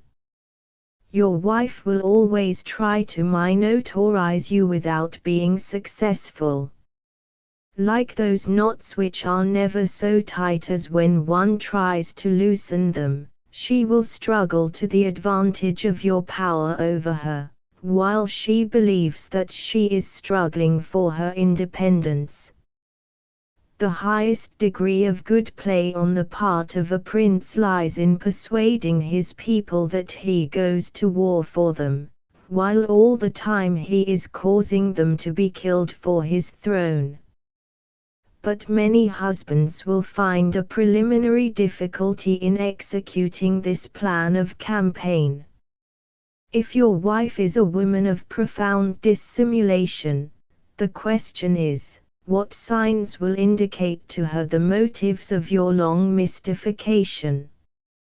It will be seen that our meditation on the custom house, as well as that on the bed, has already revealed certain means of discerning the thought of a woman, but we make no pretense in this book of exhaustively stating the resources of human wit, which are immeasurable.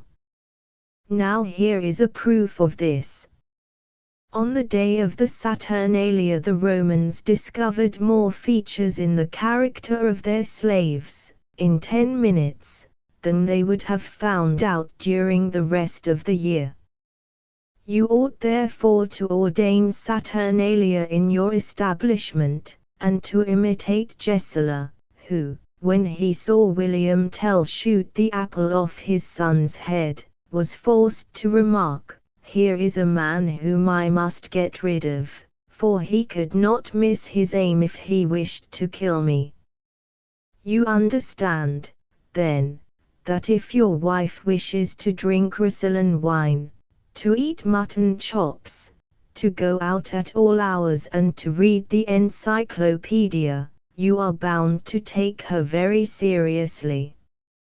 In the first place, she will begin to distrust you against her own wish, on seeing that your behavior towards her is quite contrary to your previous proceedings.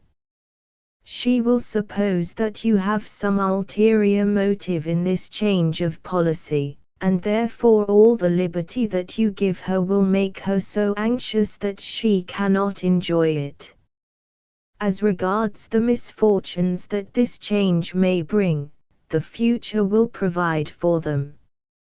In a revolution the primary principle is to exercise a control over the evil which cannot be prevented and to attract the lightning by rods which shall lead it to the earth. And now the last act of the comedy is in preparation. The lover who, from the day when the feeblest of all first symptoms shows itself in your wife until the moment when the marital revolution takes place, has jumped upon the stage, either as a material creature or as a being of the imagination. The lover, summoned by a sign from her, now declares, "Here I am." Meditation 19. Of the lover. We offer the following maxims for your consideration. We should despair of the human race if these maxims had been made before 1830, but they set forth in so clear a manner the agreements and difficulties which distinguish you, your wife and a lover. They so brilliantly describe what your policy should be, and demonstrate to you so accurately the strength of the enemy, that the teacher has put his amour-propre aside, and if by chance you find here a single new thought, send it to the devil, who suggested this work. LXV. To speak of love is to make love. LXVI. In a lover the coarsest desire always shows itself as a burst of honest admiration. LXA. A lover has all the good points and all the bad points which are lacking in a husband. LXA. A lover not only gives life to everything, he makes one forget life. The husband does not give life to anything. LX6. All the affected airs of sensibility which a woman puts on invariably deceive a lover, and on occasions when a husband shrugs his shoulders, a lover is in ecstasies. LXX A lover betrays by his manner alone the degree of intimacy in which he stands to a married woman. LXXI A woman does not always know why she is in love. It is rarely that a man falls in love without some selfish purpose. A husband should discover this secret motive of egotism, for it will be to him the lever of Archimedes. A clever husband never betrays his supposition that his wife has a lover. LXXII The lover submits to all the caprices of a woman, and as a man is never vile while he lies in the arms of his mistress, he will take the means to please her that a husband would recoil from. LXIV A lover teaches a wife all that her husband has concealed from her. LXXV All the sensations which a woman yields to her lover, she gives in exchange, they return to her always intensified, they are as rich in what they give as in what they receive.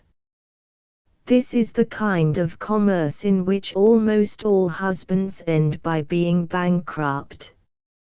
LXV A lover speaks of nothing to a woman but that which exalts her, while a husband, although he may be a loving one, can never refrain from giving advice which always has the appearance of reprimand. LXVI A lover always starts from his mistress to himself. With a husband the contrary is the case. LXVIII A lover always has a desire to appear amiable. There is in this sentiment an element of exaggeration which leads to ridicule. Study how to take advantage of this. LXVI When a crime has been committed, the magistrate who investigates the case knows, excepting in the case of a released convict who commits murder in jail, that there are not more than 5 persons to whom he can attribute the act. He starts from this premise a series of conjectures. The husband should reason like the judge. There are only 3 people in society whom he can suspect when seeking the lover of his wife. LXXX A lover is never in the wrong. LXXI The lover of a married woman says to her, "Madam, you have need of rest. You have to give an example of virtue to your children. You have sworn to make your husband happy, and although he has some faults, he has fewer than I have, he is worthy of your esteem. Nevertheless you have sacrificed everything for me. Do not let a single murmur escape you, for regret is an offense which I think worthy of a severer penalty than the law decrees against infidelity. As a reward for these sacrifices, I will bring you as much pleasure as pain." And the incredible part about it is, that the lover triumphs. The form which his speech takes carries it. He says but one phrase, "I love you." A lover is a herald who proclaims either the merit, the beauty, or the wit of a woman. What does a husband proclaim? To sum up all, the love which a married woman inspires, or that which she gives back, is the least creditable sentiment in the world. In her it is boundless vanity, in her lover it is selfish egotism. The lover of a married woman contracts so many obligations, that scarcely 3 men in a century are met with who are capable of discharging them. He ought to dedicate his whole life to his mistress, but he always ends by deserting her. Both parties are aware of this, and, from the beginning of social life, the one has always been sublime in self-sacrifice, the other an ingrate.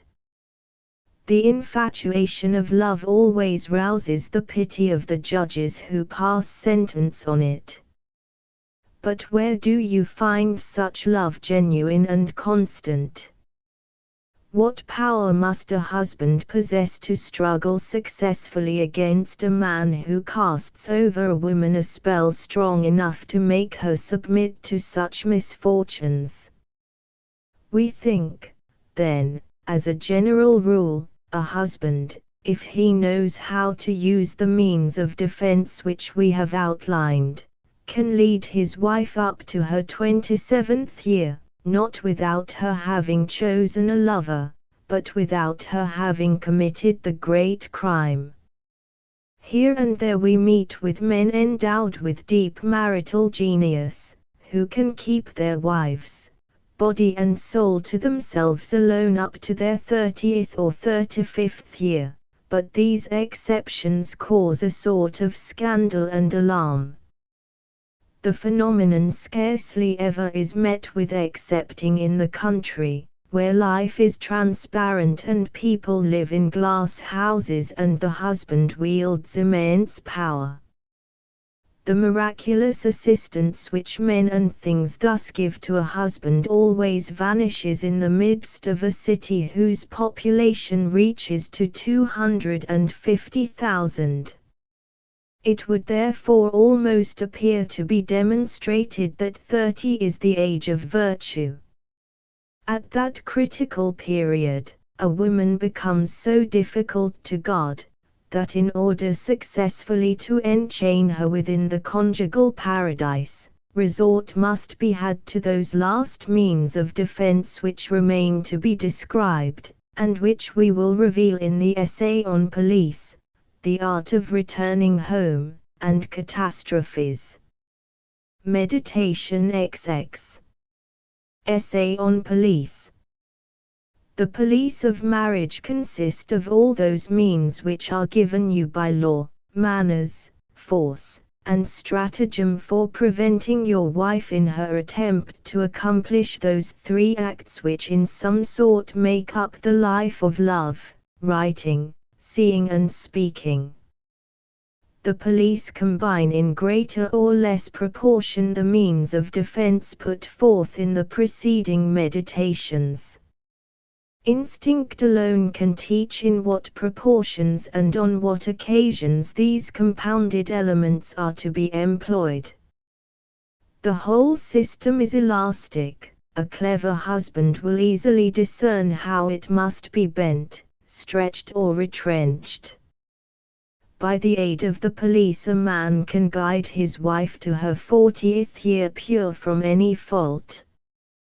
We will divide this treatise on police into 5 captions: 1 of mousetraps, 2 of correspondence, 3 of spies, 4 the index, 5 of the budget, 1 of mousetraps. In spite of the grave crisis which the husband has reached, we do not suppose that the lover has completely acquired the freedom of the city in the marital establishment. Many husbands often suspect that their wives have a lover, and yet they do not know upon which of the 5 or 6 chosen ones of whom we have spoken their suspicions ought to fall. This hesitation doubtless springs from some moral infirmity, to whose assistance the professor must come. Fauch had in Paris 3 or 4 houses resorted to by people of the highest distinction. The mistresses of these dwellings were devoted to him. This devotion cost a great deal of money to the state. The minister used to call these gatherings, of which nobody at the time had any suspicion, his mousetraps. More than one arrest was made at the end of the ball at which the most brilliant people of Paris had been made accomplices of this oratorian. The act of offering some fragments of roasted nuts, in order to see your wife put her white hand in the trap, is certainly exceedingly delicate, for a woman is certain to be on her guard. Nevertheless, we reckon upon at least 3 kinds of mouse-traps: the irresistible, the fallacious, and that which is touch and go. The irresistible. Suppose 2 husbands, we will call them A and B, wish to discover who are the lovers of their wives. We will put the husband A at the center of a table loaded with the finest pyramids of fruit, of crystals, of candies and of liqueurs, and the husband B shall be at whatever point of this brilliant circle you may please to suppose. The champagne has gone round, every eye is sparkling and every tongue is wagging. Husband A, peeling a chestnut. Well, as for me, I admire literary people, but from a distance. I find them intolerable. In conversation they are despotic. I do not know what displeases me more, their faults or their good qualities. In short, he swallows his chestnut. People of genius are like tonics, you like, but you must use them temperately. Wife B, who has listened attentively, but, Emma, you are very exacting, with an arch smile. It seems to me that dull people have as many faults as people of talent, with this difference perhaps, that the former have nothing to atone for them. Husband A, irritably, you will agree at least, madam, that they are not very amiable to you. Wife B, with vivacity, who told you so? Husband A, smiling, don't they overwhelm you all the time with their superiority? Vanity so dominates their souls that between you and them the effort is reciprocal. The mistress of the house. Aside to wife A, you well deserved it, my dear. Wife A shrugs her shoulders. Husband A, still continuing, then the habit they have of combining ideas which reveal to them the mechanism of feeling. For them love is purely physical and every one knows that they do not shine. Wife B, biting her lips, interrupting him, it seems to me, sir, that we are the sole judges in this matter. I can well understand why men of the world do not like men of letters. But it is easier to criticize than to imitate them. Husband A, disdainfully, oh, madam, men of the world can assail the authors of the present time without being accused of envy. There is many a gentleman of the drawing-room, who if he undertook to write, wife B, with warmth, unfortunately for you, sir, certain friends of yours in the chamber have written romances, have you been able to read them? But really, in these days, in order to attain the least originality, you must undertake historic research, you must, husband B, making no answer to the lady next him and speaking aside, oh. Can it be that it is M. de L. Author of the dreams of a young girl, whom my wife is in love with? That is singular. I thought that it was Dr. M. But stay. Aloud. Do you know, my dear, that you are right in what you say? All laugh. Really, I should prefer to have always artists and men of letters in my drawing-room, aside, when we begin to receive, rather than to see their other professional men. In any case artists speak of things about which everyone is enthusiastic, for who is there who does not believe in good taste? But judges, lawyers, and, above all, doctors, heavens! I confess that to hear them constantly speaking about lawsuits and diseases, those two human ills, wife A, sitting next to husband B, speaking at the same time. What is that you are saying, my friend? You are quite mistaken. In these days nobody wishes to wear a professional manner. Doctors, since you have mentioned doctors, try to avoid speaking of professional matters. They talk politics, discuss the fashions and the theatres, they tell anecdotes, they write books better than professional authors do. There is a vast difference between the doctors of today and those of Molière. Husband aside, few. Is it possible my wife is in love with Dr. M? Dash. That would be odd. Aloud. That is quite possible, my dear, but I would not give a sick dog in charge of a physician who writes. Wife, interrupting her husband, I know people who have 5 or 6 offices, yet the government has the greatest confidence in them. Anyway, it is odd that you should speak in this way, you who were one of Dr. M.'s great cases. Husband, aside, there can be no doubt of it. The fallacious. A husband. As he reaches home, my dear, we are invited by Madame de Fitaminel to a concert which she is giving next Tuesday. I reckoned on going there, as I wanted to speak with a young cousin of the minister who was among the singers, but he is gone to Fruval to see his aunt. What do you propose doing? His wife. These concerts tire me to death. You have to sit nailed to your chair whole hours without saying a word. Besides, you know quite well that we dine with my mother on that day, and it is impossible to miss paying her a visit. Her husband. Carelessly, that is true. 3 days afterwards. The husband. As he goes to bed, what do you think, my darling? Tomorrow I will leave you at your mother's, for the Count has returned from Fruval and will be at Madame de Fitaminel's concert. His wife. Vivaciously, but why should you go alone? You know how I adore music. The touch-and-go mousetrap. The wife.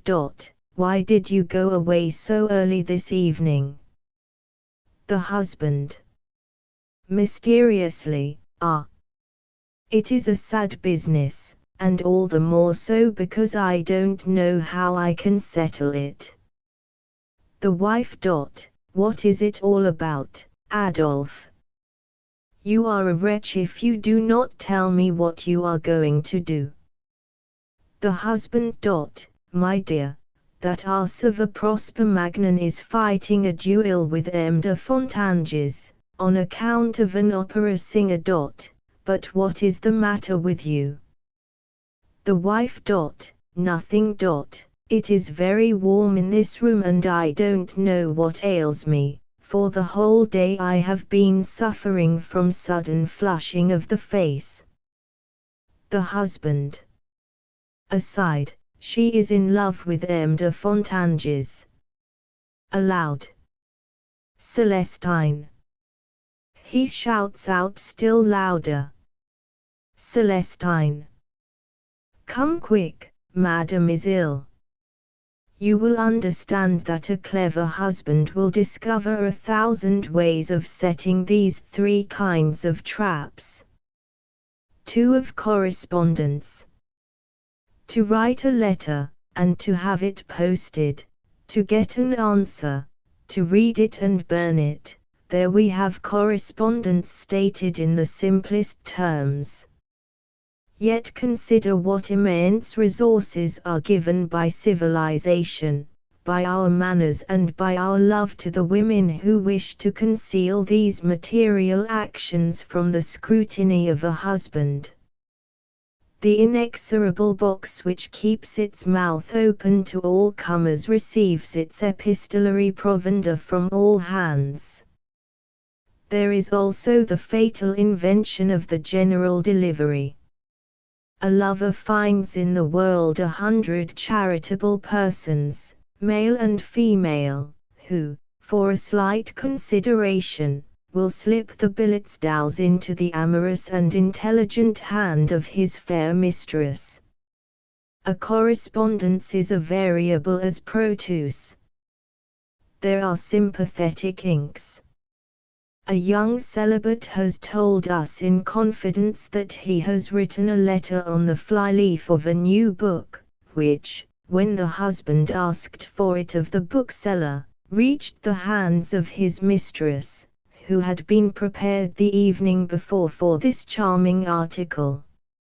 A woman in love, who fears her husband's jealousy, will write and read billetsdows during the time consecrated to those mysterious occupations during which the most tyrannical husband must leave her alone. Moreover, all lovers have the art of arranging a special code of signals, whose arbitrary import it is difficult to understand. At a ball, a flower placed in some odd way in the hair; at the theatre, a pocket handkerchief unfolded on the front of the box, rubbing the nose, wearing a belt of a particular color, putting the hat on one side, wearing one dress oftener than another, singing a certain song in a concert or touching certain notes on the piano, fixing the eyes on a point agreed, everything, in fact, from the hurdy-gurdy which passes your windows and goes away if you open the shutter, to the newspaper announcement of a horse for sale, all may be reckoned as correspondence. How many times, in short, will a wife craftily ask her husband to do such and such commission for her, to go to such and such a shop or house, having previously informed her lover that your presence at such or such a place means yes or no.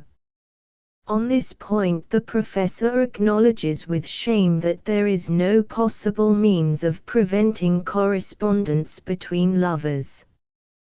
But a little Machiavellism on the part of the husband will be much more likely to remedy the difficulty than any coercive measures. An agreement, which should be kept sacred between married people, is their solemn oath that they will respect each other's sealed letters. Clever is the husband who makes this pledge on his wedding day and is able to keep it conscientiously. In giving your wife unrestrained liberty to write and to receive letters, you will be enabled to discern the moment she begins to correspond with a lover. But suppose your wife distrusts you and covers with impenetrable clouds the means she takes to conceal from you her correspondence. Is it not then time to display that intellectual power with which we armed you in our meditation entitled Of the Custom House? The man who does not see when his wife writes to her lover, and when she receives an answer, is a failure as a husband. The proposed study which you ought to bestow upon the movements, the actions, the gestures, the looks of your wife, will be perhaps troublesome and wearying, but it will not last long. The only point is to discover when your wife and her lover correspond and in what way. We cannot believe that a husband, even of moderate intelligence, will fail to see through this feminine maneuver, when once he suspects its existence. Meanwhile, you can judge from a single incident what means of police and of restraint remain to you in the event of such a correspondence. A young lawyer, whose ardent passion exemplified certain of the principles dwelt upon in this important part of our work, had married a young person whose love for him was but slight, yet this circumstance he looked upon as an exceedingly happy one. But at the end of his first year of marriage he perceived that his dear Anna, for Anna was her name, had fallen in love with the head clerk of a stockbroker. Adolphe was a young man of about 25, handsome in face and as fond of amusement as any other celibate. He was frugal, discreet, possessed of an excellent heart, rode well, talked well, had fine black hair always curled, and dressed with taste. In short, he would have done honor and credit to a duchess. The advocate was ugly, short, stumpy, square-shouldered, mean-looking, and, moreover, a husband. Anna, tall and pretty, had almond eyes, white skin and refined features. She was all love, and passion lighted up her glance with a bewitching expression. While her family was poor, Maître Lebrun had an income of 12,000 francs. That explains all. One evening Lebrun got home looking extremely chopfallen. He went into his study to work, but he soon came back shivering to his wife, for he had caught a fever and hurriedly went to bed. There he lay groaning and lamenting for his clients and especially for a poor widow whose fortune he was to save the very next day by effecting a compromise. An appointment had been made with certain businessmen and he was quite incapable of keeping it. After having slept for a quarter of an hour, he begged his wife in a feeble voice to write to one of his intimate friends, asking him to take his, Lebrun's, place next day at the conference. He dictated a long letter and followed with his eye the space taken up on the paper by his phrases.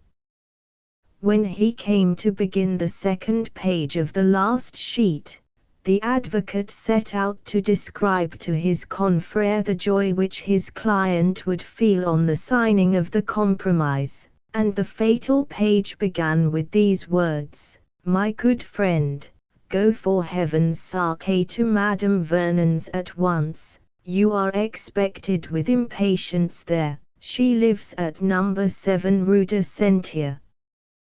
Pardon my brevity, but I count on your admirable good sense to guess what I am unable to explain. Tout à vous." "Give me the letter," said the lawyer, "that I may see whether it is correct before signing it." The unfortunate wife, who had been taken off her guard by this letter, which bristled with the most barbarous terms of legal science, gave up the letter. As soon as Lebrun got possession of the wily script he began to complain, to twist himself about, as if in pain, and to demand one little attention after another of his wife. Madame left the room for 2 minutes, during which the advocate leaped from his bed, folded a piece of paper in the form of a letter and hid the missive written by his wife. When Anna returned, the clever husband seized the blank paper, made her address it to the friend of his, to whom the letter which he had taken out was written, and the poor creature handed the blank letter to his servant.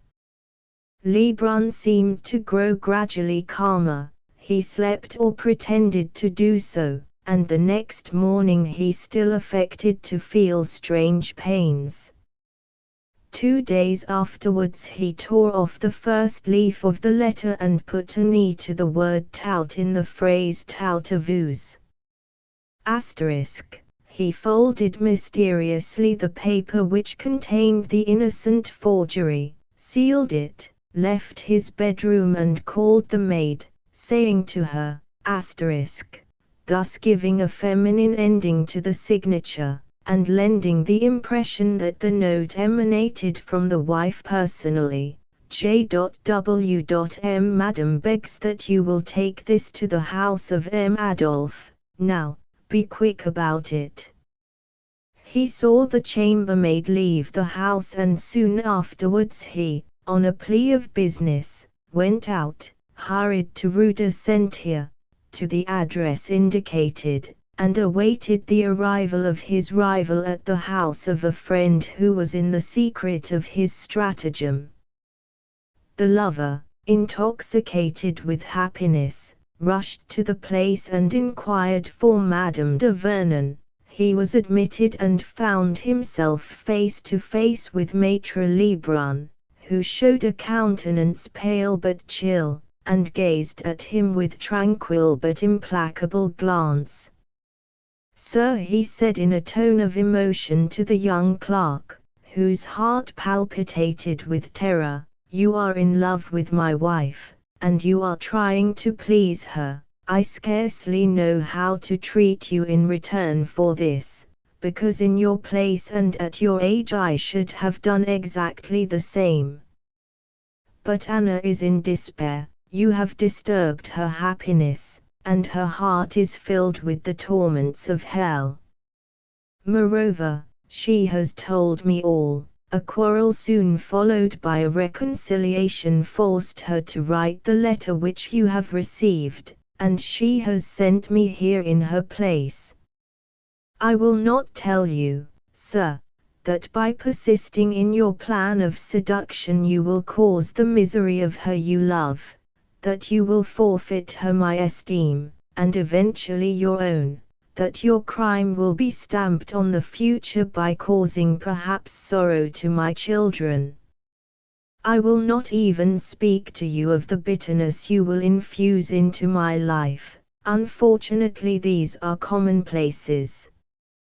But I declare to you, sir, that the first step you take in this direction will be the signal for a crime, for I will not trust the risk of a duel in order to stab you to the heart." And the eyes of the lawyer flashed ominously. "Now, sir," he went on in a gentler voice, "you are young, you have a generous heart. Make a sacrifice for the future happiness of her you love, leave her and never see her again. And if you must needs be a member of my family, I have a young aunt who is yet unsettled in life. She is charming, clever and rich. Make her acquaintance, and leave a virtuous woman undisturbed." This mixture of raillery and intimidation, together with the unwavering glance and deep voice of the husband, produced a remarkable impression on the lover. He remained for a moment utterly confused, like people overcome with passion and deprived of all presence of mind by a sudden shock. If Anna has since then had any lovers, which is a pure hypothesis, Adolphe certainly is not one of them. This occurrence may help you to understand that correspondence is a double-edged weapon which is of as much advantage for the defense of the husband as for the inconsistency of the wife. You should therefore encourage correspondence for the same reason that the prefect of police takes special care that the street lamps of Paris are kept lighted. 3. Of spies. To come so low as to beg servants to reveal secrets to you, and to fall lower still by paying for a revelation, is not a crime. It is perhaps not even a dastardly act, but it is certainly a piece of folly, for nothing will ever guarantee to you the honesty of a servant who betrays her mistress, and you can never feel certain whether she is operating in your interest or in that of your wife. This point therefore may be looked upon as beyond controversy. Nature, that good and tender parent, has set round about the mother of a family the most reliable and the most sagacious of spies, the most truthful and at the same time the most discreet in the world. They are silent and yet they speak, they see everything and appear to see nothing. One day I met a friend of mine on the boulevard. He invited me to dinner, and we went to his house. Dinner had been already served, and the mistress of the house was helping her two daughters to plates of soup. I see here my first symptoms, I said to myself. We sat down. The first word of the husband, who spoke without thinking, and for the sake of talking, was the question, "Has anyone been here today?" Not a soul, replied his wife, without lifting her eyes. I shall never forget the quickness with which the two daughters looked up to their mother. The elder girl, aged 8, had something especially peculiar in her glance. There was at the same time revelation and mystery, curiosity and silence, astonishment and apathy in that look. If there was anything that could be compared to the speed with which the light of candor flashed from their eyes, it was the prudent reserve with which both of them closed down, like shutters, the folds of their white eyelids. Ye sweet and charming creatures, who from the age of 9 even to the age of marriage too often are the torment of a mother even when she is not a coquette. Is it by the privilege of your years or the instinct of your nature that your young ears catch the faint sound of a man's voice through walls and doors, that your eyes are awake to everything, and that your young spirit busies itself in divining all, even the meaning of a word spoken in the air, even the meaning of your mother's slightest gesture? There is something of gratitude, something in fact instinctive, in the predilection of fathers for their daughters and mothers for their sons. But the act of setting spies which are in some way inanimate is mere dotage, and nothing is easier than to find a better plan than that of the beadle, who took it into his head to put egg-shells in his bed, and who obtained no other sympathy from his confederate than the words, "You are not very successful in breaking them." The Marshal de Saxe did not give much consolation to his Popoliniere when they discovered in company that famous revolving chimney, invented by the Duc de Richelieu. "That is the finest piece of horn work that I have ever seen," cried the victor of Fontenoy. "Let us hope that your espionage will not give you so troublesome a lesson." Such misfortunes are the fruits of the Civil War, and we do not live in that age. For the Index. The Pope puts books only on the Index. You will mark with a stigma of reprobation men and things. It is forbidden to Madam to go into a bath except in her own house. It is forbidden to Madam to receive into her house him whom you suspect of being her lover, and all those who are the accomplices of their love. It is forbidden to Madam to take a walk without you. But the peculiarities which in each household originate from the diversity of characters, the numberless incidents of passion, and the habits of the married people give to this black book so many variations. The lines in it are multiplied or erased with such rapidity that a friend of the author has called this index the history of changes in the marital church. There are only two things which can be controlled or prescribed in accordance with definite rules. The first is the country, the second is the promenade.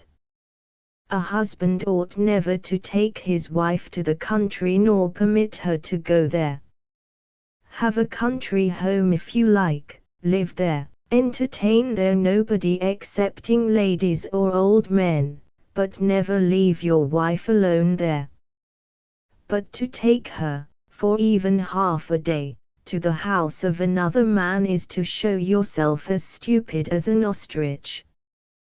To keep guard over a wife in the country is a task most difficult of accomplishment.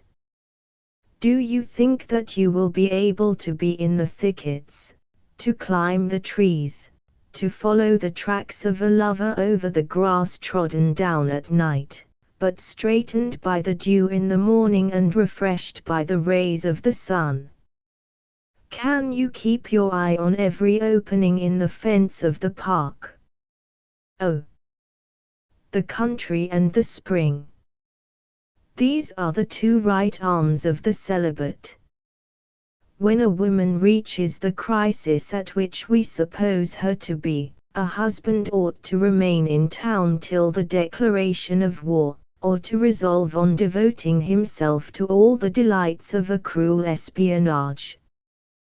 With regard to the promenade, does Madame wish to go to parties, to the theatre, to the Bois de Boulogne, to purchase her dresses, to find out what is the fashion? Madame shall go, shall see everything in the respectable company of her lord and master. If she take advantage of the moment when a business appointment, which you cannot fail to keep, detains you, in order to obtain your tacit permission to some meditated expedition, if in order to obtain that permission she displays all the witcheries of those cajoleries in which women excel and whose powerful influence you ought already to have known, well, the professor implores you to allow her to win you over, while at the same time you sell dear the boon she asks, and above all, convince this creature, whose soul is at once as changeable as water and as firm as steel, that it is impossible for you from the importance of your work to leave your study. But as soon as your wife has set foot upon the street, if she goes on foot, don't give her time to make 50 steps, follow and track her in such a way that you will not be noticed. It is possible that there exist certain worthers whose refined and delicate souls recoil from this inquisition. But this is not more blamable than that of a landed proprietor who rises at night and looks through the windows for the purpose of keeping watch over the peaches on his espaliers. You will probably by this course of action obtain, before the crime is committed, exact information with regard to the apartments which so many lovers rent in the city under fictitious names. If it happens, which God forbid, that your wife enters a house suspected by you, try to find out if the place has several exits. Should your wife take a hack, what have you to fear? Is there not a prefect of police, to whom all husbands ought to decree a crown of solid gold, and has he not set up a little shed or bench where there is a register, an incorruptible guardian of public morality? And does he not know all the comings and goings of these Parisian gondolas? One of the vital principles of our police will consist in always following your wife to the furnishers of your house, if she is accustomed to visit them. You will carefully find out whether there is any intimacy between her and her draper, her dressmaker or her milliner, etc. In this case you will apply the rules of the conjugal custom house, and draw your own conclusions. If in your absence your wife, having gone out against your will, tells you that she had been to such a place, to such a shop, go there yourself the next day and try to find out whether she has spoken the truth. but passion will dictate to you, even better than the meditation, the various resources of conjugal tyranny, and we will here cut short these tiresome instructions. 5 of the budget. In outlining the portrait of a sane and sound husband, see Meditation on the Predestined. We urgently advise that he should conceal from his wife the real amount of his income. In relying upon this as the foundation stone of our financial system, we hope to do something towards discounting the opinion, so very generally held, that a man ought not to give the handling of his income to his wife. This principle is one of the many popular errors and is one of the chief causes of misunderstanding in the domestic establishment. But let us, in the first place, deal with the question of heart, before we proceed to that of money. To draw up a little civil list for your wife and for the requirements of the house, and to pay her money as if it were a contribution, in 12 equal portions month by month, has something in it that is a little mean and close, and cannot be agreeable to any but sordid and mistrustful souls. By acting in this way you prepare for yourself innumerable annoyances. I could wish that during the first year of your mellifluous union, scenes more or less delightful, pleasantries uttered in good taste, pretty purses and caresses might accompany and might decorate the handing over of this monthly gift, but the time will come when the self-will of your wife or some unforeseen expenditure will compel her to ask a loan of the chamber. I presume that you will always grant her the bill of indemnity, as our unfaithful deputies never fail to do. They pay, but they grumble. You must pay and at the same time compliment her. I hope it will be so. But in the crisis which we have reached, the provisions of the annual budget can never prove sufficient. There must be an increase of fichus, of bonnets, of frocks. There is an expense which cannot be calculated beforehand, demanded by the meetings, by the diplomatic messengers, by the ways and means of love, even while the receipts remain the same as usual.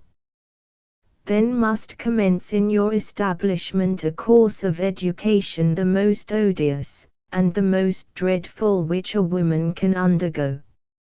I know but few noble and generous souls who value, more than millions, purity of heart, frankness of soul, and who would 1,000 times more readily pardon a passion than a lie, whose instinctive delicacy has divined the existence of this plague of the soul, the lowest step in human degradation.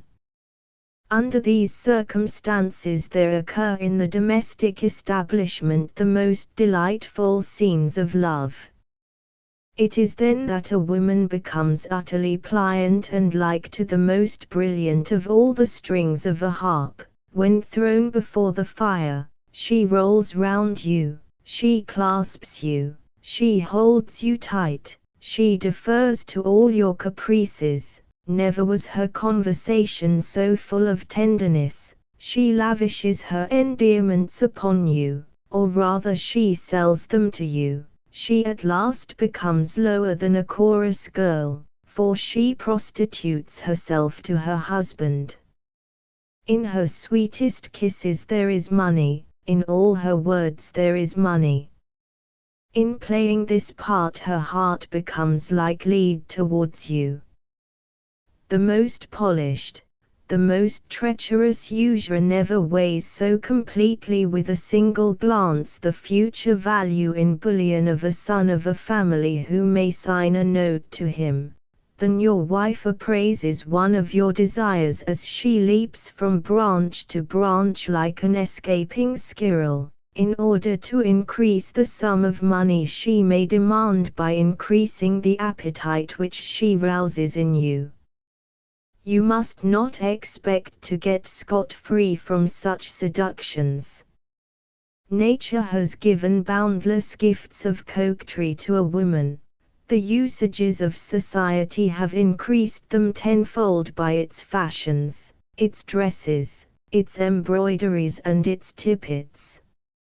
If I ever marry one of the most honorable generals of our ancient army used to say, I won't put a sou among the wedding presents. What will you put there then, General? Asked a young girl.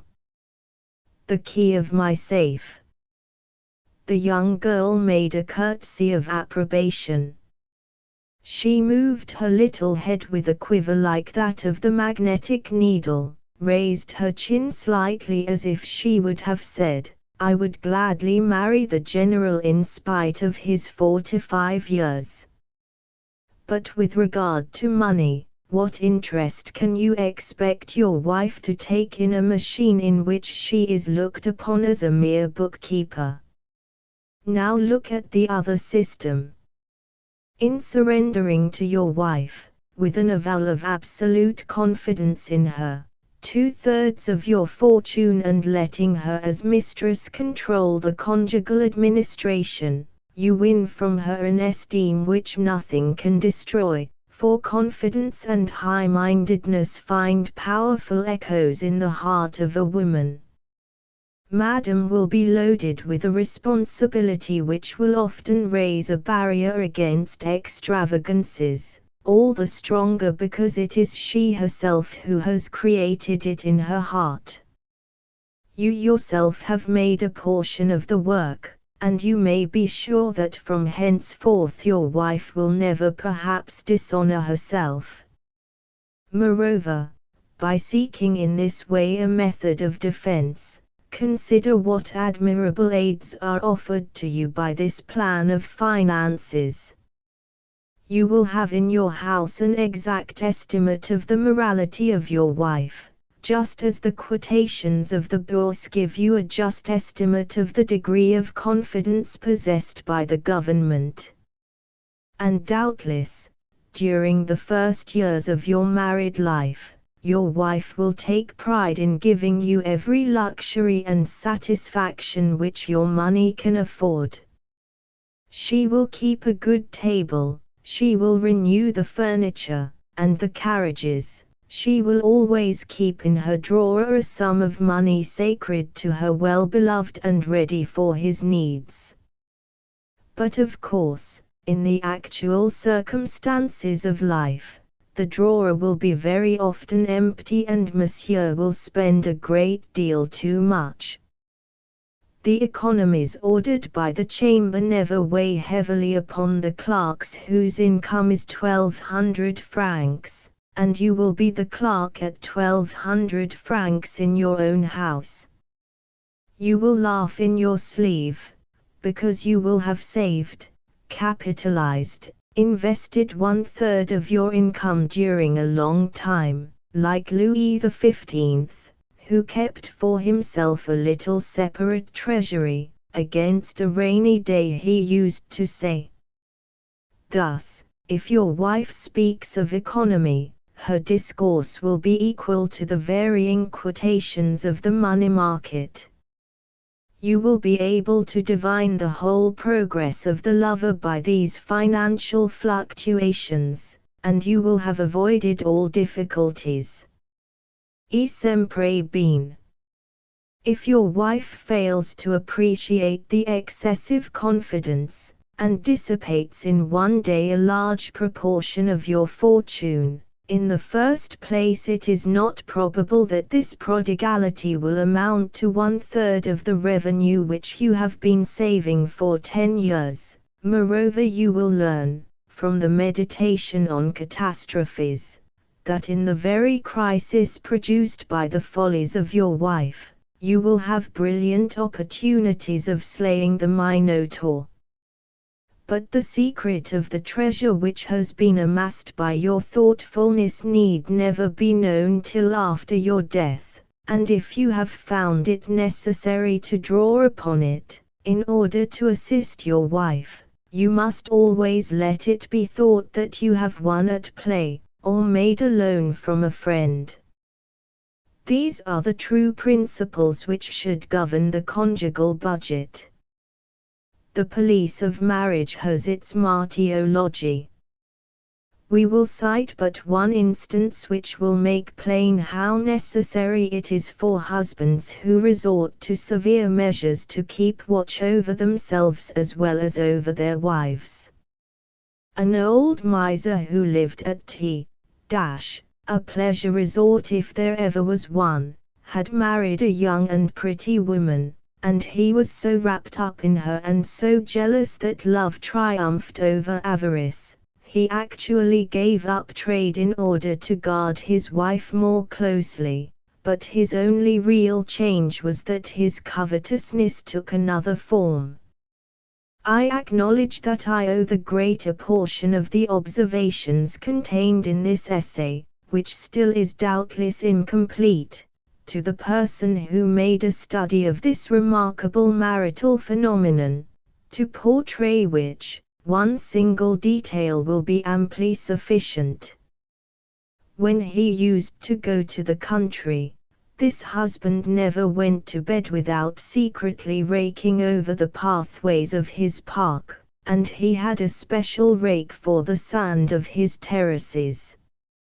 He had made a close study of the footprints made by the different members of his household, and early in the morning he used to go and identify the tracks that had been made there. All this is old forest land, he used to say to the person I have referred to, as he showed him over the park, for nothing can be seen through the brushwood. His wife fell in love with one of the most charming young men of the town. This passion had continued for 9 years, bright and fresh in the hearts of the two lovers, whose sole avowal had been a look exchanged in a crowded ballroom, and while they danced together their trembling hands revealed through the scented gloves the depth of their love. From that day they had both of them taken great delight on those trifles which happy lovers never disdain. One day the young man led his only confidant, with a mysterious air, into a chamber where he kept under glass globes upon his table, with more care than he would have bestowed upon the finest jewels in the world, the flowers that, in the excitement of the dance, had fallen from the hair of his mistress, and the finery which had been caught in the trees which she had brushed through in the park. He also preserved there the narrow footprint left upon the clay soil by the lady's step. I could hear, said this confidant to me afterwards, the violent and repressed palpitations of his heart sounding in the silence which we preserved before the treasures of this museum of love. I raised my eyes to the ceiling, as if to breathe to heaven the sentiment which I dared not utter. Poor humanity! I thought. Madame de told me that one evening at a ball you had been found nearly fainting in her card room. I remarked to him. I can well believe it, said he, casting down his flashing glance. I had kissed her arm, but he added as he pressed my hand and shot at me a glance that pierced my heart, her husband at that time had the gout which threatened to attack his stomach. Some time afterwards, the old man recovered and seemed to take a new lease of life, but in the midst of his convalescence he took to his bed one morning and died suddenly. There were such evident symptoms of poisoning in the condition of the dead man that the officers of justice were appealed to, and the two lovers were arrested. Then was enacted at the Court of Assizes the most heart-rending scene that ever stirred the emotions of the jury. At the preliminary examination, each of the two lovers without hesitation confessed to the crime, and with one thought each of them was solely bent on saving, the one her lover, the other his mistress. There were two found guilty, where justice was looking for but a single culprit. The trial was entirely taken up with the flat contradictions which each of them, carried away by the fury of devoted love, gave to the admissions of the other.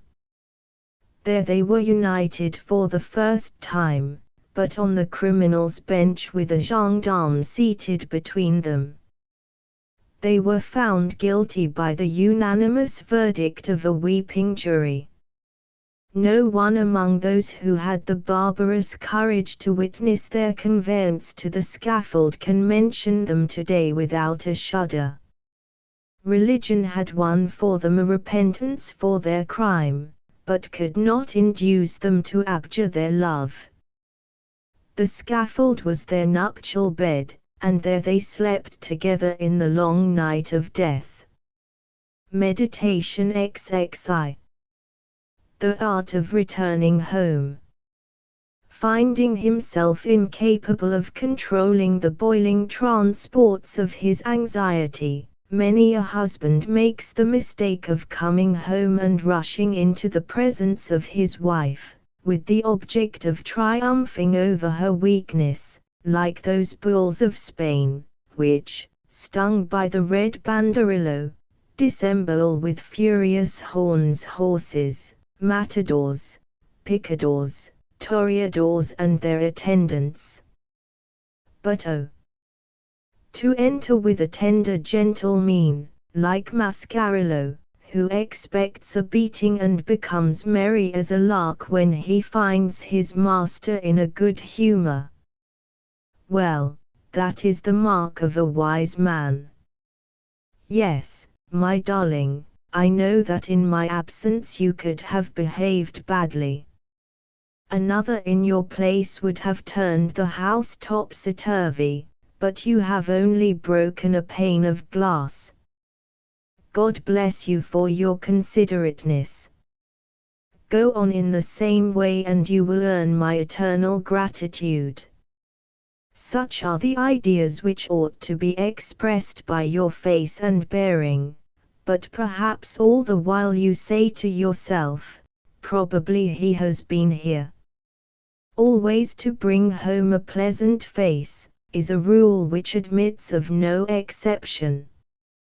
But the art of never leaving your house without returning when the police have revealed to you a conspiracy, to know how to return at the right time, this is the lesson which is hard to learn. In this matter everything depends upon tact and penetration. The actual events of life always transcend anything that is imaginable.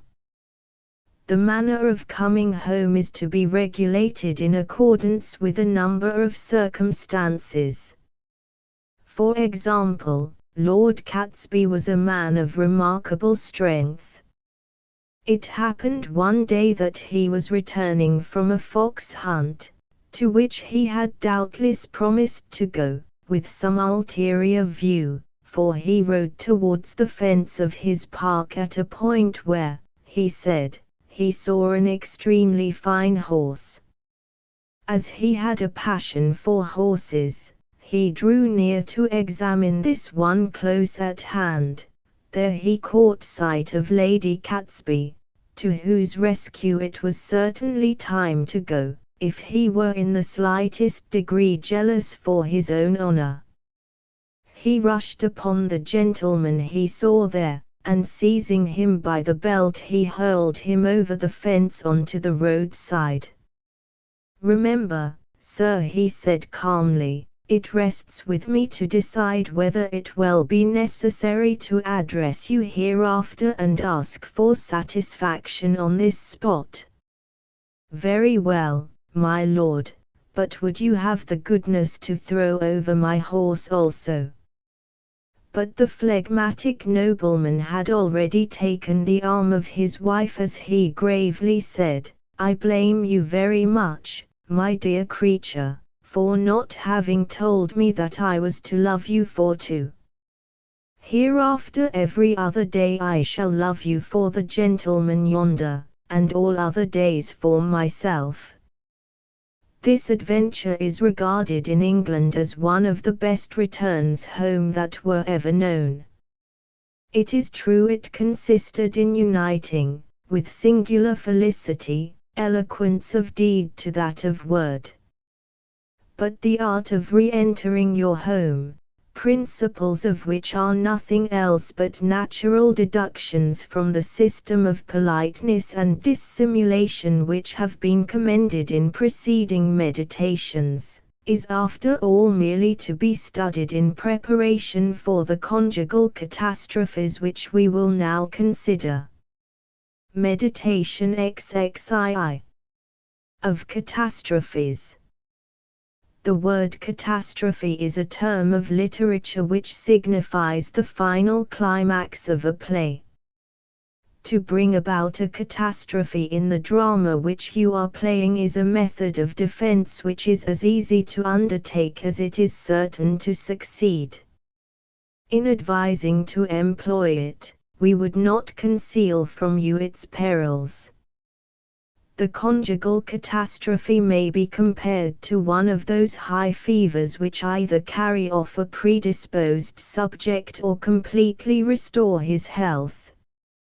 Thus, when the catastrophe succeeds, it keeps a woman for years in the prudent realms of virtue.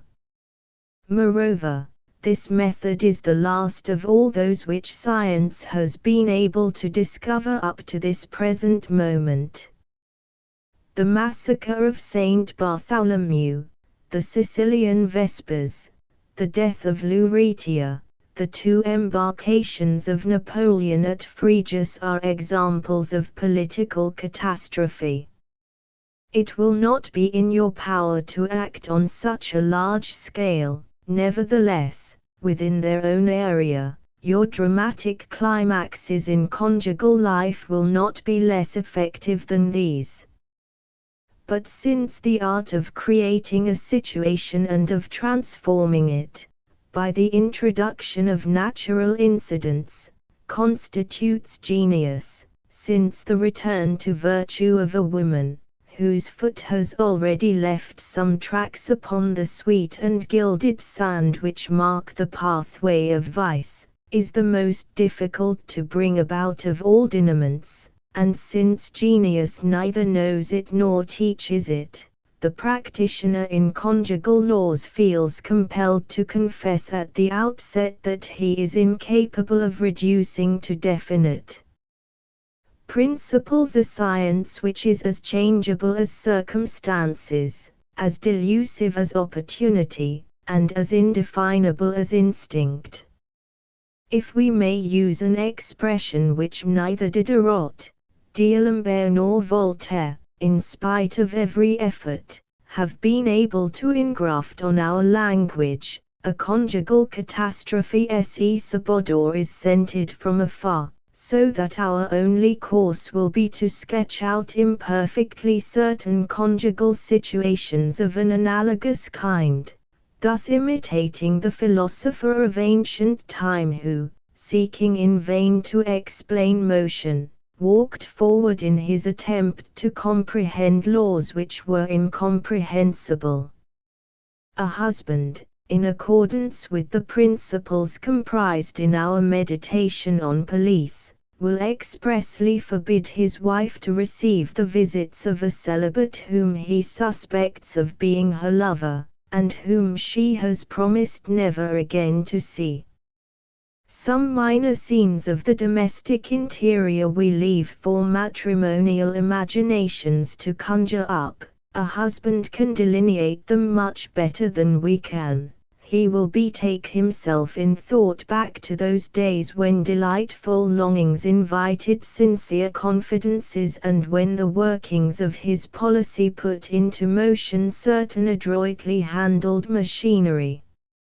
Let us suppose, in order to make more interesting the natural scene to which I refer, that you who read are a husband, whose carefully organized police has made the discovery that your wife, profiting by the hours devoted by you to a ministerial banquet, to which she probably procured you an invitation, received at your house M.O.Z. Here we find all the conditions necessary to bring about the finest possible of conjugal catastrophes. You return home just in time to find your arrival has coincided with that of M.O.Z., for we would not advise you to have the interval between acts too long. But in what mood should you enter? Certainly not in accordance with the rules of the previous meditation. In a rage then. Still less should you do that. You should come in with good-natured carelessness, like an absent-minded man who has forgotten his purse, the statement which he has drawn up for the minister, his pocket-handkerchief or his snuff-box. In that case you will either catch two lovers together, or your wife, forewarned by the maid, will have hidden the celibate. Now let us consider these two unique situations. But first of all we will observe that husbands ought always to be in a position to strike terror in their homes and ought long before to make preparations for the matrimonial 2nd of September. Thus a husband, from the moment that his wife has caused him to perceive certain first symptoms, should never fail to give, time after time, his personal opinion on the course of conduct to be pursued by a husband in a great matrimonial crisis. As for me, you should say, I should have no hesitation in killing the man I caught at my wife's feet. With regard to the discussion that you will thus give rise to, you will be led on to aver that the law ought to have given to the husband, as it did in ancient Rome, the right of life and death over his children, so that he could slay those who were spurious.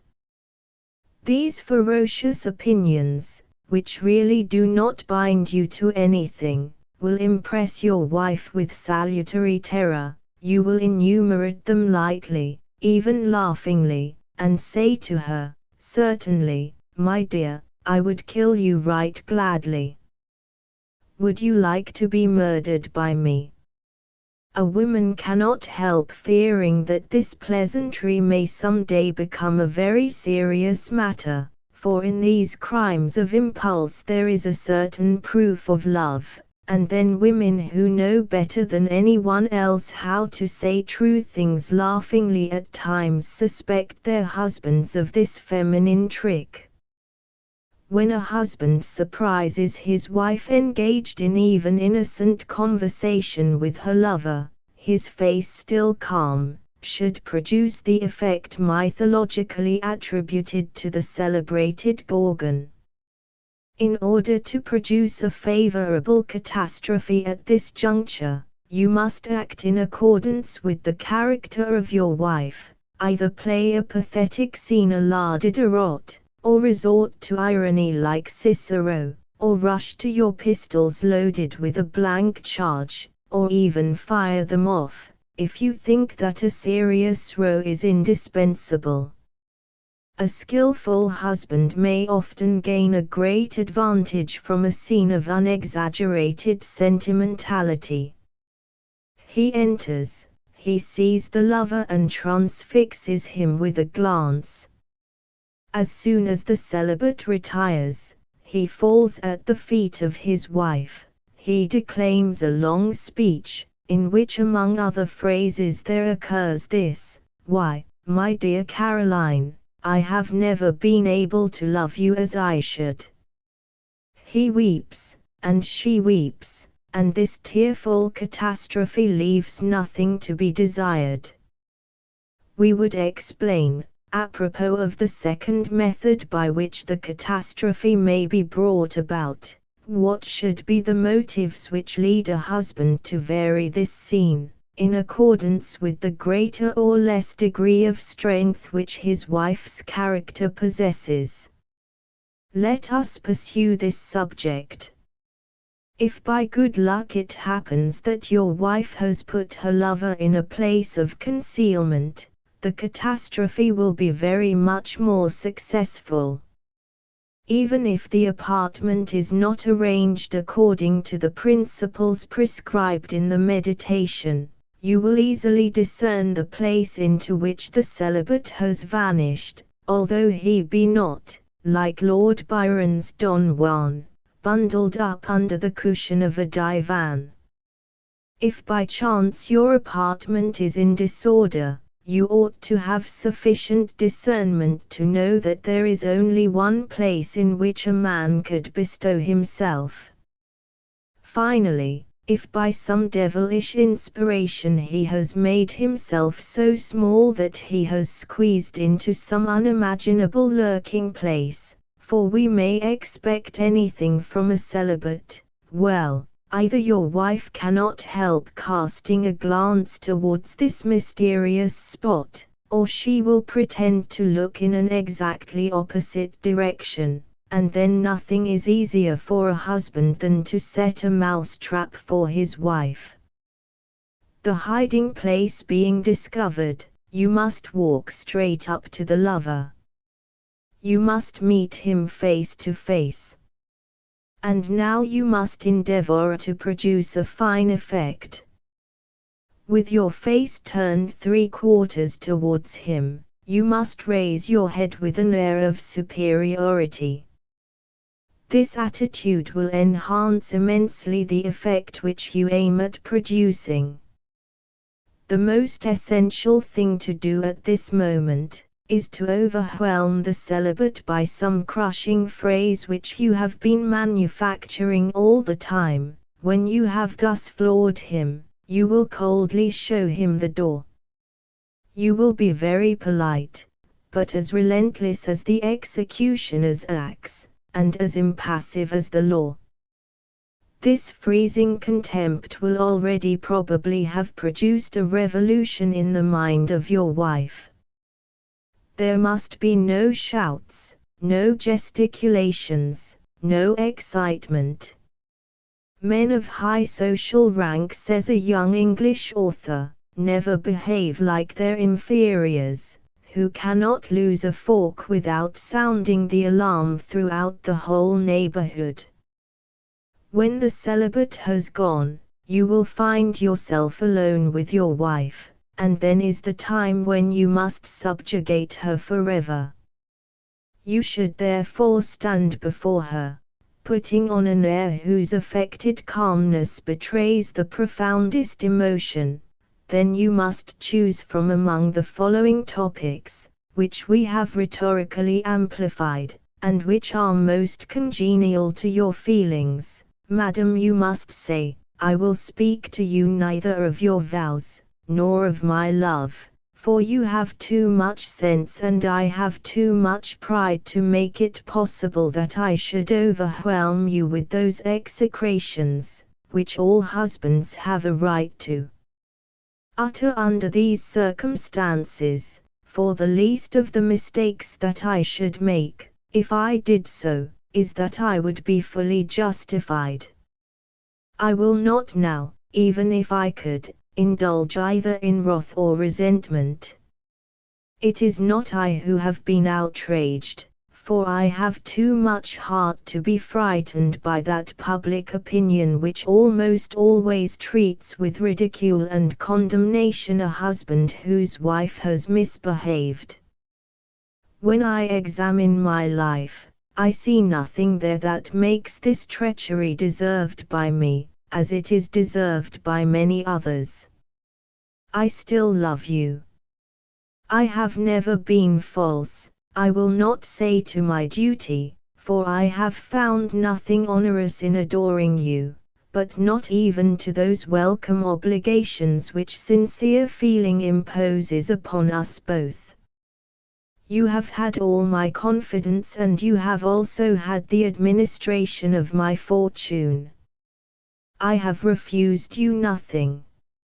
And now this is the first time that I have turned to you a face, I will not say stern, but which is yet reproachful. But let us drop this subject, for it is of no use for me to defend myself at a moment when you have proved to me with such energy that there is something lacking in me, and that I am not intended by nature to accomplish the difficult task of rendering you happy. But I would ask you, as a friend speaking to a friend, how could you have the heart to imperil at the same time the lives of 3 human creatures, that of the mother of my children, who will always be sacred to me, that of the head of the family, and finally of him, who loves? She perhaps at these words will throw herself at your feet. You must not permit her to do so, she is unworthy of kneeling there. For you no longer love me, Eliza. Well, my poor child, you must not call her my poor child excepting when the crime has not been committed. Why deceive ourselves? Why do you not answer me?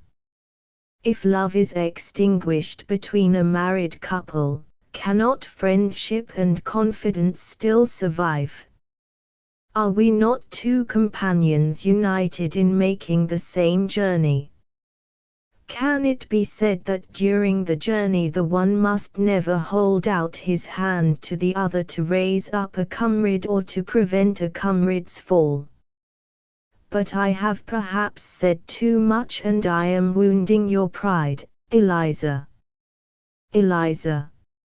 Now what the deuce would you expect a woman to answer? Why, a catastrophe naturally follows, without a single word. In 100 women there may be found at least a good half-dozen of feeble creatures who under this violent shock return to their husbands, never perhaps again to leave them, like scorched cats that dread the fire.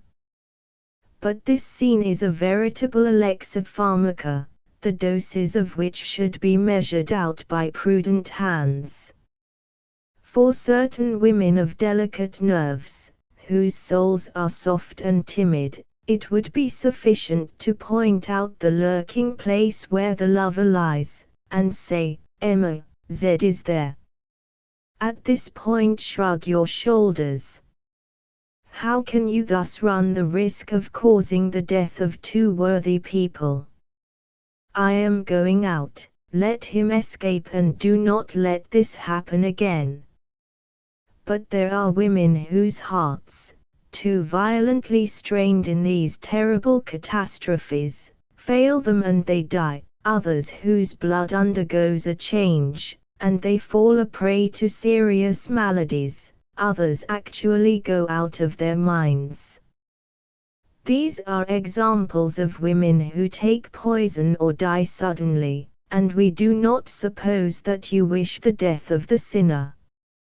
Nevertheless, the most beautiful and impressionable of all the queens of France, the charming and unfortunate Mary Stuart, after having seen Rizzio murdered almost in her arms, fell in love, nevertheless, with the Earl of Bothwell, but she was a queen and queens are abnormal in disposition.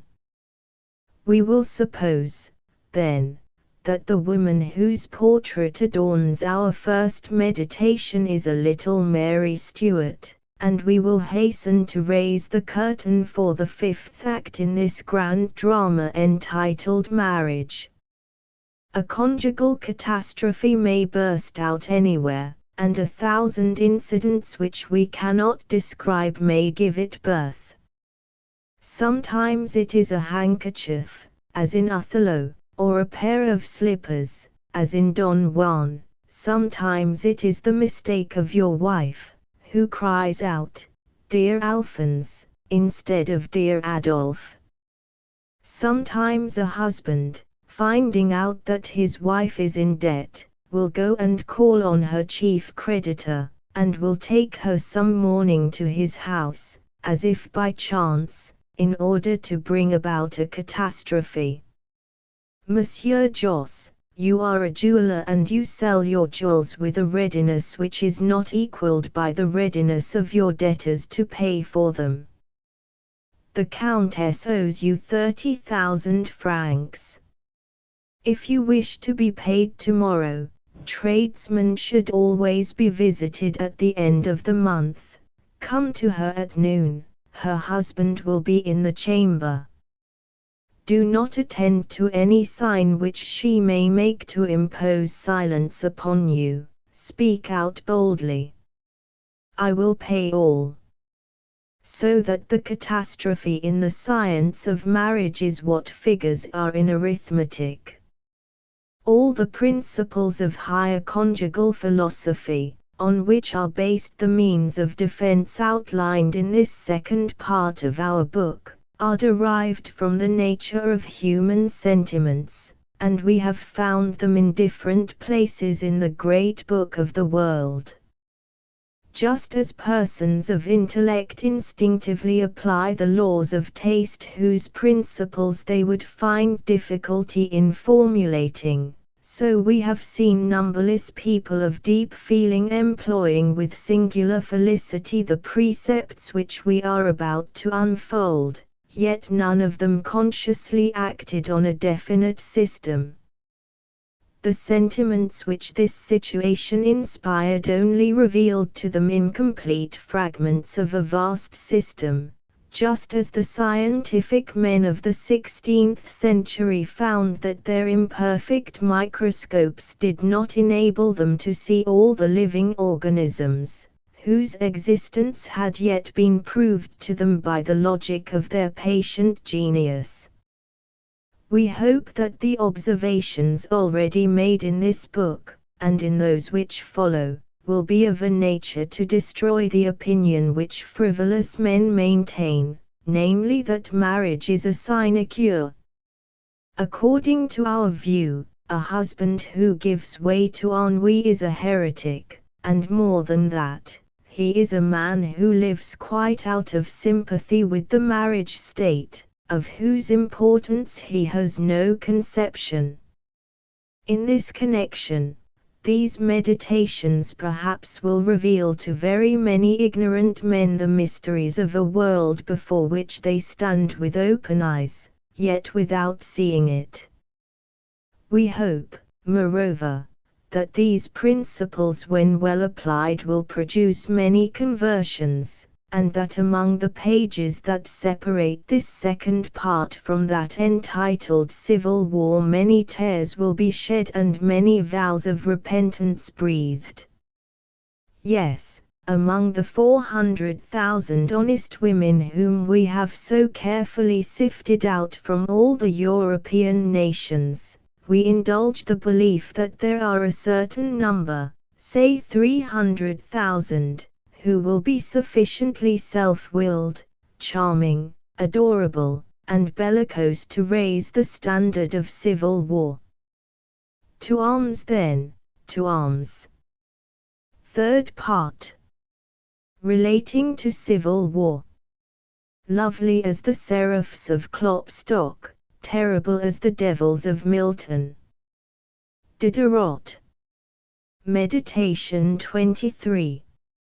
Of manifestos. The preliminary precepts, by which science has been enabled at this point to put weapons into the hand of a husband, are few in number. It is not of so much importance to know whether he will be vanquished, as to examine whether he can offer any resistance in the conflict. Meanwhile, we will set up here certain beacons to light up the arena where a husband is soon to find himself, in alliance with religion and law, engaged single-handed in a contest with his wife, who is supported by her native craft and the whole usages of society as her allies. Anything may be expected and anything may be supposed of a woman who is in love. The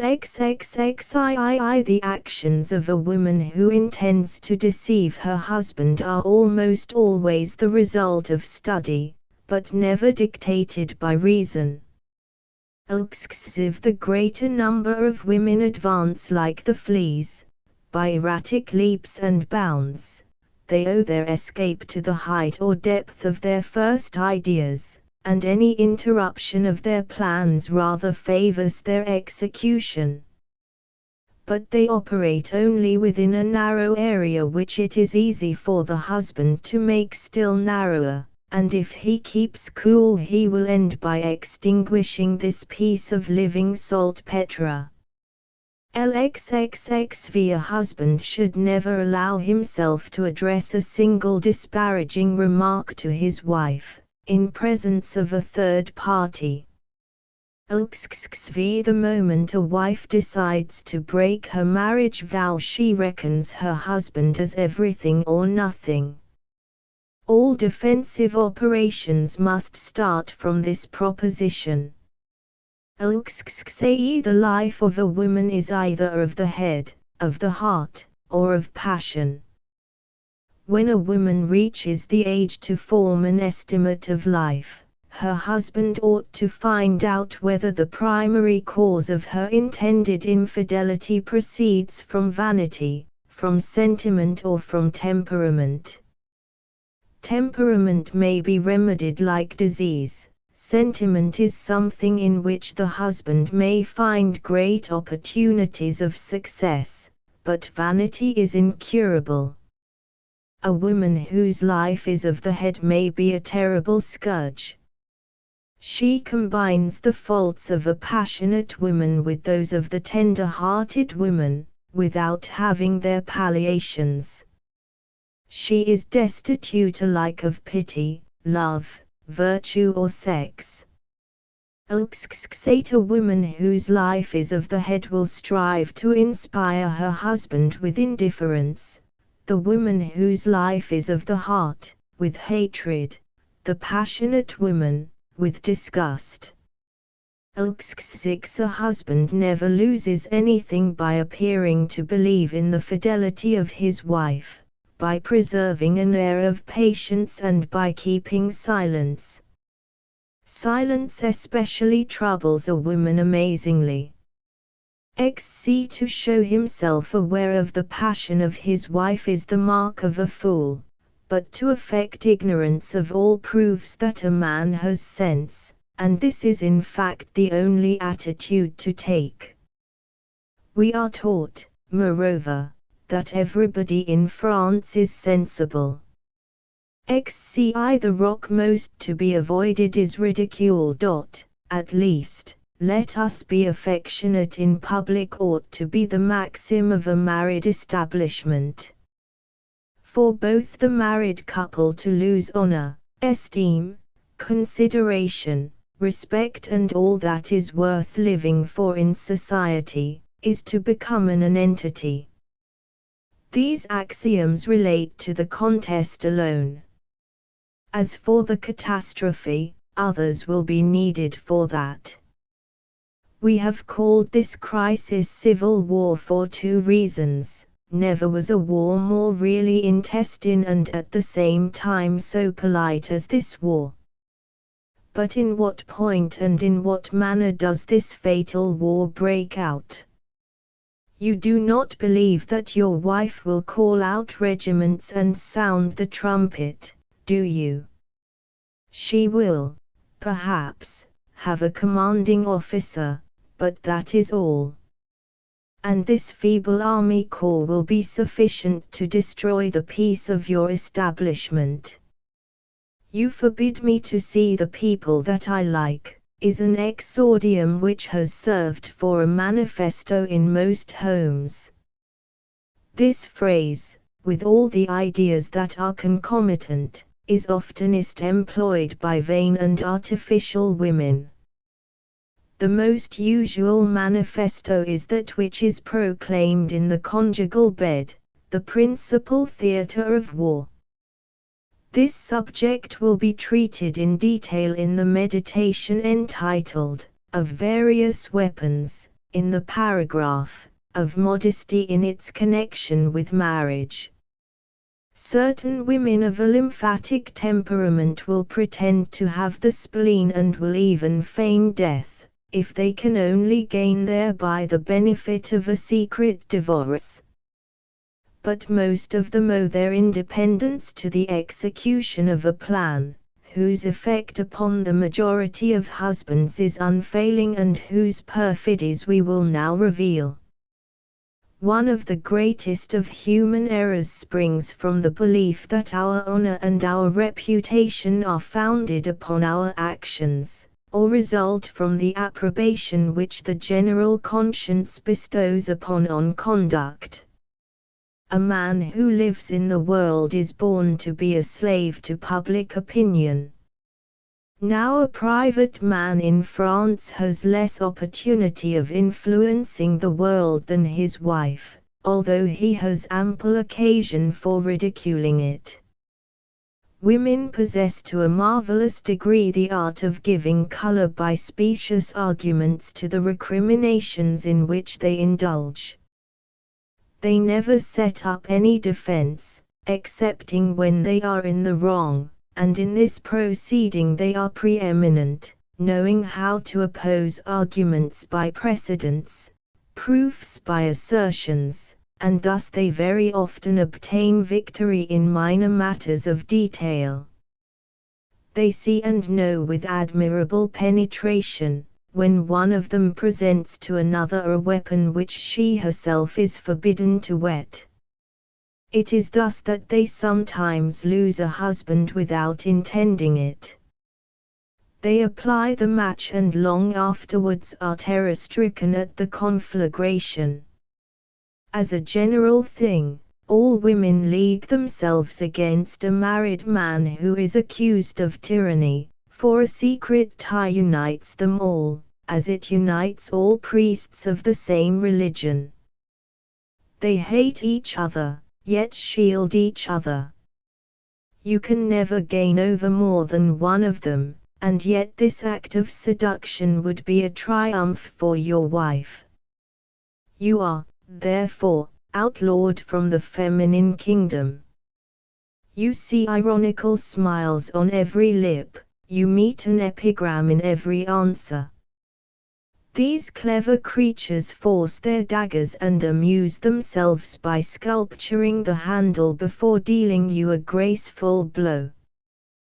The treacherous art of reservation, the tricks of silence, the malice of suppositions, the pretended good nature of an inquiry, all these arts are employed against you. A man who undertakes to subjugate his wife is an example too dangerous to escape destruction from them, for will not his conduct call up against them the satire of every husband? Moreover, all of them will attack you, either by bitter witticisms, or by serious arguments, or by the hackneyed maxims of gallantry.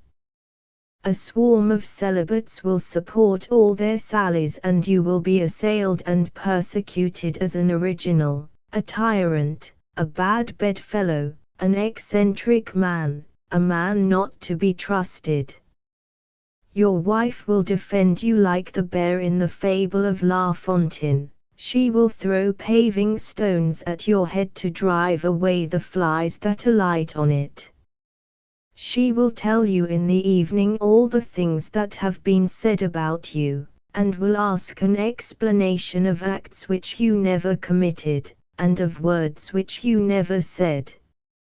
She professes to have justified you for faults of which you are innocent. She has boasted of a liberty which she does not possess, in order to clear you of the wrong which you have done in denying that liberty. The deafening rattle which your wife shakes will follow you everywhere with its obtrusive din. Your darling will stun you, will torture you, meanwhile arming herself by making you feel only the thorns of married life. She will greet you with a radiant smile in public, and will be sullen at home. She will be dull when you are merry, and will make you detest her merriment when you are moody. Your two faces will present a perpetual contrast. Very few men have sufficient force of mind not to succumb to this preliminary comedy, which is always cleverly played, and resembles the aura raised by the Cossacks, as they advance to battle. Many husbands become irritated and fall into irreparable mistakes. Others abandon their wives. And, indeed, even those of superior intelligence do not know how to get hold of the enchanted ring, by which to dispel this feminine phantasmagoria. 2/3 of such women are enabled to win their independence by this single maneuver, which is no more than a review of their forces. In this case the war is soon ended. But a strong man who courageously keeps cool throughout this first assault will find much amusement in laying bare to his wife, in a light and bantering way, the secret feelings which make her thus behave, in following her step by step through the labyrinth which she treads, and telling her in answer to her every remark, that she is false to herself, while he preserves throughout a tone of pleasantry and never becomes excited.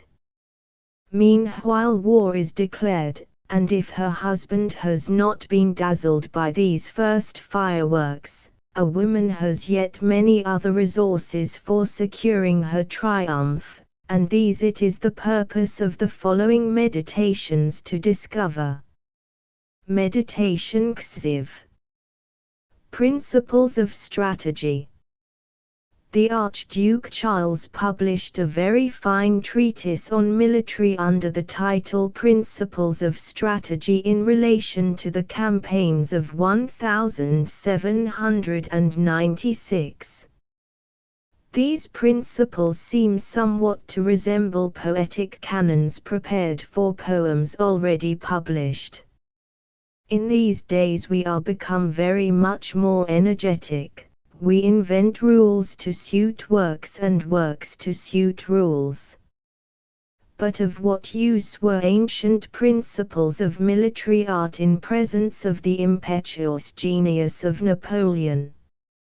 If, today, however, we reduce to a system the lessons taught by this great captain whose new tactics have destroyed the ancient ones, what future guarantee do we possess that another Napoleon will not yet be born?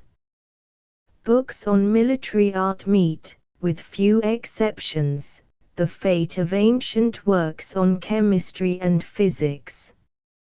Everything is subject to change, either constant or periodic. This, in a few words, is the history of our work.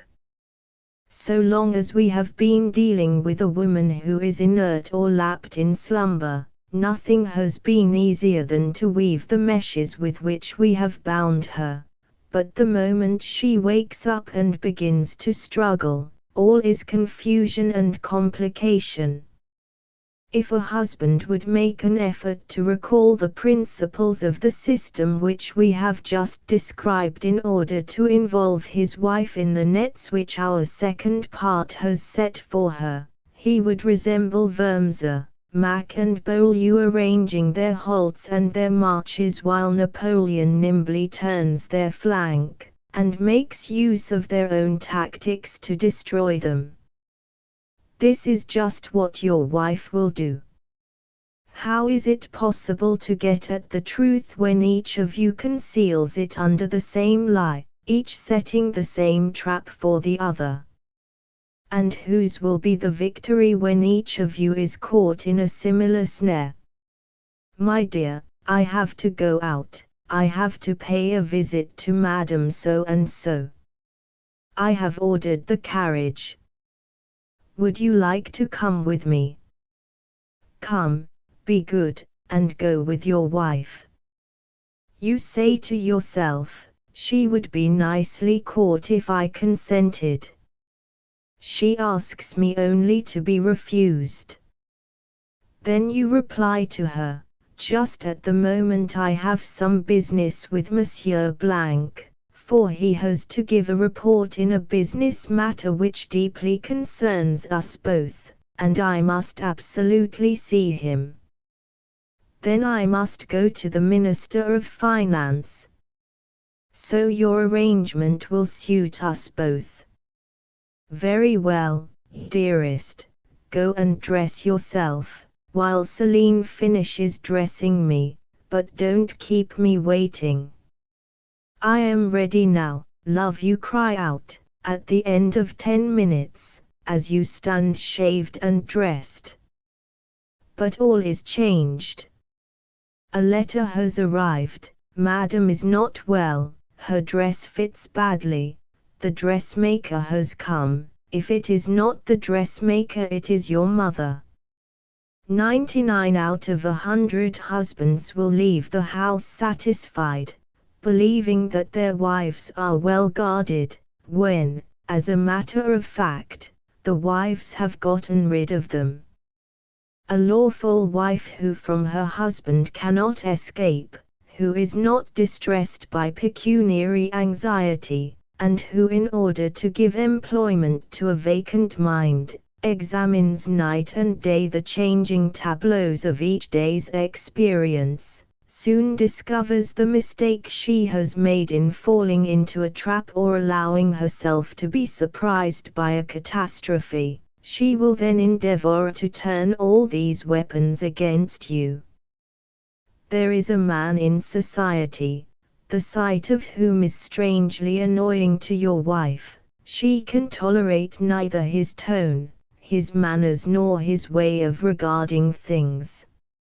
Everything connected with him is revolting to her. She is persecuted by him, he is odious to her. She hopes that no one will tell him this. It seems almost as if she were attempting to oppose you, for this man is one for whom you have the highest esteem. You like his disposition because he flatters you, and thus your wife presumes that your esteem for him results from flattered vanity. When you give a ball, an evening party or a concert, there is almost a discussion on this subject, and Madame picks a quarrel with you, because you are compelling her to see people who are not agreeable to her. At least, sir, I shall never have to reproach myself with omitting to warn you. That man will yet cause you trouble. You should put some confidence in women when they pass sentence on the character of a man. And permit me to tell you that this baron, for whom you have such a predilection, is a very dangerous person, and you are doing very wrong to bring him to your house. And this is the way you behave, you absolutely force me to see one whom I cannot tolerate. And if I ask you to invite Monsieur Dash, you refuse to do so, because you think that I like to have him with me. I admit that he talks well, that he is kind and amiable, but you are more to me than he can ever be. These rude outlines of feminine tactics, which are emphasized by insincere gestures, by looks of feigned ingenuousness, by artful intonations of the voice and even by the snare of cunning silence, are characteristic to some degree of their whole conduct. There are few husbands who in such circumstances as these do not form the idea of setting a mouse-trap. They welcome as their guests both Monsieur and the imaginary baron who represents the person whom their wives abhor, and they do so in the hope of discovering a lover in the celibate who is apparently beloved. Oh yes, I have often met in the world young men who were absolutely starlings in love and complete dupes of a friendship which women pretended to show them, women who felt themselves obliged to make a diversion and to apply a blister to their husbands as their husbands had previously done to them.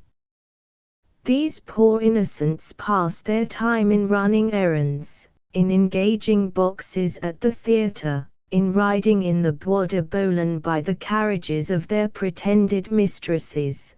They are publicly credited with possessing women whose hands they have not even kissed.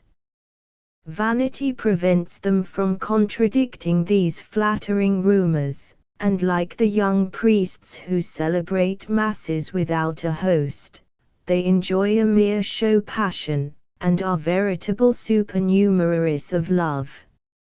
Under these circumstances sometimes a husband on returning home asks the porter, "Has no one been here?" Le Baron came past at 2 o'clock to see Monsieur, but as he found no one was in but Madame he went away, but Monsieur is with her now. You reach the drawing room, you see there a young celibate, sprightly, scented, wearing a fine necktie, in short a perfect dandy. He is a man who holds you in high esteem. When he comes to your house your wife listens furtively for his footsteps, at a ball she always dances with him. If you forbid her to see him, she makes a great outcry and it is not till many years afterwards, see Meditation on Last Symptoms, that you see the innocence of Monsieur, and the culpability of the Baron. We have observed and noted as one of the cleverest maneuvers, that of a young woman who, carried away by an irresistible passion, exhibited a bitter hatred to the man she did not love, but lavished upon her lover secret intimations of her love. The moment that her husband was persuaded that she loved the cicisbeo and hated the patito, she arranged that she and the patito should be found in a situation whose compromising character she had calculated in advance, and her husband and the execrated celibate were thus induced to believe that her love and her aversion were equally insincere. When she had brought her husband into the condition of perplexity, she managed that a passionate letter should fall into his hands. One evening in the midst of the admirable catastrophe which she had thus brought to a climax, Madame threw herself at her husband's feet, wet them with her tears, and thus concluded the climax to her own satisfaction. "I esteem and honor you profoundly," she cried, "for keeping your own counsel as you have done. I am in love. Is this a sentiment which is easy for me to repress? But what I can do is to confess the fact to you, to implore you to protect me from myself, to save me from my own folly. Be my master and be a stern master to me. Take me away from this place, remove me from what has caused all this trouble, console me, I will forget him, I desire to do so. I do not wish to betray you. I humbly ask your pardon for the treachery love has suggested to me. Yes, I confess to you that the love which I pretended to have for my cousin was a snare set to deceive you. I love him with the love of friendship and no more. Oh, forgive me. I can love no one but," her voice was choked in passionate sobs, "oh, let us go away, let us leave Paris." She began to weep, her hair was disheveled, her dress in disarray, it was midnight, and her husband forgave her. From henceforth, the cousin made his appearance without risk, and the Minotaur devoured one victim more. What instructions can we give for contending with such adversaries as these? Their heads contain all the diplomacy of the Congress of Vienna. They have as much power when they are caught as when they escape. What man has a mind supple enough to lay aside brute force and strength and follow his wife through such mazes as these? To make a false plea every moment, in order to elicit the truth, a true plea in order to unmask falsehood, to charge the battery when least expected, and to spike your gun at the very moment of firing it, to scale the mountain with the enemy, in order to descend to the plain again 5 minutes later, to accompany the foe in windings as rapid, as obscure as those of a plover on the breezes, to obey when obedience is necessary, and to oppose when resistance is inertial, to traverse the whole scale of hypotheses as a young artist with one stroke runs from the lowest to the highest note of his piano, to divine at last the secret purpose on which a woman is bent, to fear her caresses and to seek rather to find out what are the thoughts that suggested them and the pleasure which she derived from them. This is mere child's play for the man of intellect and for those lucid and searching imaginations which possess the gift of doing and thinking at the same time. But there are a vast number of husbands who are terrified at the mere idea of putting in practice these principles in their dealings with a woman. Such men as these prefer passing their lives in making huge efforts to become second-class chess players, or to pocket adroitly a ball in billiards. Some of them will tell you that they are incapable of keeping their minds on such a constant strain and breaking up the habits of their life. In that case the woman triumphs. She recognizes that in mind and energy she is her husband's superior, although the superiority may be but temporary, and yet there rises in her a feeling of contempt for the head of the house. If many men fail to be masters in their own house, this is not from lack of willingness, but of talent. As for those who are ready to undergo the toils of this terrible duel, it is quite true that they must needs possess great moral force. And really, as soon as it is necessary to display all the resources of this secret strategy, it is often useless to attempt setting any traps for these satanic creatures. Once women arrive at a point when they willfully deceive, their countenances become as inscrutable as vacancy. Here is an example which came within my own experience. A very young, very pretty, and very clever coquette of Paris had not yet risen. Seated by her bed was one of her dearest friends.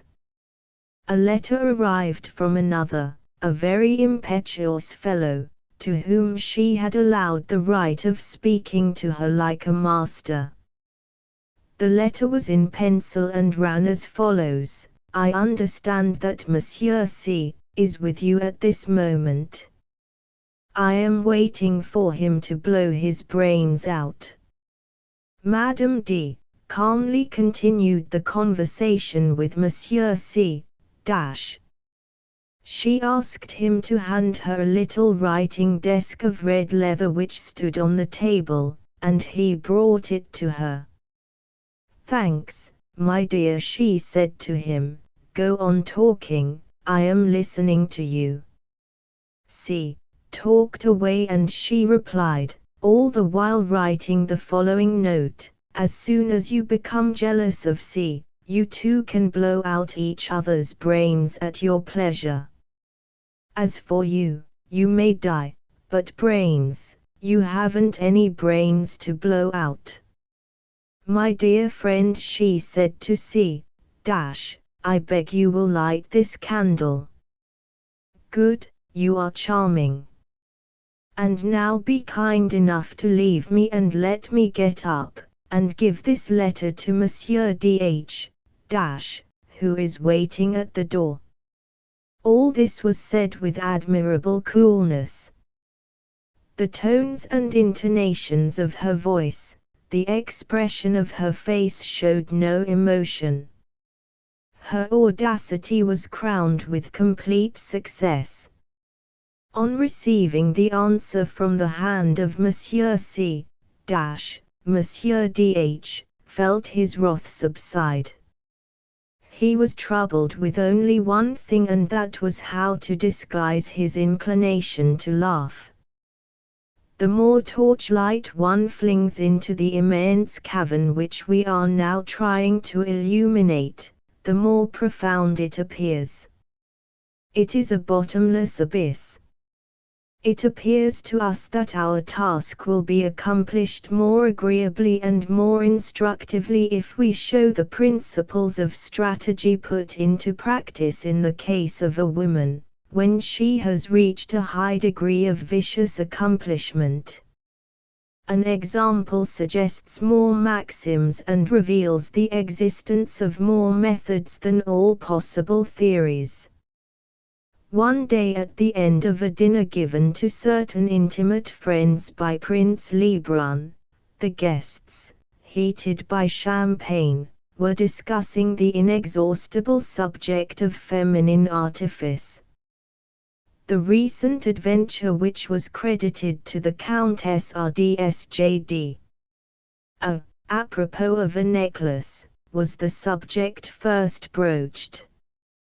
A highly esteemed artist, a gifted friend of the Emperor, was vigorously maintaining the opinion, which seemed somewhat unmanly, that it was forbidden to a man to resist successfully the webs woven by a woman. "It is my happy experience," he said, "that to them nothing is sacred." The ladies protested. "But I can cite an instance in point. It is an exception." "Let us hear the story," said a young lady. "Yes, tell it to us," cried all the guests. The prudent old gentleman cast his eyes around, and, after having formed his conclusions as to the age of the ladies, smiled and said, "Since we are all experienced in life, I consent to relate the adventure." Dead silence followed, and the narrator read the following from a little book which he had taken from his pocket. "I was head over ears in love with the Comtesse de I was 20 and I was ingenuous. She deceived me. I was angry, she threw me over. I was ingenuous, I repeat, and I was grieved to lose her. I was 20, she forgave me. And as I was 20, as I was always ingenuous, always deceived, but never again thrown over by her, I believed myself to have been the best beloved of lovers, consequently the happiest of men. The Countess had a friend, Madame de T. who seemed to have some designs on me, but without compromising her dignity, for she was scrupulous and respected the proprieties. One day while I was waiting for the Countess in her opera box, I heard my name called from a contiguous box. It was Madame de T. What she said, "Already here? Is this fidelity or merely a want of something to do? Won't you come to me?" Her voice and her manner had a meaning in them, but I was far from inclined at that moment to indulge in a romance. "Have you any plans for this evening?" she said to me. "Don't make any. If I cheer your tedious solitude you ought to be devoted to me." Don't ask any questions, but obey. Call my servants. I answered with a bow, and on being requested to leave the opera box, I obeyed. Go to this gentleman's house, she said to the lackey.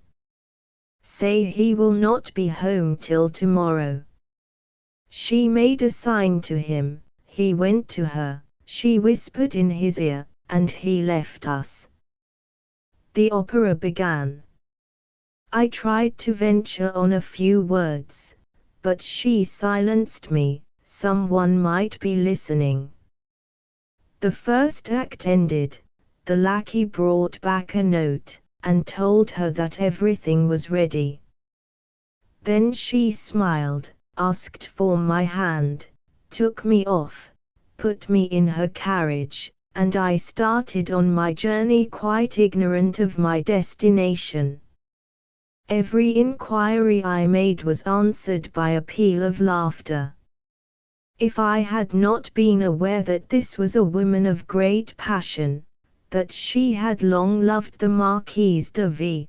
That she must have known I was aware of it, I should have believed myself in good luck, but she knew the condition of my heart, and the Comtesse de I therefore rejected all presumptuous ideas and bided my time. At the first stop, a change of horses was supplied with the swiftness of lightning, and we started afresh. The matter was becoming serious. I asked with some insistency, where this joke was to end. Where, she said, laughing. In the pleasantest place in the world, but can't you guess? I'll give you 1,000 chances. Give it up, for you will never guess. We are going to my husband's house. Do you know him? Not in the least. So much the better, I thought you didn't. But I hope you will like him.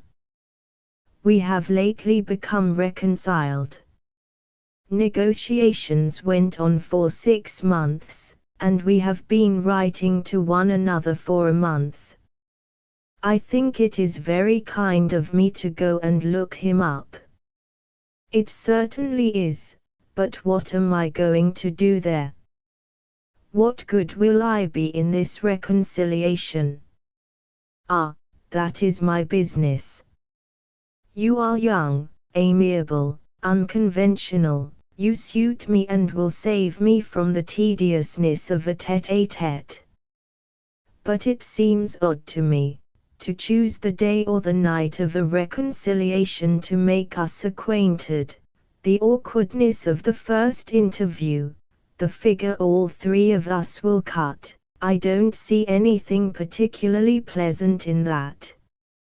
I have taken possession of you for my own amusement, she said with an imperious air, so please don't preach. I saw she was decided, so surrendered myself to circumstances. I began to laugh at my predicament and we became exceedingly merry. We again changed horses. The mysterious torch of night lit up a sky of extreme clearness and shed around a delightful twilight.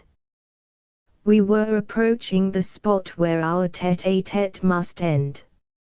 She pointed out to me at intervals the beauty of the landscape, the tranquility of the night, the all-pervading silence of nature. In order to admire these things in company as it was natural we should, we turned to the same window and our faces touched for a moment. In a sudden shock she seized my hand, and by a chance which seemed to me extraordinary, for the stone over which our carriage had bounded could not have been very large, I found Madame de T. in my arms. I do not know what we were trying to see, What I am sure of is that the objects before our eyes began in spite of the full moon to grow misty, when suddenly I was released from her weight, and she sank into the back cushions of the carriage. Your object, she said, rousing herself from a deep reverie, is possibly to convince me of the imprudence of this proceeding. Judge, therefore, of my embarrassment. My object. I replied, what object can I have with regard to you? What a delusion! You look very far ahead, but of course the sudden surprise or turn of chance may excuse anything. You have counted, then, upon that chance, it seems to me. We had reached our destination, and before we were aware of it, we had entered the court of the chateau. The whole place was brightly lit up. Everything wore a festal air, excepting the face of its master, who at the sight of me seemed anything but delighted. He came forward and expressed in somewhat hesitating terms the tenderness proper to the occasion of a reconciliation.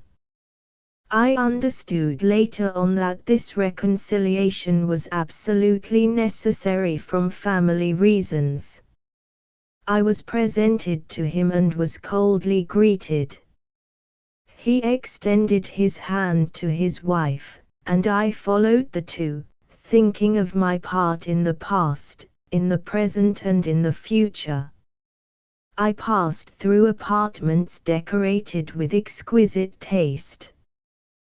The master in this respect had gone beyond all the ordinary refinement of luxury, in the hope of reanimating, by the influence of voluptuous imagery, a physical nature that was dead. Not knowing what to say, I took refuge in expressions of admiration. The goddess of the temple, who was quite ready to do the honors, accepted my compliments. You have not seen anything, she said.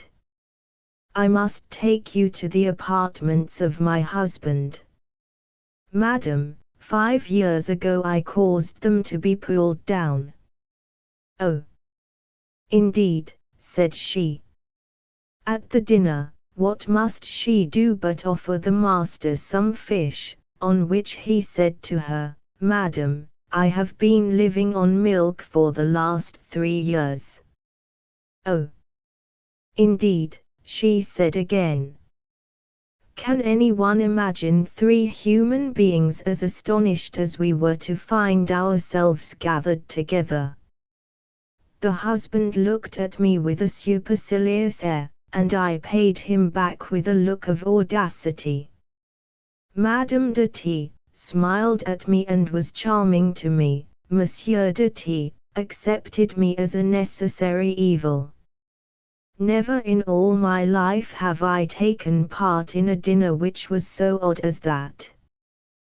The dinner ended, I thought that we would go to bed early, that is, I thought that Monsieur de T. would.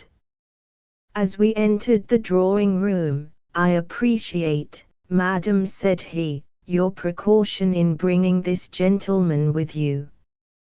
You judged rightly that I should be but poor company for the evening, and you have done well, for I am going to retire. Then turning to me, he added in a tone of profound sarcasm, you will please to pardon me, and obtain also pardon from Madam. He left us. My reflections. Well, the reflections of a 12-month were then comprised in those of a minute. When we were left alone, Madame de T. and I, we looked at each other so curiously that, in order to break through the awkwardness, she proposed that we should take a turn on the terrace while we waited, as she said, until the servants had supped. It was a superb night. It was scarcely possible to discern surrounding objects. They seemed to be covered with a veil, that imagination might be permitted to take a loftier flight. The gardens, terraced on the side of a mountain, sloped down, platform after platform, to the banks of the Seine, and the eye took in the many windings of the stream covered with islets green and picturesque. These variations in the landscape made up 1,000 pictures which gave to the spot, naturally charming, 1,000 novel features. We walked along the most extensive of these terraces, which was covered with a thick umbrage of trees. She had recovered from the effects of her husband's persiflage, and as we walked along she gave me her confidence. Confidence begets confidence, and as I told her mine, all she said to me became more intimate and more interesting. Madame de T. at first gave me her arm, but soon this arm became interlaced in mine, I know not how, but in some way almost lifted her up and prevented her from touching the ground. The position was agreeable, but became at last fatiguing. We had been walking for a long time and we still had much to say to each other. A bank of turf appeared and she sat down without withdrawing her arm. And in this position we began to sound the praises of mutual confidence, its charms and its delights. "Ah," she said to me, "who can enjoy it more than we and with less cause of fear? I know well the tie that binds you to another, and therefore have nothing to fear." Perhaps she wished to be contradicted. But I answered not a word. We were then mutually persuaded that it was possible for us to be friends without fear of going further. But I was afraid, however I said, that sudden jolt in the carriage and the surprising consequences may have frightened you.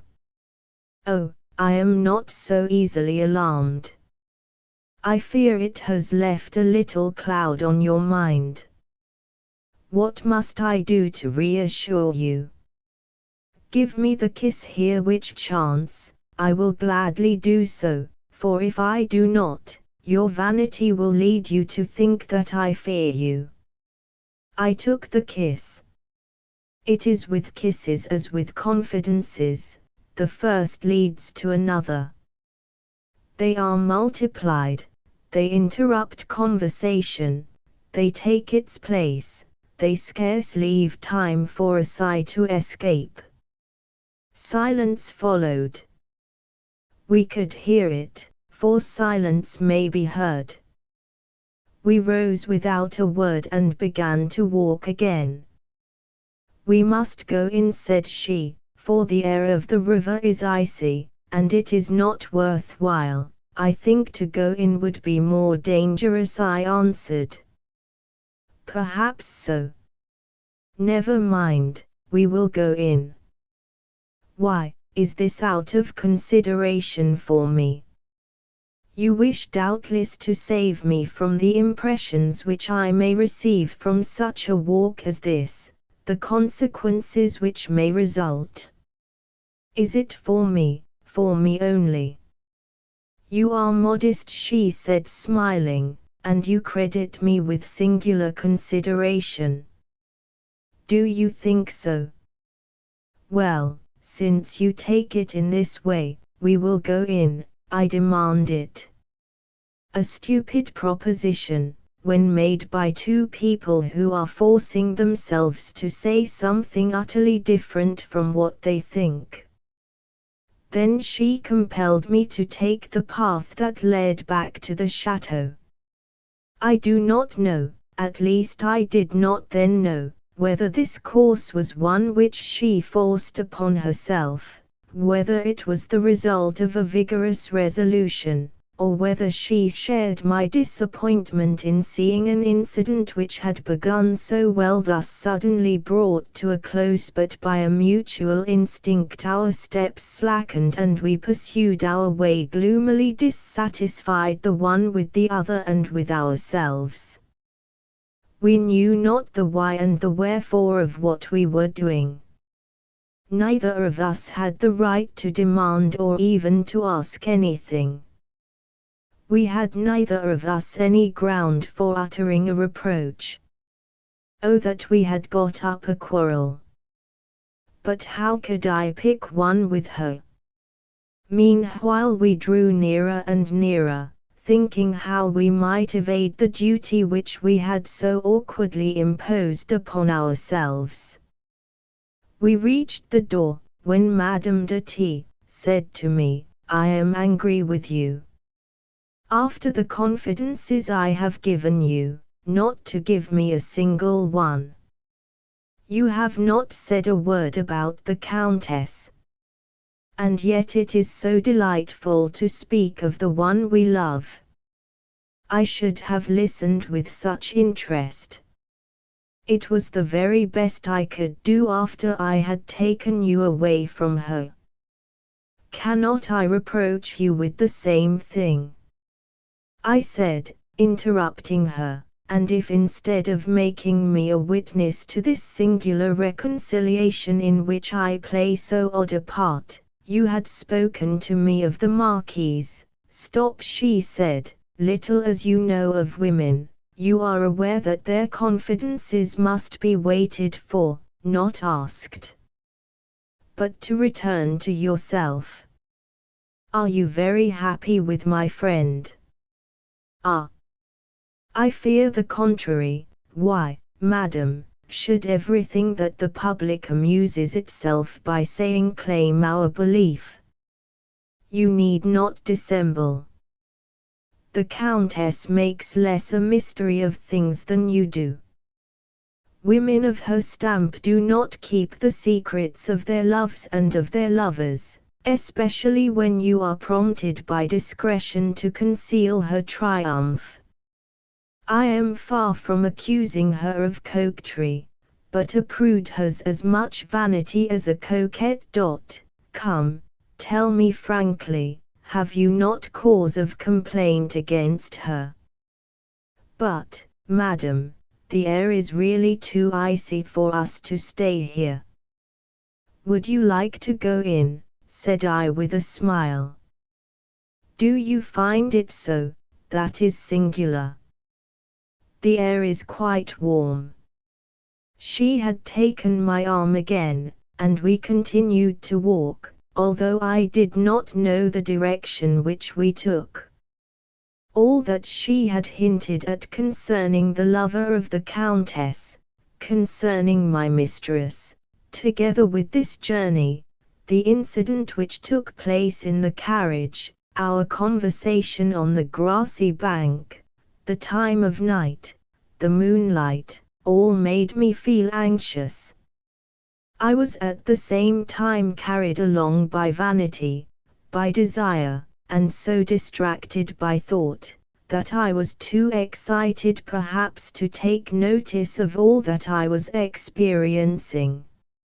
And, while I was overwhelmed with these mingled feelings, she continued talking to me of the Countess, and my silence confirmed the truth of all that she chose to say about her. Nevertheless, certain passages in her talk recalled me to myself. "What an exquisite creature she is," she was saying. "How graceful! On her lips the utterances of treachery sound like witticism, an act of infidelity seems the prompting of reason, a sacrifice to propriety, while she is never reckless, she is always lovable, she is seldom tender and never sincere, amorous by nature, prudish on principle, sprightly, prudent, dexterous though utterly thoughtless, varied as produce in her moods, but charming as the graces in her manner. She attracts but she eludes. What a number of parts I have seen her play. Enter Nous, what a number of dupes hang round her. What fun she has made of the Baron, what a life she has led the Marquise.